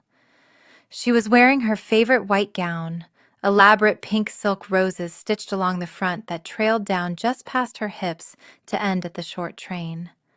A layer of ruffles added a bit more elegance. Her hair was swept up off her neck, held up with strategically placed silk roses that matched those adorning her gown. For the first time in longer than she could remember, she brought an extra pair of slippers. Not that 2 dances would wear out the soles of the ones she was presently wearing, but if she began her evening with Ash's attention, she might find herself dancing a bit more than usual. Not that she wanted to dance with anyone else. If it wouldn't send 100 tongues wagging, she'd dance every dance with him. They said absence made the heart grow fonder. How much she missed him surprised her, had her considering the merits of marrying him. He was a duke, his lineage respected, his estates flourishing from what she'd been able to gather from her closest friends. He'd never once mentioned her dowry or his need for it. He traveled, he had adequate staff, he moved into another residence without much ado. He dressed well, his clothing the latest fashion, finely stitched by the best tailors. Not a single thread frayed or worn. He didn't need her dowry. He wanted her. He didn't mind that she spoke her mind, seemed to enjoy it actually. He made her smile and laugh and be glad that he was about. And the passion that flared between them, she missed it as well. "You look particularly lovely this evening, Minerva," Grace said. "Thank you. There is not a particular reason, is there? A certain gentleman you're hoping to impress?" She couldn't stop her smile from spreading across her face. "Maybe." "I'd advise you to avoid going into the garden with him," Lovingdon said with a voice that brooked no disobedience, that signaled he was a man accustomed to giving orders. "I'd advise you to mind your own business. Minerva, you are playing a very dangerous game." She released a heavy sigh. "What is the very worst that could happen?" "He could leave you with child." His words were a blow, as though he knew exactly how far she had gone with this man. "I don't know why you think so ill of him. I saw him kiss you the morning he was taking your photograph in my garden. You had no right to spy, but be that as it may, are you telling me you never kissed Grace before you married?" "What I did with Grace has no bearing on this matter. Why can't he want me for me?" "I'm not saying he can't. Just be wise about it." That was one of the problems with having a brother who had possessed a scandalous reputation before he settled into marriage. "I'm not a fool, Lovingdon, and I know that there is absolutely no reason for him to want me, to give attention. That's not what I meant. It's just that he seems to be moving very quickly. Which I'm grateful for as I'm aging quickly." She bit her lower lip. "Trust me, dear brother, I do keep questioning, as it makes no sense whatsoever. He could have anyone. Why me? Is he in debt?" "Not that I've heard." Her brother knew a great deal about a great many lords. "I can ask around if you like." "No, I'm enjoying his attention. I won't do anything stupid." Although he would no doubt claim that she already had if he knew about her trips to the Nightingale. "I think he's giving you attention because he's a smart man," Grace said, "and because he's enamored." "You are a loyal friend, Grace," Minerva assured her. "It's not that. I watched him the other night, watched him watching you. In his eyes, I saw admiration, affection, warmth, any time he looked at you. He paid little attention to the cards you were striving to share with him. All his focus was on you. I think he cares for you. I think that's why you have garnered his interest. But why this season? It's not as though either of us has suddenly burst into the ballrooms. He's been in them for as long as I have. It has been my experience that when one faces death, one comes away from the encounter with not only a greater appreciation of life, but an understanding that it's incredibly precarious. Perhaps that lion's pouncing on him made him realize it was time to put his affairs in order and settle down. I suppose you have a point. You enjoy his company, so simply bask in his attentions and be happy. I suppose I do seek out too many answers. Having been in your position of fending off fortune hunters, I know we tend to be suspicious. But when all is said and done, I believe we should trust our instincts and how he makes us feel." She smiled. "He makes me feel treasured." "There you are then." Grace made it sound so simple, so uncomplicated. Perhaps she had the right of it, and Minerva should simply embrace the moment and, if opportunity arose, embrace Ash as well. He would have preferred not to have 3 women fluttering their fans in his face or whispering to him behind their hand when he first caught sight of Minerva. But he'd been fending off advances for the better part of half an hour now, and it was growing wearisome. He shouldn't have arrived as early as he had, but he wanted to ensure she didn't have too much time to capture anyone else's attention. She looked ravishing tonight in her white and silk. He thought of her on other nights in white and silk. She didn't need the pink roses for embellishment. The sleekness of her lines enhanced the gown all on their own. The broad smile she's been wearing when she first walked in dimmed a little when she saw him. He should have made excuses to this trio sooner. "If you ladies will excuse me." "You haven't signed our cards," Lady Honoria said. "I'm afraid I've already reserved my dances for the night." Turning, he searched the crowd for dark auburn hair and pink roses. Finally, he spotted her on the dance floor performing a quadrille. Her partner, Edward. He stifled a groan. Hopefully the man was merely serving to keep other would-be suitors away, but if his sister by marriage really was advocating that Gray give him less of an allowance, then he might have decided to go into the hunt for a dowry. Edward wouldn't settle for a pittance. Of them all, Edward was the spendthrift, the one who found pleasure in simply handing over money. Moving to the edge of the dance floor, Ash let his irritation float away as he watched Minerva. The grace of her movements, the sparkle in her eyes. He didn't resent that she was enjoying herself. He merely wished she was with him. He hated that he needed money. He hated that she had so much. Always his debt and her dowry would be between them. Even if she never learned of his financial situation, he would know. The trick was not to let it matter, but studying her, he feared it would matter a great deal. The song ended, and the couples began to scatter, Edward leading Minerva off the floor to a distant side. Ash began wending his way around people, trying not to get sucked into conversations. The next dance was a waltz. He intended to have her in his arms the moment that the first chord was struck. In spite of the concentration that the quadrille took, Minerva had been very much aware of Ash's gaze on her for a good part of it. She didn't know why she thought he'd be standing off to the side like some wilting wallflower, waiting for her to arrive. He'd always attracted the ladies, probably always would. As Edward escorted her from the dance floor, she had to admit that she enjoyed his company, in spite of his irreverent comments regarding what some of the ladies were wearing. Or perhaps because of the comments.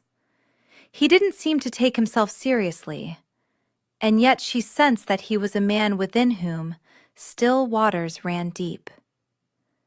"Thank you for the dance," he said, delivering her to an area where girls were lined up as though they were on a bidding block. He lifted her hand to his lips, pressed a kiss against her knuckles. His eyes shifted slightly, and the humor reflected in them deepened. "Ash." Minerva spun around, not able to go nearly as far as she had liked, because Edward still had hold of her hand and seemed determined not to release it. She gave it a little shake to gain her freedom, then smiled at Ash. "Your Grace, Miss Dodger, I believe the upcoming waltz is mine." It absolutely, most assuredly was. "I enjoyed the dance, Miss Dodger," Edward said, as though he hadn't already thanked her, or was trying to convey some message to Ash. "Thank you, sir." Then Ash was taking her hand and leading her onto the dance floor. They were positioned before the first tinkling of music reached across the salon. "Why were you dancing with him?" Ash asked, as he swept her into the circle of dancers. He asked. She furrowed her brow. He is more family to you than friend. Why are you upset? Because I know him, and he's always up to no good. Are you jealous? He scowled, and she thought a lesser woman would be intimidated, might even swoon. She couldn't stop her smile from spreading. I've never had a man be jealous where I was concerned. I'm very flattered. I don't like seeing you with other men, and yet I'm forced to see you with other women, he groaned.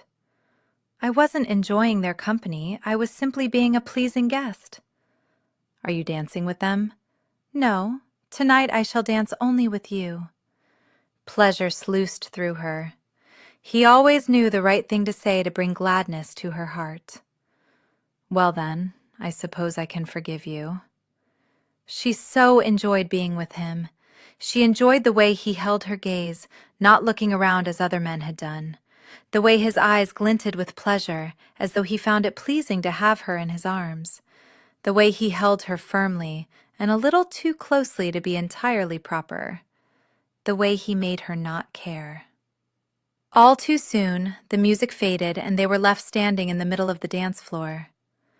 Take a turn about the garden with me, he said, not so much request as command, and maybe with a little desperation, as though he couldn't bear the thought of not having another minute in her company.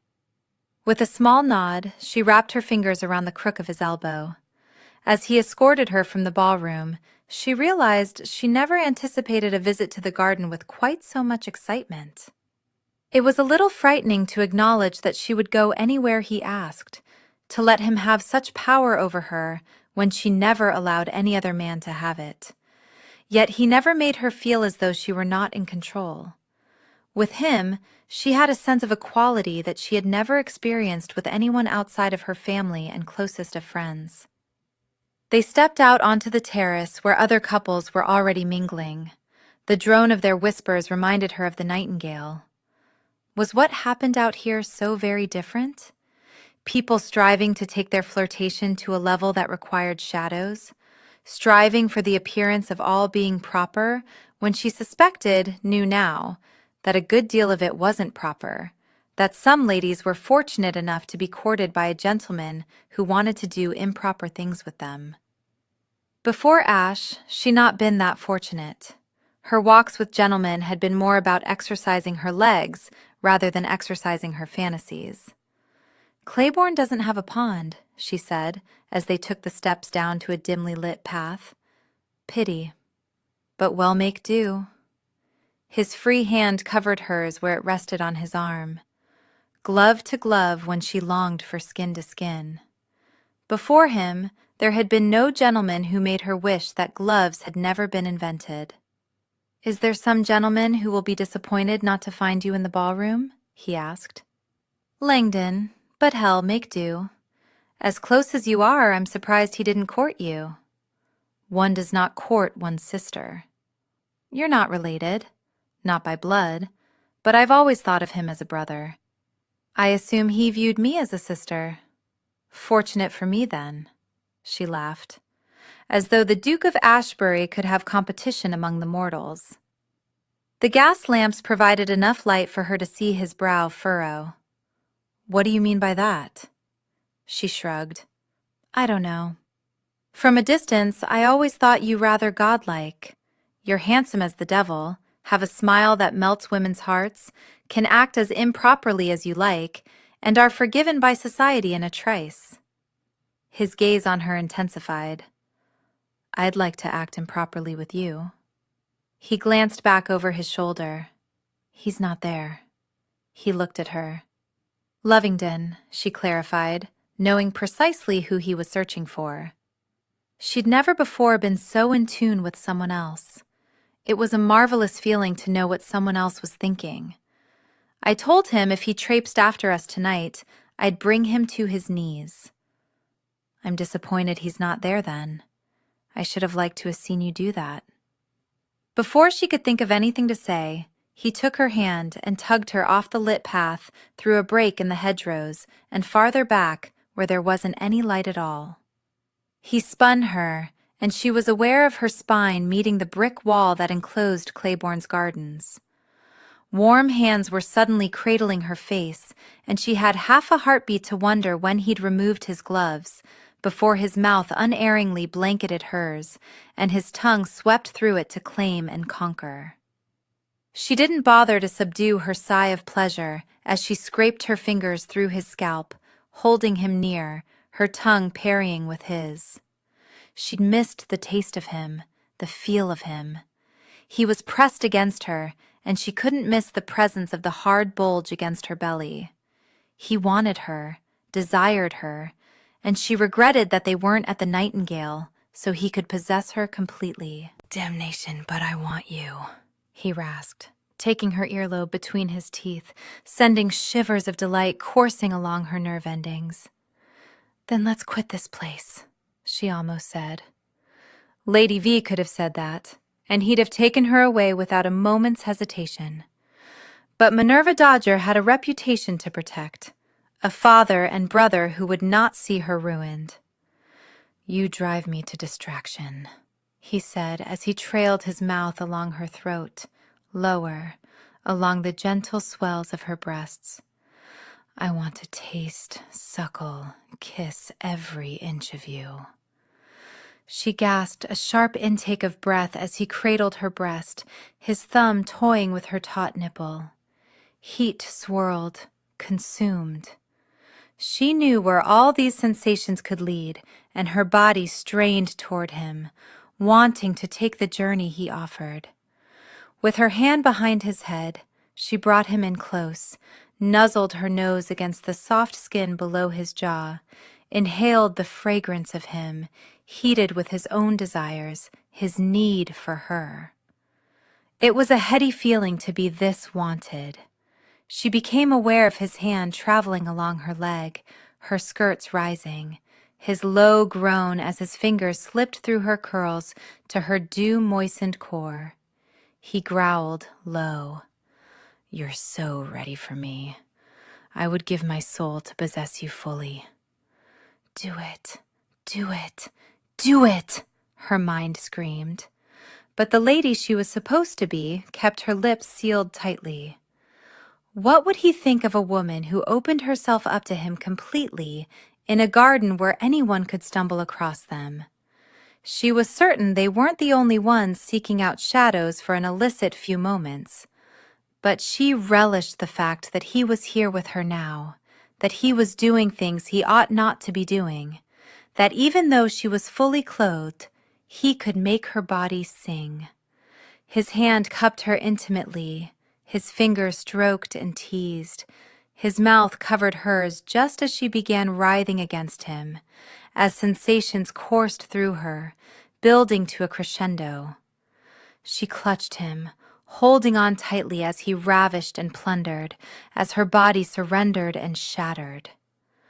With his mouth he captured her scream, while his fingers gentled their movements and his other arm snaked around her waist, holding her firmly against him, so her weakened knees didn't carry her to the ground. She clung to his shoulders, clung to him, trembling with the almost violent release. How she longed to feel the weight of him buried inside her. His mouth left hers, and he pressed his hot, damp lips to her temple. "Spare me this interminable torment. Marry me, Minerva. We can have this every night, every afternoon, every morning," he said, his voice rough, low. Breathing rapidly, she leaned back slightly, trying to see him more clearly, but they were lost in the darkness. Still, she could feel his gaze homing in on her. "I could speak to your father tomorrow evening," he said, "if you're agreeable." A bubble of laughter escaped before she could stop it. She pressed her fingers to her mouth as joy spiraled through her. "You keep talking of marriage, but I find it difficult to believe that you truly want me for an eternity." "I shall spend the remainder of my life demonstrating that I do." He cupped her cheek. "You complete me."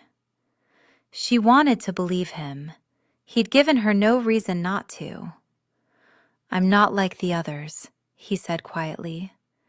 Pressing her face to his chest, She welcomed his arms coming around her, holding her near. No, he wasn't like the others. He'd never been. The fault was with her. She who was so confident in all matters save this one. He might not say that he loved her, but surely he did. Otherwise, he would have walked away long ago. Yes, she whispered, nodding. Tilting her head back, she met his gaze.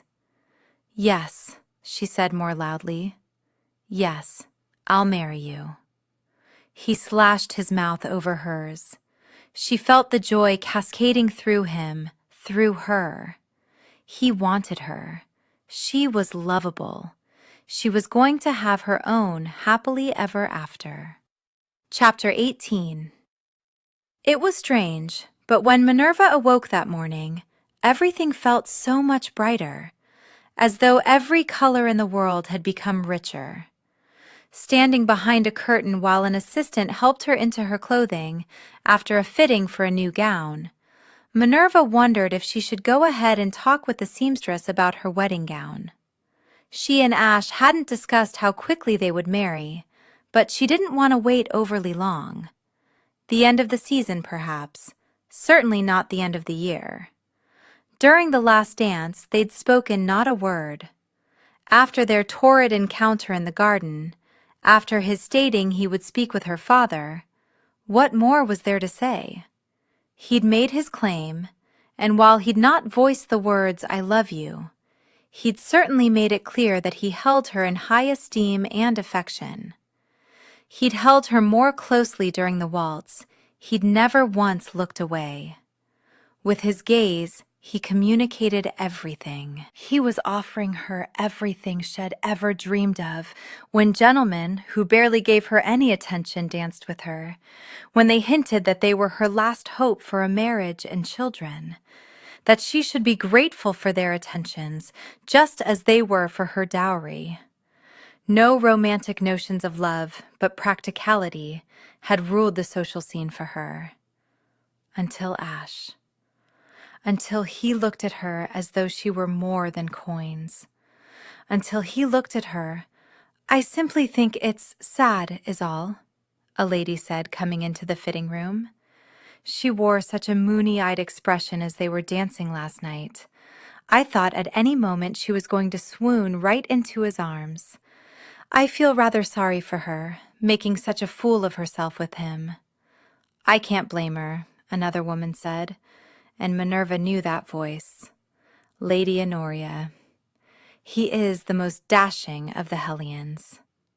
Everything within Minerva turned to ice. She couldn't be talking about Ash. While Minerva considered him dashing, she knew many ladies preferred the playfulness of Edward. Surely she was referring to him, causing some lady to swoon. To be sure, she recognized the speaker now. Lady Hyacinth. I simply find it ironic that she wrote a book on how to identify fortune hunters, and she has failed completely in identifying one and has been totally ensnared by someone who is after her dowry. The assistant reached for the curtain. Minerva grabbed her arm, shook her head, held a finger to her lips. Are you quite sure he's after her fortune? Quite. My brother has the same man of business as Ashebury. He'd stopped by to see Nesbit some time back, and he overheard Ashebury shouting about his coffers being empty. Of course, my brother made a hasty retreat, not wanting to embarrass the Duke when he emerged from Nesbit's office. But there you have it. Winslow even suggested that I set my cap for Ashebury, as my dowry is nothing to sneeze at. I tried, but it became obvious rather quickly that he needs a substantial amount more than what I can offer. Where is the assistant? I really must get on with this fitting. Minerva released the woman's arm, gave her a nod. She slipped out between the slight gap in the curtains, while Minerva leaned back against the wall, barely able to draw in a breath. She dared to believe that he wanted her. Perhaps she'd been partially influenced by how precious he'd made her feel at the Nightingale. She'd fallen a little bit in love with him there, carried the emotion with her when she left, rather than leaving it behind as she should have done. She'd allowed it to blind her to the truth. He might have been more polished and subtle about it, but he wanted from her what every other man only wanted: her dowry. He was sitting at his desk, papers strewn over the top of it, head bent, hair mussed as though he'd tunneled his fingers through it repeatedly. Standing in the doorway, Minerva thought he'd never looked more appealing, and a tight, painful ball formed just behind her breastbone. She'd fall in love with him, but he was as much a fabrication as Lady V. She'd arrived at Ashbury Place, and with a secretive smile and a wink, she'd managed to convince the butler to allow her to surprise the Duke with her arrival. Having been in this room before, she'd not required an escort. Her heart had been thundering so heavily that she was surprised he'd not heard her walking down the hallway. Then she'd laid eyes on him, and everything had settled into a dull ache. "Your coffers are empty," she said quietly. But still, he must have heard her, because his head came up swiftly.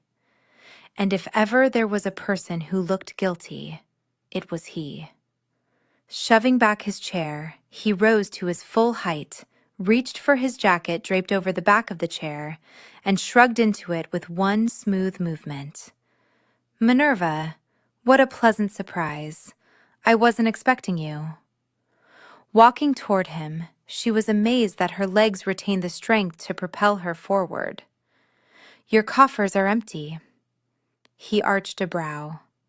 "Is that a question?"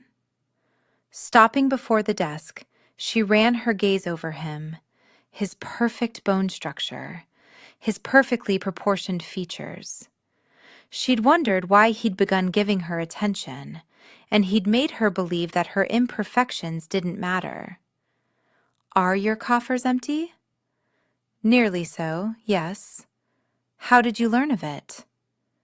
At least he hadn't lied, denied it. She'd give him that.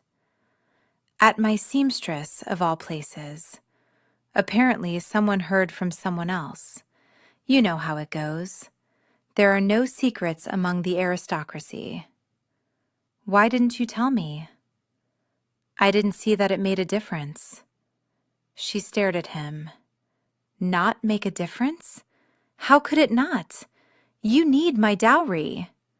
"Just because my coffers are bare does not mean I was in pursuit of your dowry." She jutted up her chin. "Are you saying it wasn't a consideration?" Somberly, he said, "No." That simple word deflated her. She looked at the papers strewn over his desk, columns of numbers neatly laid out in contrast to the disarray in which the ledgers were arranged. She spied a blue corner peering out, a familiar blue. Snatching it up, at the sight of the painstakingly written "A Lady's Guide to Ferreting Out Fortune Hunters," she was aware of her soul crumbling. The edges were worn, the spine cracked, the usual sign of a book well-loved, well-read, well-studied. She flipped through the pages. He'd even made notes in the margins. She raised her eyes to his. "I thought I was providing information to the ladies. Instead, I provided you with the strategy on how not to get caught. This doesn't change anything, Minerva." "It changes everything. You needn't bother to speak with my father this evening. I have no intention of marrying you now." "I don't see why not." "You deceived me. I'm certain there are things about yourself you've not told me." "Nothing as bad as this." "You wasted your inheritance. You traveled the world, sought out pleasures while your estates languished. Did you think there would be no consequences to your unbridled spending? To your failure to take responsibility?" "I'm taking responsibility now." "It's too late. I will not marry a man I cannot respect, and I cannot respect a man who allows his financial situation to get to this state." She swept her hand over the desk. "And then expects a lady's dowry to undo the damage?" She was not a woman who cried, and yet she felt the sting of tears. "You should have been honest with me, Ashebury." Turning on her heel, she headed for the doorway. She'd nearly reached it when his voice echoed around her, through her, full of confidence, warning, and victory. "I'm not certain you're in a position to deny me, Lady V." Ash was angry at the accusation she'd thrown out at him. What did she know of his struggles, of how he'd come to be in his position? Why did she discount his feelings for her just because he was in need of her dowry? Spinning around, she glared at him. "Are you threatening me with blackmail? Do you really think I'm the sort to be intimidated by such poppycock? What passed between us doesn't change anything. I won't marry you." He strode across the room, stopping only when he was near enough to smell the verbena. "I'm certain your father will feel very differently when he learns that I deflowered you. It will be your word against mine." If she didn't look at him with such loathing in the depths of her brown eyes, he might have let her go. But she stung his pride. "Truly? Because all of London knows about the heart-shaped birthmark at the bottom of your right hip? Even with your skirts on, I can lay my finger unerringly against it. What will he say then? He won't force me to marry a man I have no desire to marry. And what will London say when they find out that the prim and proper Miss Dodger visited the Nightingale Club 3 times? You won't divulge that. They'll kick you out. You'll never be welcome there again.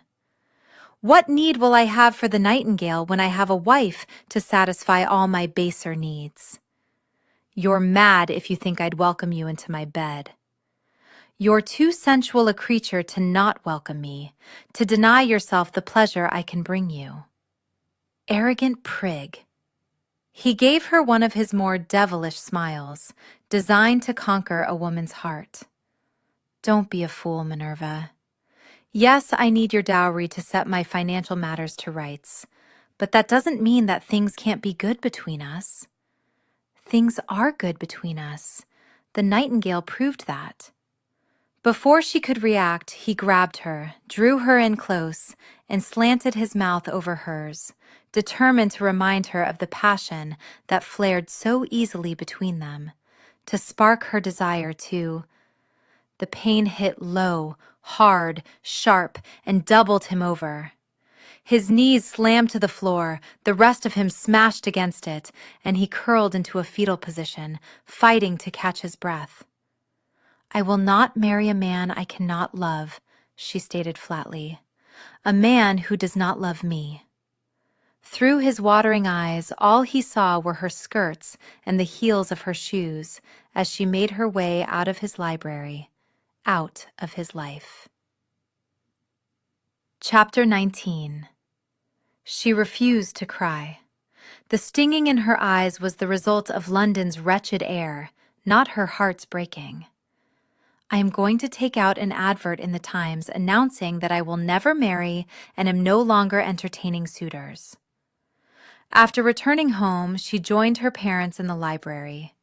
They stared at her following her announcement, while she merely tossed back the scotch she poured for herself after entering the room. "Has something happened?" her mother asked. "I misjudged Ashebury's affections." "How far did you misjudge them?" her father asked, eyes narrowed. She knew his anger wasn't directed at her.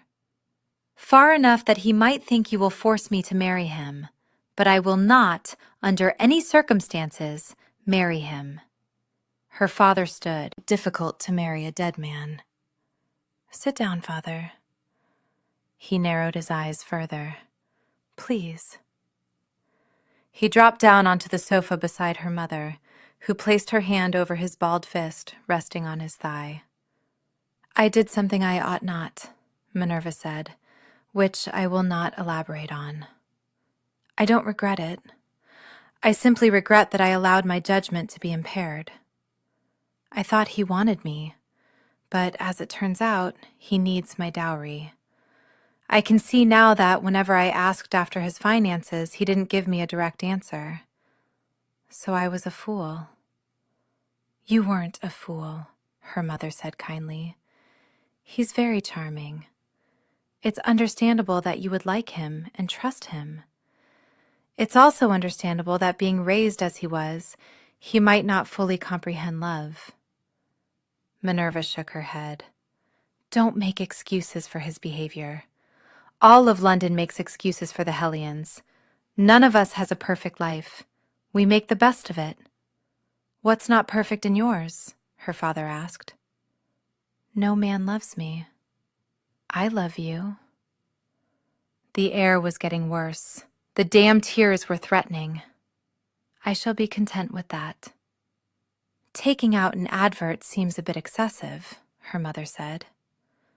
"I don't want any gentlemen callers. I shall inform the staff. I especially don't want to see Ashebury." "You won't," her father said. "Neither do I want him dead." "Bruised?" She couldn't help it. She released a light laugh. "No, although I do believe I left him bruised." "Left hook?" "No. A little trick Lovingdon taught me. He'd be proud. I would tell him about it, but then he'd threaten to kill Ashebury, and I can't hold you both at bay." "Perhaps you and I should go on holiday somewhere," her mother said. "I have something else in mind.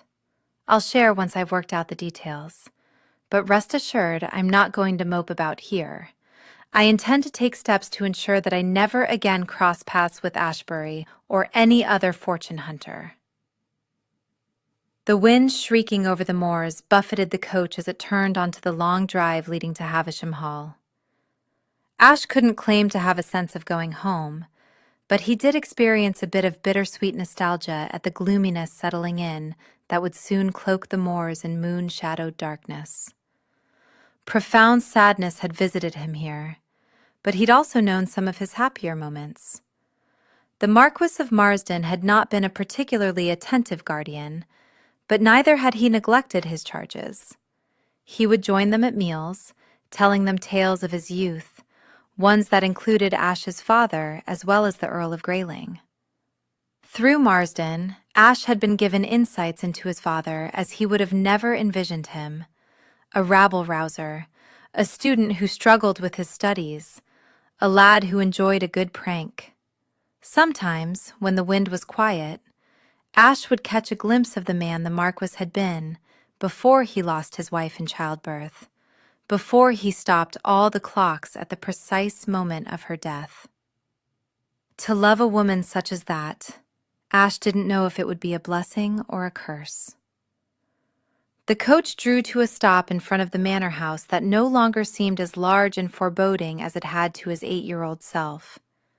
He knew the rooms, the hallways, the shadowed corners as well as he knew his own hand. No one emerged to greet him, but then he wasn't a guest. He was family of sorts. Comfortable here, he bounded up the steps and through the front door. Silence greeted him. The clock still didn't tick, didn't move forward, didn't mark time. Candles flickered to light the way. He strode down the familiar hall, glancing in through doorways as he went, not surprised that he didn't find an occupied room until he reached the library. A single flame on a wax taper set on the ebony desk revealed the bent head of Viscount Locksley as he made notations in a ledger. He glanced up, smiled. "Ash, what the devil? You should have let me know you were coming." He shoved himself away from the desk and met Ash halfway, shaking his hand, clapping him on the shoulder.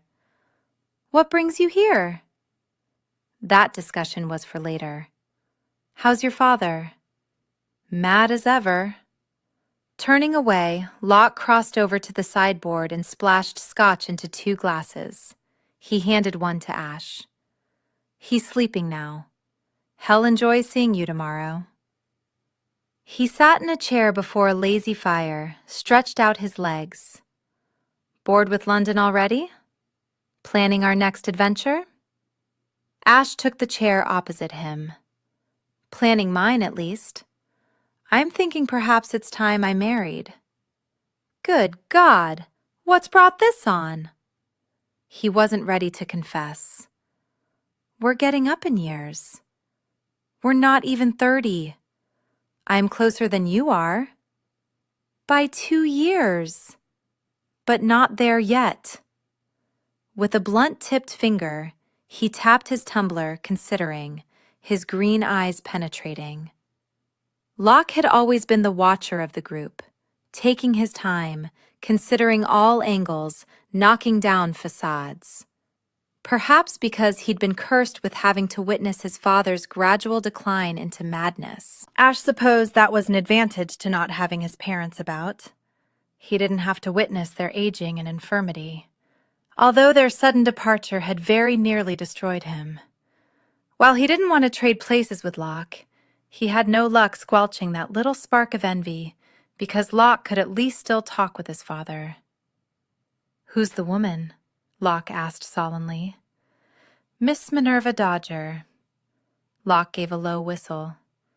"You'll live like a prince off the money she brings into the marriage." "She's more than coin."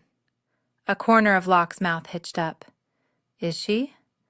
I don't recall you having much interest in her before. Has she suddenly transformed into a fetching skirt?" Why is everyone so consumed with looks? And why can they not see the beauty in her? Locke's smile grew, until it almost resembled one of childish wonder. "You're in love with her." "What? No." "She intrigues me is all. She's bold as brass and can stand toe-to-toe with any man. She states her mind. She doesn't back down. It's refreshing." "Refreshing? For now she might be, but she'll grow stale over the years with her nagging. Bold women determined to speak their mind have a tendency to irritate after a while." "Is that based on your extensive experience with women?" "When have you ever stayed with one for more than a night?" Ash downed the remainder of his scotch, then rose to refill his glass. "More?" "No, I have to finish going over the books tonight." Ash looked over his shoulder. "Everything all right? With the estate?" "Absolutely. No troubles there." Ash reclaimed his seat. "How do you keep your finances in such good order?" "It's not as though my father is a spendthrift. A butler, a cook, a housemaid, a footman to manage this monstrosity?" "Not all of it is managed." "No, only the rooms in which we live. The others are left untouched. God knows we could probably plant seeds in the dust that's accumulated over the years and have a bountiful harvest." "That'll change when you take a wife." "I'll never marry. Madness is not a legacy to pass on." "It'll end with your father." "You're not mad. Maybe I'm simply better at covering it up." He sipped his scotch, once again studying Ash. "You're not yet betrothed, so no exciting news there. I'm still trying to determine what prompted your visit." "Wanted to ensure you were all right. You left rather abruptly when we got off the ship." "We were gone longer than I'd planned. Needed to make sure all was in order here." "Are you coming to London for what remains of the season?" "I don't think so." He stood. "I need to finish up. Shall we go riding tomorrow?" "First thing." "I'd like that." "Good." He started walking toward the desk. "You can tell me then why you're really here." Why was he here? Ash wasn't even certain he knew. The quietness in the house as he wandered about was eerie, the absence of the ticking of clocks making it more so. When he was a lad, he would sleep with his father's watch beneath the pillow, just so there was something other than the winds howling about. He'd found the pocket watch resting on the table beside his father's bed. It was strange that it had been left behind, and sometimes Ash wondered if his father had had a premonition about what would happen. But if he had, why hadn't he left himself and his Duchess behind instead of just the watch? He stepped into a long hallway where only one door stood slightly ajar, a pale finger of light slicing along the floor. Even knowing he should turn back to avoid upsetting the old man, he carried forward and walked into the bedchamber that smelled of bergamot and lavender. He thought perhaps the Marquis kept lavender sachets around the residence, because there were pockets of the scent in the air here and there. In the Marchioness's bedchamber, which hadn't been touched since the night she died, other than to remove any evidence of her death, on the vanity had stood a bottle of lavender perfume. Ash knew, because he and the others had snuck into the room one night, even knowing it was forbidden. Gray and Edward had gotten into one of their usual shoving matches. When Gray had pushed Edward into the table, the bottle had toppled over onto the floor and broken into 1,000 shards. The sound had brought Marsden into the bedchamber. He'd been furious at their intrusion. It was the only time that he had ever punished them. In the library, he'd linked them up, made them drop their trousers and grab the back of their knees. He'd taken a switch to each of them, repeatedly, determinedly, and harshly. Until his arm grew tired, until he dropped into a chair and wept. Huge, gut-wrenching sobs that had hurt Ash more than the switch slapping against his backside. After that, the door to his wife's bedchamber had been locked.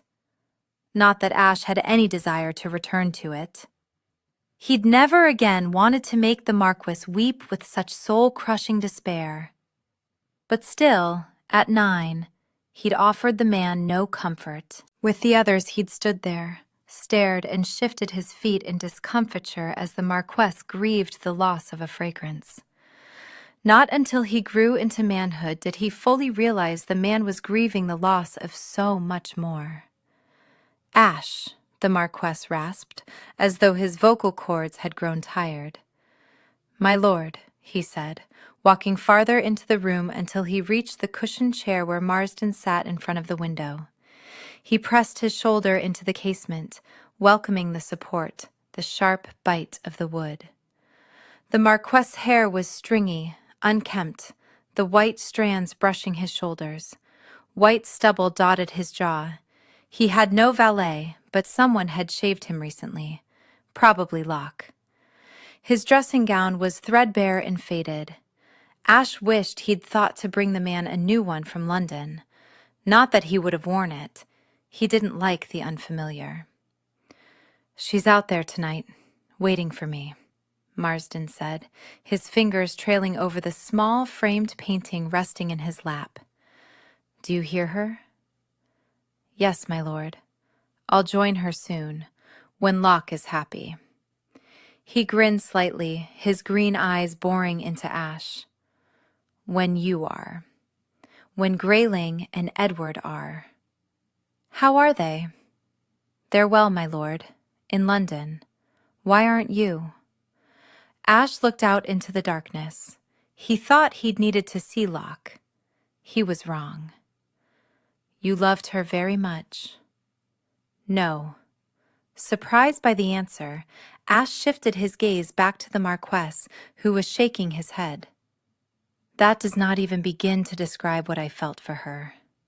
What I felt was everything. When she was no more, everything was gone. In all my years here, you never told us about her. What was she like?" A faraway look came into Marsden's eyes as though he were traveling back through the years. "She was the moon and stars, the sun and rain. I did not like her as much as I liked the way I was when I was with her. I was optimistic, invincible, kinder, gentler. She brought out the best in me." "Does she bring out the best in you?" Ash wrinkled his brow. "Who?" "This woman you love." He stared at the Marquess. His eyes held knowledge, understanding. "I don't love her, but there is a woman, yes. She's sharp, clever, strong-minded. I need her dowry. I made rather a mess of my fortune." He pressed his shoulder harder into the sharp edge of the casement. "I can't make numbers work." Neither could your father. Ash straightened away from the window edge. Pardon? Marsden chuckled low. It was his secret. But he told me. Was fearful he wouldn't be able to manage his estates. So he would bring me his books, and I would provide him with the answers. I forgot that. All the years you were here, I never thought to tell you. Never paid any attention to your studies. Damnation, he whispered. That's why he selected me. To be your guardian. I knew his secret. He thought I would guide you. Instead, I failed you.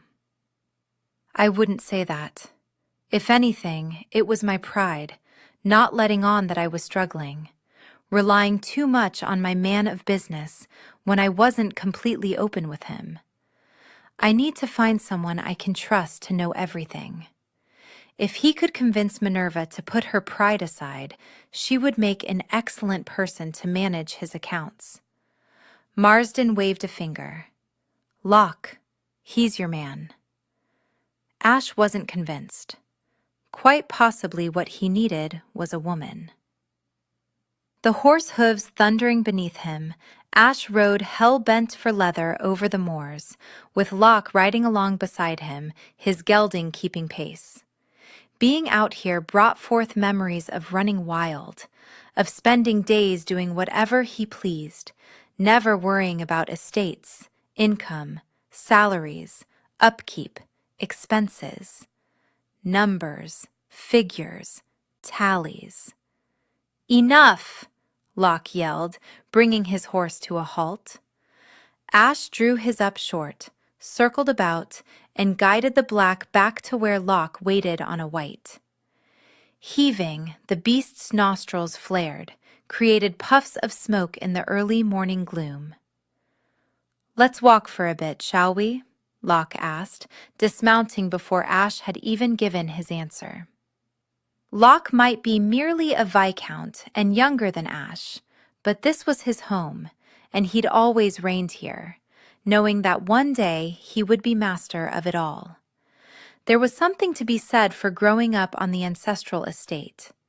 It created an immense sense of appreciation, of understanding one's place and responsibilities.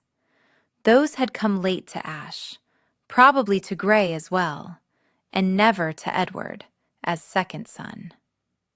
Holding the reins, he fell into step beside Locke, their long strides stirring the fog that lay low over the moors. Locke didn't harangue. It wasn't his way. Still, Ash knew he was waiting for Ash to speak first. I moved into Ashbury Place, he finally said. Put the ghost to rest? That's good. It's more that I couldn't afford to pay the lease on the other place. Edward's taken it over. Reaching down, he plucked up a tall blade of grass for no other reason than it gave him a moment to collect his thoughts. I'm in a bad way financially, hence the decision to marry Miss Minerva Dodger.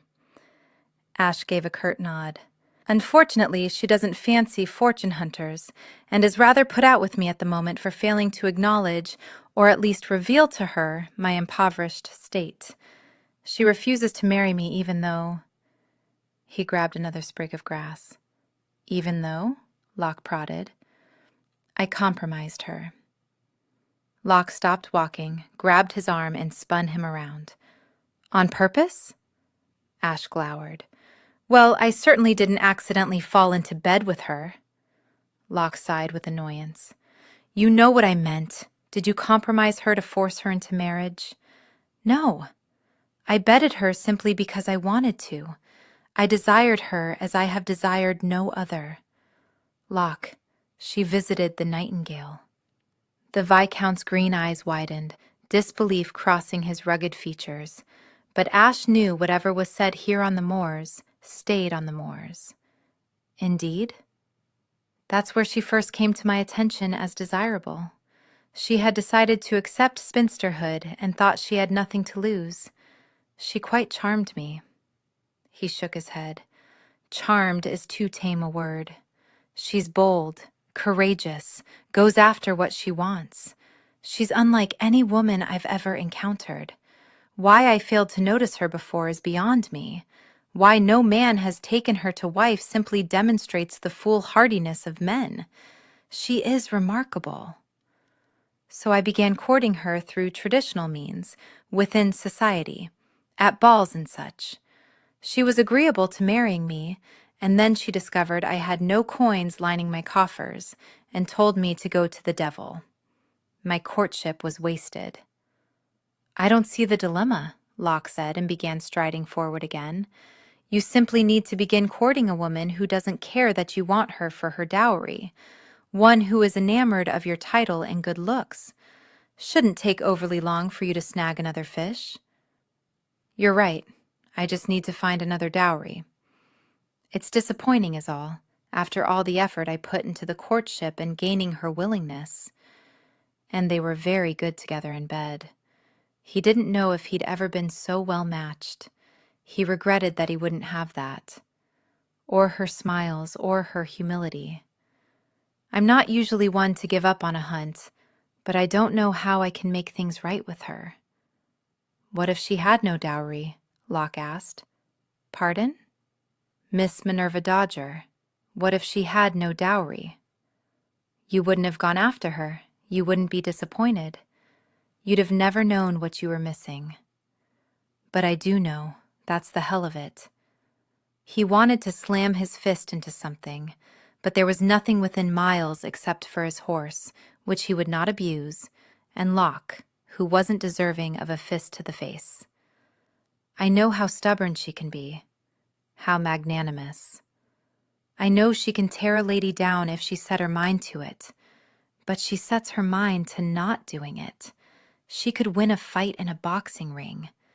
She smells of verbena. She's brazen in the bedchamber. And she's smart. Incredibly smart. She devises investment opportunities. She thinks like a man, which common sense tells me should make her unattractive, but all it does is make me want her all the more. You've fallen in love with her? No. He spun around, paced 3 steps one way, 3 the other. It was just that he adored her. Every inch, from the top of her head to the tips of her toes, inside and out. He adored the challenge of her. He adored the times when he was with her. He liked talking to her, listening to her opinions. He liked that she had opinions. He liked everything about her, even her stubborn belief that she deserved a man who loved her. He stopped pacing, removed his hat, and tunneled his fingers through his hair. I may very well have, yes, but she's not going to believe it. I can pen love letters, write poems describing my feelings. She's not going to believe them. Not when no man before me has ever wanted anything other than the fortune that comes with her. Then I ask you again, what if she had no dowry? If she has no dowry, then I remain an impoverished lord. Locke met and held Ash's gaze, his intense green eyes reflecting a myriad of questions, the possibilities of answers. Ash looked out over the moors. But if I asked for her hand in marriage under those circumstances, she would have no choice except to believe, to understand, that I wanted her. Well then, that seems simple enough, doesn't it? I'll race you home. Locke mounted and was off, before Ash completed deliberating all the consequences of what he was considering.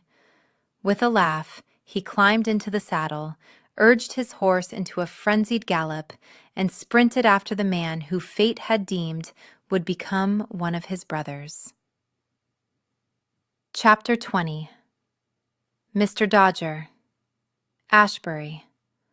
Off Jack Dodger's tongue, the name sounded like an insult. Not that Ash blamed him. On the way back from Havisham, had given a lot of thought as to how to approach the former gambling house owner. Had been surprised that the butler had shown him into the manse library. He was grateful that Minerva, as of yet, didn't know had come to call. You're a brave man to show up here after breaking my daughter's heart. It was not my intention to break her heart. Yet you did it all the same. I've killed men for less. Not recently, I hope. A corner of his mouth shifted up. Minerva had not inherited the shape of her mouth from her father, perhaps her mother. Otherwise, it was all hers. Whiskey? At least Ash was assured had lived long enough for a drink. I'm a Scotchman. I think I have some on hand. Ash watched as Dodger poured scotch into 2 tumblers. There was nothing delicate in his movements, nothing polished. Every inch of him spoke of a man who had begun his life in the streets. He might have risen above them, but they still clung to him. He turned toward Ash and extended a glass. Have a seat. I prefer to stand. I prefer to sit. He dropped into the chair behind his desk, took a sip of his scotch, studied Ash. So why did you come? To ask you to take away Minerva's dowry. Arching a brow, Dodger slowly set his glass on the desk. It's not often I misjudge a man's purpose in meeting with me. I must say your request has taken me by surprise. Why would I not honor my promise to provide her with a dowry? Because it will always come between us. Because she will always doubt the reason I married her. I don't recall giving you permission to marry her. But you will, because her happiness means everything to you, and you'll make her happy? Ecstatically so. But she has been hounded by fortune hunters, and she believes it is her dowry that drew me to her. And it wasn't? No. What was? Ash wondered if, when he heard the answer, Jack Dodger would break his jaw or blacken his eye. He was likely to do both. Her legs. And how is it that you happen to see her legs? That's between her and me. Her legs drew me, but her boldness, her spunk, her cleverness, her character held me. She is quite simply the most remarkable woman I've ever known. I love her. Beyond all imagining, beyond any capacity that I thought I had to love. But she will always doubt my veracity if, when she gives me her hand, it holds a pouch of coins. Her dowry is much more than a pouch, boy. I'm well aware. It was a figure of speech.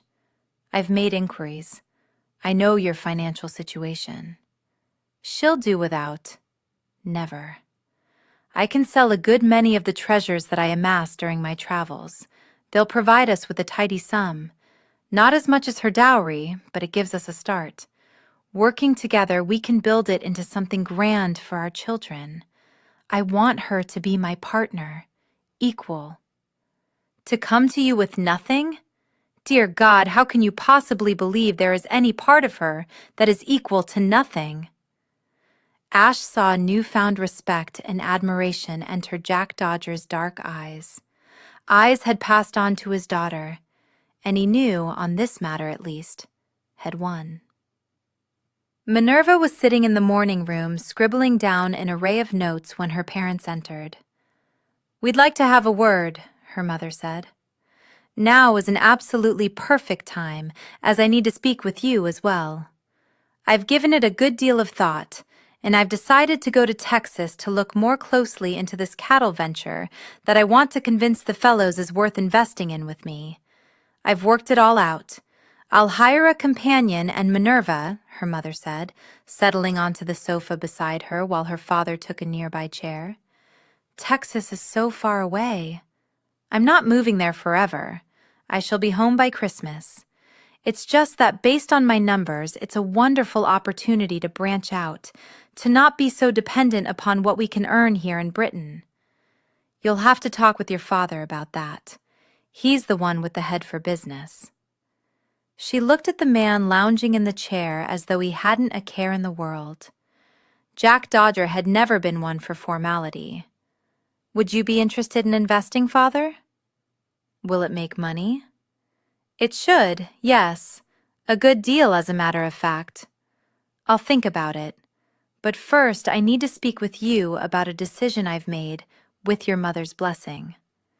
She released a laugh that didn't sound quite like herself. "All right, but you both look so deadly serious. Has something happened?" "In a manner of speaking, yes," her father said. "I've decided to rescind the offer of a dowry." It felt as though had punched her. "Why?" "Well, for one thing, you said you weren't going to marry, so it's not as though you need it." "That's true enough." "Don't suppose you'll see your way clear to loan me some money so I can invest in this cattle venture I'm so set on?" He waved a hand. "If you want it, you can have it. I'm talking only about your dowry." Leaning forward, he planted his elbows on his thighs. "I may have done you a disservice by offering it, by making it so large. I'm afraid men haven't been able to see beyond it, to you." "We don't like the notion of your not marrying," her mother said, "of being alone." "I'm not alone. I have friends, and I have family. I don't need a husband to complete my life. So take the dowry. I have no problem with that. It's not as though a man will marry me without it. And I don't want to marry a man who's—" She swallowed hard, the words difficult to say. "Needs it." "Like Ashebury?" her mother asked. "Like any number of men," Minerva said impatiently. "As for Ashebury, I'm quite over him." Smiling, her mother squeezed her hand. "I'm glad to hear that, as he's joining us for dinner this evening." Traitor was her first thought, but she didn't voice it aloud. After all, this was her mother, the woman who had brought her into the world. "You can't be serious." "I thought it would be nice to hear about his travels to Africa." "Unbelievable," Minerva scoffed. "If you want to hear about Africa, invite one of the other hellions. But I see no reason to burden us with a deceiver such as Ashebury." "Yet Ashebury is here, isn't he?" It was a statement, not a question. Minerva had heard through the grapevine that Ashebury had left the city. "You mean in London?" "No, well, he's in the residence, so he's technically in London. He's waiting in your father's library." Minerva leaped to her feet and glared at her father. "You let him in? You welcomed him? Knowing that I despise the man? That I find him despicable?" "He brought his photographs," her mother said, as though that made everything all right. Why were mothers, including hers, so willing to forgive the hellions all sorts of bad behavior? "He will not be staying for dinner." In a rush, she pushed past her mother and headed for the door. "He will not! I don't think she's as over him as she thought," she heard her father say. She seldom was out of sorts with her parents, but at that moment she was furious. She was not only going to travel to Texas, she was going to move there. Seething, she marched down the hallway. How dare he show up here? In her home, in her sanctuary. The library doorway was open. She swept through and staggered to a stop at the sight of him standing at the window. He looked awful, completely, absolutely awful, as though he'd gone without sleep, as though he'd lost weight. Yet at the same time, he somehow managed to look wonderful, completely, absolutely wonderful. Immaculately groomed, his clothing pressed to perfection, everything in order. And he smelled wonderful. Sandalwood mixed with his own unique scent. She had not stopped as soon as she should have, because she was near enough that she was able to detect its presence, could see the crystal blue of his eyes, could see not a whisker. He'd shaved before he came over. "So I understand you've been invited to dinner," she said tartly. "It was kind of your mother to ask. I'm rescinding the invitation." "I thought that you might. If you were any gentleman at all, you wouldn't have accepted it." "Except that I wanted to see you more than I wanted to be a gentleman." She slammed her eyes closed. "Don't." Opening her eyes, she glared at him. Don't say all the right things that are designed to make a woman lose her head. They won't work on me, and they are a total waste. I've just been informed that my father has withdrawn my dowry, so you will need to search elsewhere for your funds. I know about the state of your dowry, he said quietly. I asked him to take it away. In confusion, she shook her head. Why would you do that? Because as long as you had it, you wouldn't believe that it was possible that I wanted you more than I wanted the fortune. But you need the fortune. I need you more. You can't mean that. Your estates, your legacy, can go the devil. He grimaced, shook his head. They won't. I'll make sure they don't. You were wrong when you said that I didn't care about my responsibilities, that I squandered my inheritance. The estates were not bringing in the income they once were, so I made some investments that, unfortunately, proved to be unwise. He walked to the desk, placed a slip of paper at its edge, picked up her father's pen, dipped in an inkwell, and held it toward her. Write down 3 numbers, small ones, in a vertical line that I can tally. I don't see what this has to do with anything. Just do it, please. With an impatient sigh, she walked to the desk, snatched the pen from between his fingers, and re-dipped the pen in the inkwell. She looked at him askance. You seem to have recovered from my knees causing you to double over. I'm surprised you were able to maneuver so well. I'd left my petticoats at the dressmaker, so I had more room to maneuver. I was hoping for a chance to deliver a decisive blow. You're a bloodthirsty wench. You shouldn't be surprised. I told you that first night that I would take joy in killing a man who hurt me. So you did. 3 numbers. She did as he requested. 5, 7, 9. Putting a finger on the edge of the paper, he dragged it closer to himself and stared at it. Closed his eyes, opened them, squinted. I can't tally them. In my head, all I see is chaos. I know they are numbers. I know they form a sum, but I can't understand them, and I can't explain why I have such trouble with them. Lord Marsden told me my father was the same way. Numbers made no sense to him. He trusted Marsden. I only found out a few days ago when I went to Havisham. I've been too proud to admit that I have this difficulty, so when my man of business gathered information on various investments, I had him explain the risks verbally, I listened to his recommendations, and I made what I thought were the best choices. What he considered an acceptable risk, had I been able to analyze the numbers, I might not have. When I returned to England, I discovered the investments were losing money and, with very little income at my disposal and a ghastly amount of upkeep needed on my estates, I had very little left in my coffers. How can you not understand numbers? I'm at a loss, Minerva. Although I feel stupid, I'm not. I master other things, but numbers baffle me. She sighed. So you lost your fortune and decided you needed to marry a woman with a substantial dowry, and you pursued me. Not exactly. I met a woman at the Nightingale who intrigued me. Then I discovered her at a party and was further taken with her. The fact that she had a dowry hardly mattered. I wanted to get to know her. Then I fell in love with her. I didn't realize it until she walked out on me. With his declaration, Minerva's heart slammed against her ribs. She had longed for a declaration of love, and yet she was hesitant to believe them.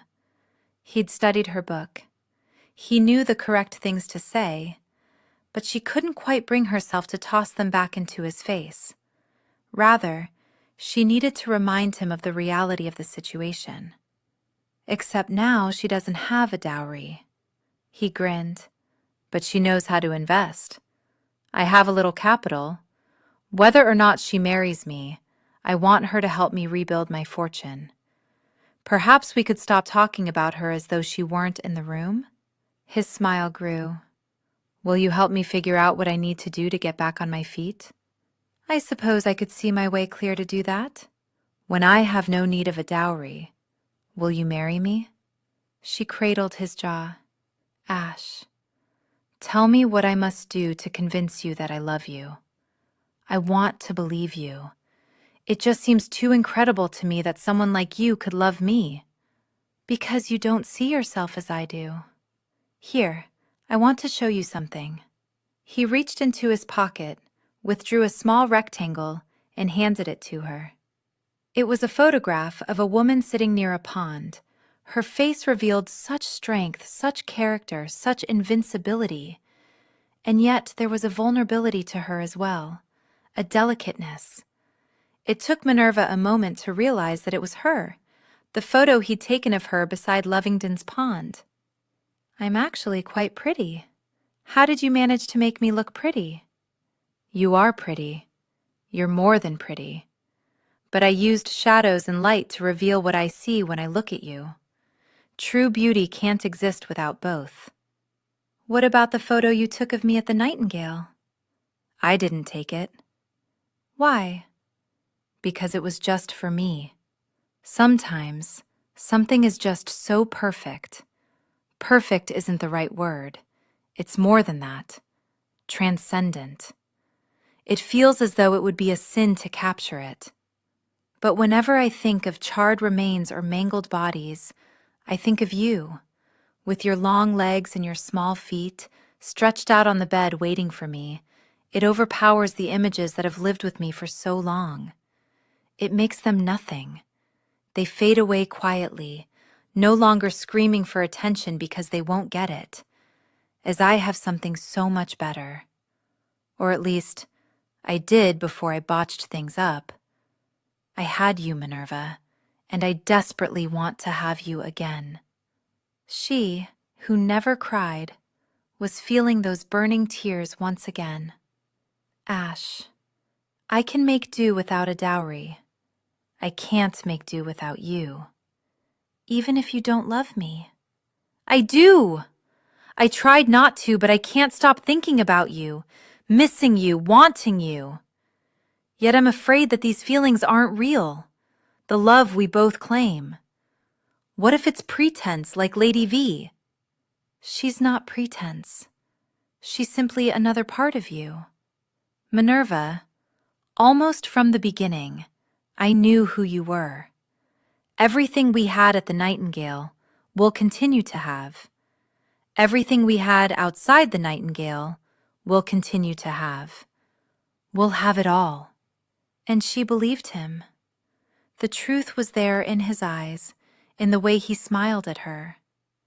I love you, Ash. The look he gave her melted her heart. It was the sort of look for which she waited 6 seasons.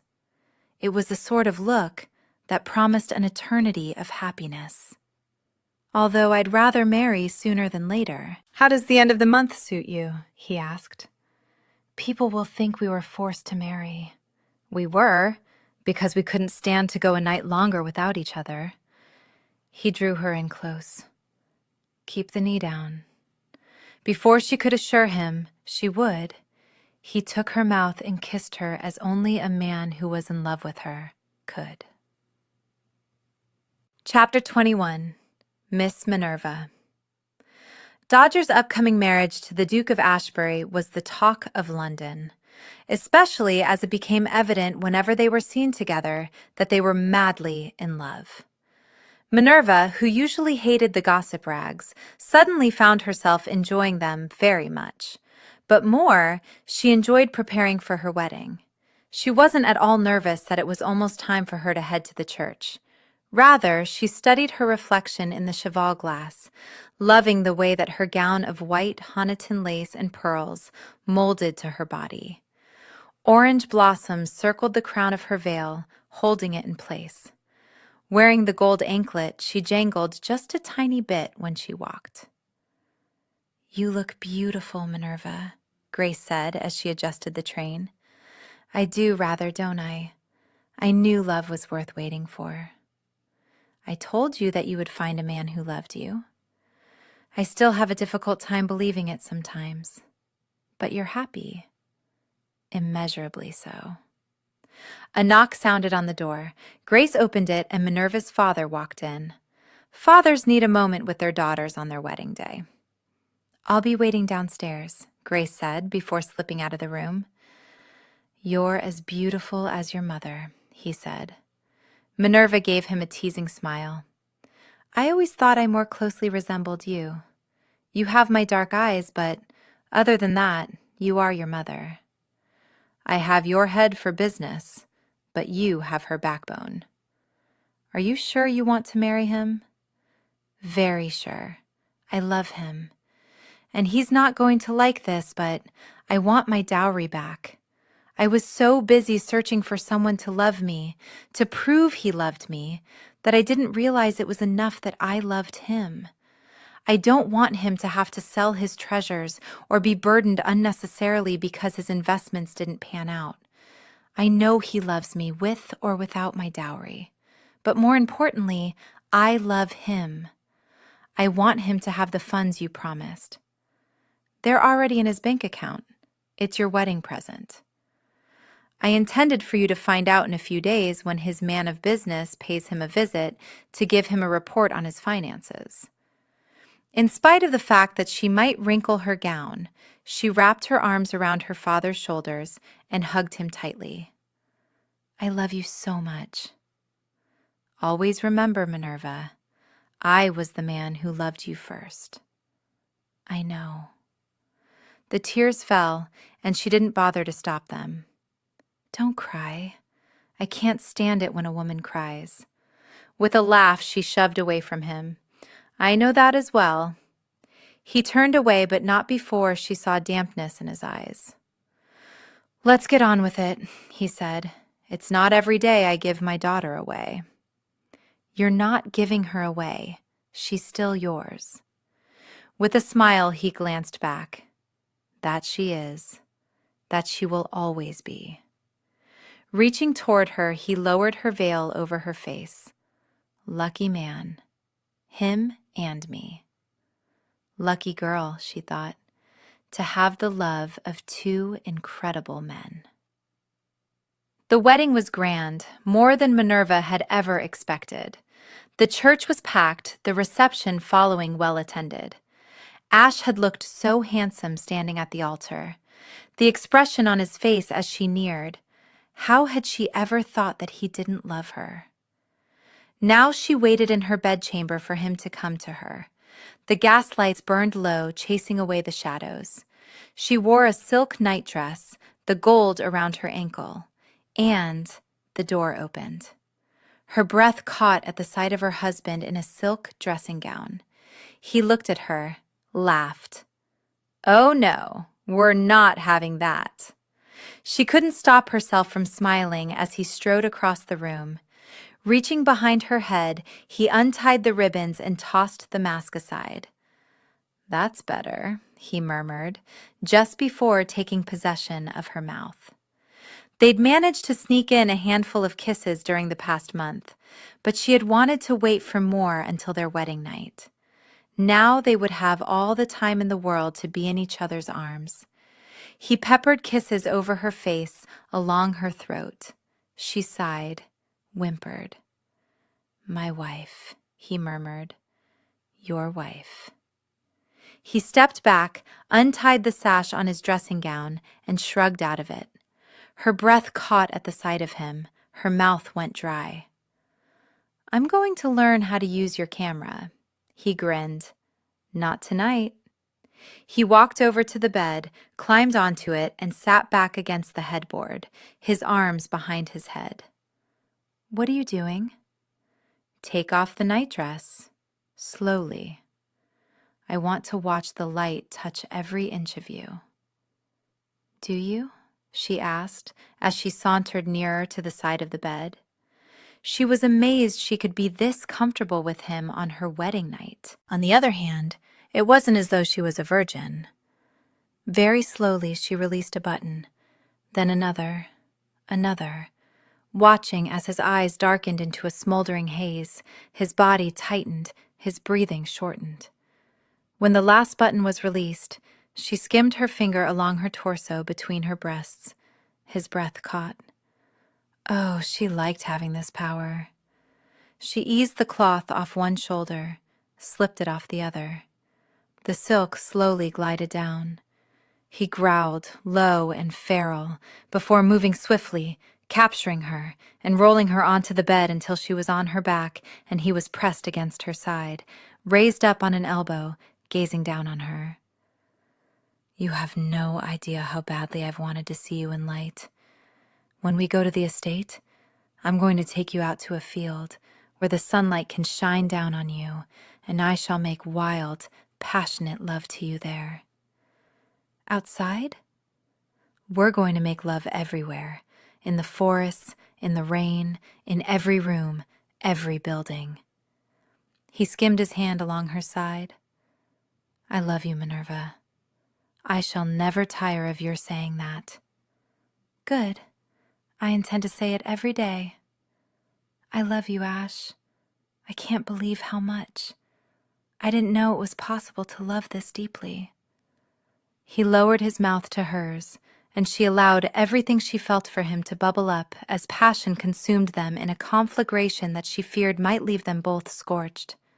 How was it that there could be so many various sensations coming together to create a marvelous journey into pleasure? As they touched, kissed, stroked, caressed, the fire that had always been between them built, higher, wider, stronger. Their movements became frenzied, their needs overwhelming. When she thought she would go mad with wanting, he plunged into her, hard, deep. Her body closed around him, held him tightly. Lifting himself above her, he gazed down on her, pumping into her with sure, steady, hard thrusts. Wrapping her legs around his hips, she dug her fingers into his buttocks, holding him close, urging him on. Every inch of her felt as though sparks were shooting from her. Their bodies became slick. Their moans and groans echoed around them. The sensations built, tightened, then exploded. Fireworks burst behind her eyes as she cried out his name, heard him growl hers as he threw his head back with a final thrust. Then he stilled, his breathing as harsh and heavy as hers. With a satisfied smile, he kissed the tip of her nose before rolling onto his side and bringing her flush against him. It's magnificent with light, she said breathlessly. When I can see everything. He chuckled low. I should have a mirror installed above us for you. She nipped at his nipple. Maybe we'll just go to the Nightingale one night. If you like. Might be interesting. We'll go on the anniversary of your first visit. She trailed her fingers along his chest. Will you show me your private collection of photos sometime? I burn them. Rising on her elbow, she stared down on him. Why?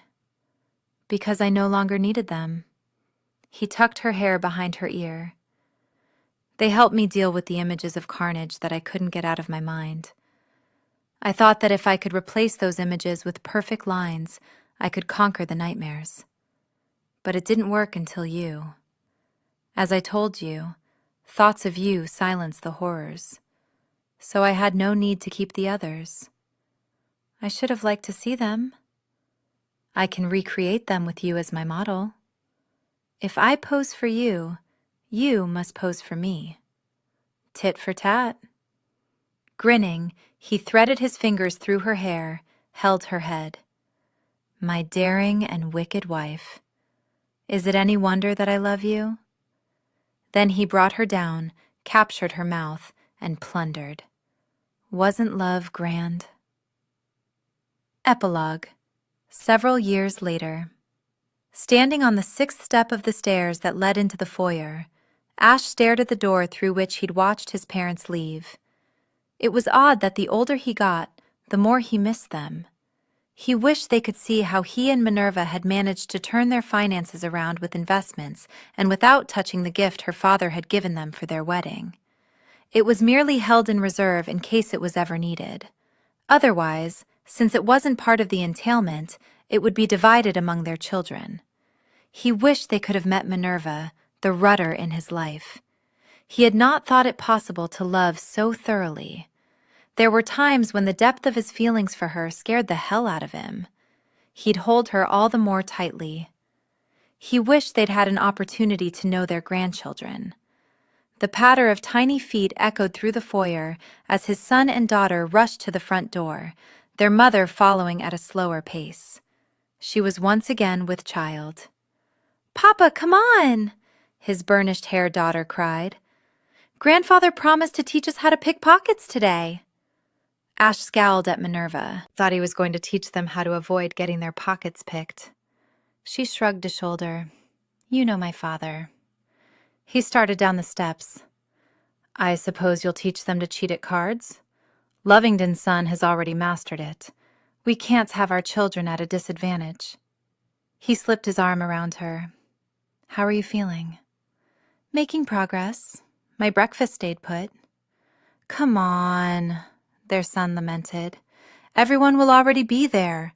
All of Minerva's siblings and their families were meeting at her parents' residence to celebrate her parents' wedding anniversary." "All right, then," Ash said. "Off we go." The footman opened the door, and the children rushed out. "Our children need to master patience," Ash said, as he started to escort Minerva across the foyer. "I prefer their enthusiasm." "Then enthusiastic they shall be." At the door, Ash stopped and glanced back. Once the screams of his youth had haunted this place, but now all he heard was the laughter of his children, the joy in his wife's voice, and love.